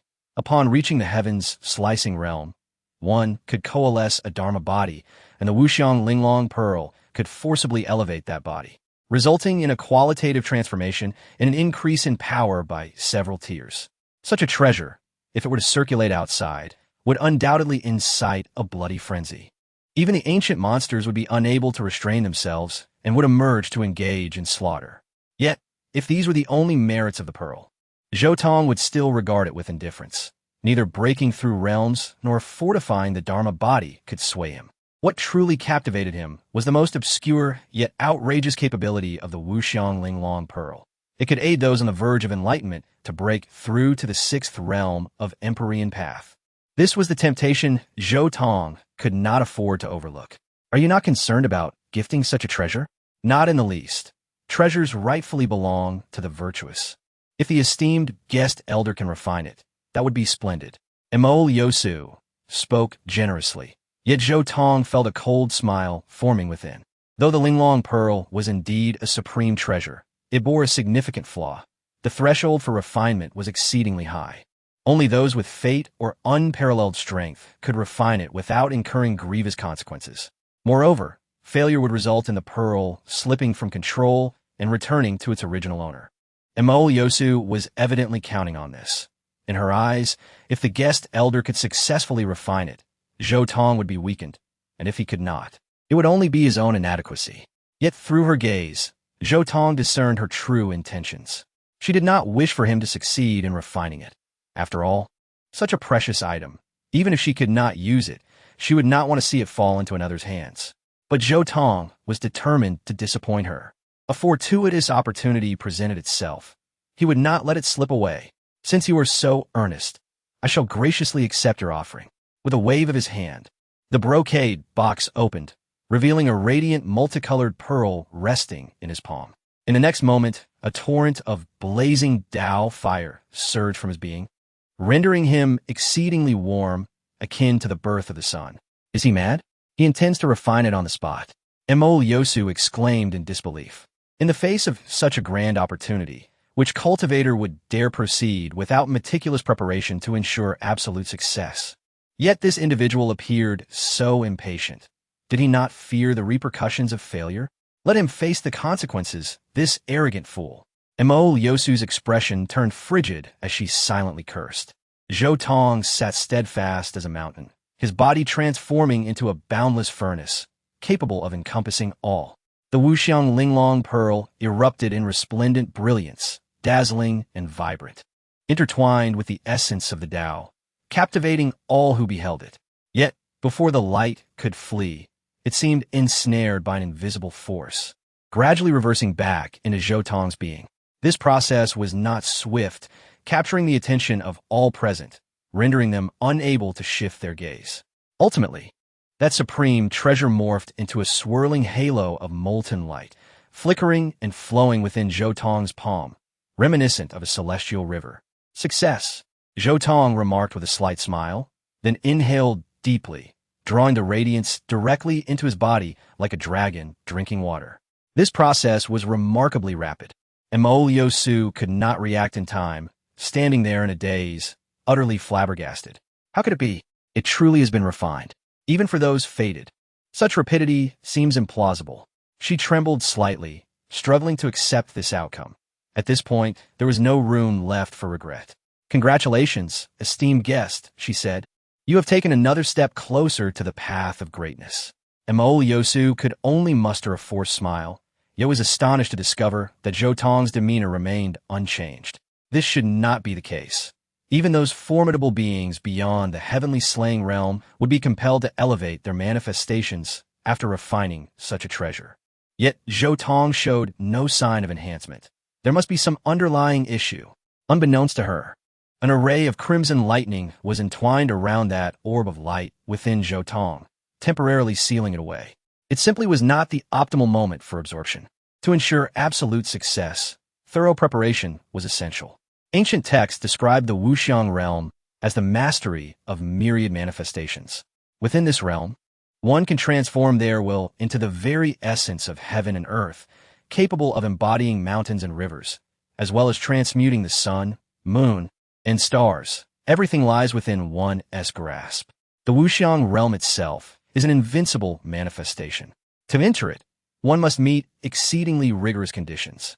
The Wuxiang realm is as lofty as it is unattainable. To force entry would lead to the assimilation of one's mental energy, washing it into a void state. potentially injuring one's spirit or even shattering the soul. This represents a terrifying erosion. To combat it, one must possess intense emotions, such as the three poisons of greed, anger, and ignorance. Given Zhou Tong's remarkably stable mental state, it was challenging for him to cultivate these powerful emotions. This is a common affliction among those nearing enlightenment. Little did they expect that such profound mental stability would hinder the path to ascendance. Therefore, to surpass this threshold, one must draw upon the emotions of others. Zhou Tong's gaze shifted to the individuals below, and a smile crept onto his lips. Was this not an excellent source of material? Esteemed guest, how do you feel? Zhao Wutian approached cautiously, observing every subtle change in Zhou Tong. A certain enhancement has been achieved.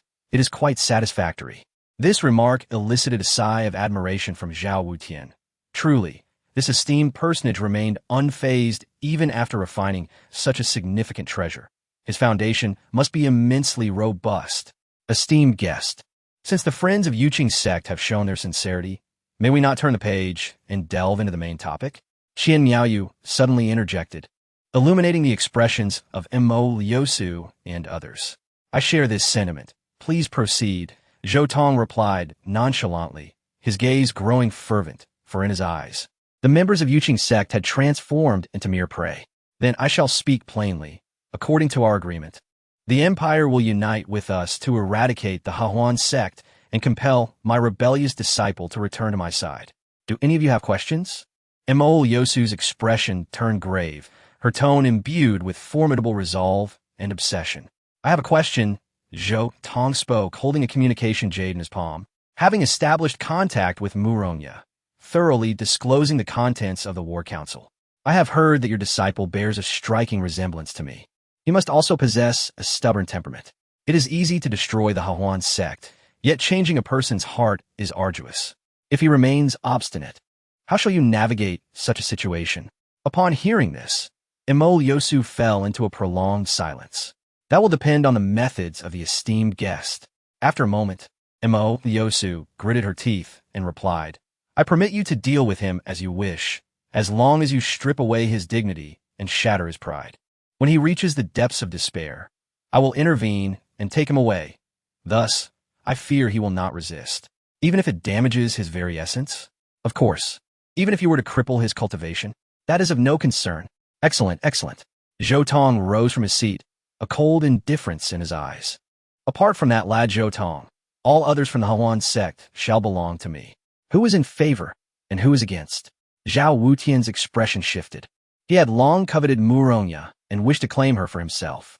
Yet, standing before the esteemed guest, he dared not voice any dissent, resigning himself to relinquish his cherished desire. I pose. Just then, Tang Qi, who had been a mere background figure, stepped forward. We have already paid our dues.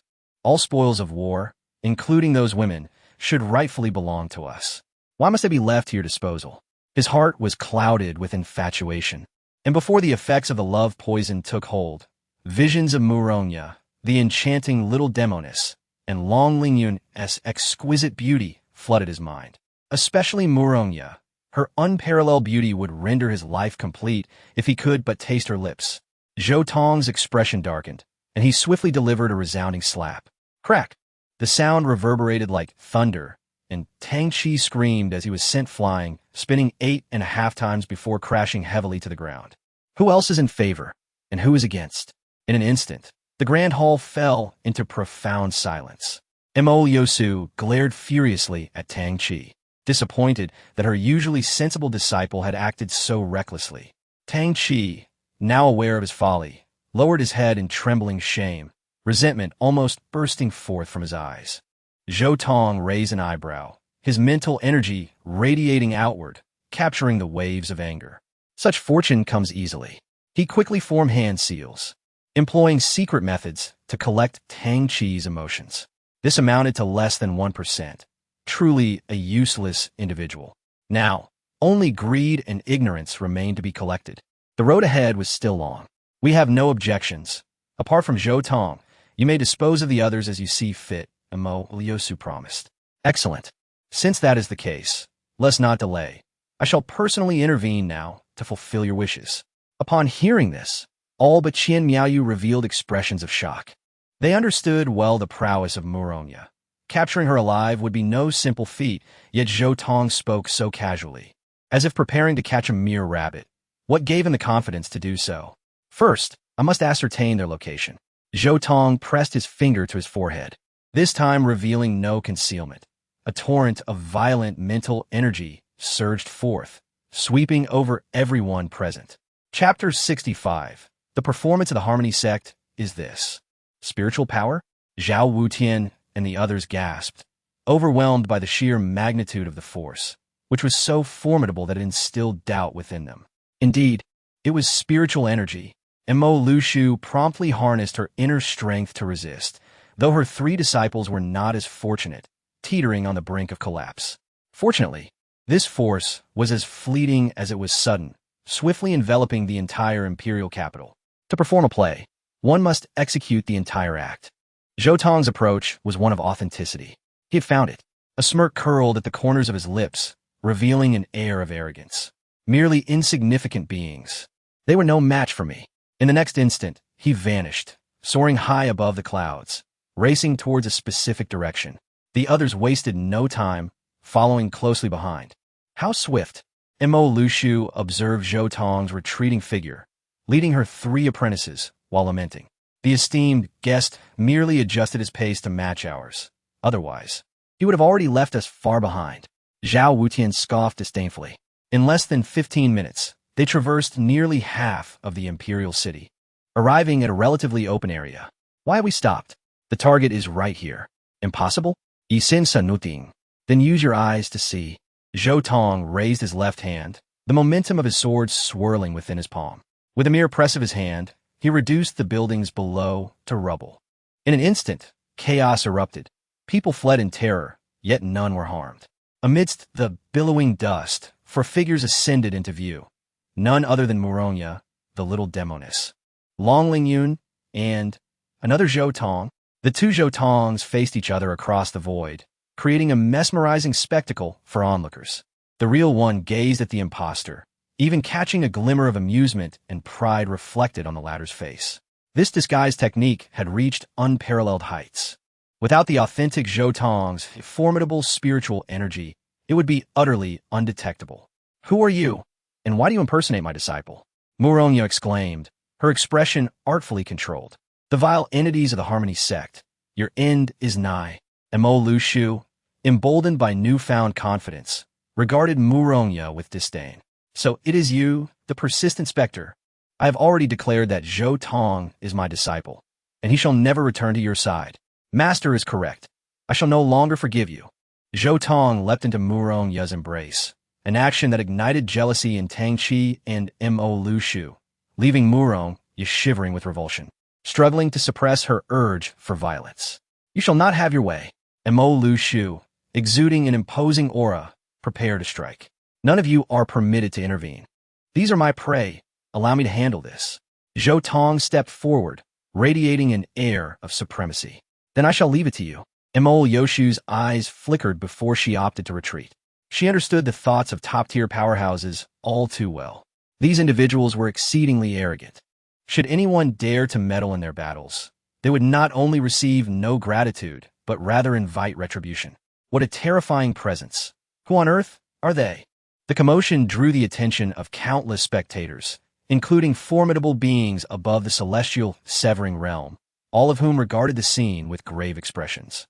I see Her Majesty the Empress, the National Master, and the esteemed guest. Are they going to confront that woman?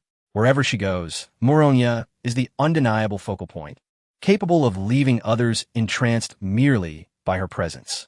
Simultaneously, her momentum intensified, clearly marking her as the strongest among the group.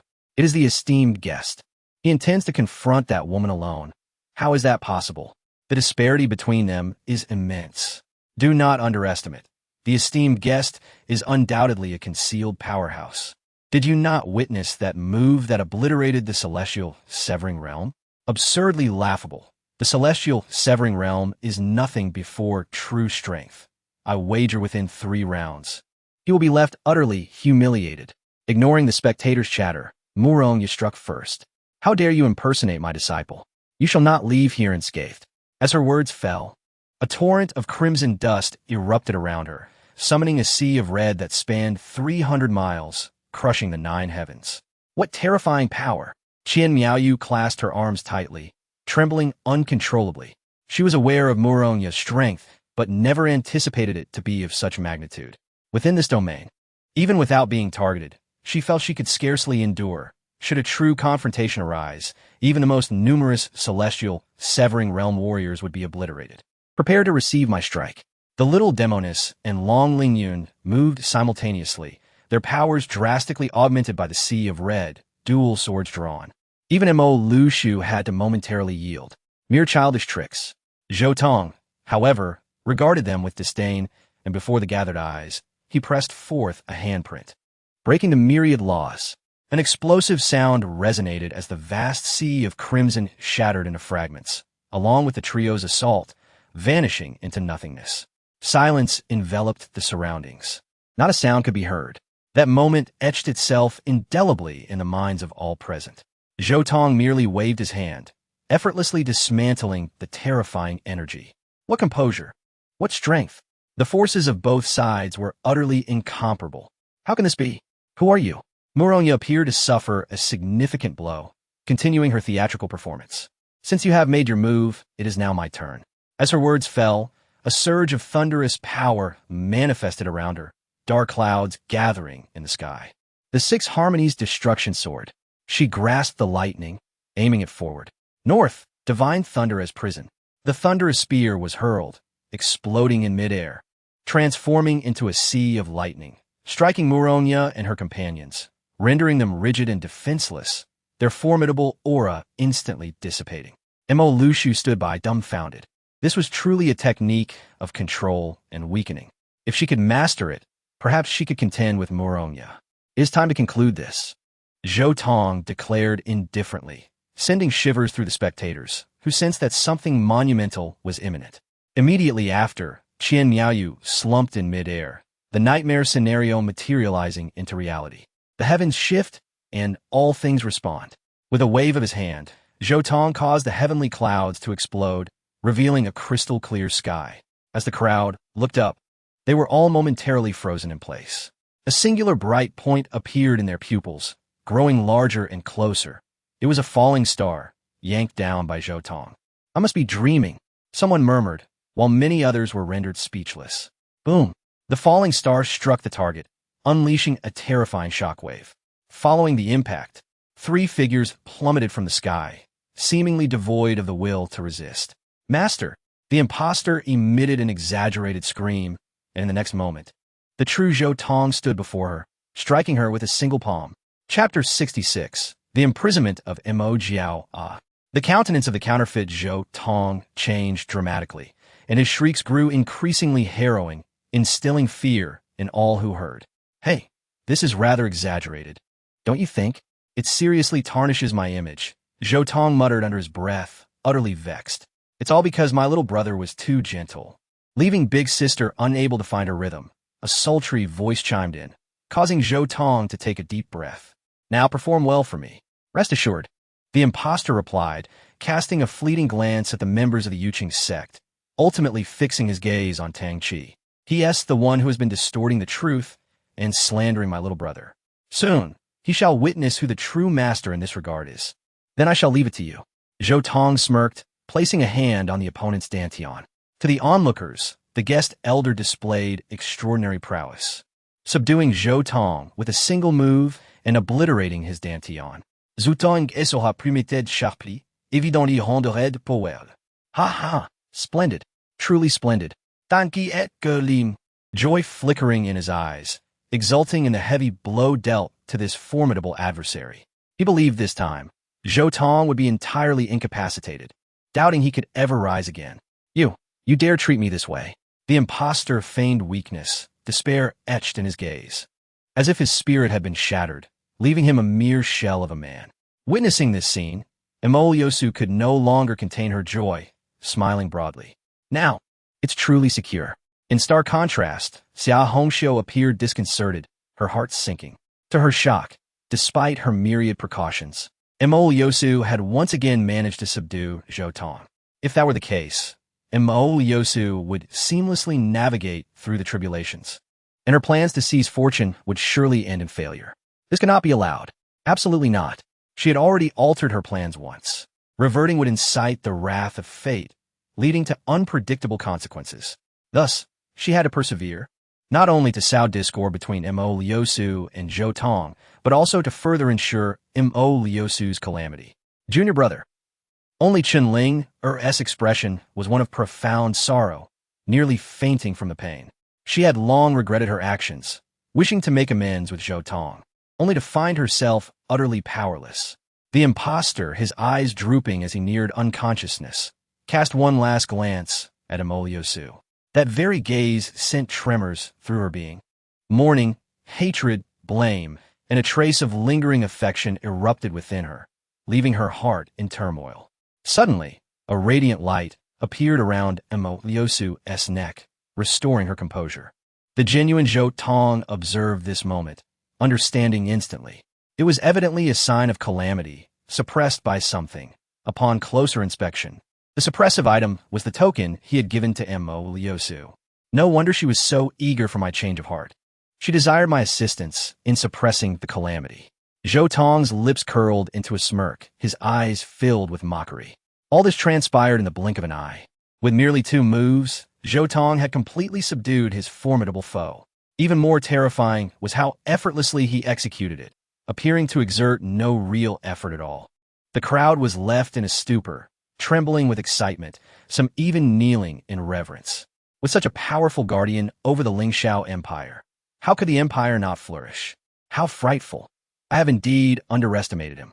Zhao Wutian's heart raced, and he couldn't help but feel fortunate, estimating that against Zhou Tong, he might not even withstand a single blow. Target captured. Escort him back to the Imperial Palace's dungeon, separated from monitoring and strict guarding, without fail. Yes.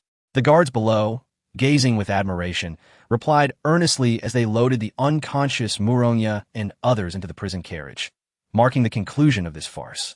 Having completed this, Zhou Tong turned to Mo Liusu, saying the contract is established and the stage is set for you.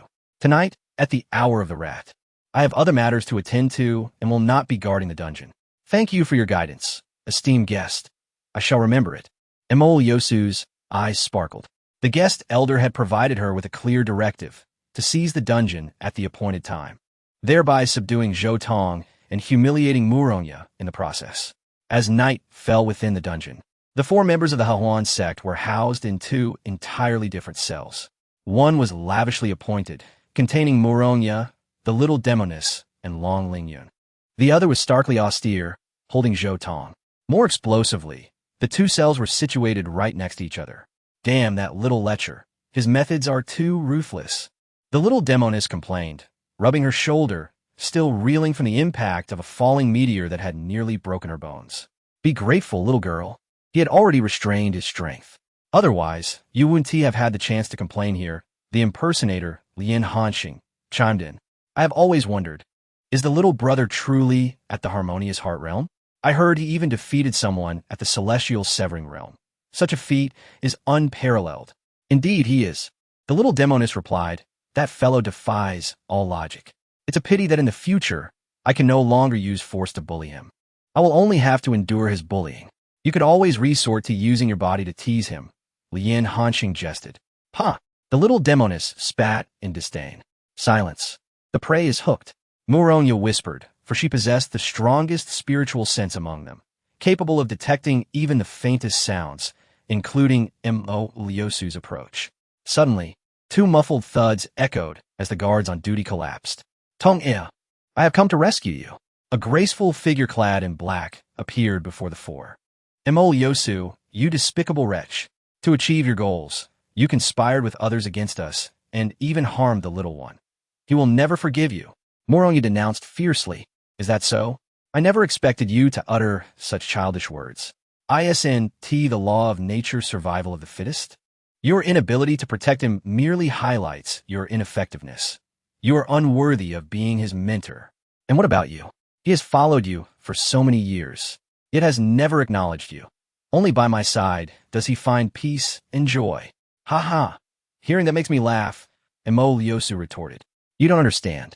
You have no idea how much he once respected and cherished me. Let me show you something wonderful. As she spoke, she carefully retrieved a wooden orb she wore, a token bestowed upon her by Zhou Tong.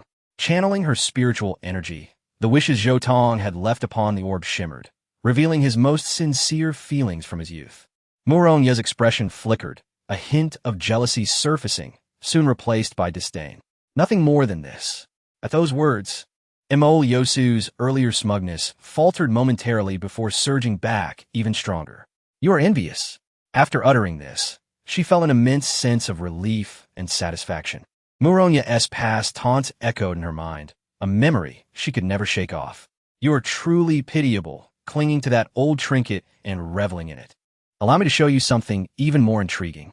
Muronya's calm demeanor disappointed Emo Lyosu slightly, yet when she revealed the ring on her finger, Emo Lyosu could no longer remain composed. What is that? Take a guess. What do you think this is? Montauk Lyosu exclaimed recklessly. Her exquisite features twisted into a grimace that, despite its ferocity, held a unique allure. Yet, there was a hint of madness and ferocity that rendered her gaze unbearable. How would you be unaware?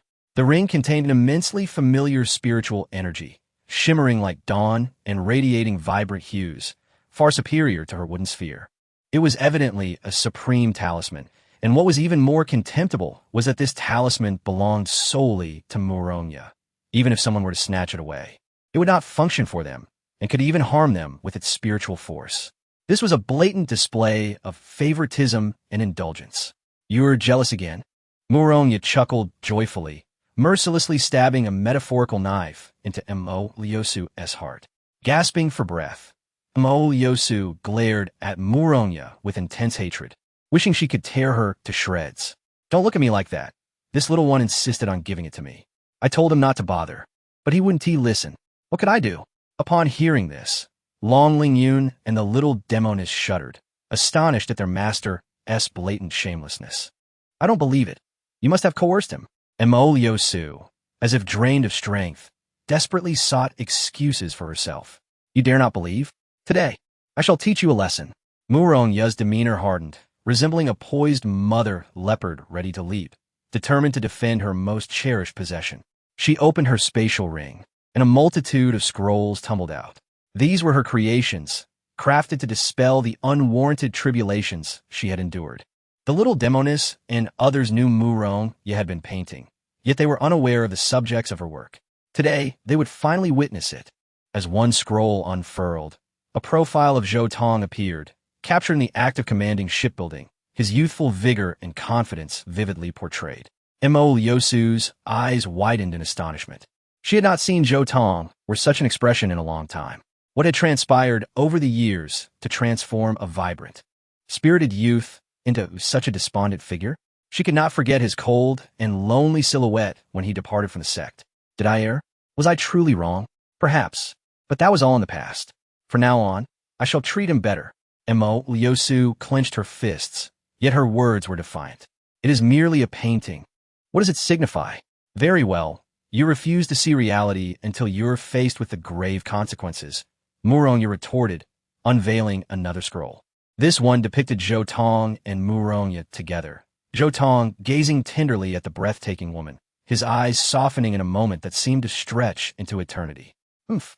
Emo Lyosu's face flushed crimson, letting out a cold snort, falling silent as jealousy consumed her. Choosing silence, are we? I know you're still unconvinced. Look at this. One painting after another was unfurled as Muronya, unrelenting, elaborated on each piece. This is the painting of the little one cooking for me. This one depicts him hugging me. This showcases him resting on my lap. The little one giving me a shoulder massage. The little one pamper my legs. The little one massaging my feet, and the little one lulling me to sleep. She continued, unabashedly detailing each moment. Her cheeks were aflame, a result of her own embarrassment. Under normal circumstances, she would never reveal such intimate paintings, but now, in her quest to undermine a rival, she had cast all restraint aside. Sacrificing 100 to harm 800, she reveled in the chaos. Master is terrifying. The little demoness and Long Lingyun huddled together in a corner, trembling. Even Zhou Tong stood in stunned silence, as if his worldview had been irrevocably altered. I once believed myself to be shameless, but now I feel inadequate in my lack of eccentricity compared to you. At this moment, Lian Hanqing wished to seize Muronya by the collar and vociferously admonish her. Stop it. This level of perversion is simply impolite. A grown person, yet you behave like a child, demanding your disciples care for you. The most affected was undoubtedly Mo Liusu, who stood frozen, resembling a statue, with only the blood vessels in her eyes betraying her ongoing existence. Suddenly, it seemed as if she had been jolted by Murong Ye's astonishing artwork. Or perhaps her patience had finally worn thin as she coughed up a mouthful of blood. You want me dead, you licentious harlot. She clasped her hands together, unleashing a surge of formidable spiritual energy, only to have it thwarted by the iron door of her cell, clearly forged from extraordinary material. Unable to strike you, how infuriating. Murong Ye was utterly delighted, raising the ring on her finger and shaking it in triumph. You cannot possess it, yet your envy will consume you. Mo Liusu felt dizzy, never envisioning that she would be driven to such a state of fury. Regardless, I have one. Today, I shall take Tonger with me, while you are left with nothing but these memories to languish in. At this declaration, the smile on Murong Ye's face instantly vanished, as if she had regained a semblance of control. With a wave of her hand, she split open the adjacent cell door and gracefully stepped inside. What do you want here? I no longer wish to see you. Zhou Tong recoiled, hugging his knees in a defensive posture. Mo Liusu's heart soared at this sight. Zhou Tong's aversion to her had evidently diminished significantly, suggesting he had endured considerable hardship. The reputation of that guest elder still held weight. Now, all she needed to do was lower her stance and utter a few soft words, and Zhou Tong would surely yield. Behave, stop being stubborn. No one but me can protect you. Or do you prefer to remain here and suffer? Upon hearing her words, Zhou Tong visibly flinched, yet defiantly replied, If you return me to that past environment, I would rather perish here. I promise there will be no such occurrences again. As long as you obediently listen and refrain from clashing with your junior brother, I will cherish you dearly. Chapter 68. The Whip of Mo Liusu, Scoundrel. A dangerous gleam flickered in Lian Hanqing's eyes as she found herself astounded by Mo Liusu's shamelessness. Even at this moment, her heart still belonged to Tang Qi, placing him above Zhou Tong in her affections. She felt a profound sense of injustice for Zhou Tong. What are you hesitating for? Do you truly wish to remain a slave here for eternity or endure torment until death? Seizing the moment, Mo Liusu aimed to shatter Zhou Tong's psychological defenses in one fell swoop. Moments later, the color in Zhou Tong's eyes dimmed further, as if he had resigned himself completely. I agree. Each word was laden with weight, yet to Mo Liusu, it was akin to the most exquisite melody. I knew you were a good child who would not disappoint your master's expectations. However, there is still one matter. Mo Liusu's voice lowered, brimming with an oppressive intensity. The severed bond of that contract requires you to tear it apart. Upon hearing this, Zhou Tong abruptly lifted his head, disbelief etched on his face.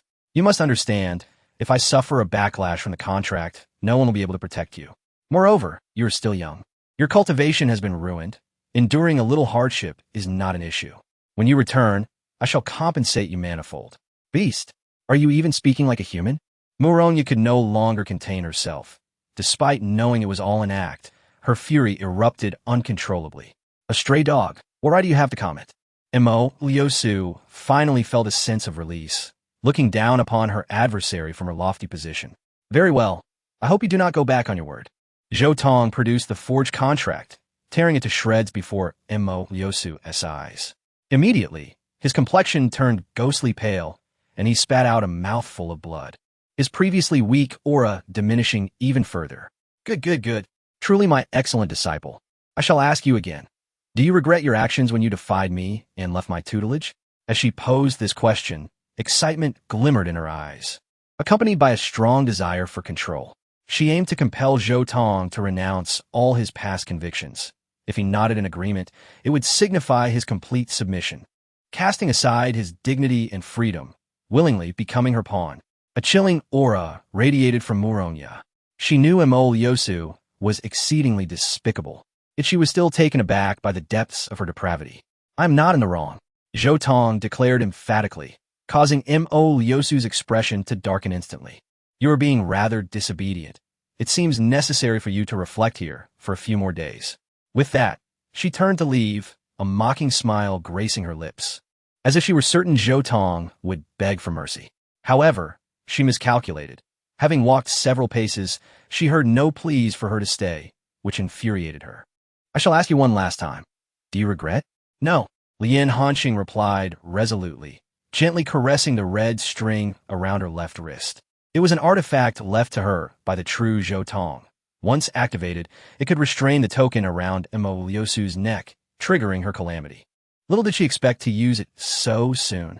Unbeknownst to Mo Lyosu, whose icy aura was palpable, she was about to unleash her fury when suddenly a harrowing pain surged through her mind.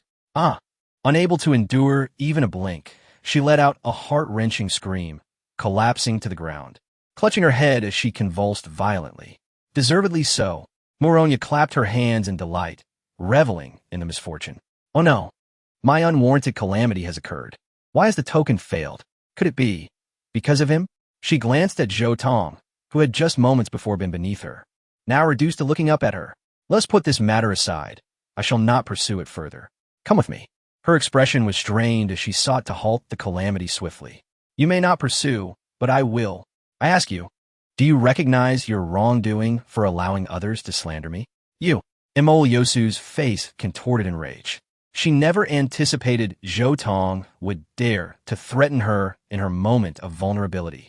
For her, admitting fault was more unbearable than death itself. Yet the side effects of the unwarranted calamity were even more agonizing. This torment she could not endure for even a second. "Very well. Let it be my fault. I apologize, and I assure you it will not happen again." Mo Lyosu ground her teeth, and as her words fell, the wooden orb on her chest glowed, instantly alleviating her suffering. By now, she was drenched in sweat, her delicate form trembling slightly. The recent agony had nearly drained her of strength. "Now that the matter is settled, I shall take you away." Mo Lyosu took a deep breath, her gaze towards Zhou Tong tinged with dissatisfaction. However, Lien Hanqing's heart was elated, gently stroking the red string on her wrist. "This truly is a remarkable whip, capable of ensuring the beast obeys. Just you wait, little brother. Your sister will make those who target you pay dearly." With a triumphant glance at Moronia, Mo Lyosu departed with Lien Hanqing. "Poor thing, you have taken away this true female demon. You will have it tough from now on." The performance had concluded. Why had the senior brother not yet emerged? Long Ling Yun scanned the surroundings, waiting for half an hour, but still finding no sign of Zhou Tong. "He has been summoned by Zhao Wutian. It seems there is an urgent matter at hand. In the Lingxiao Empire, at the National Master's residence, underground, the true Zhou Tong, having accepted Zhao Wutian's invitation, arrived at this place, which resembled a vast subterranean world. Truly, the National Master has grand ambitions, possessing the spirit of a great leader. Zhou Tong released his spiritual energy, discovering that this realm was interconnected and exceedingly vast, even encompassing the entire imperial capital. Moreover, this space served as the base for a formation specifically designed to sustain the life and death stasis array, which had taken at least 30 years to arrange. "You flatter me, esteemed guest.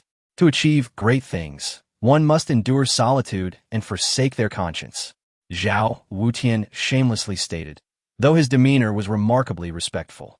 "Today, I invited you to my humble abode to seek your guidance on perfecting the grand array. I hope you will not withhold your wisdom. You know this is quite difficult," Zhou Tong replied, a troubled expression crossing his face. "I was presumptuous. Thus, I prepared a gift, which I believe you will find delightful." "What? Do you possess a treasure comparable to the Wuxiang Linglong Pearl?" "Perhaps. Allow me to showcase it for your appraisal." With a clap of his hands, a secret door in the chamber suddenly opened, and upon seeing what lay within, Zhou Tong's pupils constricted sharply.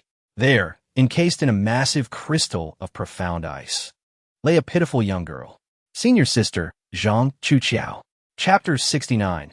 The Meeting of Master and Apprentice. My esteemed guest, please refrain from frowning just yet. This woman's constitution is extraordinary, an embodiment of the yin-yang path, Zhou Tong spoke in a low voice, causing Zhao Wutian, who was poised to explain, to momentarily falter. Indeed, as expected of you. Surely, you are already aware of her remarkable potential, Zhao Wutian replied proudly, keenly observing Zhou Tong's expression. I accept this gift, but please liberate her, Zhou Tong commanded.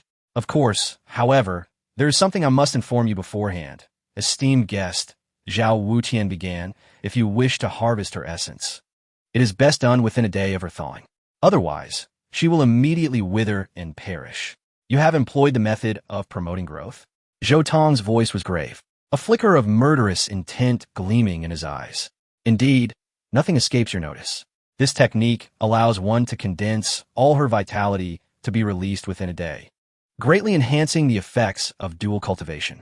Within that time frame, regardless of whether dual cultivation occurs, she will exhaust all her life force, which is why she must be preserved in ice. Zhou Tong's face remained impassive. To suppress his murderous intent, he slowly closed his eyes. A torrent of thoughts surged through his mind. To ensure Zhang Chuqiao's survival, a method to rejuvenate her essence was essential, such as the everlasting vine. Unfortunately, this rare herb thrives in harsh environments, and once mature, it is likely to be snatched up by formidable beings. After all, who would not be tempted by a treasure that promises longevity? My esteemed guest, I happen to possess an everlasting vine.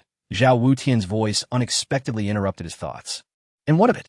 Zhou Tong opened his eyes, fixing his gaze upon Zhao Wutian. It seems you have a penchant for collecting beautiful women. Thus I dare to presume that you would prefer this yin-yang path body to survive. However, Zhao Wutian paused, a cunning glint in his eyes. I had intended to offer the everlasting vine to you, but alas, it has entered the auction process. If you desire it, I shall personally procure it at the auction in a few days and gift it to you, but this is contingent upon the success of a significant matter. What say you? Upon hearing this, Zhou Tong smiled, perceiving Zhao Wutian's true intentions clearly. That significant matter he referred to was undoubtedly the activation of the life-death array, to refine all-powerful beings. At that point, his strength would undoubtedly surge, granting him the upper hand in negotiations. If it truly came to that, Zhou Tong doubted Zhao Wutian would honor his promise. This proposal was merely a castle in the air, an empty promise. To save Zhang Chuqiao, alternative methods must be sought. Suddenly, a spark of inspiration struck him.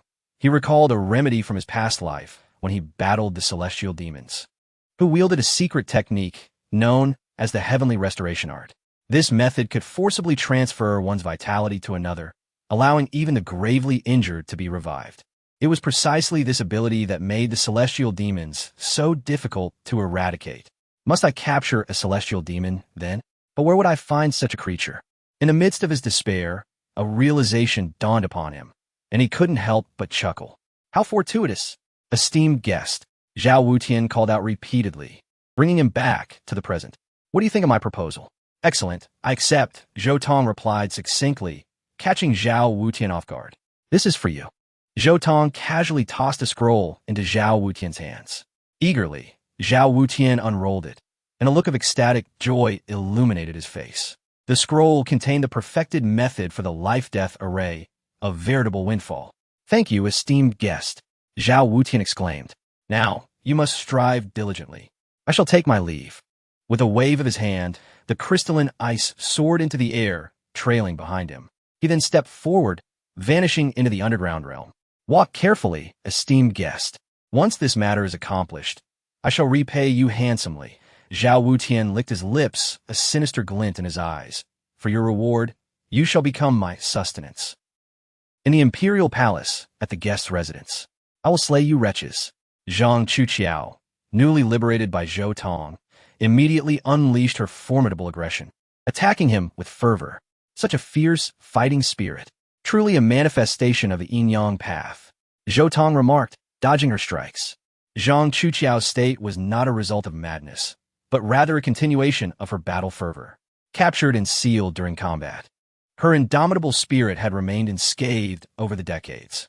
Now, freed from her confinement, she believed herself still in the heat of battle, perceiving all around her as foes. Senior sister, please calm down and listen to me, Zhou Tong urged.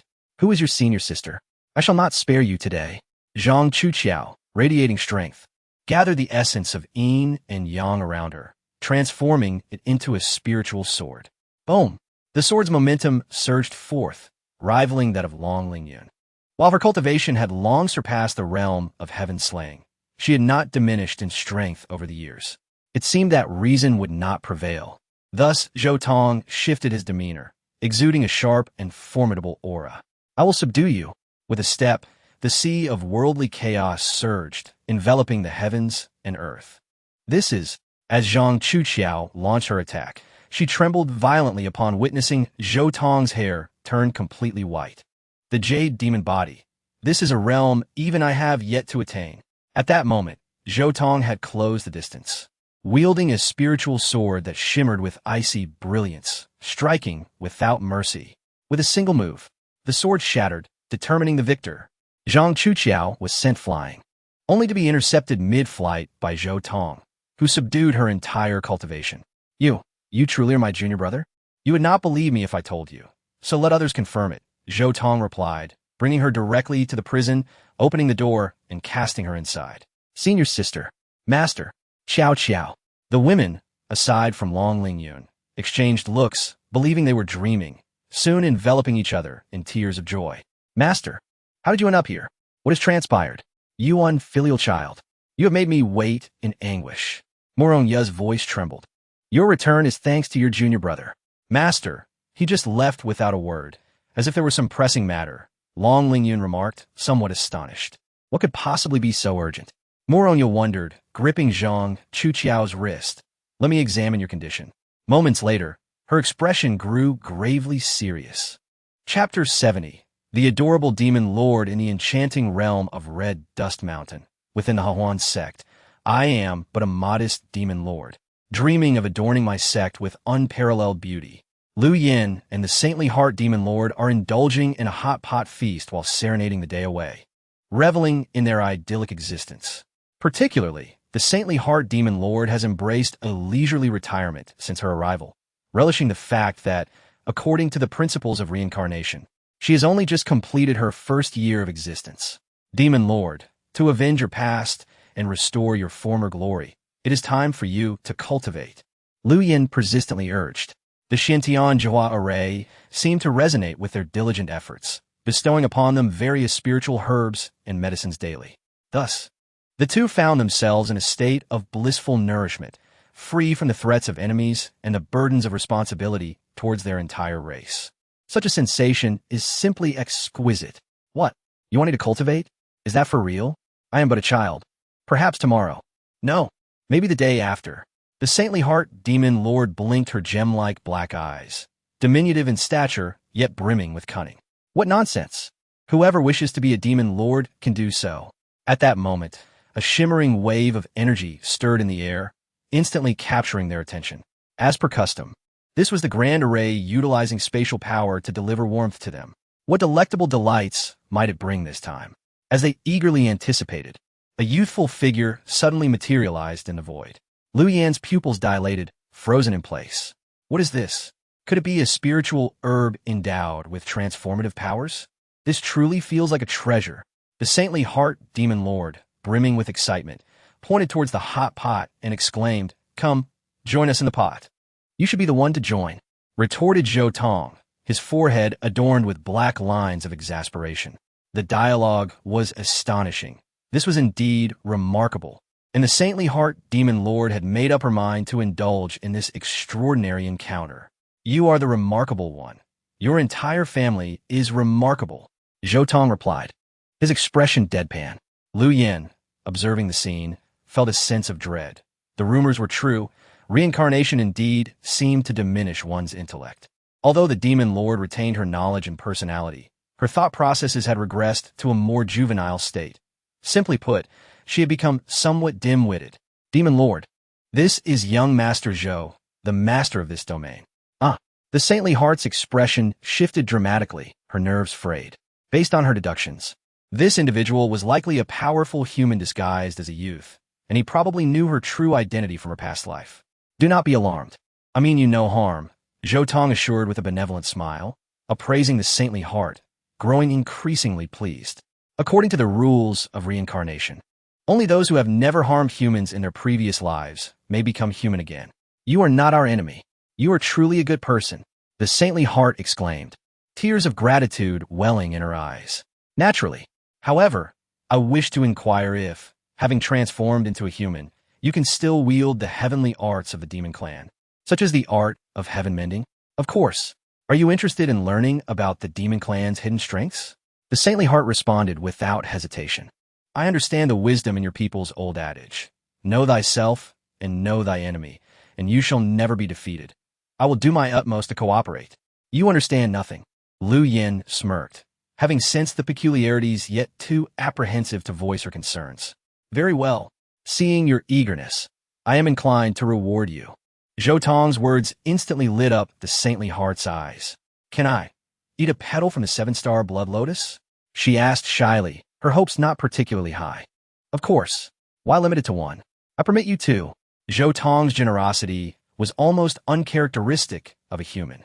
Any ordinary person would have grown suspicious at this point, for gifts often come with hidden motives. Yet, the saintly heart, blissfully naive and devoid of worldly wisdom, was oblivious to such nuances due to her diminished intellect. With a joyful leap, she entered the herb chamber, and an hour later emerged with a radiant smile, her aura transformed. Not only had her cultivation advanced, but she had also physically matured to a charming 11 or 12-year-old visage. Thank you, big brother. She beamed at Zhou Tong, her joy palpable. You're welcome. Do you see that little grass house over there? Enter and activate the array. There lies a surprise. The saintly heart, trusting Zhou Tong, complied without hesitation. As the grass house illuminated, a startled cry escaped her lips, and she vanished from sight. Young Master Zhou, my demon lord. Lu Yan's expression turned grave. Her worst fears realized. Do not worry. She is with me. I assure you, I will return her to you in full form in a few days. Zhou Tong reassured, while Lu Yan, filled with trepidation, approached the hot pot, tears streaming down her cheeks. In the palace, within the guests' quarters, a transmission array glimmered before shattering into fragments. Fortunately, I foresaw this and set up a disposable transmission array in the sect. It has proven to be quite useful. Zhou Tong grinned, having captured the saintly heart demon lord, his smile sinister. What? What do you intend to do with me? Fear not. I seek to borrow your power to save someone of great importance. Once my goal is achieved, I shall return the favor manifold. Meanwhile, within the confines of the prison, the atmosphere grew unbearably tense, shrouded in a dismal gloom. The senior sister can only survive for one more day. How is that possible? The little demoness' face turned pale, unable to comprehend this horror. Mouronia trembled, grappling with the reality that her wretched disciple, having just gained her freedom, now faced imminent death. Why must the heavens be so cruel? Master, do not grieve for me. I'm already content to see you one last time. I am unfilial, unable to repay your nurturing grace. Zhang Chuqiao's eyes brimmed with tears. Once a resolute woman, she now felt utterly powerless in the face of despair. The knowledge that Mouronia had nearly succumbed to madness on her account filled her with guilt. Thank goodness for the little junior brother. By the way, where is he? Zhang Chuqiao suddenly recalled, mustering her spirits. Since the outcome is already sealed, I shall gift him something. Hey, you and TB thinking of? Long Lingyun began to inquire, only to be cut short. At that moment, the prison door was forcefully kicked open with a resounding bang. Isn't it a tad premature to hold a memorial service right now? Zhou Tong strode in confidently, cradling the saintly heart demon lord and showcasing her to the crowd. Whose adorable child is this? How delightful! Zhang Chuqiao exclaimed, her heart warmed by the sight of the demon lord's adorably flustered expression due to Zhou Tong's machinations. Little sister, how old are you this year?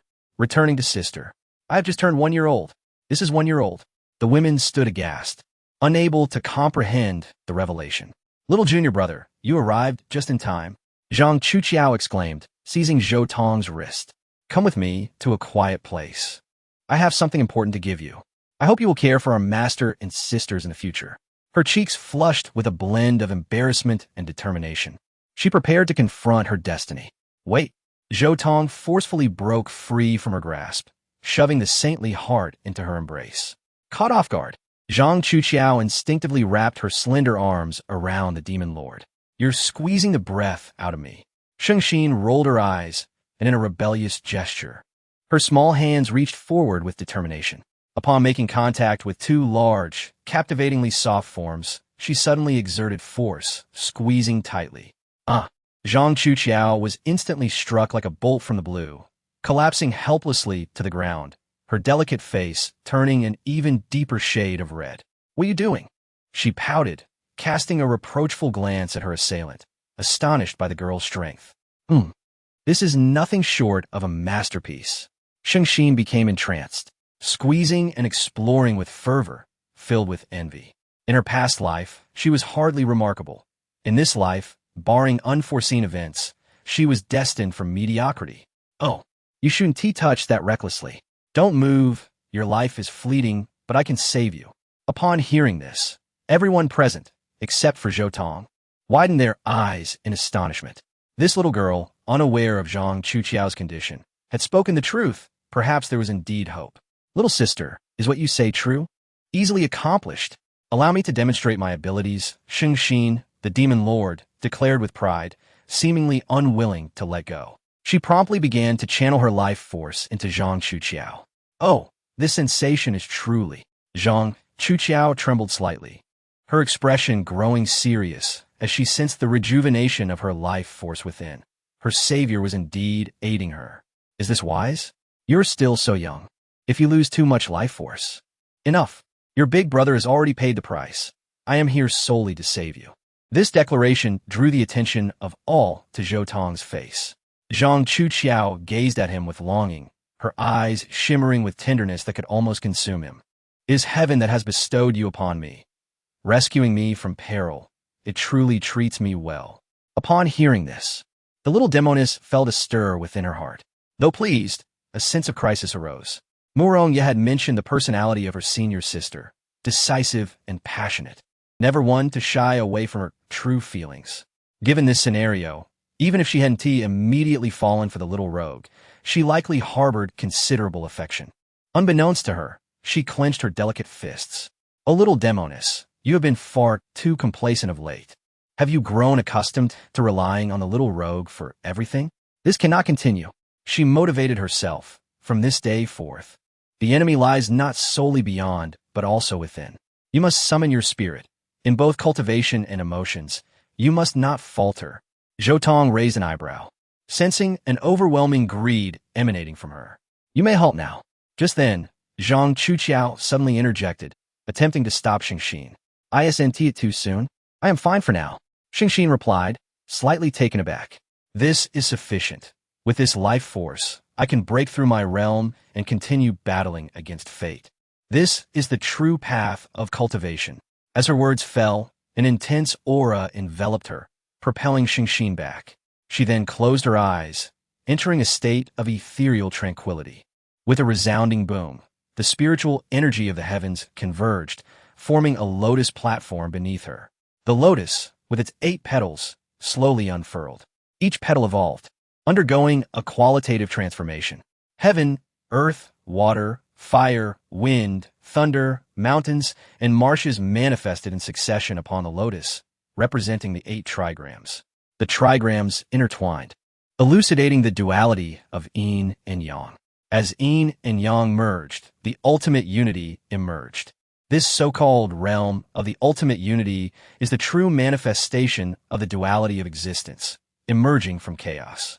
Zhang Chuqiao achieved enlightenment, transforming from death to life, completing her transcendence, gathering jade, embracing the cosmos, sweeping the sun and moon, shattering the void, reaching the primordial chaos, purging the impurities, clarifying the heart and spirit, and harnessing the spiritual energy of all things for my use.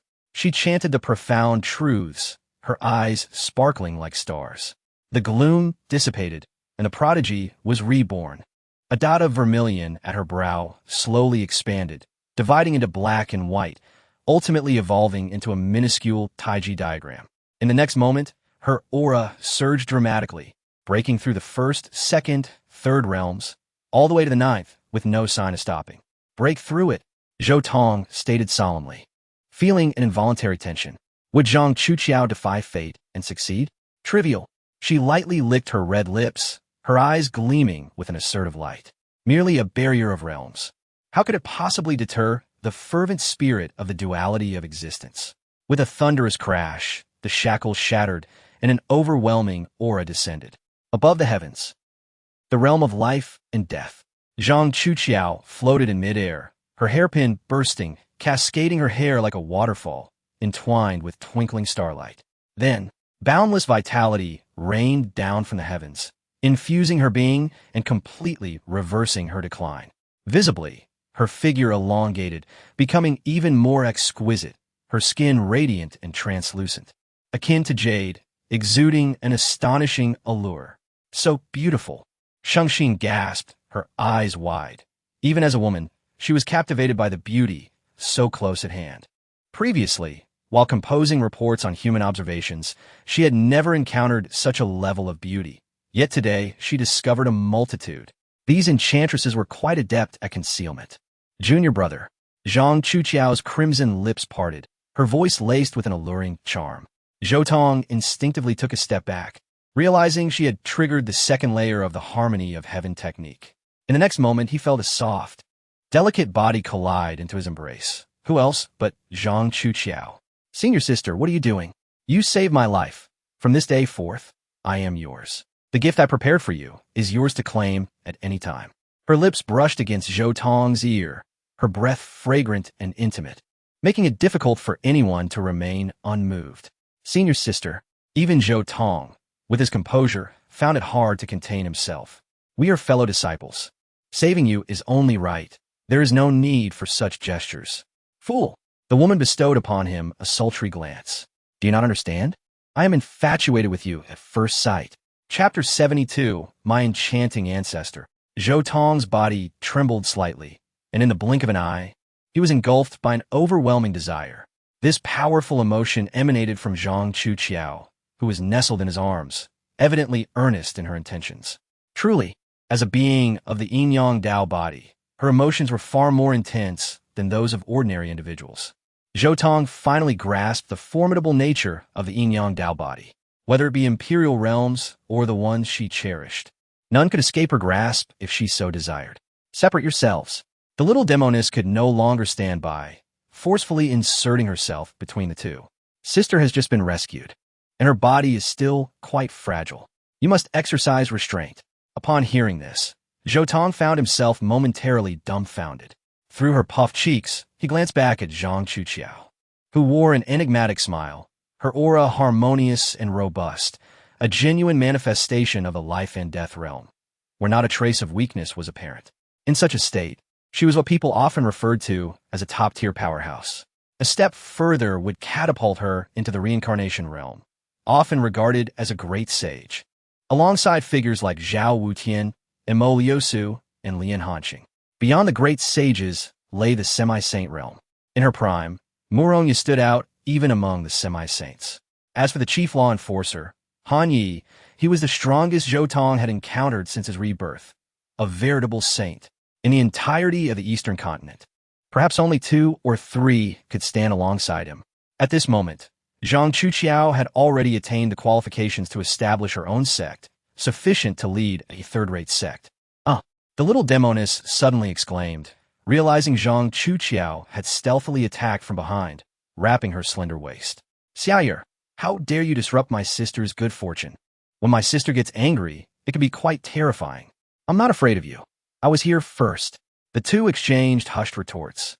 But before they could continue their playful rivalry, they were separated by Murongya. This is not the time for romantic discussions. We must seek revenge, she declared, and the atmosphere grew serious. Zhao Wutian's abduction of my sister is unforgivable. With our current strength, we could storm the State Master's residence and easily vanquish him. Zhou Tong contemplated, arriving at a conclusion. In that case, Murongya clapped her hands, ready to give orders. The conditions for revenge had matured, and she was impatient to act. Wait a moment. Zhang Chuqiao halted everyone, her expression grave, as if recalling something. Among those who besieged me back then, there seemed to be shadows of the otherworldly demon tribe. What did you say? The crowd gasped in shock. Could it be that Zhao Wutian had colluded with the otherworldly demon tribe? I have wanted to say this for a while. Saint Heart interjected, gazing at Zhou Tong. There's a faint trace of demonic energy about you, as if you have recently come into contact with someone harboring such energy. Zhao Wutian. You scoundrel. Zhou Tong's pupils revealed a rare crimson hue. No wonder he was able to acquire the Life and Death Silence Array. He had long been in league with the demons. The Life and Death Silence Array. Upon hearing this name, the expressions of everyone present transformed dramatically. It was a notoriously ruthless formation, with countless human powerhouses perishing within its confines. No one knew who created this array, but the prevailing theory attributed it to the hands of the demon tribe. Surely you are mistaken? This formation was evidently created by humans. Saint Heart exclaimed, her eyes wide as she unveiled a shocking truth. How could this be possible? Long Lingyun was the first to express disbelief. The human race cherishes peace. How could we create such a weapon of mass destruction? Peace-loving. Saint Heart was momentarily stunned, repeatedly uttering those 4 words, as if she had just heard an absurd joke. How can you say such a thing? Do you have any idea of how the other races perceive your kind?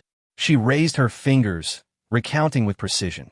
Since the dawn of humanity, you have severed the pillars of heaven, obliterated the demon race, suppressed the evil race, coerced the spirit race, and dominated the divine race, while exterminating the ancient race and slaughtering the ferocious race, driving the alien races away. Once, the ancient 9 races flourished, and aside from the demon race, you have extinguished 8, leaving only a few remnants and small tribes struggling for survival, a result of your ancestors' desire to maintain biodiversity.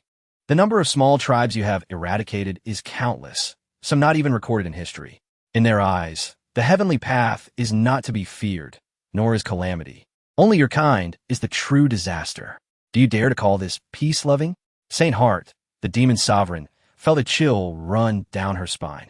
In her previous life, she too viewed humans as weaklings, but after her encounters with Zhou Tong, she began to believe those outrageous feats. This race was indeed peculiar. Individually, they appeared to be genuine weaklings, yet when they banded together, they could give birth to astonishingly powerful beings. In human parlance, this is often referred to as the convergence of hearts leading to the emergence of heroes. When coupled with external oppression, the outcome is even more formidable, inevitably producing the strongest entities in history. Recalling the divine race, which once held an air of invincibility, they sought to annihilate humanity as it descended into a lowly state. However, as oppression intensified, humanity united in resistance, thriving amidst battle, ultimately leading to the coexistence of multiple emperors and a counteroffensive against the divine race. The result was the utter annihilation of the divine race in a single battle, their ancestral halls destroyed and their lineage severed. Not a single survivor remained, not even a chicken. Had it not been for subsequent internal strife within humanity, the demon race would likely have faced extinction as well. The Life and Death Silence Array was a tool devised by humanity's ancestors to extract the essence of the demon race. When they discovered that the demon essence could not be utilized by humans, they designated it a forbidden array, sealing it away permanently. However, Moronia furrowed her brow, still somewhat skeptical. Our historical records are filled with tales of being oppressed. Saint Heart could no longer contain her laughter. Of course, your historical accounts serve as ledgers. Whenever you triumph and obliterate others, it is merely a brief mention. Yet if anyone dares to bully you, you will chronicle it in great detail. An eternal grudge, one that can still be repaid. Zhou Tong mused, a hint of intoxication in his voice as he absorbed this novel perspective. Awakening from a dying illness, I realized that the calamity lies within myself. My enchanting ancestor truly resonates with my desires. His gaze then became distant and profound. We must emulate our ancestors and invite the myriad races to celebrate. Those who comply shall thrive, while those who oppose shall perish. Upon hearing this, the demon sovereign, Saint Heart, felt a shiver run down her spine. She looked at Zhou Tong, perceiving him as a colossal primordial beast standing before her, bearing its chilling fangs. Chapter 73. The returning of the cold star. The little girl stood in stunned silence, her clothes drenched in cold sweat in an instant. This feeling of being soaked in perspiration could not be comprehended through the pages of any historical text. The seemingly gentle and easily deceived human race harbored a core that was utterly terrifying. Anyone who dared to take advantage of their weakness would inevitably find themselves served on the table.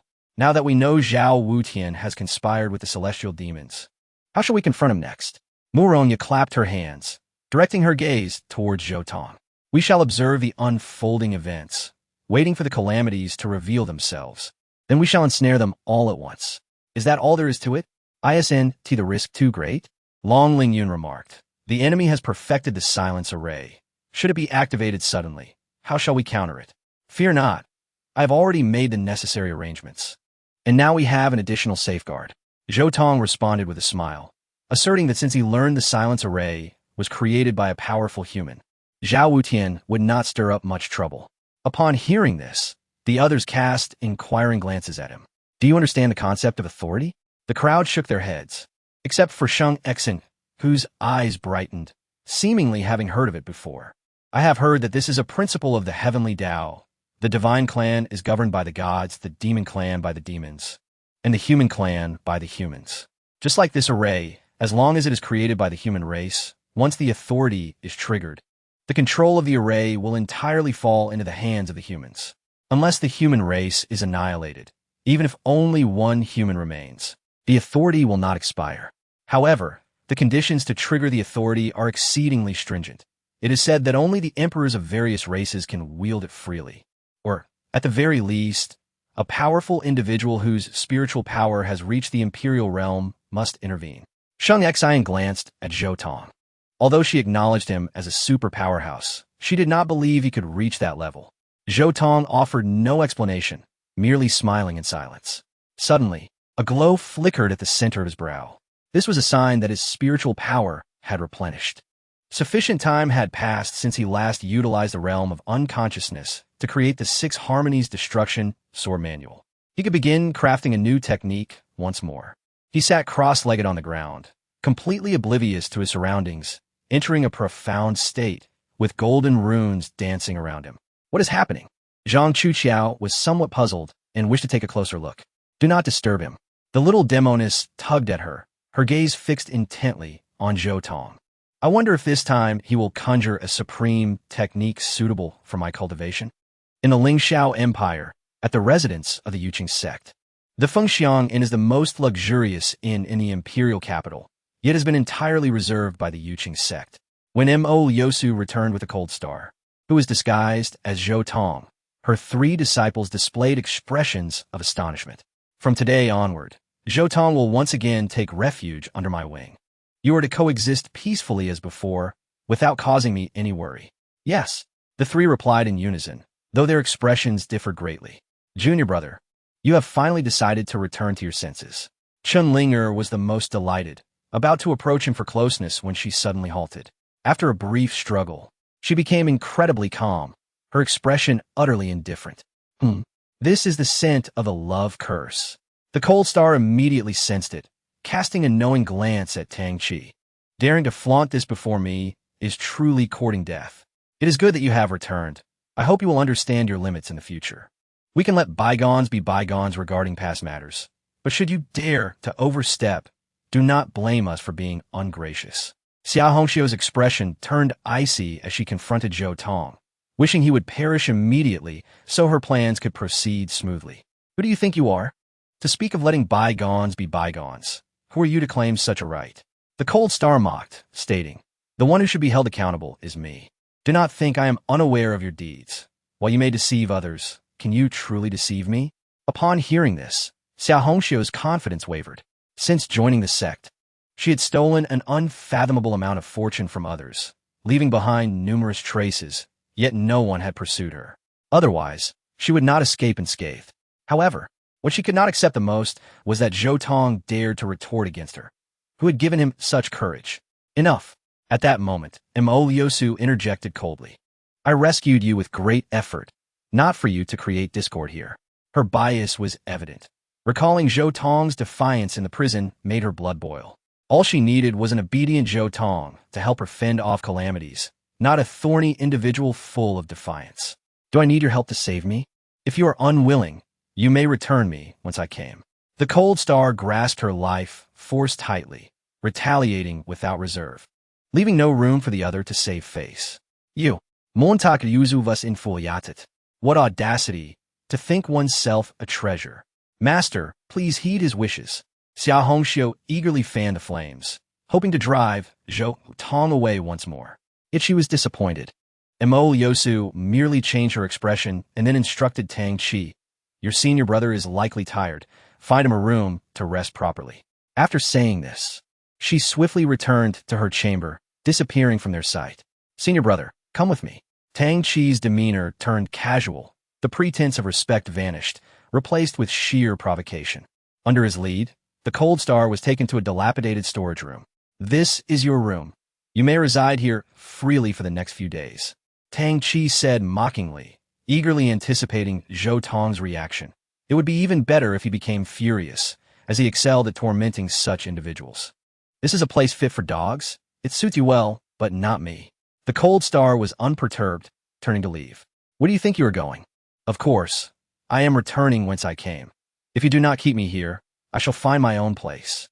Upon hearing this, Tang Qi's expression changed dramatically. If Zhou Tong were to leave now, and Mo Yosu were to blame him, he would be in serious trouble. "I command you, stop right there." Tang Qi's voice turned cold, no longer regarding the individual before him. However, the cold star remained undeterred, continuing on her path. "Useless. Do you really think you have the right to be defiant?" Tang Qi, in a fit of rage, ceased to pretend, reaching out to strike the cold star. He aimed to humiliate her completely, ensuring Zhou Tong would never hold his head high again. Chapter 74. If this is love, then it is utterly perverse. Tang Qi brandished his palm, his expression brimming with excitement. He had long yearned to act, but opportunity had eluded him until today. A rare occasion he could not afford to squander. "Merely a waste of space. How could you possibly evade my grasp this time?" he thought to himself, striking without mercy. This time, he aimed to obliterate his opponent's dignity, instilling eternal fear within them. Slap! The sound of the palm connecting with flesh rang clear. Yet, Tang Qi stood frozen in place, his expression dazed, one hand pressed against his cheek, as if struck by lightning. He had been hit. Before he could make his move, Lian Hanqing had proven swifter, delivering a resounding slap to him first. The sting of his cheek was trivial. The pain in his heart, however, was profound. As realization dawned, Tang Qi's eyes ignited with fury. He had been preempted by a mere waste. The physical harm negligible, but the humiliation immense. "I will see you dead." He radiated a fierce, killing intent, advancing menacingly towards Zhou Tong. The effect of his threat was minimal, yet the response was resolute. Zhou Tong remained unfazed, and Tang Qi could even detect a hint of mockery on his face. This shocked him. How dare he be so audacious? Lacking any cultivation, even inferior to an ordinary person, what audacity did he possess? Could it be mere bravado? Unbeknownst to Tang Qi, the person before him could crush him with a single hand. His inability to perceive Zhou Tong's cultivation stemmed solely from his own insufficient realm. In a daze, Lian Hanqing struck again. A hand, seemingly superficial, effortlessly sliced through the air, poised to replicate the earlier scene. "You shan't succeed." Tang Qi gritted his teeth, attempting to evade the impending blow. Yet, reality proved perplexing. The palm, though seemingly sluggish, so slow it appeared even a child could dodge it, was beyond his capability to escape. Slap! The familiar sound echoed once more, and Tang Qi knew he had been humiliated again.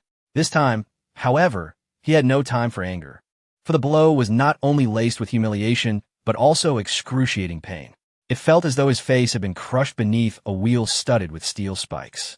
The force penetrated deep, causing his brain to tremble, his limbs and organs quaking violently. Ah! His screams were unrestrained, resonating through the air, audible even 10 miles away. The pain was unbearable, pushing him to the brink of wishing for death. It was only now that he sensed something amiss. How could a mere waste inflict such profound harm upon him? Could it be that he had not been rendered powerless after all? "Master, what is happening?" he inquired of the soul within his ring. "I can assure you, this individual indeed lacks any cultivation. Perhaps he has employed other means," came the elderly response, deepening Tang Qi's confusion. They were unaware that Lian Hanqing wore a treasure from Qian Miaoyu, capable of perfectly concealing her aura. Invisible to anyone whose mental realm did not reach the imperial level. Lend me your strength. I shall eliminate him at once. Tang Chi's facade crumbled, his eyes glinting with cold, murderous intent. At that moment, two figures approached, evidently startled by the commotion. What are you doing? Chunlinger and Xia Hongxiu's voices pierced the air, revealing Lian Hanxing, trembling lightly, collapsing against the wall, a trace of blood oozing from her lips. Tang Chi stared in astonishment, a sense of familiarity washing over him. Suddenly, a jolt coursed through his mind. Was this not a technique he had employed before? He had almost failed to recognize it in time. You. He pointed a trembling finger at Zhou Tong, his face a mask of disbelief. Stop.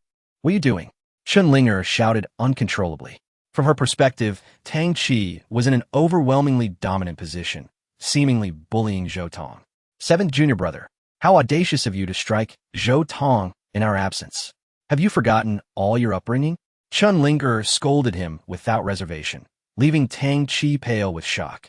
Damn it, he refrained from explaining, seeking the simplest and most brutal means to subdue her, triggering the infatuation curse. Yet this time its effects were minimal. Chunlinger's expression shifted several times, resisting the curse's influence. This shocked Tang Chi. Such a phenomenon had never occurred before. Could it be due to Zhou Tong? It seemed that staying near him exponentially enhanced Chunlinger's resistance to the curse. Was it possible that she had developed feelings for Zhou Tong, strong enough to disregard the infatuation curse? This was inconceivable. He was well aware of how Chunlinger had treated Zhou Tong in the past. If that were love, it would indeed be exceedingly twisted. Sister, you misunderstand. He struck me first. I have not laid a finger on him. Tang Chi pleaded desperately, but before he could finish, he was met with two disdainful glares.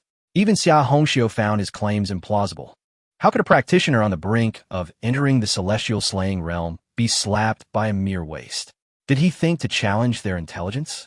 If you don't believe me, look at my face. Tang Chi, in a state of panic, pointed to his cheek. Yet there was no mark of a slap to be seen. Lian Hanxing had struck with great precision, injuring his internal organs and bones without leaving a trace on the surface. Junior brother, you are overacting. Xia Hongxiu frowned. She recognized the tricks Tang Chi had played before and assumed this was merely another instance of the same. Why don't you believe me? Tang Chi protested. But at that moment, Lian Hanxing, lying on the ground, spoke up. Please, don't argue over me. I am but a waste. This is all I deserve. She tilted her head back, adopting a self-pitying demeanor, as if she had lost all hope. Chunlinger was immediately moved to tears. No, you mustn't think that way.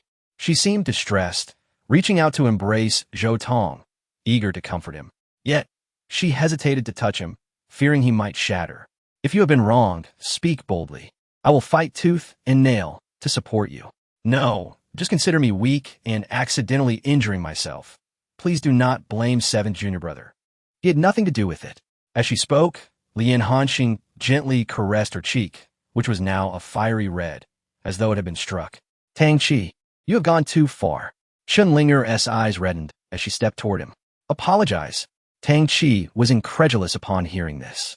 You expect me to apologize to him? It is you who should be doing so. I refuse. I did not touch him. Why should I apologize?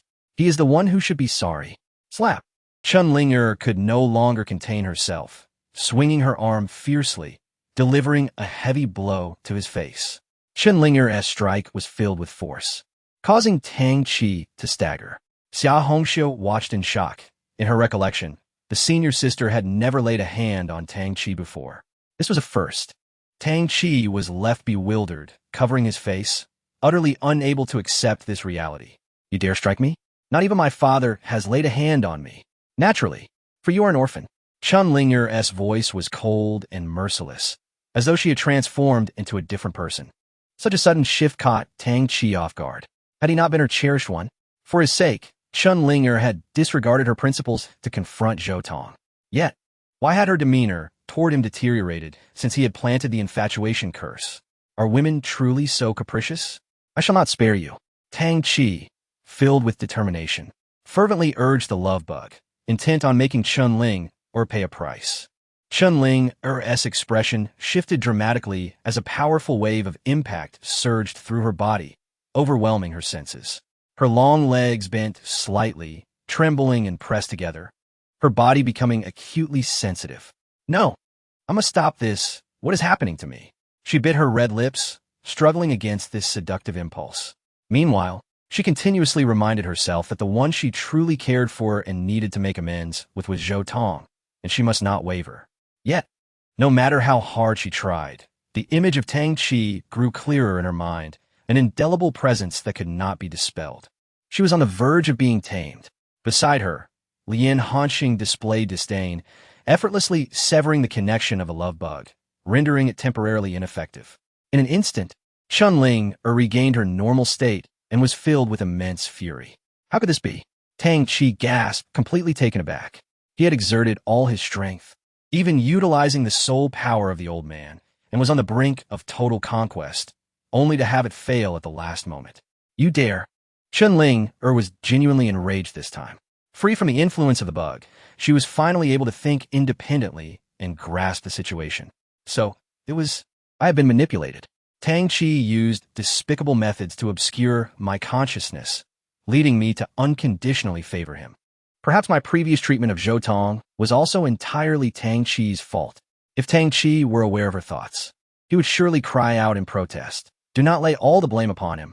However, Chunling was unconcerned, having convinced herself that she had found a reasonable excuse, experiencing a sudden clarity as she cast aside all her burdens.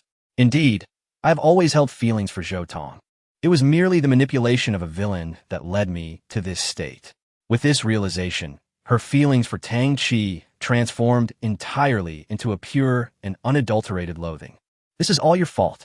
The more she pondered, the angrier she became, raising her arm to deliver another slap to Tang Qi. Stop! A voice filled with fury suddenly interjected. The commotion here could not possibly escape Mo Liusu's notice. She had just arrived and prevented Chunling's action. Master, just now, junior brother Qi attacked Zhou Tong. Please punish him and deliver justice for Zhou Tong. I did not. This was all his own performance. Tang Qi argued loudly, but was silenced by Mo Liusu's raised hand. It's merely a trivial matter. No need for such an uproar. Mo Liusu stated expressionlessly. Master, how can you? Chunling's expression changed slightly. The evidence was so apparent, yet Mo Liusu was smoothing things over, clearly favoring Tang Qi. And indeed, that was the case. Mo Liusu was still incensed by Zhou Tong's defiance, and Tang Qi's actions against Zhou Tong aligned perfectly with her desires. How could she possibly reprimand him? She meant to show Zhou Tong the harsh reality. A worthless person had no right to act tough in her presence. She was Zhou Tong's divine authority. It can only be said that this woman named Mo Liusu was either lacking in intellect or exceedingly greedy. When Zhou Tong was absent, she merely wished for his return, willing to pay any price. Now that he was back, she sought to completely control him. Forever unsatisfied, she would perpetually forget the promises she had made. Tang Qi smiled. Having perceived Mo Liusu's bias, his heart instantly calmed. Master, I only arranged a modest room for my senior brother. Yet he was unsatisfied, not only speaking harshly to me, but also striking out. You know, our other rooms are reserved for esteemed guests, and I thought my senior brother would understand my action for the benefit of the Yuqing sect, but unexpectedly, he hesitated, causing Mo Liusu to frown at Zhou Tong. I didn't realize you were so lacking in perspective. For the sake of the sect, you cannot endure this minor grievance? This statement was ill-advised. Chunling stepped forward, pointing at Tang Qi and declaring, since you speak so lightly of it, why not switch rooms with Zhou Tong? How about living in this doghouse? Tang Qi's expression shifted, but Mo Liusu interjected directly. That is absolutely out of the question. They cannot be compared. Shao Qi is the hope of the sect, representing its dignity, while Zhou Tong is merely a waste. Before she could finish, her expression suddenly contorted, a familiar agony coursing through her mind. Oh no! The calamity of the unwarranted is about to strike. The thought filled her with dread. That pain was utterly terrifying. Damn it! It seems I cannot be too harsh on this rebellious disciple. Mo Liusu, enlightened, swiftly altered her stance and made a decisive choice. Upon further reflection, I find Ling's argument reasonable. Since Shao Qi is the hope of the sect, he should bear more responsibility.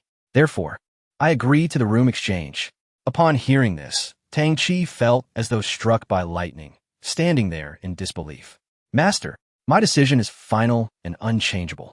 After stating this, Imo Liosu departed, providing no opportunity for rebuttal. Junior brother, let us leave as well. Chunling affectionately linked arms with Lian Hanxing. But just as they were about to depart, Lian Hanxing suddenly turned back, locking eyes with Tang Chi and offering a provocative expression. That glance nearly sent him into a fury. This was a tactic he had once wielded, now returned to him unaltered by Zhou Tong. Could there be a more humiliating circumstance? I vow to ensure your utter destruction. His eyes burned crimson, roaring like a beast. In the celestial prison of the Lingxiao Empire, Zhou Tong's creation of spell was nearing completion. Suddenly, radiant light flickered and coalesced into a tome. The onlookers leaned in, 5 golden characters vividly coming into view. Minor Wuxia Talisman. Minor Wuxia Talisman. Zhou Tong gazed at the tome in his hands, momentarily stunned. He had not anticipated producing something of such caliber. This was undoubtedly a transcendent technique, surpassing even the 6 Harmonies Destruction Sword. As the name suggests, this is a type of talismanic art. The term minor wuxia is more comprehensible, denoting a simplified version of the wuxia realm. This was somewhat miraculous. The wuxia realm is one of the 6 realms of ascension, unreachable even by saints. Just a glimpse of its essence would allow one to stand invincible in the clash of Tao and law. This tome perfectly encapsulated a fragment of that realm. The only drawback was its excessively stringent cultivation requirements. Zhang Chu Qiao merely glanced at it before giving up. She possessed her own unique path, the yin-yang tai chi encompassing all, requiring no external aid. Let me take a look. Long Lingyun rubbed her hands together, her eyes sparkling with anticipation. It was time for her to savor the soup. No character wisdom root, delightful. With great enthusiasm, she opened the first page, only to find several characters she did not recognize. Even her no-character wisdom root, unable to grasp their meaning. Sister, how do you read these characters? The little demoness glanced over and burst into laughter. To practice this technique, one must be proficient in drawing characters and refining talismans.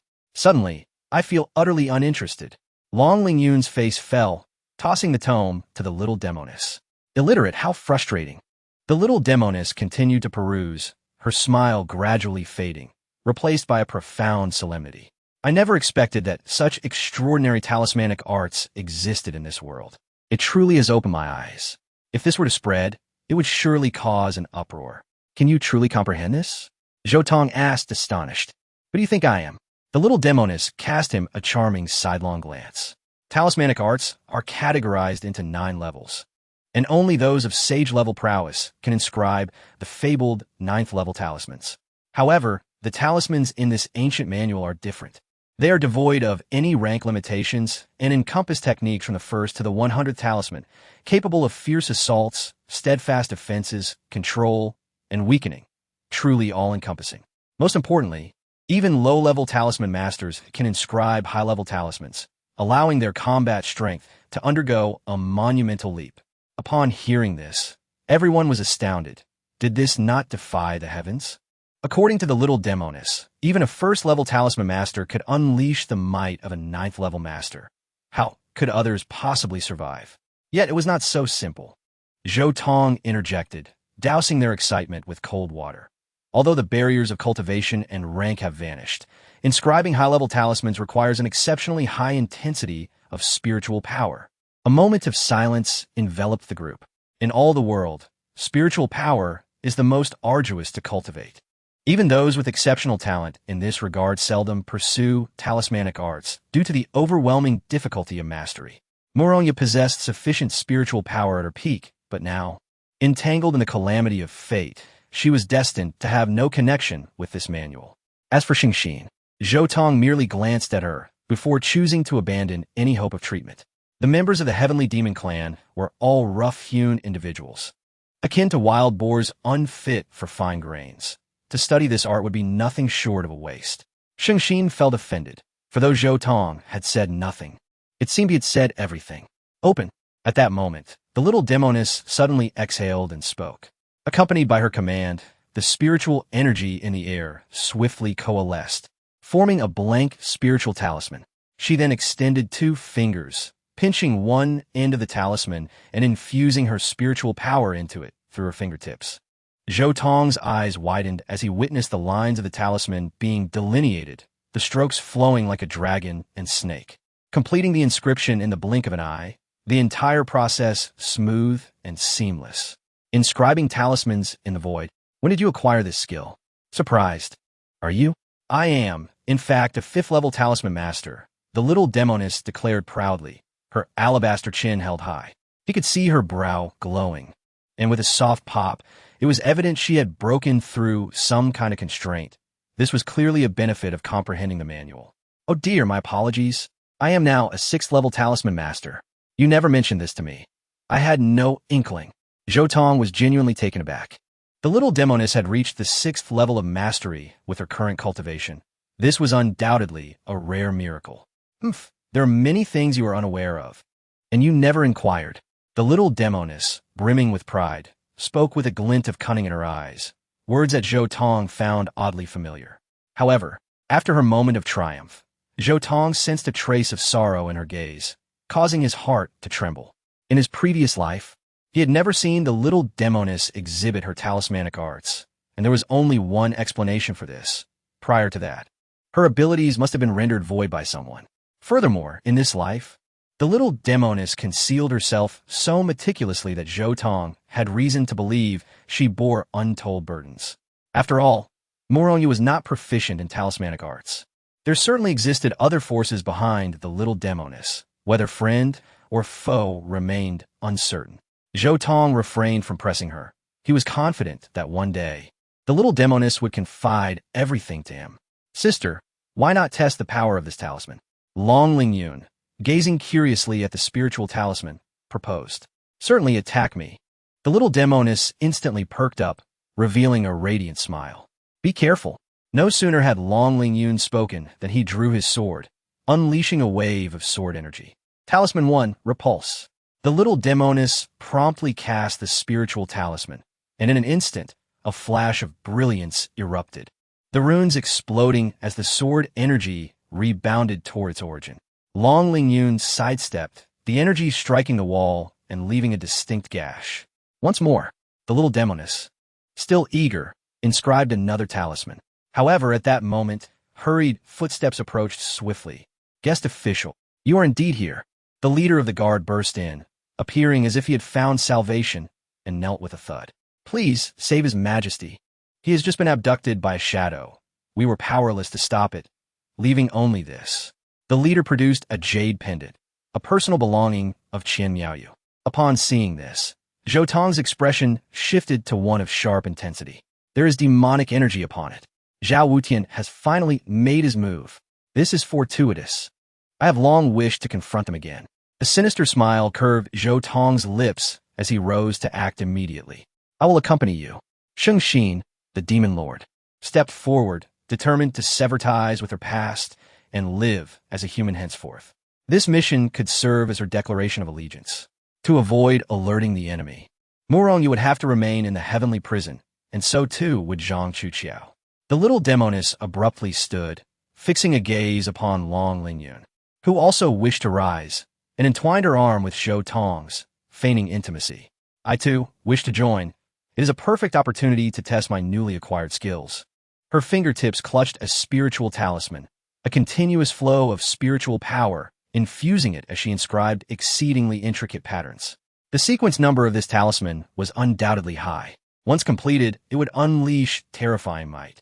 This could also be considered a unique form of gathering strength, reminiscent of the heavenly sword within the Six Harmonies destruction sword. Thank you, everyone.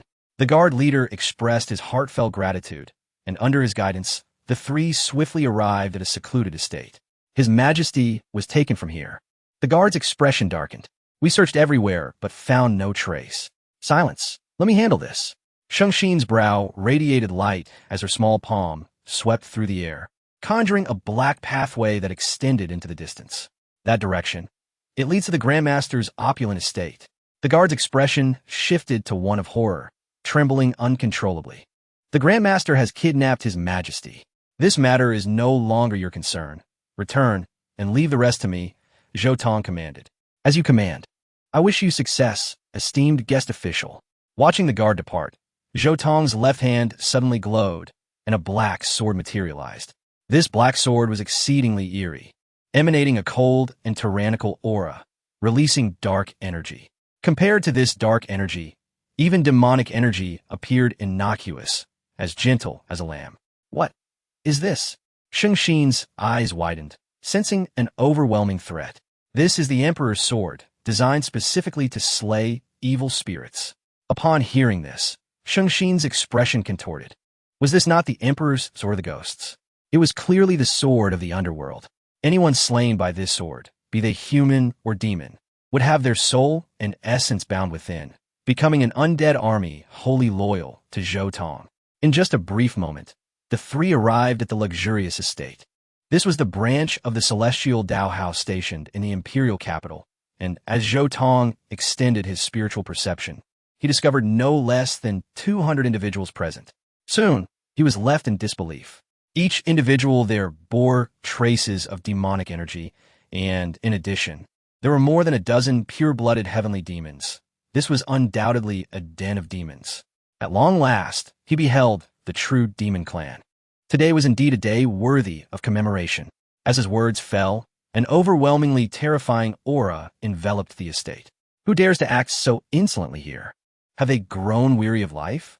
Hundreds of faces emerged simultaneously, yet their expressions shifted instantly upon seeing Zhou Tong in the sky. Guest elder, what brings you here? I have come to bestow upon you a transformation. Come, let us discuss it further within my human emperor's sword. In an instant, a wave of black crescent sword energy surged from the heavens, accompanied by a cacophony of howls, reminiscent of wailing ghosts descending upon them. The air was filled with blood-curdling screams, as both human and demon alike were torn asunder in an instant. The human emperor's sword radiated with dark ripples akin to the furious tides of the ocean, leaving desolation in its wake. Nothing could survive in its path. No mercy was granted. Within mere breaths, this den of demons was subdued, leaving only a vast black void suspended in the air, resembling the mouth of an abyss, poised to devour reality. This was the true entrance. How terrifying! The Holy Spirit trembled. If humanity were to master such a power, would the demon race have any hope of survival? In a realm of darkness, Qian Miaoyu gradually regained consciousness, realizing she had been abducted. Upon seeing the instigator of her plight, a chill surged through her. Cloaked in darkness, with fangs bared, he exuded a palpable malevolence. Allow me to introduce myself. I am the leader of the demon race. You may call me Commander Tunlan. What do you intend to do? Quite simply, surrender the Empire's dragon vein, and I shall grant you a path to survival. I see. So this is your objective? Qian Miaoyu scoffed. Not a chance. I anticipated your refusal. Hence I have prepared the soul-snatching technique for you. Soon enough, you will comply. Dark energy enveloped Qian Miaoyu as the demon leader unleashed his power. Ah, my head aches terribly. He intends to force me into madness. A sense of foreboding washed over her, one hand clutching her chest, overwhelmed with despair. Wait, how could I forget this? Her expression shifted as she discovered a brocade box containing the tranquilizing elixir crafted by Zhou Tong. Truly, the heavens do not forsake the desperate. Guest elder, you have aided me once more. Without hesitation, she consumed the pill. As the elixir coursed through her, a soothing chill enveloped her being, swiftly stabilizing her soul. Thereafter, neither the siren's whispers nor the demonic aura could sway her resolve. No wonder it is a product of the guest elder. It is indeed a masterpiece. She marveled inwardly, while outwardly feigning torment to deceive her captor. Speak. If you utter the truth, you shall be spared this suffering. Commander Tunlan wore a mocking grin, akin to a cat toying with its prey, relishing the struggle of his quarry. You dream. I shall never yield to you, even in death. Oomph. Such bravado. Let's see how long you can endure. Half an hour later, Tunlan was taken aback. This woman possessed an extraordinary tolerance. It appeared he would need to intensify his efforts. Soul-snatching technique, thousand demon roar. The demon leader unleashed a torrent of black mist from his gaping maw. Within the darkness swirled countless sorrowful faces, the souls of those who perished at the hands of his kin, their grievances unrelieved, ultimately transforming into wraiths to assist in his tyranny. You, have slain so many of my subjects. I shall never forgive you. Ha ha ha. What right have you to utter such words? You are on the brink of destruction yourself. Comply, or I shall send you to join your fallen people. As his words faded, the wraiths surged forward, intent on invading Qian Miaoyu's mind. Yet unexpectedly, she was shielded by an impenetrable barrier, unyielding as steel. The demon leader faltered. His methods could not subdue a mere sky-slaying realm individual. Should the demon marshal hold him accountable, he would face dire consequences. Great transformation of the demon. Tunlan unleashed an even more terrifying wave of demonic energy, this time aiming to corrupt not just her mind, but her body as well. Ah! Qian Miaoyu grimaced, trembling uncontrollably as she experienced genuine agony. In that moment, a faint golden light flickered upon her, yet she suppressed it forcefully. That was her final card for survival. She could not reveal it unless absolutely necessary. This was a matter of the very foundation of the Lingxiao Empire. Should it be lost, countless lives would face annihilation. Is this not excruciating? You are nearing your limit. Confess quickly. I can see you are at your breaking point. Once you reveal the whereabouts of the dragon vein, I shall alleviate your suffering and introduce you to unparalleled bliss. Do not persist. It is but a matter of speaking. Is it worth sacrificing your life for such a triviality? You, a lofty empress, basking in boundless wealth and glory, can you truly bear to relinquish it so easily? The demon leader pressed on, incessantly chattering. If I speak, will you truly let me go? Qian Miaoyu gasped, her breath heavy with fatigue. Hearing that, I find your naivety amusing. Indeed, speak, I give you my word. He listened intently, eager not to miss a single syllable. However, I refuse. The Empress's expression hardened instantly, laced with scorn, seemingly mocking her captor's arrogance. You, cursed demon. The pride of my life is to defy those who believe they hold the upper hand. As her words resonated, a powerful aura erupted from her, golden light surging forth. Clearly, she was prepared to fight with all her might. Overestimating oneself, Commander Tunlan seethed, ready to unleash absolute force to subdue her. Just then, a divine light burst forth, charging forward. It was as if a sun was born within the space, radiating brilliance that tore through the darkness, incinerating it entirely. Truly, the majesty of Her Imperial Highness is awe-inspiring. Zhou certainly admires such fortitude. Guest Elder, Qian Miaoyu exclaimed joyously, calling out with deep emotion. At last, her savior had arrived. As long as he was present, no one could inflict harm upon her. You have finally come. Commander Tunlan feigned surprise, having anticipated Zhou Tong and his companion's arrival. The upper echelons of the demon race had learned of Zhou Tong's existence from Zhao Wutian, perceiving him as a significant threat that must be eliminated. Thus, this abduction transpired. This ploy aimed not only to seize the Empire's dragon vein, but, with a stroke of luck, to eliminate a powerful human warrior, a double-edged sword, indeed, a mere commander. Zhou Tong scoffed. To dare confront us alone, it seems you are quite satisfied with your own grave. He surveyed the surroundings, nodding in agreement. Indeed, this was a fine coffin. In the demon race, a rigid hierarchy prevailed. Commander-level demons corresponded to those at the threshold of life and death, equating to Zhang Chuqiao's realm. Above commanders were the demon marshals, akin to those of the reincarnation realm, and above them were the demon lords, signifying those who had entered the semi-saint realm. Finally, the demon king, a true saint. Indeed, a splendid coffin, though it is prepared for you. Tunlan sneered, his gaze sweeping over Zhou Tong and his companions, filled with disdain. Two insignificant ants of the harmonious realm and a mere child. How wasted the efforts of this commander. I could handle you all with a single hand. Fusan, dragon soars, and clouds explore. The little demoness seized the opportunity, casting a spirit talisman that unleashed a formidable force, drawing Qian Miaoyu back from her adversary's side. Tunlan remained unfazed, lacking any intention to intervene, as he was confident that these individuals were ultimately destined to remain. This thought filled him with disdain for Zhao Wutian. That pitiful human who had inflated the prowess of the person before him to an absurd degree, revealing his cowardice. Humanity, indeed, was a lower race, fated to become their sustenance and slaves. Do not blame me for taking advantage of you. I stand here, offering each of you a chance to strike. I shall not evade nor flinch, and I challenge you to see if you can force me back even a single step. With that declaration, he indeed spread his arms wide, adopting a posture brimming with anticipation for the impending blows. The demon clan's courage was astonishing, thought Zhou Tong, glancing at the nearby Xingxin. This must be an exception. Do not generalize. I shall go first. The little demoness stepped forward, clutching a radiant spirit talisman. Even in appearance, this talisman was extraordinary. Umph. It is merely a piece of paper. You humans delight in such trivial tricks, a sign of weakness, unlike our magnificent demon clan, which strives solely for perfection. Before she could finish her statement, the little demoness hurled the talisman. Spirit Talisman 91, 1,000 hands of the celestial sky cannon. The terrifying might roared forth. As the talisman detonated, the entire space shook violently.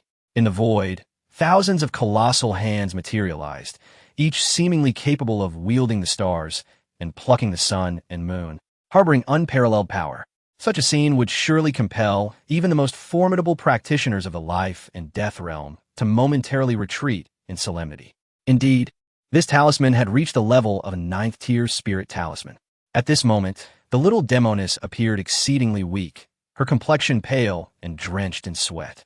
Given her own mental strength, it was impossible to complete Spirit Talisman 91 in such a short span of time. Fortunately, Zhou Tong had assisted her, alleviating 80% of the mental strain, enabling the talisman's completion. Nonetheless, its power barely reached 40% of its normal strength, indicative of the little demoness' precision issues despite her exceptional abilities. However, this talisman was more than sufficient to severely injure or even slay a practitioner of the life and death realm. Tunlan laughed, a boisterous and unrestrained mockery. As expected of you, your tricks are indeed endless. This illusion is rather convincing. Although he sensed a tremendous threat, an instinctual warning of death, he refused to accept the reality before him. After all, how could a peak practitioner of the harmonizing realm possibly deliver a lethal blow capable of crossing 2 major realms, defying the extraordinary divide? It was simply preposterous. Yet, he overlooked the fact that the little demoness was employing a supreme-level secret technique. More importantly, she was accompanied by an anomalous being reborn with mental strength at the imperial level. The eventual outcome manifested in his negligence, as he did not evade the impending calamity. Boom! The 1,000 hands struck, creating an unviewable torrent of lethal light, infused with terrifying force and speed, directly targeting Tunlan. At that moment, the brilliance reached its zenith, even displaying a reversal of extremes, as dark fragments intermingled within the flickering light, oscillating between light and shadow in a bizarre and terrifying manner. At that juncture, no shockwave emerged, indicating that all the force had been absorbed by Tunlan. Spirit Talisman 91 was the ultimate single-target offensive technique. Be cautious, he is not yet dead. Xingxin, with keen perception, noted that as the light dissipated, they beheld a twisted figure, its features obliterated, body contorted like a twisted strand, riddled with countless penetrating wounds. Well done. The little demoness, pale yet exhilarated, waved her tiny fist in triumph. Had an ordinary practitioner of the life and death realm endured this strike, their soul would have undoubtedly shattered. Achieving this extent with her current strength, anyone would be immensely thrilled. Suddenly, she felt dizzy, her balance faltering as she collapsed into Zhou Tong's embrace. Zhou Tong, slightly taken aback, had anticipated the little demoness would unleash something grand, yet he had not expected it to reach such heights. He displayed a tender smile, retrieving a pill and placing it gently against her delicate lips. Moments later, her pallor began to revive, even to a somewhat excessive degree. I want to try again. She was not yet satisfied. The sensation of annihilating a formidable foe with a mere wave of her hand was intoxicating. Cease. Zhou Tong encircled her slender waist with one arm, firmly restraining her. Listen, if you attempt that again, I shall have to devise a means to rescue you. Moreover, this adversary before us requires no Spirit Talisman 91.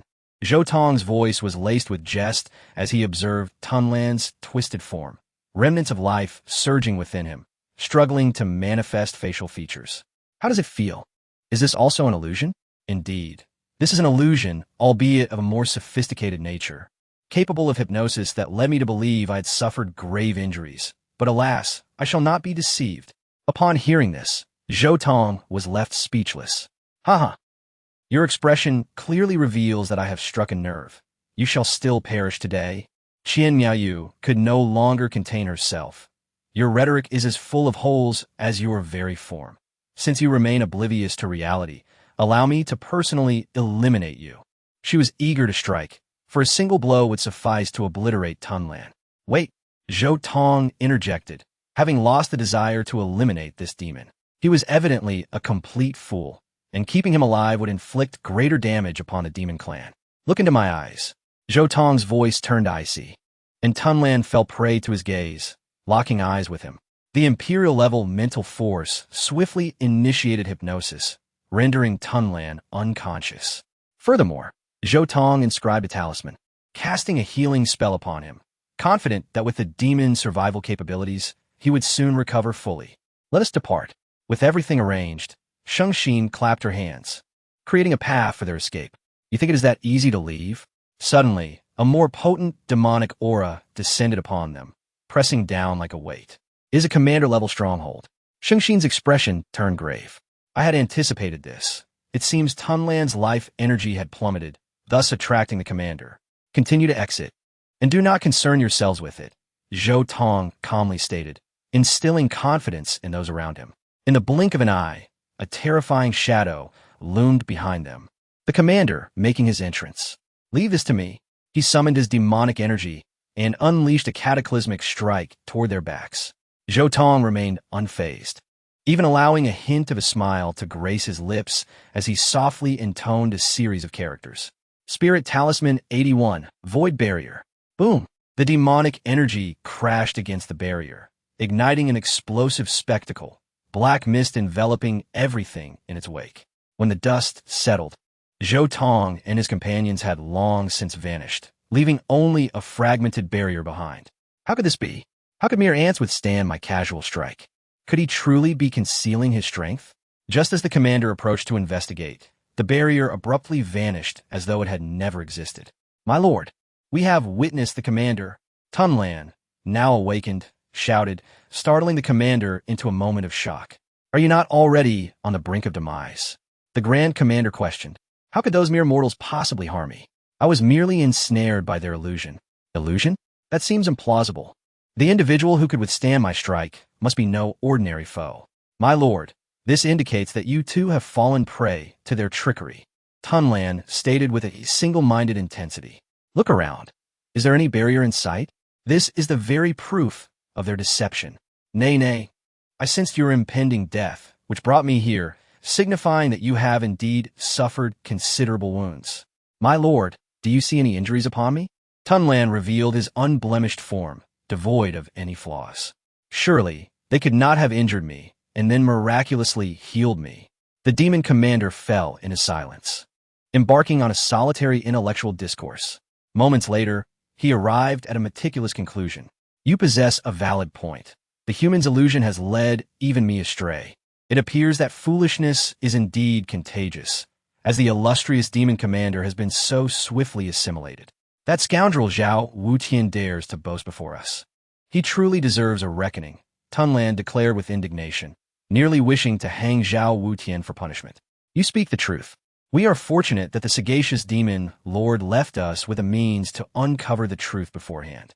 Otherwise, had we only heard Zhao Wutian's side of the story, we would have summoned the demon king, and we would have faced utter disgrace. The two cunning minds reached a consensus, linking arms as they obliterated this realm before reporting back to the demon lord. As night descended, the moonlight shimmered like water, and the stars adorned the sky. Zhou Tong and his companions stood suspended in the void, gazing at the myriad of lights stretching to the horizon. This was the territory of the Lingxiao Empire, a realm vast and boundless. Truly, this is a magnificent landscape, Zhou Tong could not help but exclaim. The guest praises too highly. Qian Miaoyu feigned modesty, though her proud expression betrayed her. Your majesty need not be so humble.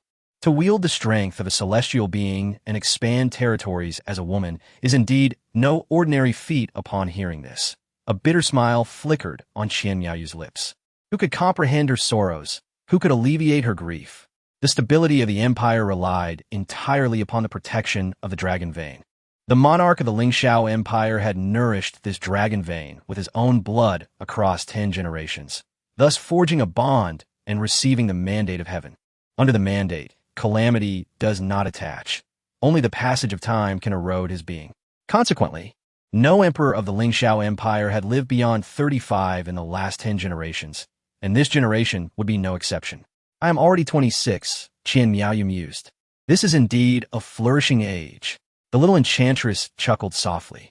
Nay, my father fathered me at 17 and perished at 30, without any siblings born thereafter. Presently, I am unmarried, and throughout the realm, I alone remain of the Lingxiao royal lineage. Upon hearing this, Zhou Tong's eyes widened. Such a situation posed a significant risk to the royal family. Your Majesty should contemplate matters of marriage. As a guest, he felt it necessary to provide such counsel. I am aware. However, all I see are the mediocre, unworthy of my regard. Suddenly, her words trailed off, her gaze fixating on Zhou Tong. Might the guest be inclined to collaborate with me in producing an heir? At this proclamation, silence enveloped the surroundings. Even the insects in the night ceased their chirping. The little enchantress's smile faltered. How could yet another emerge from the shadows? Had these women all been afflicted by some madness? The senior sister could be excused. But why would a queen covet what is not hers? Your Majesty, the empire is rife with demonic turmoil and treacherous ministers. Should you not concern yourself with the welfare of the people rather than indulge in frivolities? The little enchantress interjected, unreservedly confronting them. I was merely jesting. Do not take offense, esteemed guest. I must take my leave. As she turned, only a shadow of melancholy remained in Qian Miaoyu's eyes. 9 years. At most 9 years remain. Even if an heir were to be born immediately, by the time of her demise, the heir would scarcely be 10 years old. A moment's carelessness could spell disaster for the empire. O dragon vein, I beseech you, grant me another decade. She gently caressed her side, her voice imbued with desperation.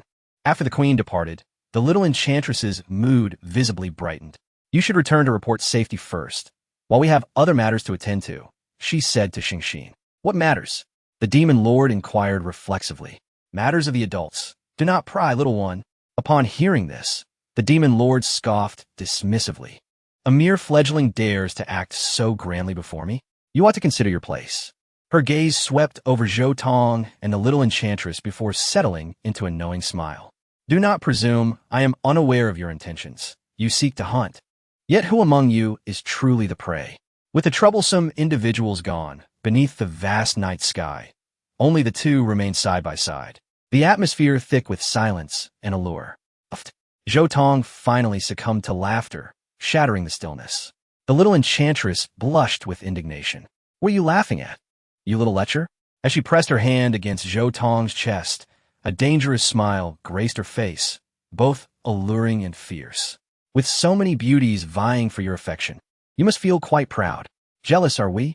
Zhou Tong teased. To his surprise, the little enchantress did not blush and deny it. Instead, she responded, Indeed, I am envious. Her voice resonated with an ethereal depth, and her once black hair turned snow white, indicating her transformation into the Yuma state as her enchanting power surged. Be cautious to not let your emotions consume you. Zhou Tong frowned, sensing an unprecedented intensity. Desire begets greed, possession breeds obsession, and fear of loss incites wrath. In this moment, the little enchantress embodied all three, and with great intensity. This was no ordinary phenomenon. Let the madness take hold. Then I can wholly surrender myself to you, or you to me. Seal 66, 5 elements of light. Just as Zhou Tong attempted to act, 5 beams of light ensnared his form, rendering him immobile in the void. The little enchantress stepped closer, exuding an aggressive aura, her delicate arm wrapping around Zhou Tong's neck. Their faces nearly touched, her breath warm and fragrant, igniting Zhou Tong's yearning. Suddenly, a realm of illusion unfurled, cloaking the void and creating a secluded space, where the two plunged into solitude. Little lecher, are you afraid? She taunted, moving ever closer, their noses almost brushing, with a playful glint in her eyes. She flicked out her tiny pink tongue, seeking to bridge the gap further. Crack! The restraints on Zhou Tong shattered, releasing a formidable and unyielding presence. One hand grasped the little enchantress's face, while the other firmly encircled her waist. Through countless trials, I fear not the perils of the world. Why would I cower in the gentle embrace? Zhou Tong's eyes sparkled with determination as he beheld the unmatched beauty before him. Her face tilted upward, a smile blossoming like a flower, reminiscent of her former glory. In this moment, the lives of two souls intertwined as if fated to converge. No hesitation remained. Their bond had already withstood the test of life and death. Zhou Tong's gaze softened and resolute. He leaned in to press his lips against her alluring mouth. MMM. Suddenly besieged, the enchanting demoness released a sultry groan. At that moment, her body burned with feverish intensity, fragile and boneless, pressing against Zhou Tong, her large, watery eyes filled with panic. She never expected this wooden figure to take the initiative. After a long while, their lips parted. The demoness appeared dazed, breathing heavily as if she were a drowning person on the verge of suffocation. All greed, anger, and ignorance faded away, leaving only a sense of satisfaction. "Let go of me," she said, her voice sultry, feeling the searing warmth radiating from Zhou Tong, her cheeks flushed and her strength utterly depleted, instinctively trying to struggle free. Want to escape? Not so easily. With a wicked smile curling at his lips, Zhou Tong reveled in the desire to envelop her entirely. "You initiated this. Surely you aren't afraid now?" It was truly unexpected that the famed demoness was merely a bluster, deeply timid at heart. Who is afraid? I am. Before she could finish her sentence, her mouth was sealed once more, this time with even more fervor and audacity, laden with primal wildness and innocence. When they finally separated, their lips were swollen, and a trickle of blood escaped from the corner of the demoness' mouth. "Not very professional. Your skills have gone to the dogs," she remarked with a disdainful laugh. "Oh, woman, are you attempting to instruct me? I loathe when others point fingers at me. A punishment is in order." Zhou Tong approached her with overwhelming pressure once again. "I detest this, get away." The demoness placed her hands against Zhou Tong's chest, her clear eyes betraying her inner turmoil as she felt an overwhelming shyness. She couldn't fathom what had possessed her to act so recklessly. She only knew that seeing so many beauties harbor feelings for Zhou Tong sent her into a frenzy of anxiety. Moreover, during this time, she had acquired an unparalleled secret technique, resulting in a surge of power that destabilized her mindset, leading to incomprehensible actions. Suddenly, beads of cold sweat broke out across her body. The thought of her origins weighed heavily on her heart, like a mountain pressing down, making it hard to breathe. She felt she lacked the qualifications to fully give herself to her beloved. If they crossed that line, it would undoubtedly invite catastrophic consequences. Her earlier actions were akin to a collapse into reckless abandon. What should I do? I ignited the flames first. Is it irresponsible to stop now? She chastised herself, unable to meet Zhou Tong's gaze, only to feel a warm hand caressing her cheek. "Demoness, you have returned." The clear, soothing voice of the young man flowed into her heart like a spring, infusing her with boundless courage. "I know you harbor concerns and entanglements. I will wait patiently until you are ready to share everything with me. Whenever, wherever, I will be there." Upon hearing this, the demoness' heart was unlocked, and tears streamed down her cheeks uncontrollably. "You rascal, when did you learn to say such things? You are truly the real enchantment." She laughed through her tears, feeling an unprecedented sense of peace within. Zhou Tong's confession revealed his feelings, ensuring that their hearts would no longer bear any gaps. "Little thief, I want to become immensely powerful, strong enough that nothing in this world can prevent me from doing anything," she declared resolutely, extending her jade-like hand as if to grasp the brilliant night sky. "But first, dry your tears, otherwise you'll be teased upon returning." Before Zhou Tong could finish, the demoness grasped his arm, pressing it against her chest.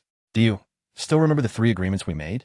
"Of course, to join the Hahuan sect, win a championship at the Grand Assembly, and ultimately assist your cultivation."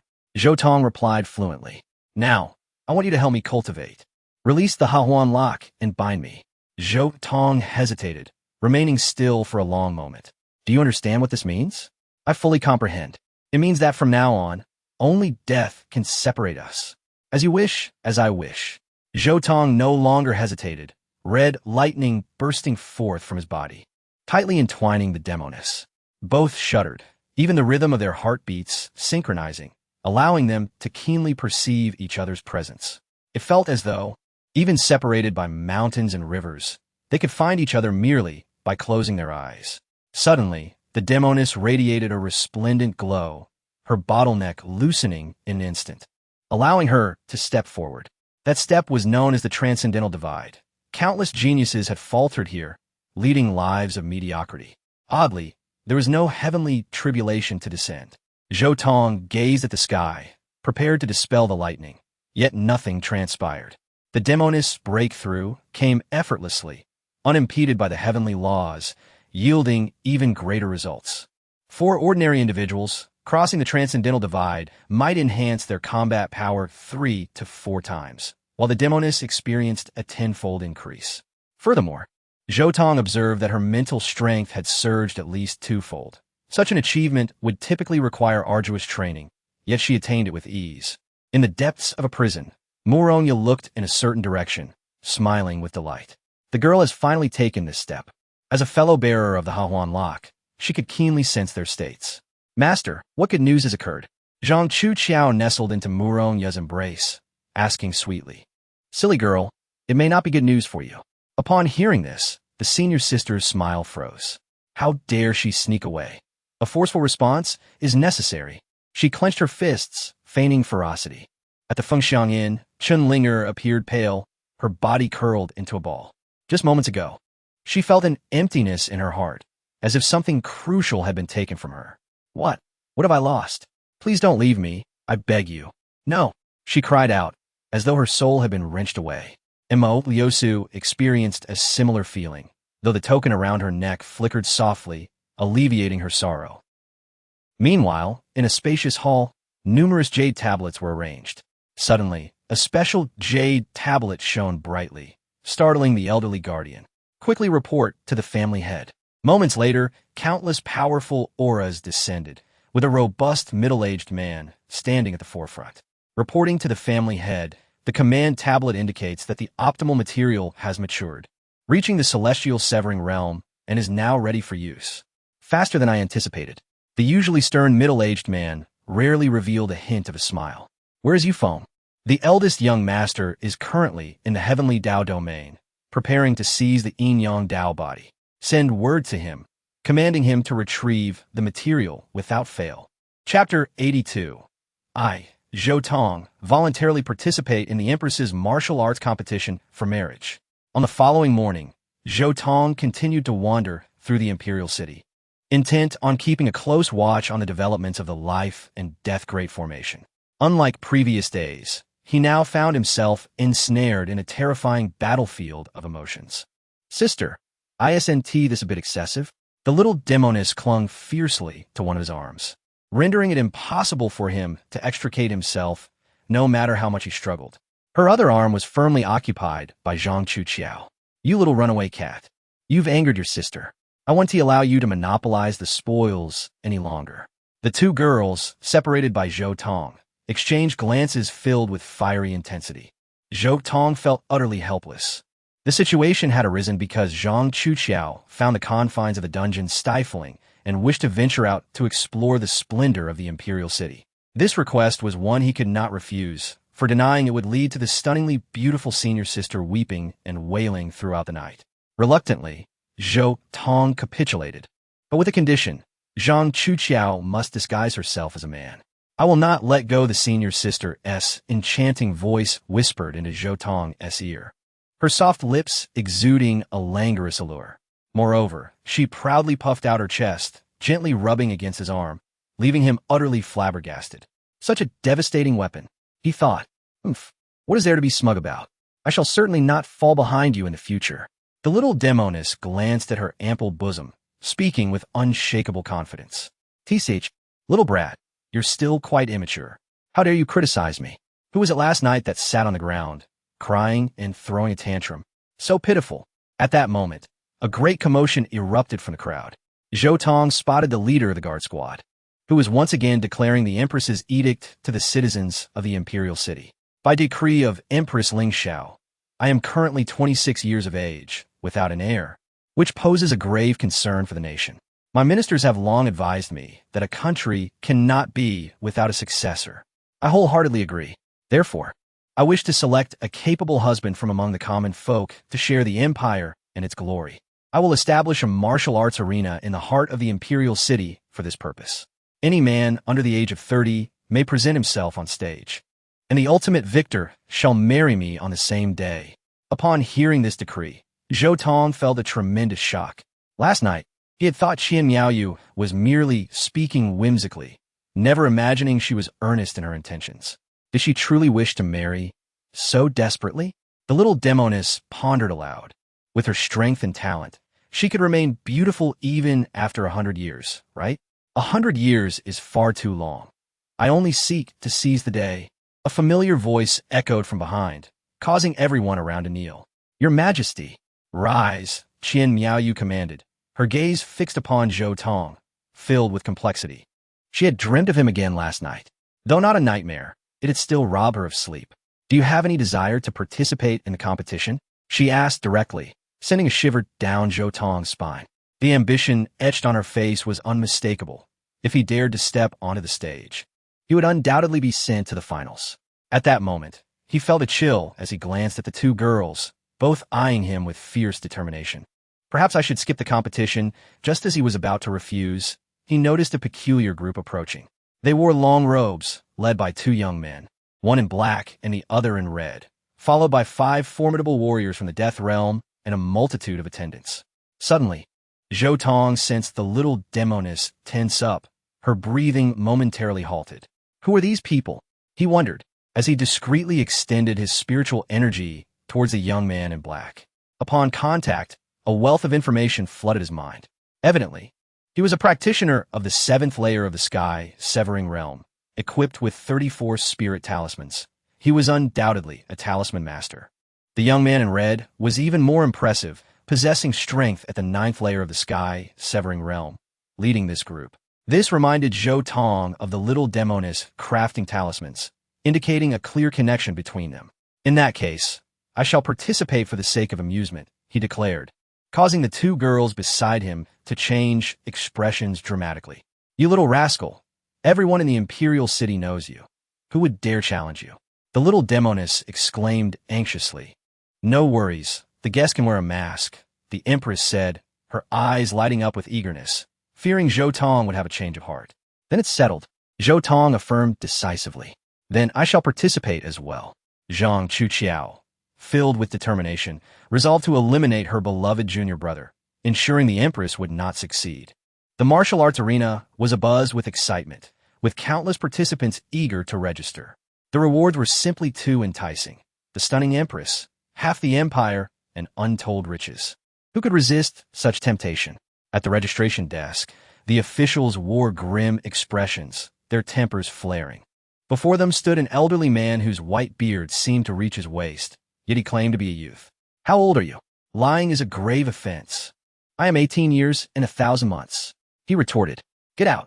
Just as the registration personnel were about to explode with anger, a figure suddenly descended. It was the leader of the guard squad. Greetings, Commander. The officials bowed respectfully. His status was far from ordinary. Rise. I have important matters to discuss. The commander pulled the registrar aside and whispered, the guest will arrive shortly wearing a mask. No matter what it takes, ensure he emerges victorious. Understood? Upon hearing this, the registrar's eyes lit up. I understand. I will not make a mistake. Excellent. The commander nodded in satisfaction. By the way, one more thing. He produced a portrait depicting the senior sister in disguise. Assign this person the most formidable opponents. He must not reach the finals.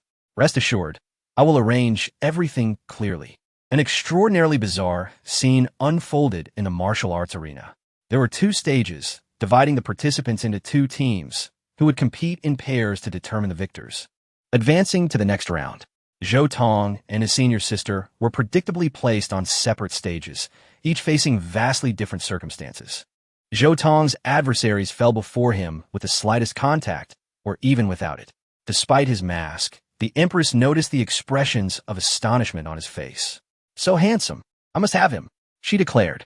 Hearing this, the commander felt a shiver run down his spine, his disgust evident. "Do you have any objections?" The Empress, noticing his expression, replied coldly, "Tonight, I shall summon your entire clan to the palace and bestow them with rewards." At this, the commander broke into a cold sweat. "Your Majesty's blessings are boundless. The guest is indeed a perfect match for you, a true union of heaven and earth." To save his life, the commander lavished praise, finally winning the Empress's favor. Meanwhile, Zhang Chuqiao was nearly consumed by fury, her rage burning like wildfire. She had entered a frenzy, dispatching opponents with ease, regardless of their strength. So far, no one had forced her to use a second move. This was simply due to her being a walking violation of the rules. The Death Realm, the duality body, and the touch of the primordial realm. Each aspect alone was immensely powerful. Now combined, she was a force of overwhelming dominance in this setting. "Vile woman, daring to compete for my junior brother, I shall not allow you to succeed." She glared at the Empress on the high platform. "This person is formidable. I conducted a thorough investigation of the imperial city's strongest, yet her information was absent." Beneath the stands, the disciples of the Yuqing sect had arrived. Mo Yosu furrowed her brow, unable to discern the true capabilities of Zhang Chuqiao. "Master, it is my turn to take the stage," Tang Qi suddenly declared. Having also registered for the competition, he brimmed with confidence, having brushed against the threshold of the celestial severance realm. This battle might just be the opportunity he needed to break through. Be cautious. This person is formidable and has not exerted full strength from the beginning, warned a voice from an elder in his mind. "What of it? Our minds are in perfect harmony. How could there be a rival to us?" Tang Qi replied nonchalantly, knowing he held the elder's card close to his chest, allowing him to act without restraint. "Perhaps I have been overly cautious," the aged spirit chuckled. For once he possessed Tang Qi's form, he could unleash power rivaling the peak of the celestial severance realm, a level that could easily overshadow all peers, unless, of course, the opponent had stepped into the realm of life and death. But was that even possible? Unlikely. "I challenge you." Tang Qi strode onto the stage with grace. Zhang Chuqiao's expression darkened immediately. Through Murong Ye's embellished recounting, she had learned of Tang Qi's exploits and harbored a deep-seated animosity towards him. Mo Yosu observed from above, her eyes filled with reassurance. With Tang Qi's prowess, defeating this opponent should be a trivial task, and if he could indeed form an alliance with that empress, it would greatly benefit the Yuqing sect. Tang Qi looked disdainfully at Zhang Chuqiao, laughing boisterously. "I offer you a chance at mercy. Leave now and spare me the need to act." His words echoed with contempt. What was said moments ago now lies shattered. In a blink, Tang Qi launched himself, twisting midair only to crash heavily onto the ground. "Aw!" he howled, his eyes filled with confusion and rage. "You scoundrel! Daring to ambush me! I will make you regret your very existence." He roared, a surge of energy swelling within him, breaking through his constraints in an instant. Boom! The chasm between realms collapsed, and Tang Qi's strength surged exponentially.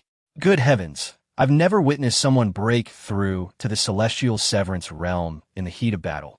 This fellow is defying the heavens. The realization dawned. He must have feigned injury to shatter his shackles. Indeed, it appears the outcome is predestined, murmured onlookers. A vibrant vitality enveloped Tang Qi, mending his broken leg as he radiated an almost boiling aura of malevolence. His countenance darkened, filled with authority as he advanced, exerting his formidable presence. Many were struck with fear, some nearly bowing in submission. "Kneel before me," he bellowed. In a surprising turn, Tang Qi himself knelt upon the ground. His leg had been rendered useless once more, and few could perceive Zhang Chuqiao's swift movements. "Obediently, offer me 2 more kowtows," she commanded, stepping upon his crown and pressing down forcefully. Bang!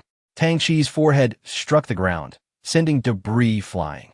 "Old fool, lend me your strength," he urged, finally grasping the gravity of his situation, terror creeping into his heart. Boom! Before the astonished eyes of the crowd, Tang Qi's aura swelled yet again, the increase staggering. The 3rd level of the celestial severance, 5th level, 7th level. The rise showed no signs of abating. Was this his true trump card? Such a terrifying secret technique, nearly transcending an entire realm. How could one even contend with that? Many regarded Zhang Chuqiao with sympathy. This elegant young noble was undoubtedly a paragon. Yet she faced a monster destined for defeat. Step aside. Empowered, Tang Qi's spirit soared, confidence surging within him. With a tremendous effort, he broke free from Zhang Chuqiao's grasp and stood tall once more. Have you seen clearly? This is my true strength, he proclaimed, chest out, pride radiating as if he were a sovereign of the world. I had no desire to be so ostentatious, but your vile nature leaves me no choice. For the good of the people, I must reveal my true form and utterly eliminate you. His words, laced with righteousness, drew countless admirers. Regardless of his rhetoric, the aura of the strong always commands respect. As for Zhang Chuqiao, lacking in verbal prowess but skilled in combat, she launched another assault. Her technique was simple, yet possessed a beauty that spoke of profound simplicity, striking with lethal intent. Two dragons playing with a pearl, aimed straight at the eyes. One often stumbles at the same place twice, as do beasts. Tang Qi recognized this move as eerily familiar. Its speed caught him off guard, and he was struck directly. "Ah!" he cried, clutching his eyes as blood and tears flowed, only to be met with a swift kick to his groin. The men in the crowd gasped, instinctively tightening their legs and inhaling sharply, for there exists a pain that is felt even in mere observation. This was a brutal strike from the realm of life and death. "Ah!" Tang Qi curled up on the arena floor, his cries echoing the agony of the elder within him. Bound in this state, the soul shared the body's sensations, and now it was not only Tang Qi suffering. "No, I cannot endure this any longer. I must retreat." "No, you must stop." Tang Qi's true self screamed in sheer terror. This pain was a nightmare known only by those who have experienced it. Yet, contrary to his wishes, the spirit ultimately withdrew, leaving him vulnerable. "Ha! Ah!" The crowd stood in stunned silence, observing Tang Qi foaming at the mouth, puzzled by this sudden change in his demeanor. Could this kick conceal some hidden intricacy, giving him a rhythmic sensation? Regardless, the outcome was clear. Tang Qi, who had entered upright, would leave horizontally. "You dare employ such despicable tactics against my disciple. I shall remember you." Mo Yosu's face darkened, contemplating retaliation, but realizing this was a royal engagement, she refrained. Thus, under the watchful gazes of the crowd, the Yuqing sect swiftly departed, heads hung low. Next, Zhang Chuqiao surveyed her surroundings, finding no one daring to step forward. That earth-shattering kick had instilled fear in many. On another front, Zhou Tong finally awaited the anticipated challenger. A black-clad figure among the talismans approached him, an aggressive glint in his eyes. "You must have come through the back door. If you wish to survive, roll off the stage. The Empress is mine." Hearing this, Zhou Tong smirked. "And what if I refuse?" The black-clad youth faltered momentarily, only to display a scornful expression. Today, he was determined to wed the Empress. For only then would they acquire the funds to auction the Yangdao body. The black-clad youth's gaze was condescending as he declared, "I shall give you one last chance. Count to 3, and leave on your own. You little brat, do not let this scum escape." Zhou Tong was momentarily taken aback as the voice of the little demoness echoed in his ear. He nodded slightly, then addressed the black-clad youth. "I offer you a chance as well. Kneel and call me grandfather 3 times, and I may spare your life." Upon hearing this, the opponent's face contorted with rage. "It seems you have chosen to disrespect me. Remember this, Yu Chong shall ravage you." Yu Chong. The name confirmed Zhou Tong's suspicions. The opponent shared a surname with the little demoness, hinting at potential kinship. "I will resolve this in an instant," Yu Chong stated coldly, unleashing formidable spiritual power. Buzzing, the ethereal energies of heaven and earth trembled, and a dozen spirit symbols emerged from his being, suspended in the void. "A symbol master," someone exclaimed, their eyes filled with reverence. "This is an extraordinarily powerful and enigmatic profession, capable of commanding the energies of the cosmos with a mere wave of the hand, possessing the power to move mountains and fill seas. In battle, none would dare underestimate a symbol master. Facing opponents of higher ranks is but a trivial task for them. Judging a symbol master's combat prowess solely based on their cultivation level is destined to lead to significant losses. Go!" He pointed a finger, unleashing a 5th-level spirit symbol that detonated around Zhou Tong. Celestial locking symbol. A surge of yellow energy erupted, forming a cage that ensnared Zhou Tong's freedom. The outcome was clear. You may still plead for mercy, otherwise, I shall reduce you to ashes. Is that all? Zhou Tong smirked, his nonchalant demeanor stinging the pride of his opponent. Very well, you have forsaken your chance at survival. Even if you kneel and weep before me later, you shall not leave unscathed. Yu Chong coldly declared. For his clan, the Celestial Masters regarded themselves as inherently superior. In their lineage, any chosen warrior could divine fates and glimpse the future, and their mastery of symbols was ingrained in their very essence. It could be said that they had grasped the threads of destiny, a race chosen by the divine, holding the utmost nobility. Now, this frog at the bottom of the well dared to belittle him. He must unleash a thunderous retribution. With a wave of his hand, 2 6th-level spirit symbols surged forth, dissipating into the void. Thunder Tribulation Curse Symbol. As the words fell, the sky darkened ominously, thunder rumbling amidst flashes of lightning, instilling fear in all who beheld it. What a terrifying maneuver, the ability to summon tribulations from the heavens. Each bolt of lightning could severely wound even those of the heavenly severance realm. The crowd stood speechless, for the onslaught of over 100 bolts descended simultaneously, compelling even those at the 9th level to retreat. It is over. Yu Chong laughed cruelly, convinced that Zhou Tong could not evade his fate, destined to be annihilated. Sighing, Zhou Tong reflected that the duel between symbol masters was fundamentally a contest of mental fortitude. He had ultimately overestimated his opponent.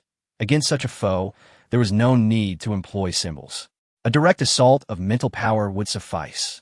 With a thunderous roar, a terrifying wave of mental pressure surged forth like a tidal wave, instantly shattering all of Yu Chong's spirit symbols.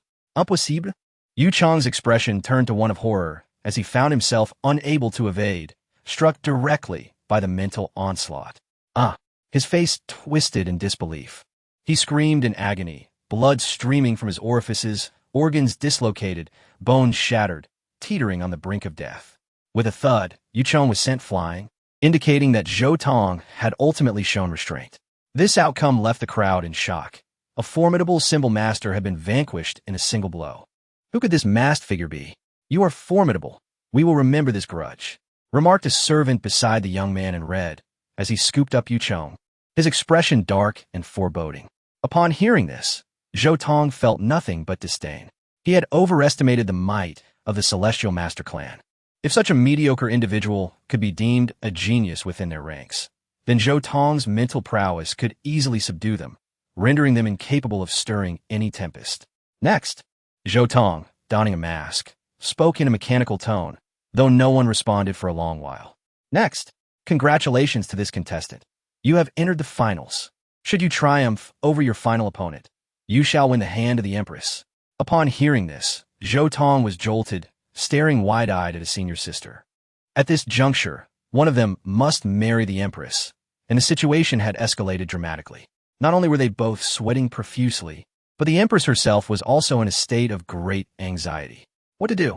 If the guest formally concedes, will I not have schemed in vain? Rest assured, Your Majesty, I have made adequate arrangements to ensure everything goes smoothly, the head of the guards replied with confidence, as if everything were well within his grasp. Chapter 85. I am bigger than you. The final showdown, a spectacle for all to behold, where the victor shall ascend as the queen. Yet, the two participants in this decisive battle appear rather discontented. What shall we do, junior brother? Fear not. We can feign our demise. After a moment of contemplation, Zhou Tong devised an outrageous plan. Since we have not revealed our true identities, why not engage in a mutual destruction before the crowd, vanishing into oblivion together? Zhou Tong communicated this idea, instantly earning the support of his senior sister. A splendid notion. You charge at me, and we exchange blows. I will unleash a blinding light, and we shall make our exit. I'm on my way. Without hesitation, Zhou Tong darted forward, fists raised to meet Zhang Chuqiao's. A perfect opportunity. The chief of the guards grinned with delight, shattering the jade pendant in his grasp. With a thunderous roar, half of the arena was obliterated. Specifically the section where Zhang Chuqiao stood, catching her off guard and sending her teetering towards the edge. Success. The Empress was about to soar in joy, but in an instant, calamity struck. Be careful, senior sister. Zhou Tong, taken by surprise, instinctively yanked her wrist, and they swapped positions. Bang! Zhou Tong plummeted from the stage, leaving his sister behind. A profound silence enveloped the scene. The outcome was sealed. The victor was declared, and from this day forth, you shall be the Empress of the Empire. The host erupted with fervor, bowing deeply. All subjects of the Lingxiao Empire followed suit. Zhang Chuqiao stood bewildered, as did Qian Miaoyu. Was this farce about to become reality? The officials responsible for the ceremony worked with remarkable efficiency, nearing the brink of annihilation. In the blink of an eye, the capital was adorned with festive red, and a grand sedan chair arrived at the scene, halting before Zhang Chuqiao. The Empress invites you to ascend the chair. Zhang Chuqiao's brows quivered, just as she was about to refuse. She realized she could not allow the Empress to lose face in front of the crowd. She had no choice but to proceed cautiously, intending to clarify matters once they reached the palace. The little enchantress watched the departing palanquin, hands clasped in prayer, her face radiant with reverence. Understanding, blessings locking in. May your love endure eternally. I shall slay that wretch and dismember him. Yu Chong awakened, his bones shattered, yet consumed by impotent rage. Brother, you must avenge me, and that Empress shall become my servant. Very well, as you wish. Today, I shall help you seize the Empress. The young man in red's eyes flickered, and he signaled to the two formidable beings behind him, who promptly set off towards the palace. As night fell, within the Empress's chambers, two beauties locked eyes, enveloped in silence. Ahem, Qian Miaoyu finally spoke. I've already found my beloved and cannot be bound to you. As an apology, I can grant you ample rewards. As she spoke, her countenance turned stern as she approached Zhang Chuqiao, pressing her palm against her chest. From this moment forth, we shall be strangers. Should you dare to pursue me, I shall not show you mercy. The sound of tearing fabric echoed, mingled with Zhang Chuqiao's disdainful retort. Do you think I covet you? I am far grander. With a resounding crash, the fabric could no longer contain itself. It was as if a mountain rose from the ground, sending the Empress's hand flying away. Chapter 86. Let me see if you are developing normally. You have committed treason.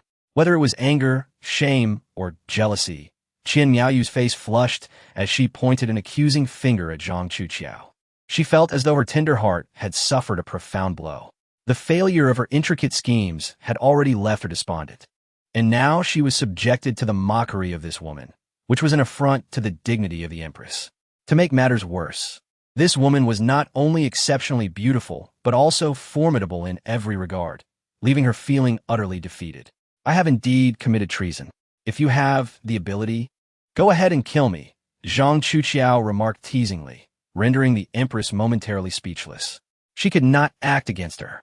It was evident that this woman had a close relationship with the guest official, and she was in no position to offend her. Leave. I do not wish to see you again. The Empress, in her helplessness, could only resort to anger. I see you're playing with fire. Zhang Chuqiao sneered, seizing Qian Miaoyu and deftly tossing her onto the bed before pressing herself down upon her. How dare you? Do not scream, unless you wish for me to stuff my socks into your mouth. Zhang Chuqiao warned imperiously as her delicate hand glided along her long, beautiful leg, revealing a single snow-white sock. The sight left the Empress pale with fear. I am the ruler of a nation. You cannot treat me this way. Otherwise, I shall have the guest official teach you a lesson, Qian Miaoyu threatened weakly. Unexpectedly, this only fueled Zhang Chuqiao's enthusiasm. With a flirtatious smile, she replied, It's a deal.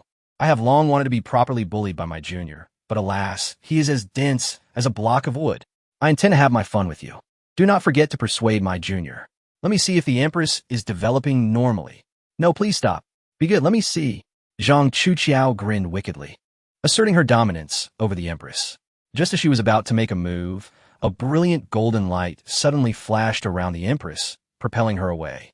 The Empress sat up immediately, hastily adjusting her disheveled garments, resembling a startled rabbit, her eyes warily fixed on Zhang Chuqiao. What was that? It seems you have some hidden talents. Zhang Chuqiao's expression turned frosty.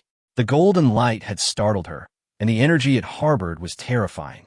With such a trump card, Qian Miaoyu still pretended to be weak, and even Zhou Tong was unaware of this. Such an attitude was hardly befitting a competent ally. "This is my secret.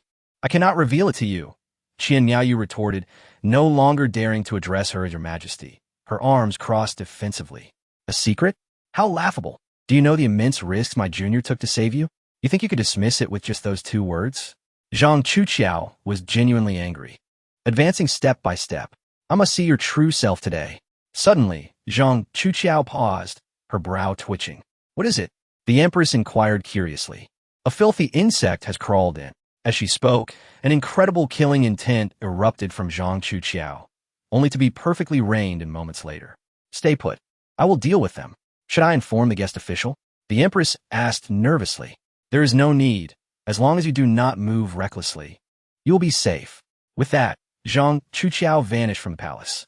Time dragged on painfully for Qian Miaoyu. Every passing moment felt like an eternity.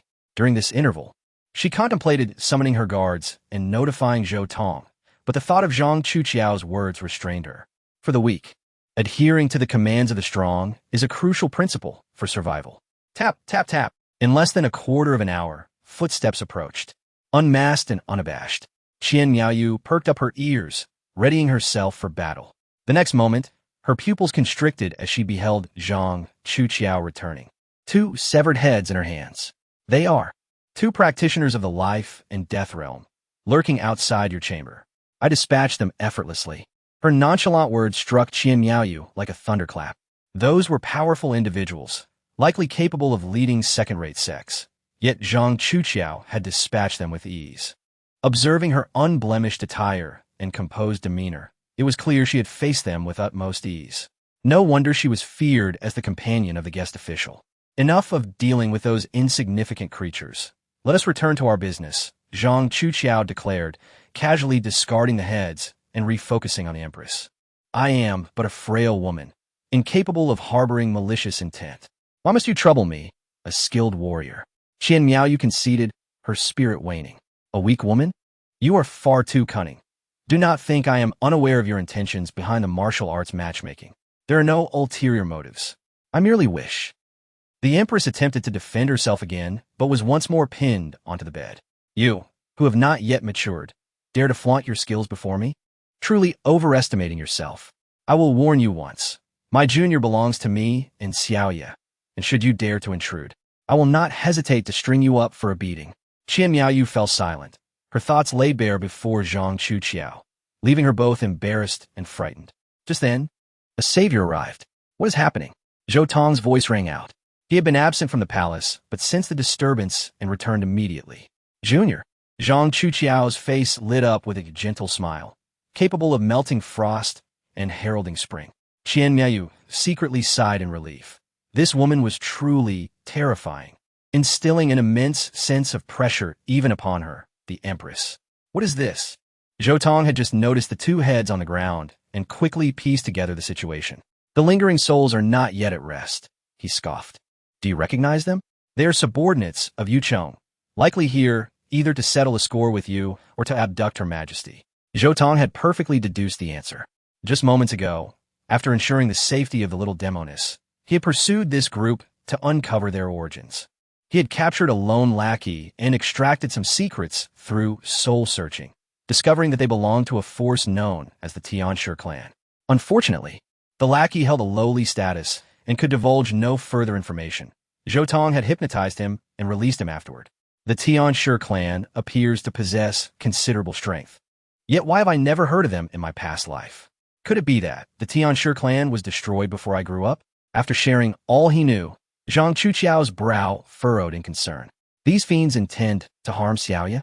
That is mere speculation. No need for speculation. We shall confront them tonight and uncover the truth, Zhang Chuqiao declared with resolute determination. Zhou Tong readily agreed, sharing her sentiments. Under the astonished gaze of the Empress, the 2 donned their night attire and swiftly vanished into the night sky. "May fortune favor you," Qian Miaoyu whispered prayer, her concerns not for Zhou Tong and Zhang Chuqiao, but rather for the unfortunate souls they were about to confront. Chapter 87. You were given a chance, yet you proved inept. A grave atmosphere enveloped the young man and read it in. What is the matter? Master Yufeng, I assure you I did not err. The two formidable individuals dispatched to the royal palace suddenly had their life tokens dim, and then they shattered. Indeed, this is outrageous. Without uttering another word, Yufeng remained silent. Though Yucheng, who was dining, erupted in anger first. With a loud crash, he flipped his bowl onto the table, pointing a finger at the messenger and hurling a torrent of invective. Just a queen from a barbaric land and a mere Enyang person. What power could they possess to annihilate our strong warriors? We verified that the strongest guardian in the royal city is merely at the celestial slaying realm, and the queen herself is of the same caliber. Although their national master is formidable, it is said that the queen and the master have long been at odds. He may not come to her aid. This operation should have been foolproof. Master, I have heard that the queen has recently appointed a guest minister whose strength is fearsome, even causing their national master to bow in submission. At these words, the young man in red's pupils constricted sharply. That explains much. Yucheng, instantly subdued, began to scoop the rice back into his bowl, his gaze significantly clearer.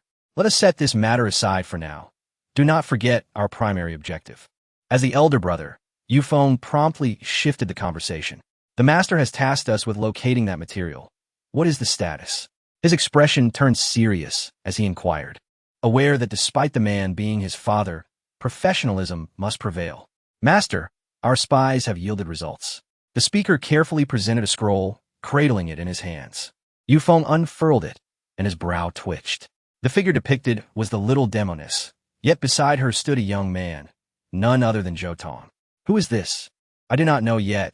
The investigation is incomplete, but I estimate they are likely in a romantic relationship. That wretched girl. Yucheng seethed again, his eyes blazing with fury. A sacrifice must embody the essence of a sacrifice. Does she not realize that should she lose her purity, her value diminishes significantly? At that point, we brothers would be unable to reach our full potential. Can she bear that responsibility? Above them, Zhou Tong overheard their conversation clearly, and a frost fell upon his visage. These scoundrels wished to make a blood sacrifice of the little moonlight. Zhang Chuqiao was equally filled with murderous intent. Her affection for the little demoness was profound, and upon hearing this news, her rage threatened to consume her. Let's deal with them. Not yet. These individuals bear the marks of powerful allies. Should they perish, great trouble will ensue. Zhou Tong's mental acuity had grasped the situation thoroughly, and he already devised a plan in his heart. Even if he could not slay them, they would certainly feel pain. He held no reservations about this. No matter how formidable the Tianshi clan may be, they could not intimidate him, a being who had nearly transcended in his past life. Furthermore, in the future world order, the Tianshi clan held no significant standing. Their strength was merely mediocre. Come fort, Yufeng commanded, and soon 3 formidable beings entered, the strongest remaining servants from their journey. Greetings, master. Do not stand on ceremony. Yufeng tossed the image to the 3. Find them, capture the woman, kill the man. He spoke succinctly without elaborating on the reasons. These individuals were merely servants of the Tianshi clan. Such servants were expected to fight fiercely and carry out their tasks. The concerns of their masters were far more complex. Understood, true to their nature as quality servants, they swiftly took their leave, vanishing in the blink of an eye. It is our turn to act. Zhou Tong wasted no time, channeling his energy and descending before the 2 brothers. Who goes there? The guards in the room finally became alert, unable to fathom who dared to be so audacious. Zhou Tong paid them no mind. With a mental surge, he incapacitated all the weaker ones beneath the celestial slaying realm. Do not move. If you do, I shall kill you. Zhang Chuqiao, her face veiled, exuded an aura of terror as she pressed her hand down upon Yucheng's head, slamming it heavily onto the table. A being of the life and death realm. The 2 trembled, their faces paling as regret washed over them. They should not have dispatched all their strong allies. Who are you? Upon hearing this, Zhou Tong coldly unveiled his mask. As they beheld his visage, both inhaled sharply. Fengzi, was it you who sought to kill me? Zhou Tong showed no restraint, his aura formidable as he dared to approach Yufeng, who stood at the 9th level of the celestial slaying realm. The other party remained still, but their gaze struck like lightning, imbued with a terrifying murderous intent. Ah, I see you truly wish to challenge me. Do you possess the strength for a confrontation? Unabashed, Zhou Tong struck him across the face. This scene left Yu Cheng in a state of shock. That was the eldest son of the Tianshi clan, and yet he had been slapped by a mere weakling. You wished to kill me, did you not? Today, I grant you a chance. Ignoring the murderous glare directed at him, Zhou Tong was exceedingly arrogant, offering a sword to the other's hand and then pressing the blade against his own throat. I will count to 3. Should you move your hand, my life shall be yours. 3, 2, 1. As he finished counting, the other remained unmoved, prompting Zhou Tong to retract the sword. You were given a chance, yet you proved inept. You were so audacious just a moment ago when you sought my life. What has changed now? Have you lost your bravado? Slaps resounded repeatedly as Zhou Tong continued to humiliate him. Since you cannot seize the opportunity, I shall make a small request.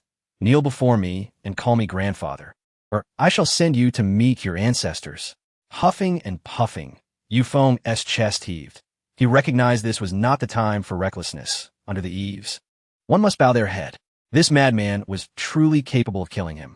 He refrained from rational discourse or threats, for such measures were futile against the insane. A true man knows when to yield. He admonished himself internally, his face twitching as he knelt. Grandfather.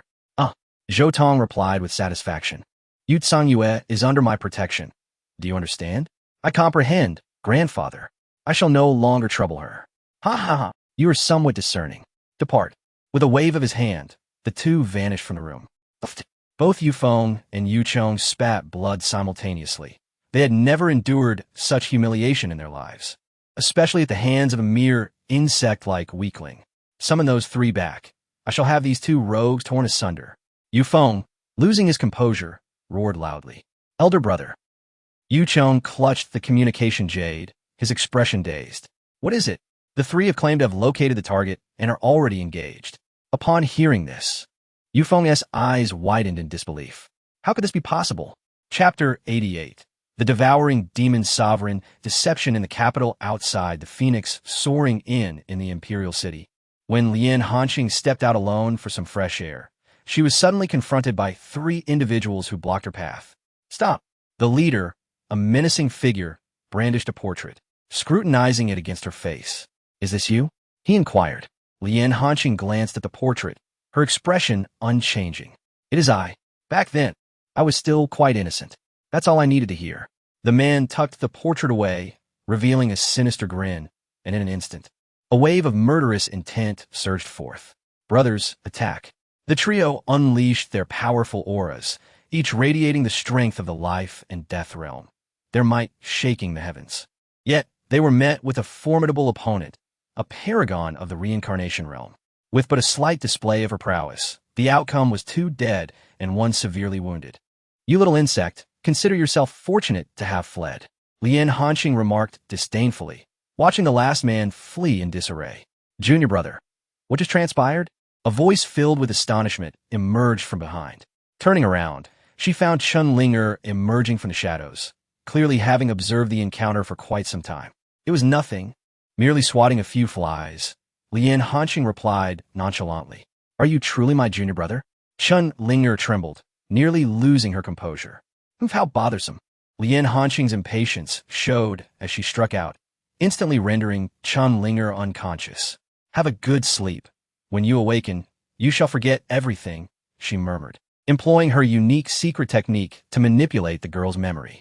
Meanwhile, within the inn of the Celestial Master Clan, a cloud of despair loomed over the remaining member of the life and death realm, who knelt trembling before Yu Feng. What did you say? That individual unleashed power rivaling the reincarnation realm. Are you jesting? Yu Feng's eyes widened in disbelief. He distinctly recalled Zhou Tong being merely at the harmonious heart level. Young master, both my brothers perished, and I nearly lost my life as well. Do you think I have any reason to lie? Look, he produced a jade pendant containing a recording formation that captured the events in their entirety. Yu Feng's expression turned grave as he received the pendant, channeling his spiritual energy to activate it, revealing a glimpse of the confrontation. The image depicted Zhou Tong executing his moves with elegance, achieving a double kill. Had the last man not reacted swiftly and fled, he too would have met his demise. The sole survivor was a testament to Zhou Tong's mercy. This is a blatant provocation. Yu Feng seethed, anger radiating from him. The sparing of a life was a warning, a clear message that defiance would lead to dire consequences. I never imagined that fellow was truly this formidable. Yu Feng struggled to accept this reality, for he had always considered himself among the elite of his peers. His mastery of the 9th layer of celestial severing was enough to scorn all talents. A mere wave of his hand could plunge opponents into despair. Yet now, before a cunning reincarnation realm expert, he felt utterly insignificant. This situation has escalated beyond our control. We must seek assistance from the clan. He gritted his teeth, the notion stinging his pride. To be so humiliated in the wilderness would surely prompt those he once looked down upon to seize the opportunity to mock him. Within the National Master's residence, Zhao Wutian's voice echoed with elation. I've done it. At last I've succeeded. His laughter resonated through the starry sky. Thanks to the scroll provided by Zhou Tong, he had perfectly restored the life-death silence array, now devoid of any flaws. Everything was in place. He merely awaited the opportune moment. However, activating the array required ample sacrifices.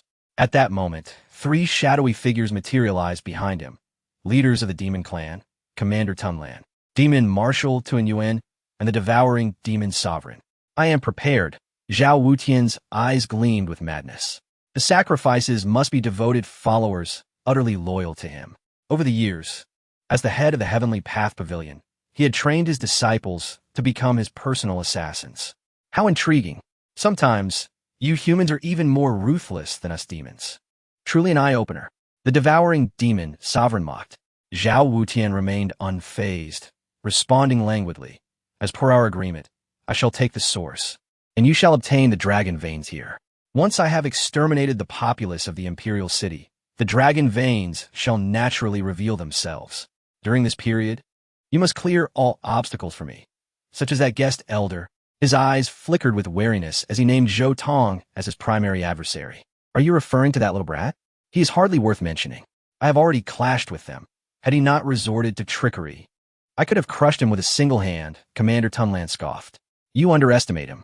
How can you be certain he was not merely holding back, concealing his true strength? Zhao Wutian's anger flared as he realized the demons dismissed his warnings. Human, are you attempting to instruct us? Tuan Yuan's voice was gravelly, exuding an icy aura directed at Zhao Wutian. Do not play games with me. You think you can intimidate me? Look at your own standing. Zhao Wutian retorted coldly, meeting the demon's hostility head-on, unperturbed even beside a half-saint-level demon sovereign. You seek death, the demon marshal roared, astonished that a mere human dared to defy him.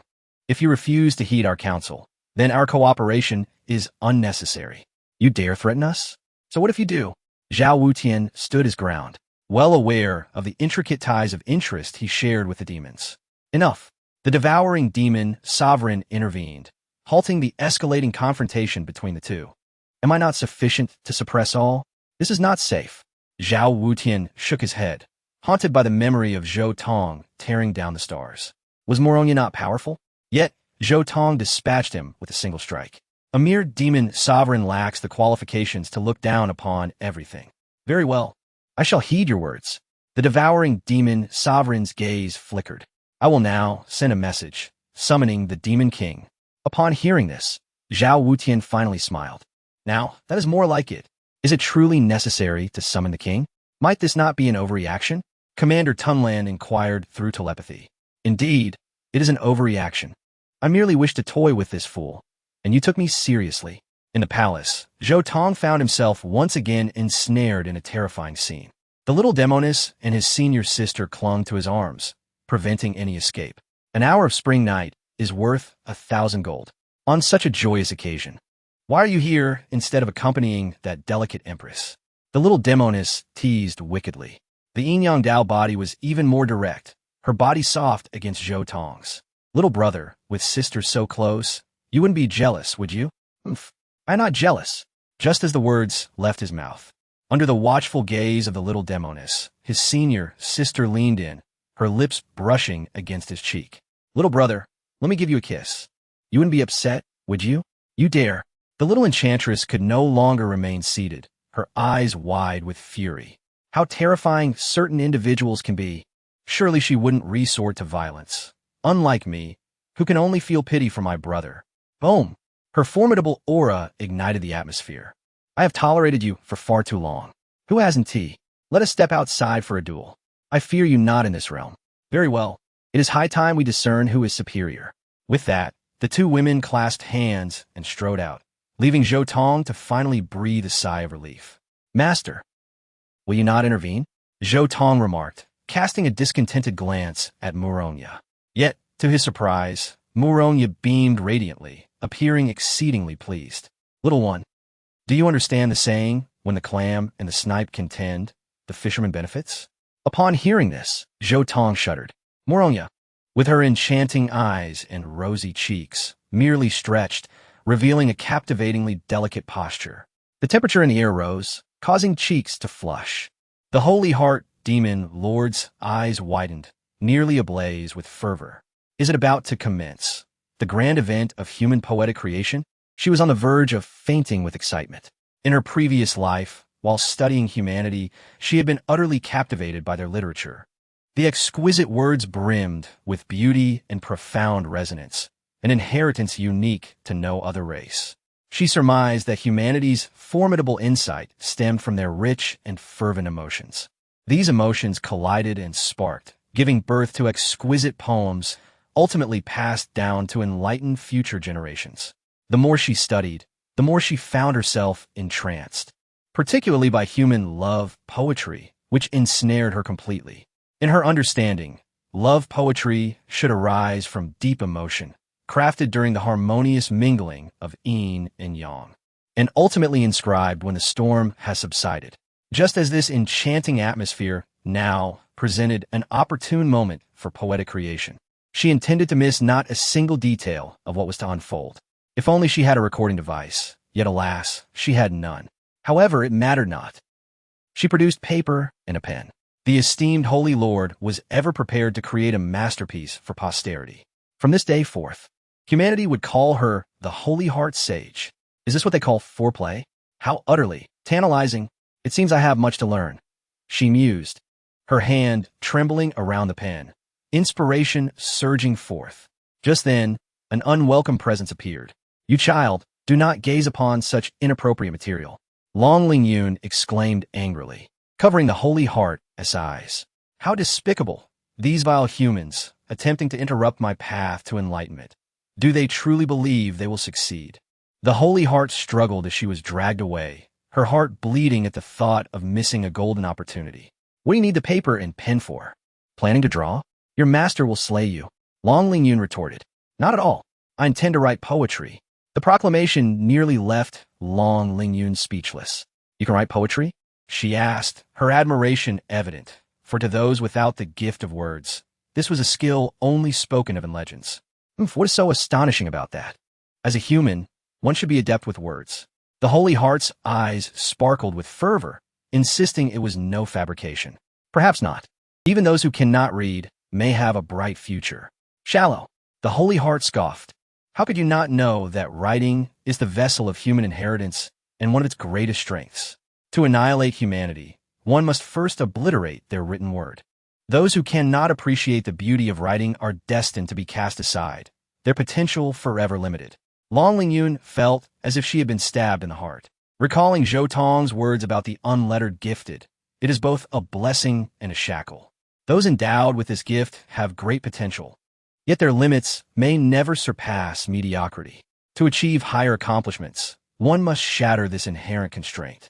Initially dismissive of this notion, she now recognized its severity after hearing a more detailed analysis. Shall we return? Long Ling Yun tentatively suggested. My creative spirit has waned. There is nothing I can do now. The Holy Heart lamented, leaving Long Ling Yun filled with guilt. Wait, I have an idea. Suddenly, the Holy Heart's expression brightened with anticipation. I recall a record from history. 76 years ago, a stone tablet descended from the heavens, landing near the imperial capital of the Lingxiao Empire. In my past life, I never had the opportunity to observe it up close. Now seems an opportune moment to explore. That sounds like a ruse. It has been so long. If the tablet exists, it has likely been taken by others. Who can say? It matters not, for I am simply passing the time. If you do not wish to join, so be it. No sooner had the holy heart spoken than she dashed off. Hey, wait for me. Long Lingyun hastily pursued her. At last, the troublesome individual had departed. Muronya was elated, playfully opening her arms towards Zhou Tong. Come, let us embrace. Cough, cough. Zhou Tong, feeling somewhat awkward, cleared his throat to mask his embarrassment, gradually leaning closer. Delightful. Muronya purred like a contented kitten, expressing utmost satisfaction. She nestled against Zhou Tong, her face rubbing against him, unable to resist caressing his hair. You do not intend to treat me like a pet, do you? Zhou Tong remarked helplessly. Not at all. Such affection brings tranquility to my mind and helps suppress my inner demons. Zhou Tong had no retort. Indeed, Muronya's inner turmoil was quite troublesome, and he had repeatedly subdued it only for it to rebound. Perhaps this unconventional method truly held merit. While he pondered, Murongya flasta mischievous is my. Suddenly, her long, elegant legs draped over Zhou Tong's lap. Little one, it has been far too long. Indulge your master with a foot massage. Zhou Tong was taken aback. It had been 3 or 4 days since they last shared such closeness, and his master had accumulated quite the burden. I must. Chapter 90. If you seek thrills, pursue them to the end. Zhou Tong encountered the most helpless situation when his exquisite master, over a century old, pouted and whimpered before him, expressing her desires. He found himself utterly defenseless. To outsiders, this woman appeared to be high and aloof, even somewhat intimidating. Yet in his presence, she unabashedly acted like a child yearning for sweets. All right, I yield to you. Zhou Tong surrendered once more, raising his hands in surrender. Every time this happened, Muronya would display a triumphant and joyful smile, as if she had achieved a great victory. Zhou Tong felt his cheeks flush as he gingerly held one of her exquisitely sculpted feet, his fingers gliding over each pressure point with precision, beginning a gentle massage. His breathing slowed considerably, and his mental focus heightened as he controlled every inch of his body, striving to maintain a steady heartbeat and avoid any signs of losing composure. Remaining unperturbed in such a situation was exceedingly challenging. Even with Zhou Tong's strong will, he found himself wavering in her presence. Muronya, a beauty of unparalleled grace, possessed a body that was flawless in every aspect. Each encounter with her was a profound test of his mental fortitude. Oh, a bit harder, please.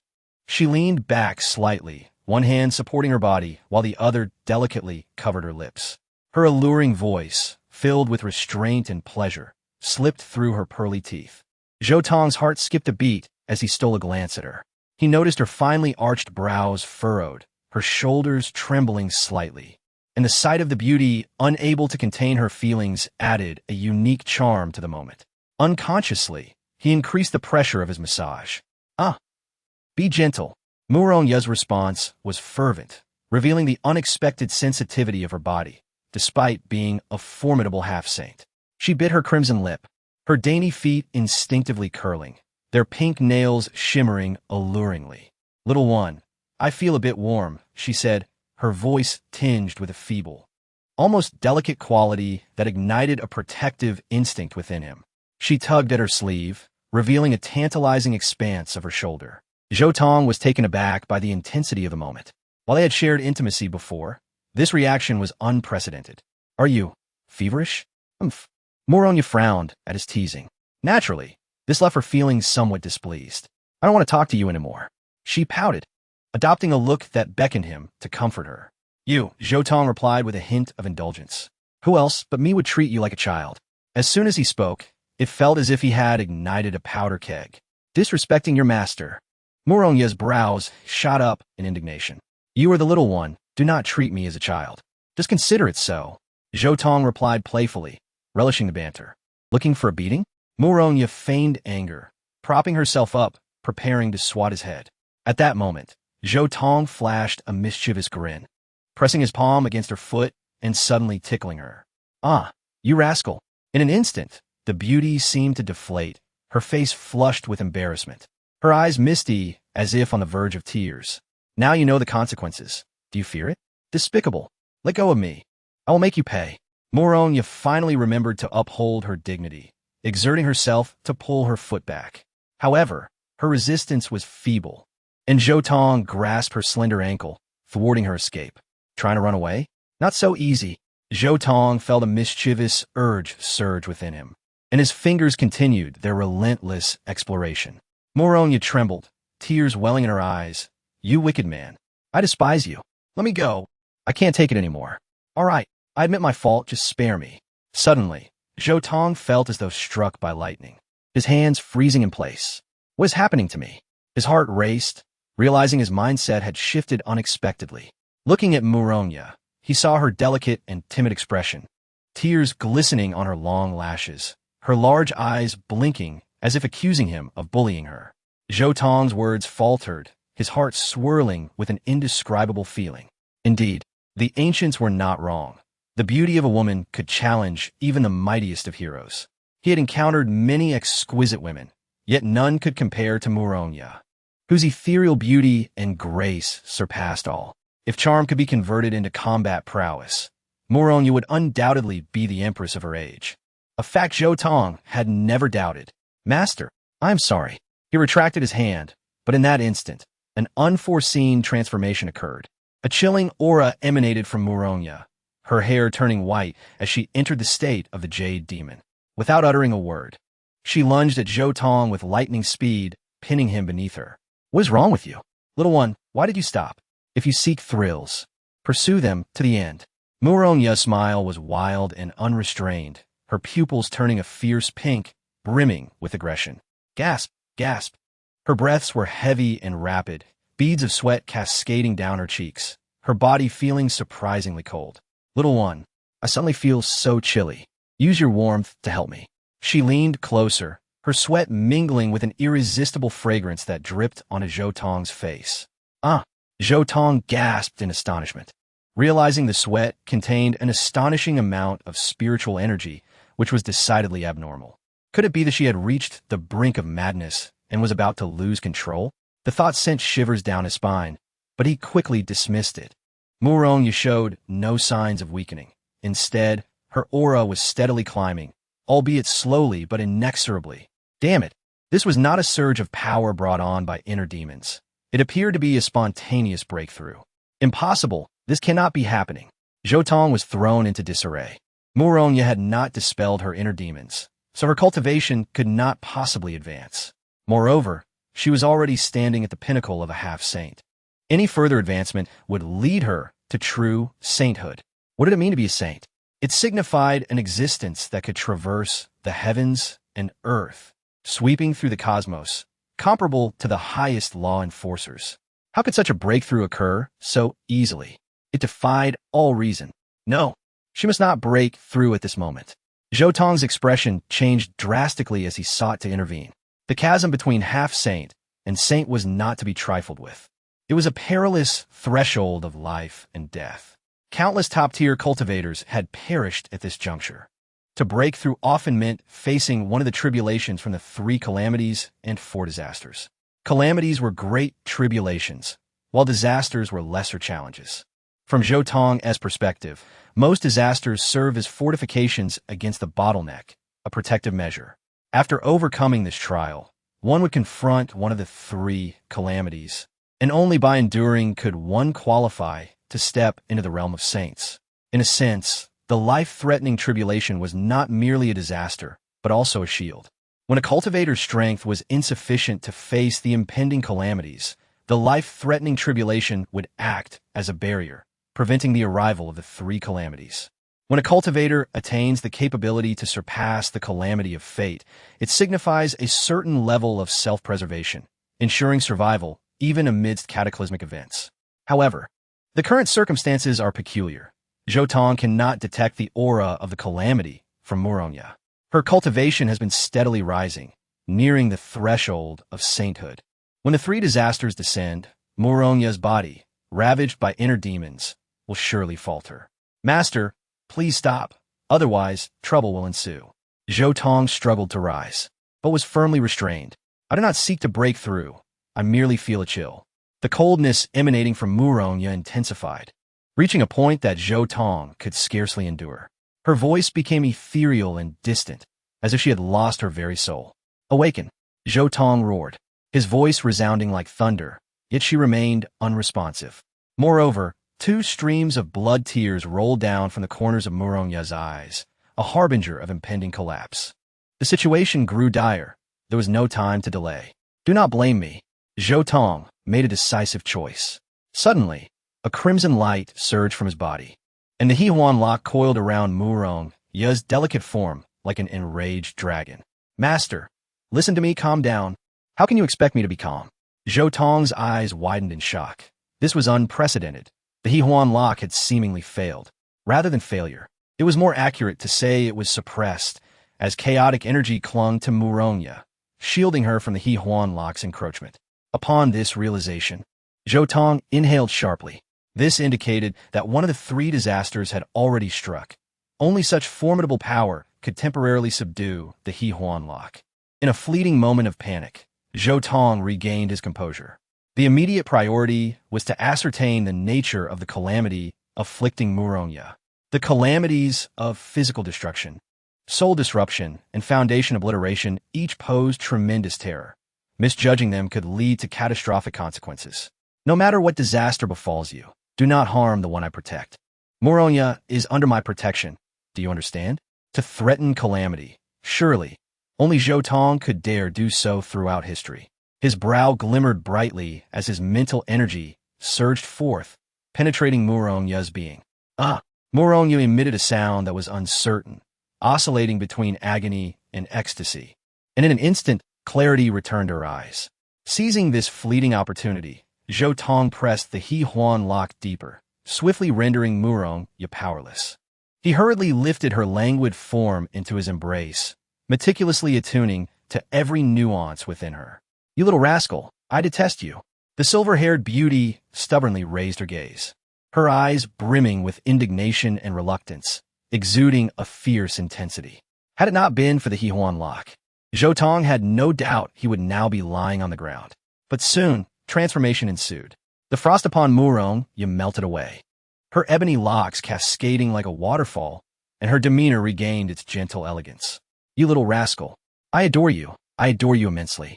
You must never bully me again." Her hands coiled around Zhou Tong's neck like serpents, as if unwilling to release him. Just as Zhou Tong prepared to speak, Muronya furrowed her brow again, beads of sweat trickling down her forehead, dampening his attire. "I feel awful. My head aches terribly. It feels as though something is tearing me apart. Save me, little rascal." Witnessing her plight, Zhou Tong felt a wave of relief wash over him. It was evident that Muronya was enduring the torment of the calamity of chaotic spirits. Under this affliction, the soul becomes disordered and the mind chaotic. One misstep could revert her to a state of utter ignorance, devoid of all reason. "Do not fear. I am here. I will bear it all for you." Zhou Tong's heart brimmed with compassion as he held her closer. If it were the other two calamities, he might find himself in a quandary. But against the calamity of chaotic spirits, he was fully capable of withstanding it. His imperial-level mental fortitude was more than sufficient to counter this assault. Ordinarily, mortals cannot aid others in overcoming calamities. However, through the connection of the Huan lock, they were now inseparable. Assisting her was entirely feasible. "Leave everything to me." Upon hearing this, Muronya's tense body completely relaxed. Zhou Tong opened his mind, allowing his spiritual realm to expand, welcoming the relentless aura of calamity to surge within him. Yet he remained steadfast. In that moment, he absorbed a vast quantity of greed, anger, and ignorance, byproducts of the chaotic spirit affliction, none of which could harm him, but instead nourished him. A little more, and I could activate the Wuxiang Linglong Pearl, stepping into the realm of the formless. Time flowed gradually. Muronya's cultivation continued to rise steadily until a gentle, profound light burst forth from her. She had transcended the calamity of chaotic spirits, achieving the status of a saint. Zhou Tong gazed in disbelief. Is this truly a breakthrough to sainthood? There were neither the infusion of spiritual energy from heaven and earth, nor the awe-inspiring phenomenon of thunder. The entire process was remarkably subdued, devoid of any tremendous noise. Reflecting on his previous life, when he attained sainthood, the spiritual energy surged across the seas, and thunder roared throughout the realms, Everyone was aware of it. This was nothing short of a miracle, a divine spectacle. Looking at the beauty in his arms, glistening with perspiration, her expression languid and alluring, she nestled closer to him, radiating contentment. Who could have imagined that this seemingly delicate figure was a saint of extraordinary cultivation? Little rascal, I must retract my earlier words. I neither detest you nor merely like you. Moronga declared earnestly, I am exceedingly fond of you.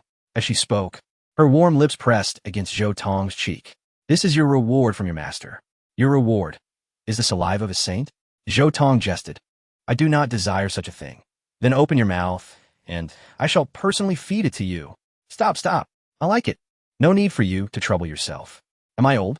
Moronga pressed forward, nearly perching herself on Zhou Tong's lap. Just then, the door swung open, and Zhang Chu, accompanied by a little demoness, strolled in. I have triumphed magnificently. Chapter 92. Senior Sister. I fear you lack malicious intent, Zhang Chuqiao returned triumphantly, her demeanor exuding the confidence befitting a senior sister. In her realm, she was nearly invincible. Nevertheless, her breath grew increasingly rapid, indicating that the little demoness was a formidable opponent, who, faced with the insurmountable complexities of the yin-yang Dao, had only narrowly lost. Yet a loss remained a loss. From this moment on, she would assume control over all her junior brother's possessions, while the little demoness would be relegated to mere usage rights. Now, she could unabashedly declare her resounding victory. Moreover, she felt compelled to have her master witness this triumph, leading her to hastily return. Upon entering, she was taken aback to find two girls in a compromising position. What was this arrangement? Zhou Tong and her master appeared almost entangled. Was this teacher-student relationship still appropriate? The little demoness found it amusing, while the senior sister appeared despondent. I can't believe it, she lamented, having thought she had achieved a decisive victory, only to find herself outmaneuvered by an invincible adversary. I challenge my master. Is it true? Can I win, senior sister? The little demoness gleefully teased, stifling a laugh, utterly delighted. If I win, the senior sister cast a pitiful glance at Moronga, her deep-set eyes filled with reproach. Master, you lack martial ethics, she complained, feeling powerful before the little demoness, yet utterly weak in the presence of Moronga. Coughing slightly, as a newly appointed female sage, Moronga felt the need to assert her authority. Gradually, she descended from Zhou Tong's side, adopting a composed and dignified posture. As sisters, you should cherish and love one another. This remark immediately earned her an eye roll from the little demoness. Where are those two? Have they gone off on a spree? The little demoness inquired, noticing the absence of Long Ling Yun and the Holy Heart Demon Lord. They've gone in search of poetry in distant lands, Zhou Tong replied, a satisfied expression gracing his face. Having just resolved the chaotic divine calamity, he had reaped substantial benefits, amassing a wealth of greed, anger, and ignorance, bringing him significantly closer to the formless realm. Among these, the aspects of greed and anger were already perfected. Only ignorance remained slightly lacking and needed to be addressed specifically. To possess yet not complete leads to ignorance. To be intoxicated and lost breeds ignorance. Gazing at the three beauties beside him, Zhou Tong felt a flicker of wicked thoughts. Two of them willingly bore shackles, entrusting everything to him. As for the senior sister, her confession of love at first sight lingered in his memory. Should their relationship deepen, it would undoubtedly yield an endless supply of devotion. However, this notion was swiftly extinguished. They were individuals he wished to protect, not mere tools for his cultivation. Zhang Chuqiao raised an eyebrow, acutely aware of any shifts due to her unique constitution. She captured Zhou Tong's fleeting thoughts in an instant. What a disappointment, she remarked, casting a sidelong glance that was both charming and alluring. Zhou Tong blushed instantly. It was already humiliating to have his wicked thoughts exposed. To be scorned as well was intolerable. In a swift motion, he strode towards her, grasping her delicate chin and forcing her to face him, their eyes locking. You. The senior sister was taken by surprise, her initial confusion quickly giving way to a calm demeanor, her black and white eyes filled with provocation. I suspect you lack the audacity to be more reckless. I am merely letting you bask in momentary pride. Do not think I will let you off easily. I fear you might hesitate to act against me. Boys are always gentle, which invites scorn. The senior sister retorted, refusing to back down. A glimmer of crimson flickered in Zhou Tong's eyes. You mustn't merely be fierce in words. When the moment arrives, do not find yourself trembling with fear, for I shall laugh at you for eternity. Listen here, little boy. The senior sister seized Zhou Tong's collar, speaking with a fierce intensity. Every moment, every second, I am wholeheartedly waiting for you. This will never change. I say, if you two do not intend to engage in your affairs here, then separate. The little demoness interjected, unable to contain her irritation, stepping between them to disrupt their intimate exchange. Little Moon, you better not sleep too soundly tonight. Should I catch you, I will spank your little behind. The senior sister gritted her teeth, delivering a fierce threat. Just then, a resounding crash echoed through the air, as if something heavy had fallen. The group rushed outside to investigate, only to find Long Ling Yun and the Holy Heart Demon Lord drenched in sweat, two enormous stone tablets embedded in the ground beside them. Devoid of inscriptions, yet exuding an air of the extraordinary. What is this? Zhou Tong's pupils constricted, as he sensed the unique aura emanating from the stone tablets, evoking distant memories. Are these things truly movable? He murmured, drawing Long Ling Yun's attention. Senior brother, do you know the origin of these tablets? They are remarkably heavy. I do indeed. Zhou Tong's expression grew serious. Decades ago, 18 meteors fell to the earth, forming 18 stone tablets. Of these, 9 reflected the heavens, creating the heavenly Tao ranking, while the other 9 remained nameless stones. The heavenly Tao ranking, as its name suggests, is a list. It reflects the power rankings of various cultivators. Any cultivator who appears on this list receives gifts from the heavenly Tao, thus transforming their very being. To ascend the ranks, one may take 2 paths. The first is to defeat all opponents, trampling competitors beneath one's feet, ensuring a place on the list. The second is to carve one's name directly onto the list, a far more perilous route, requiring both strength and talent. A misstep could invoke a backlash from the heavenly Tao, with dire consequences. As for the nameless stones, in my past life, I never discerned their purpose. They seemed like ordinary rocks. If I am not mistaken, one of these tablets is the sword Tao heavenly ranking, while the other is a nameless stone. Chapter 93, Mastering the Heavenly Tao List. An illiterate surprisingly can read the Heavenly Tao List. What exactly is that? Several individuals simultaneously displayed expressions of ignorance, gazing at Zhou Tong with bewilderment. It is not surprising that they are unaware. The secrets of the Heavenly Tao List will not be revealed for several decades. After Zhou Tong elucidated, the women exchanged glances, their eyes brimming with astonishment. The Heavenly Tao List currently lacks a ranking feature. If someone inscribes their name upon it, would they not become the first on the list? Curiosity sparked within Xingxin, who eagerly queried, "Shall we give it a try?" Theoretically, that is indeed the case. Thus, it will be prudent for us to embark on this trial. Morongya was the first to step forward, deeming it the safest approach.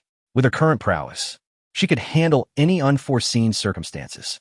With a swift motion of her fingertip, a beam of light surged forth, cascading towards the stone tablet. The moment of contact triggered a brilliant explosion of light from the Heavenly Tao List, forming a barrier that repelled the radiance away. It appears you are not fated for this, Zhou Tong remarked with a smile, refraining from making an attempt himself. Despite the rumors that mastering the sword Tao Heavenly List could lead one to become the Sword Emperor, that was not the path he wished to tread. There are a total of 9 Heavenly Tao Lists, and if the other 8 were to fall into the hands of nefarious individuals, dire consequences could ensue. Thus, he must collect the Heavenly Tao Lists as much as possible, especially since one of the remaining 8 lists ignited his interest. Following that, the little demoness and Zhang Chuqiao also attempted to connect with the list, but to no avail. Consequently, only 2 viable candidates remained. Since the stone tablet was brought back by Long Ling Yun and Xingxin, it indicated that they had been recognized. You too should inscribe your names. This is a tremendous opportunity that must not be squandered. Upon hearing this, the 2 women were overjoyed, realizing their recent expedition was not in vain. Remember, you must act within your limits. Forcing oneself when lacking strength will lead to misfortune. They both nodded in agreement, unleashing their most potent spiritual energy. channeling it through their index fingers as they pointed towards the heavenly Tao list. The inscription commenced. This was a challenging endeavor. Amidst the carving, sparks flew, and resplendent colors illuminated the darkness like the dawn breaking. Long Lingyun was the first to complete her inscription, simply etching the character for dragon, after which she paused.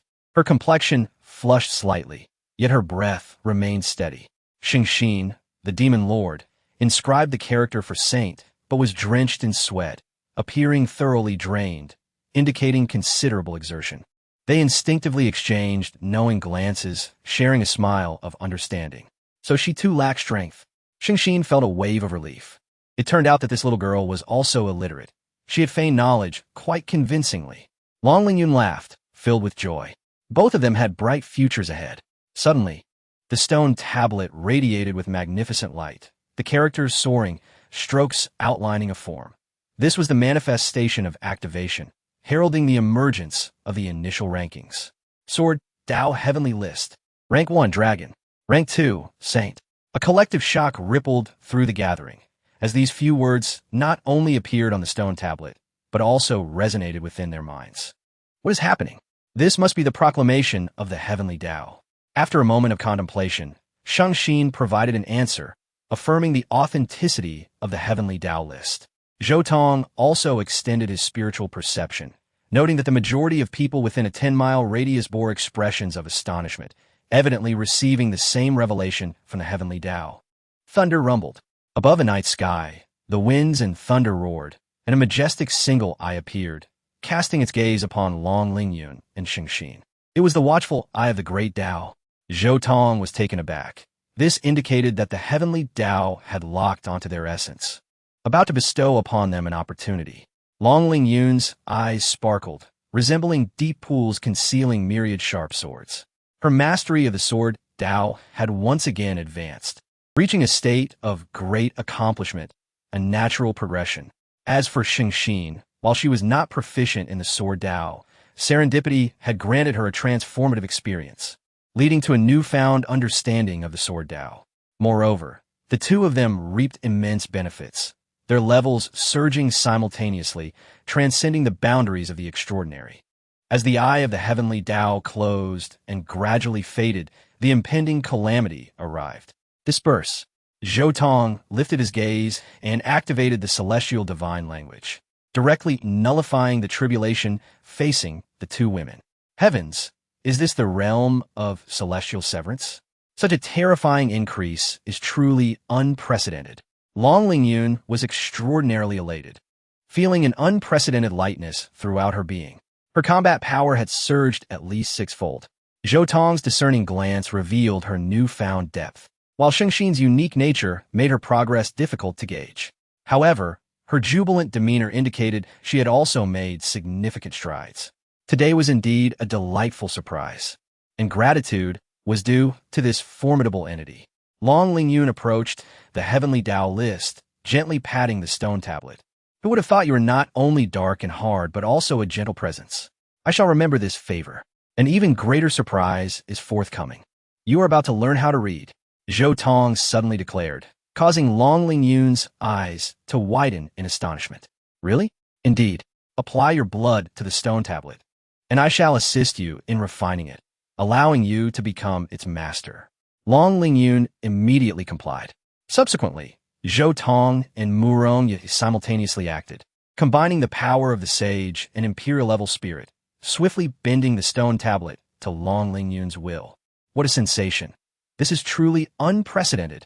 Long Lingyun was dumbfounded, and as she reached out to grasp it, the stone tablet transformed into a stone plaque, merging seamlessly into her palm. At that moment, she officially became the steward of the sword.The Heavenly List. How does it feel? Zhou Tong inquired. Characters have appeared in my mind, and I can comprehend them. Long Lingyun exclaimed in astonishment. She was utterly convinced that the character she recognized was Saint. As an illiterate, aside from her surname, she could not even recognize the number 1. Yet now she understood more complex characters. What did this signify? Her illiteracy was not beyond redemption. As more names appeared on the heavenly Tao list, she would learn even more words. Although she was uncertain of its utility, she was confident that an enlightened mind, now capable of reading, would undoubtedly enable her to traverse further along the path of cultivation. Suddenly, several characters appeared in my mind. How about you? At that moment, individuals worldwide began inquiring with their companions. I experienced the same. The sworld.The heavenly list has two rankings. The first is dragon, correct? Indeed. The second is saint. It seems we all share the same information. This is the proclamation of the heavenly Tao. Some elders spoke with solemn expressions, indicating that these two names had received the heavenly Tao's approval, symbolizing the pinnacle of the contemporary sworld.The. This hypothesis was correct, yet only partially so. It was indeed a proclamation of the heavenly Tao, but not necessarily the pinnacle, merely a result of opportunistic assent. Nonetheless, many were inclined to believe. Dragon and saint, just hearing the names exudes power. They must embody some supreme existence. I concur. It is even possible that their strength is so formidable that the heavenly Tao must avoid uttering their true names, resorting to aliases instead. Had Zhou Tong been privy to the thoughts of these individuals, he would have inwardly marveled at the boundless nature of imagination. Gazing at the remaining nameless tablet, he fell into contemplation. How should this artifact be handled? In his past life, he had encountered all manner of nameless tablets. While certain of their extraordinary origins, he had never been able to decipher their mysteries. Perhaps it was simply a matter of insufficient fate. He muttered to himself, instinctively reaching out to touch the nameless stone tablet once more, only to have his expression shift. This sensation felt entirely different. Zhou Tong's eyes widened. Even the slightest change could not escape his keen perception. The stone tablet exuded an energy vastly different from its past life, pulsating with vibrant vitality, as if it had encountered its master. At this thought, he hurriedly infused his own power into it. He attempted to channel both spiritual energy and mental force. Yet the outcome remained disheartening, eliciting no reaction whatsoever. If that were the case, he resolved to cleave it open, eager to discover what secrets lay within. Taking a deep breath, his gaze sharpened with unparalleled intensity. Master, lend me your strength. Without hesitation, Moronya unleashed a torrent of power, a terrifying might that surged from the void and enveloped Zhou Tong. 6 Harmonies Destruction Sword, Celestial Sword, Divine Strike. An overwhelming sword aura roared forth as a 3-foot beam of golden light manifested in Zhou Tong's palm. With both hands gripping the sword, he swung down with fierce determination. The tablet trembled violently, as if both fearful and exhilarated. At the moment of contact, the stone tablet seemed to awaken, radiating an incredibly brilliant light. Amidst a kaleidoscope of colors, as a golden dragon soared forth. In the Empress's palace, Qian Miaoyu had already drifted into slumber. Her sleep was restless, tossing and turning, cold sweat beading on her forehead. She was once again beset by nightmares. This dream was unlike any she had experienced before. She found herself suspended in an expansive void, vast and boundless. She felt like a mere speck of dust, adrift in the emptiness, with no sky above or ground below. The profound sense of isolation threatened to drive her mad. Could this also be a prophetic dream? She mused, astonished that this time she retained a lucid awareness within the dream. Suddenly, a terrifying roar reverberated through the space, and in an instant, a colossal dragon, 1,000 feet long, emerged, its body aglow with golden light, its scales and claws shimmering. Qian Miaoyu's body went rigid, cold sweat pouring down, her limbs turning icy. The golden dragon fixed its gaze upon her, its eyes ablaze with a crimson light, as if it had found a delectable morsel. A wave of dread washed over her. She trembled uncontrollably, a primal fear coursing through her being as if she had encountered an invincible foe. I must escape. I must flee quickly, even within the dream. She yearned to distance herself from the golden dragon. Alas, she was too insignificant. With a mere shift, the dragon seemed capable of eclipsing the heavens, coiling its body to ensnare countless stars. There was no escape. She was as helpless as an ant, resigned to her fate. In the face of death, a flood of forgotten memories surged forth. I remember it all. Qian Miaoyu's complexion paled as she recalled that her father had experienced the same dream in his lifetime, and even her imperial grandfather had shared a similar fate. Not long after, both had perished. For the rulers of the Lingxiao Empire, this dream was the final omen, heralding the arrival of death. The golden dragon represented the dragon vein of the celestial Dao domain. The imperial family sought to seize the mandate of heaven, using their blood to nurture the dragon vein, rendering it bloodthirsty and mad. Now, the burden of its wrath fell upon her. Understanding her dire predicament, despair enveloped Qian Miaoyu's heart. No, I cannot perish yet. If only I had another 10 years, I could set my affairs in order. She whispered her helpless plea, yet it could not sway the merciless dragon vein. The golden dragon, losing patience, dove down, intent on consuming her entirely. It was over. Qian Miaoyu's gaze grew vacant, nearly surrendering to despair, when suddenly a youthful figure flickered in her mind. Though not imposing, that slender form seemed capable of shouldering the weight of the universe. As if grasping a lifeline, she cried out, placing all her hopes upon that silhouette. Guest Qing, save me. This utterance defied reason. Upon its release, the entire dreamscape transformed, illuminating the 10 directions of the world. High above, a resplendent figure stood amidst a blinding radiance, their features obscured, yet their outline faintly discernible. Guest Qing. Qian Miaoyu's eyes brimmed with tears. As if she had found her anchor, her fear dissipated entirely. She gazed longingly upwards, between life and death. There was one willing to shield her from the storm. The noble empress's heart was thoroughly moved. Guest Qing, should I miraculously survive, I vow to forge an eternal alliance with you, through life and death. Never to betray. Should I break this vow, may I suffer eternal damnation. With her solemn oath made, a voice of immense authority resonated. The contract is formed. Your desires shall be granted. As the figure took a step forward, an ethereal presence emerged, bridging heaven and earth. Is that a Dharma form? Qian Miaoyu stood in stunned silence, gazing upwards, unable to discern the face of the Dharma form. And when she looked down, all she saw was an abyss of immeasurable depth. Before the Dharma form, the dragon appeared as a mere eel, emitting timid roars. Sword come, with a thunderous bellow. The sword of dragon slaying materialized in the palm of the Dharma form. I command thee, strike without mercy. Each word resonated like a thunderous decree, threatening to collapse the heavens. And the dragon vein fled in terror without a fight. Alas, it was akin to Qian Miaoyu's earlier struggles. All resistance was futile. The sword light descended, and the dragon vein was the first to bear the brunt, tearing apart this void along with the world itself. Chapter 95. On the risks of Master Tang Qi, transforming into a dog, Qian Miaoyu abruptly awakened, her body drenched in sweat. Guest Qing, she murmured, pressing her hands against her left ribcage. The dragon robe was lifted, revealing a pattern of a soaring dragon imprinted upon her snow-white skin. It served both as a protection and a curse.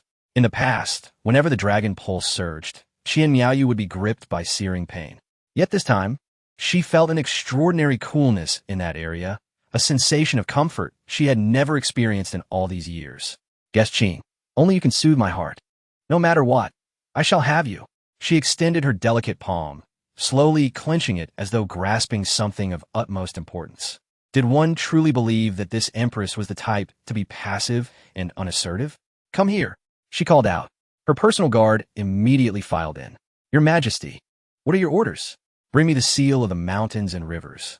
Upon hearing this, everyone present shuddered. What does your Majesty intend to do? That seal is no ordinary object. It is said that a millennium ago, at the founding of the empire, this seal was the empire's treasure, embodying the diligence and virtues of countless monarchs, representing legitimacy and authority. Whoever possesses this seal essentially gains control over half of the Lingxiao Empire. Moments later, the Grand Seal was retrieved.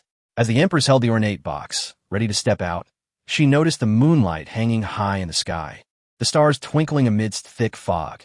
This was not an opportune time for a visit. The night has deepened. Guest Qing has likely fallen asleep. I shall visit him another day. With that thought settled, the Empress resumed her slumber, this time sleeping soundly, free from nightmares. It proved that nightmares are conserved. They do not vanish in a thin air nor spontaneously arise. They merely transfer from one individual to another. In a dilapidated room of the Fengxiang Inn, Tang Qi let out a blood-curdling scream as he awakened from unconsciousness, his eyes bloodshot. The first thing he did was to reach for his groin. Still intact. How splendid. Amidst his relief, a strong sense of resentment flickered in his eyes. He recalled the slender figure of Zhang Chuqiao. He had nearly been turned into a eunuch by her. That old man. I shall make that vile woman suffer 1,000 deaths, leaving no trace of her existence. Tang Qi seethed, his heart ablaze with fury. This grudge must be avenged. I shall not rest until it is settled. That person is exceedingly dangerous. His hidden strength is unfathomable. The sole entity remarked gravely. I am well aware, yet I desire his death. Surely, you possess a method, he asserted, his tone filled with expectation and a hint of veiled threat. This old ghost has an extraordinary background and must have cards yet to be revealed. Alas, the old ghost sighed deeply. I intended to wait until you matured into a master of life and death, accumulating enough vitality within you before teaching you. Yet here you are, so impatient. Is this fortune or misfortune? Upon hearing this, Tang Qi's eyes lit up. This old fellow indeed possesses secrets. Enough with the idle chatter. Reveal them. I'm certain I can master them flawlessly. Very well, perhaps this is fate.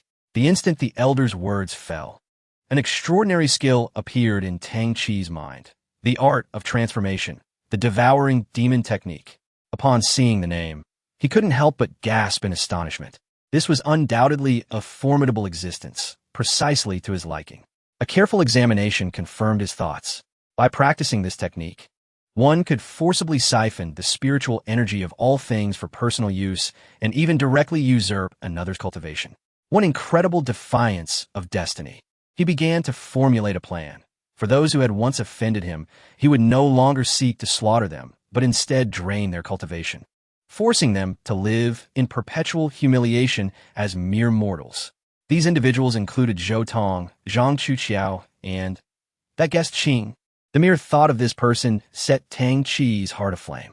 Not only did he bear the face he detested most, but he also dared to slap him publicly.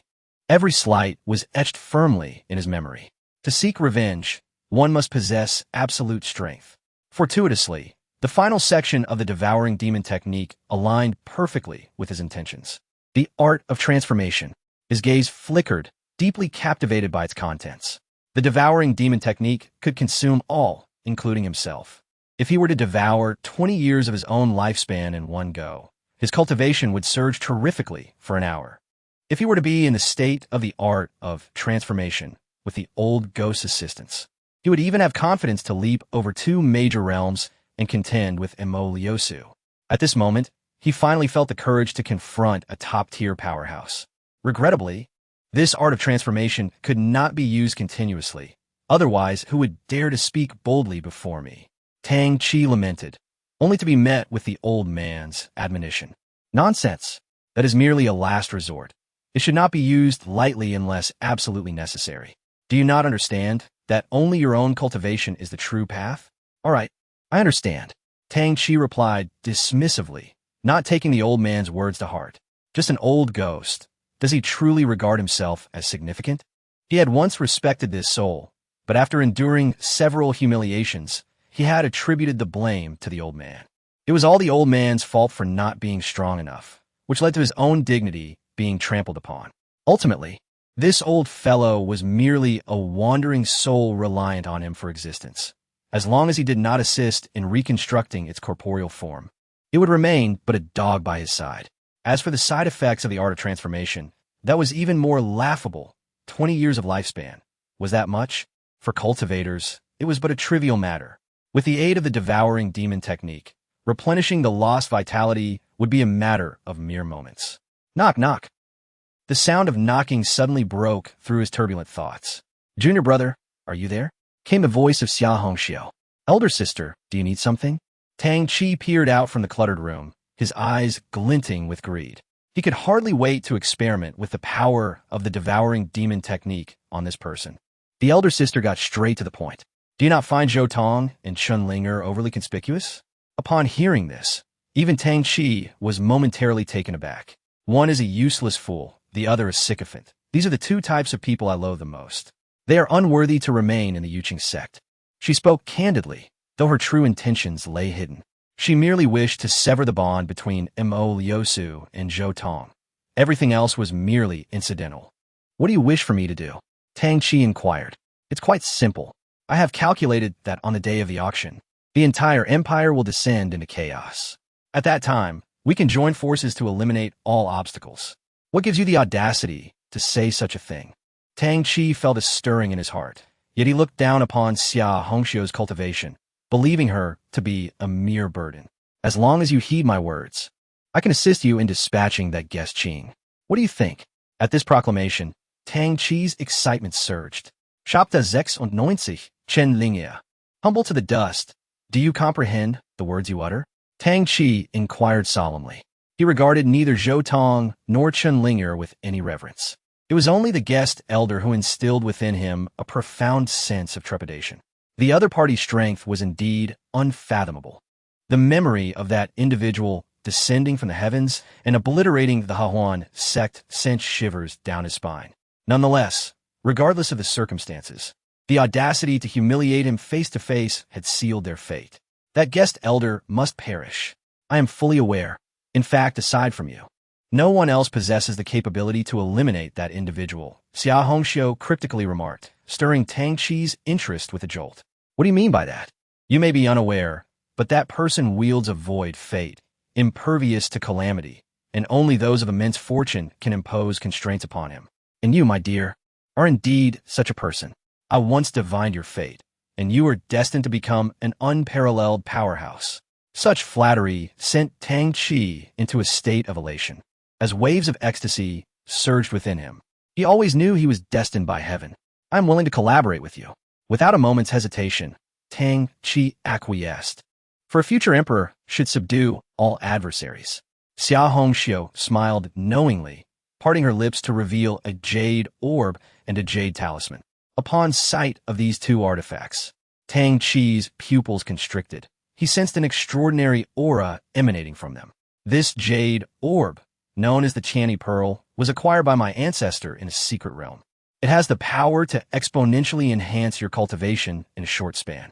This jade talisman, called the Chaos Fate Talisman, can temporarily nullify the void fate, granting you a chance to deliver a lethal strike. I entrust these treasures to you. I trust you know what must be done? Of course. Tang Chi grinned menacingly as he seized the two artifacts, feeling an unprecedented surge of confidence. With the Channy Pearl, the 10,000 transformations technique, and the infusion of the old ghost soul, who could possibly rival him? Fear not, sister. Once I slay that scoundrel, the rest will be mere trifles. At these words, a satisfied smile graced Xia Hongxiu's face. Her future was firmly within her grasp. In another chamber, Chen Lingye awoke, her gaze fixed upon the proximity of Zhou Tong, filled with terror and hatred. I never imagined you would remember the previous events. My memory erasure technique has never failed, Lien Hanqing remarked with intrigue, as if appraising a rare treasure. This girl was undoubtedly gifted. Upon hearing this, Chen Lingye trembled, recalling the horrifying scene of him effortlessly slaying those in the realm of life and death. However, her countenance soon grew even more pallid, as if she had recalled something far more terrifying. You are not my junior brother. Is that even in question? Lien Hanqing retorted mockingly, her radiant form revealing her true visage. Such beauty Chen Lingye was momentarily entranced, but soon a profound hatred surged in her eyes. You have usurped my junior brother's place. Where is he? Did you kill him? That is of no concern to you. Lien Hanqing approached, her patience waning.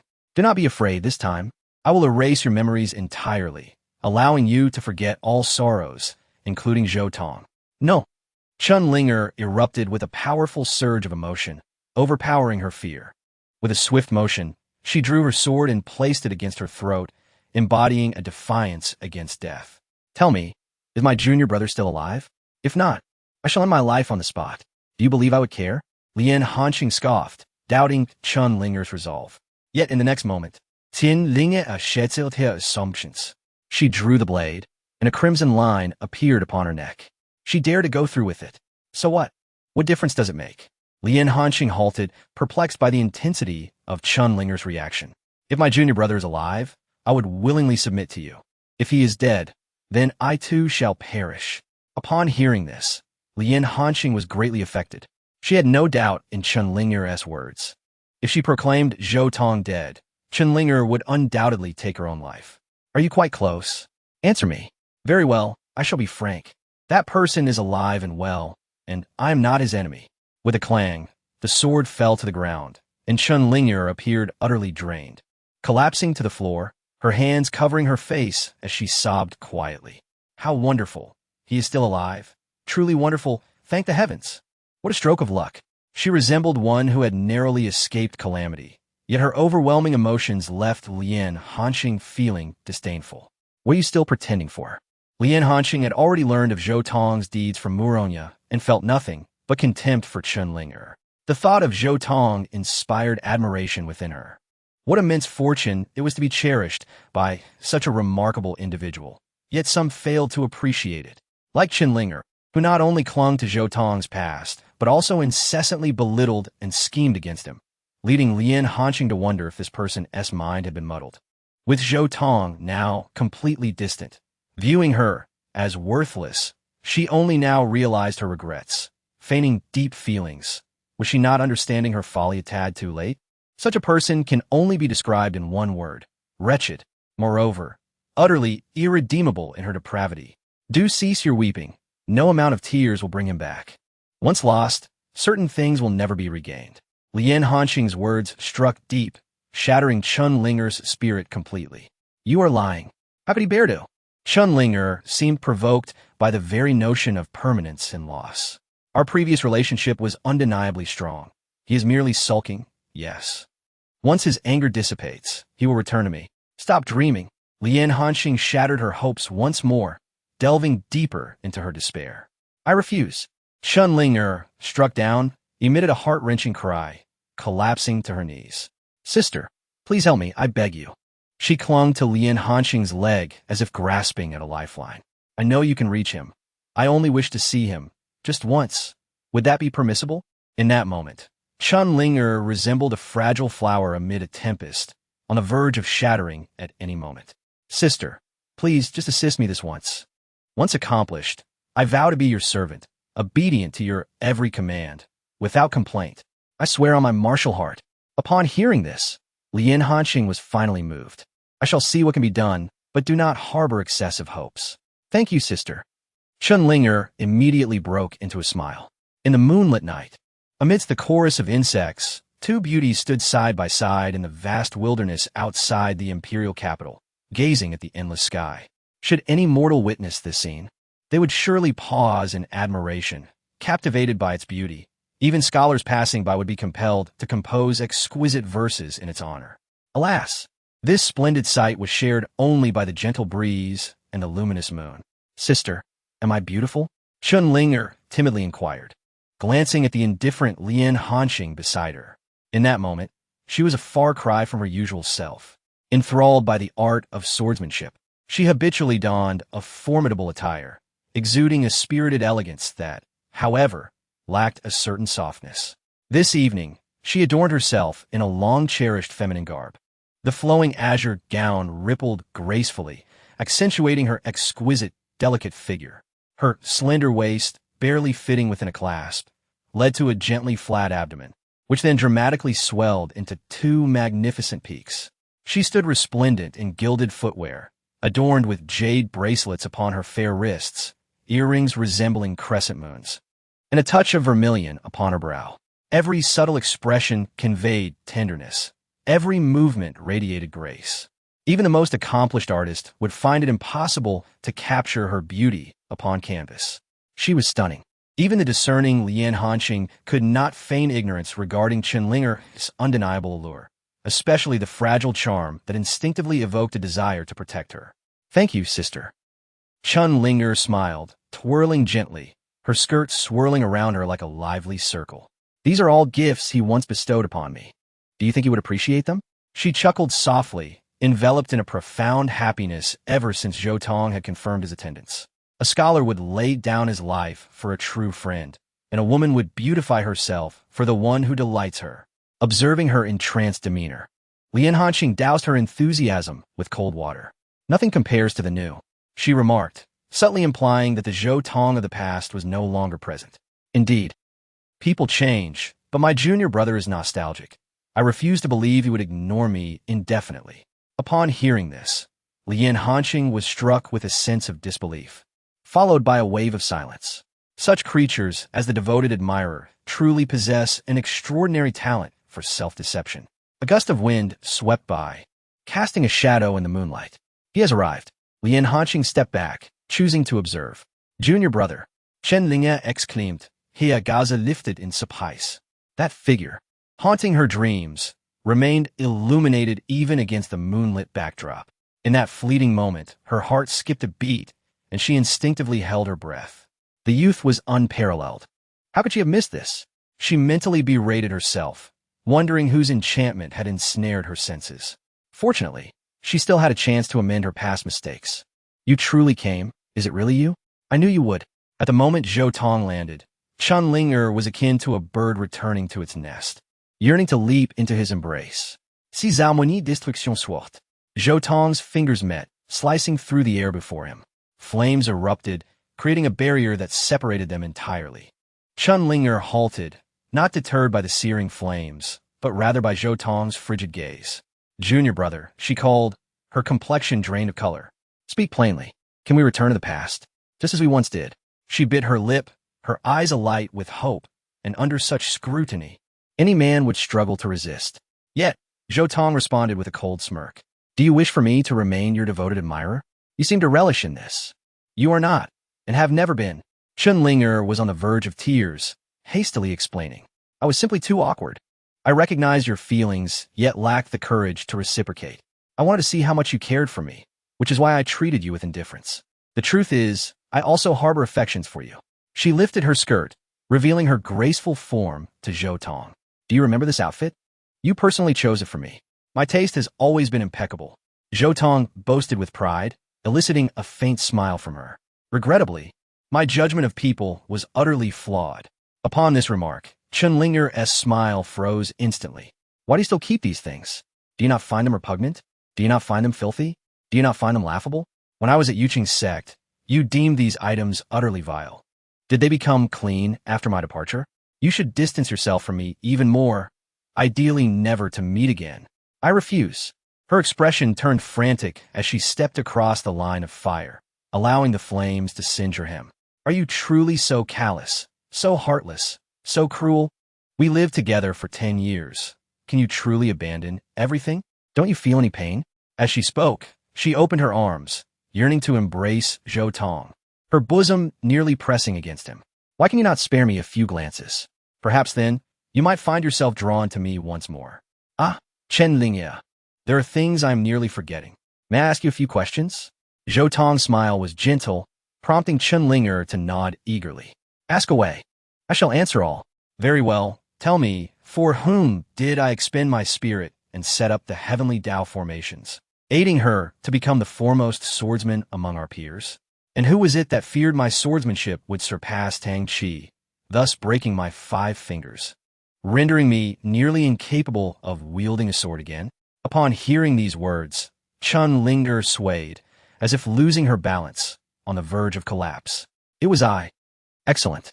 Now tell me, who shamelessly accepted all my training resources, and who coerced me into surrendering all opportunities to Tang Qi? It was still I. And finally, during the Battle of the 100 Sects, for whom did I risk my life to reach the abyss, and who falsely accused me of seizing credit, attributing all achievements to Tang Qi? Chen Linger fell silent, her strength drained, collapsing before Zhou Tong, yet still clutching his garment tightly with one hand. Please, no more. I acknowledge my mistakes. Tears streamed down her face. Each incident was vividly imprinted in her memory, some of which she had even orchestrated for amusement. In retrospect, those actions were undeniably cruel. Had their roles been reversed, she doubted she could have endured even a single day, while Zhou Tong had persevered for a decade against 7 adversaries. Junior brother, can we not let the past be? We can start anew. I will give you anything you desire, even myself. No. Zhou Tong's rejection was unequivocal. Why? Do those memories hold more value than I? No. Nothing is more important than you, but Zhou Tong's tone was calm, yet ignited a glimmer of hope in Chen Linger's eyes. But what? Without you, it is of utmost importance to me. Without you, it bears great significance. Zhou Tong's expression remained placid, as though discussing a trivial matter. Yet the chill in his voice pierced Chun Linger's essence like icy daggers, sinking deep into her marrow. She felt as if her senses were fading, her body transforming into a fragile statue, on the verge of crumbling with the slightest touch. Everything has come to an end. There is no chance left. Some individuals, often in the depths of despair, can observe their circumstances with clarity. Had Zhou Tong unleashed a torrent of reproach, passionately recounting the grievances he endured, or even resorted to violence, she could have faced him with a smile. She had rehearsed this scenario countless times in her mind. If Zhou Tong were to rage, she would lower herself, soothing his wounds with her warmth, using love as a means of redemption. Alas, Zhou Tong offered her no such opportunity. He severed all ties, completely and irrevocably. How could this happen? That was never my intention, she murmured, lost in despair, curling into a ball, trembling as if the world had distanced itself from her. How shall it be resolved? To kill or not to kill? Lien Hanqing approached, the dawn fast approaching, leaving them little time to be together. Your improved mood is of no use to me, Zhou Tong remarked carelessly, deepening Chun Linger's anguish, her heart wrenched in torment. The once adoring little junior brother now harbored no thoughts of dealing with her. He arrived, riding the moonlight, and departed with the wind, soaring into the sky without leaving a single glance behind. Child, dear child, Lien Hanqing approached, her expression deeply complex, though never known for her kindness. As a woman, she felt emotions acutely. Witnessing Chun Linger in such a pitiful state, despite knowing she deserved it, her heart ached with sympathy. Sister, he truly no longer cares. He has cast me aside, never to want me again. Upon uttering these words, it was as if a long-closed dam burst open, flooding forth intense emotions.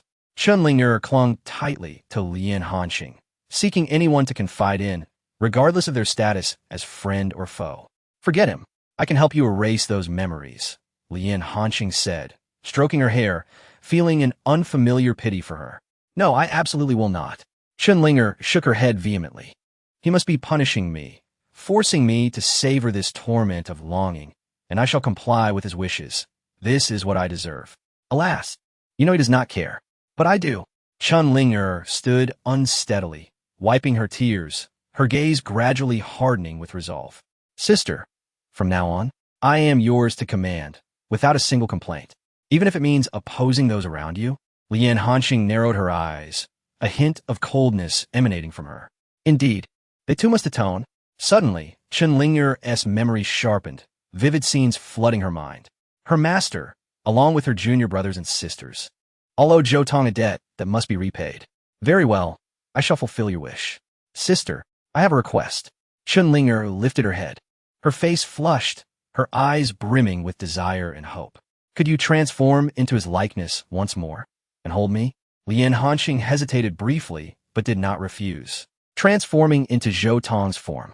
Yes, hold me tightly. Harder, a bit harder still. It matters not if it pains me. Chen Ling mom uret. Her beautiful eyes half closed, a fa-ade of satisfaction adorning her face.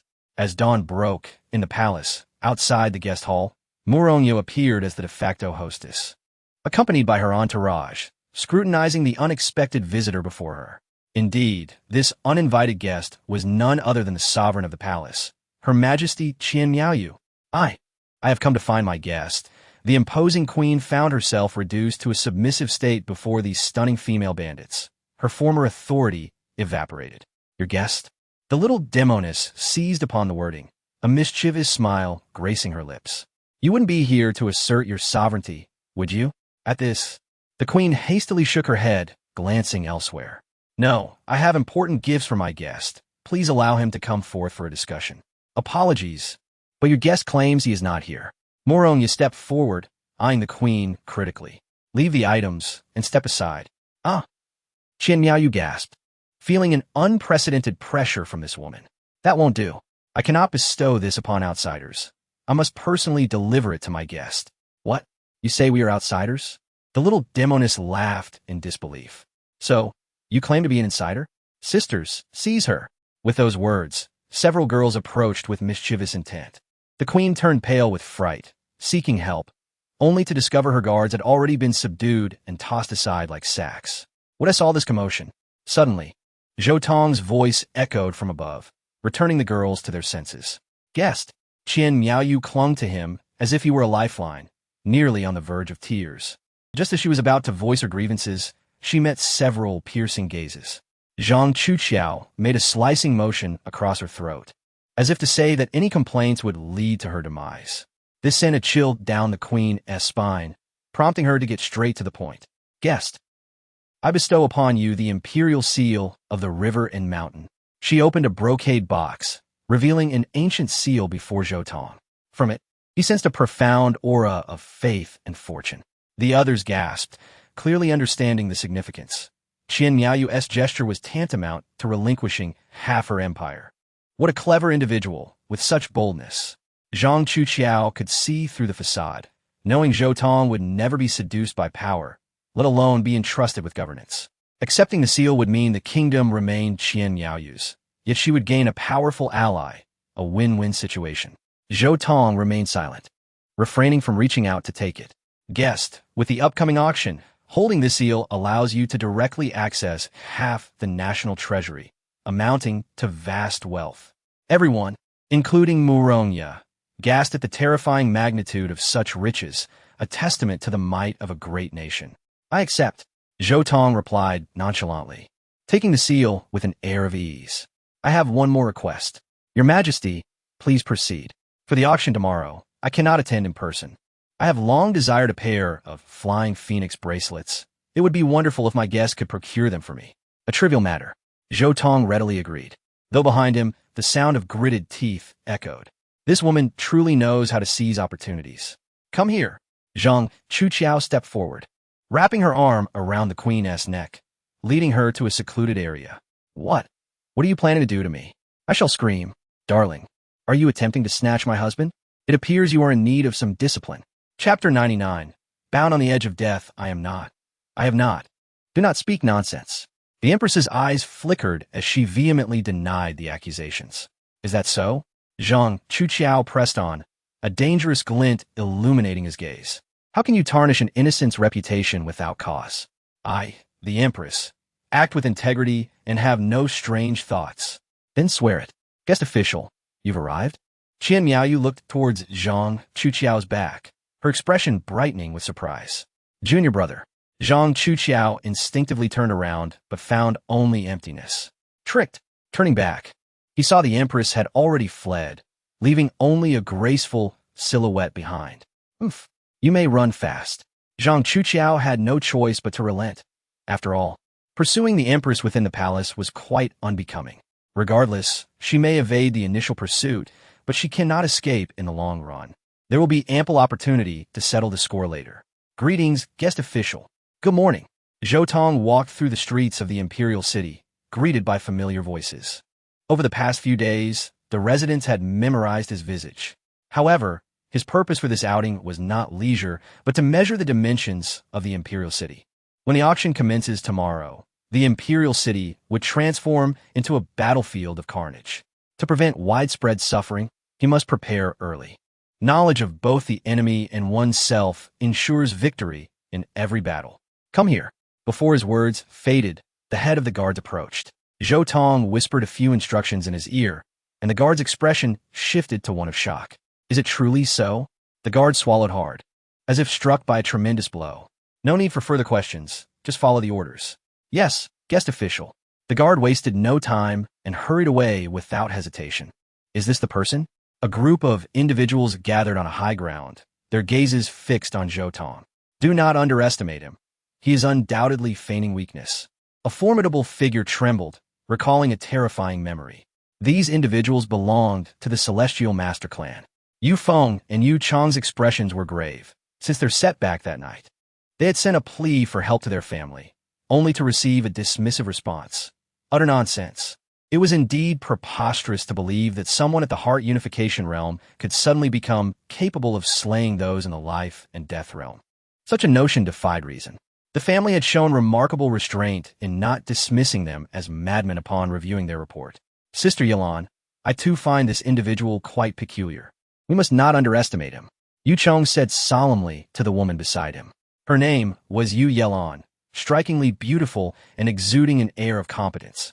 What drew the most attention was the vividly colored pig that always accompanied her. This was no eccentricity. The pig, known as the divine listener, was a rare beast endowed with formidable strength and the ability to discern truth from falsehood. With a mere glance, it could distinguish between genuine and counterfeit beings and could read others' cultivation levels with ease. Yu Yalan was sent by the family to uncover the truth. Should Yu Feng and Yu Cheng be lying, they would certainly face dire consequences upon their return. Divine Listener, assess that fellow's depth. Yu Yalan commanded, patting the divine listener. The creature leaped twice in the air, then lowered its ears to the ground, seemingly listening intently. Moments later, it rose, its eyes gleaming as it inscribed characters on the ground. Heart Unification, 3rd layer. This was Zhou Tong's current level of cultivation. You are quite bold to dare deceive the clan. It is truly disappointing. Yu Yalan gazed contemptuously at the group, a cold smile gracing her lips. Such a trivial heart unification, an existence akin to an ant, how could it possibly threaten the life and death realm? Should I intervene? I possess every confidence in crushing Zhou Tong. Upon hearing this, the expressions of the two men shifted. Just as Yu Cheng was about to retort, Yu Feng quickly stopped him. Have you considered what benefit lies in such a lie for us? It is precisely because of its absurdity that we reported it to the family. Moreover, we have confirmed that the material is mixed up with this person. Belief or disbelief lies entirely in your hands. The material referred to the little demoness. Yu Feng spoke with utmost caution, managing at last to draw a frown from Yu Yalan. Cease your sophistry. Even if your words are grandiose, once I make my move, the truth will be revealed. It is not too late for you to admit your mistakes and take responsibility for the losses. Otherwise, when I expose you, the consequences will not be so easy to bear. You wish to test him? I advise against it. It will be wiser to wait for the family's powerful members to arrive before taking action. Yu Feng's expression shifted, swiftly dissuading her. What? Are you afraid? Yu Yalan remained unfazed, her aura radiating as she reached the 7th layer of sky severing, surpassing Yu Cheng and slightly inferior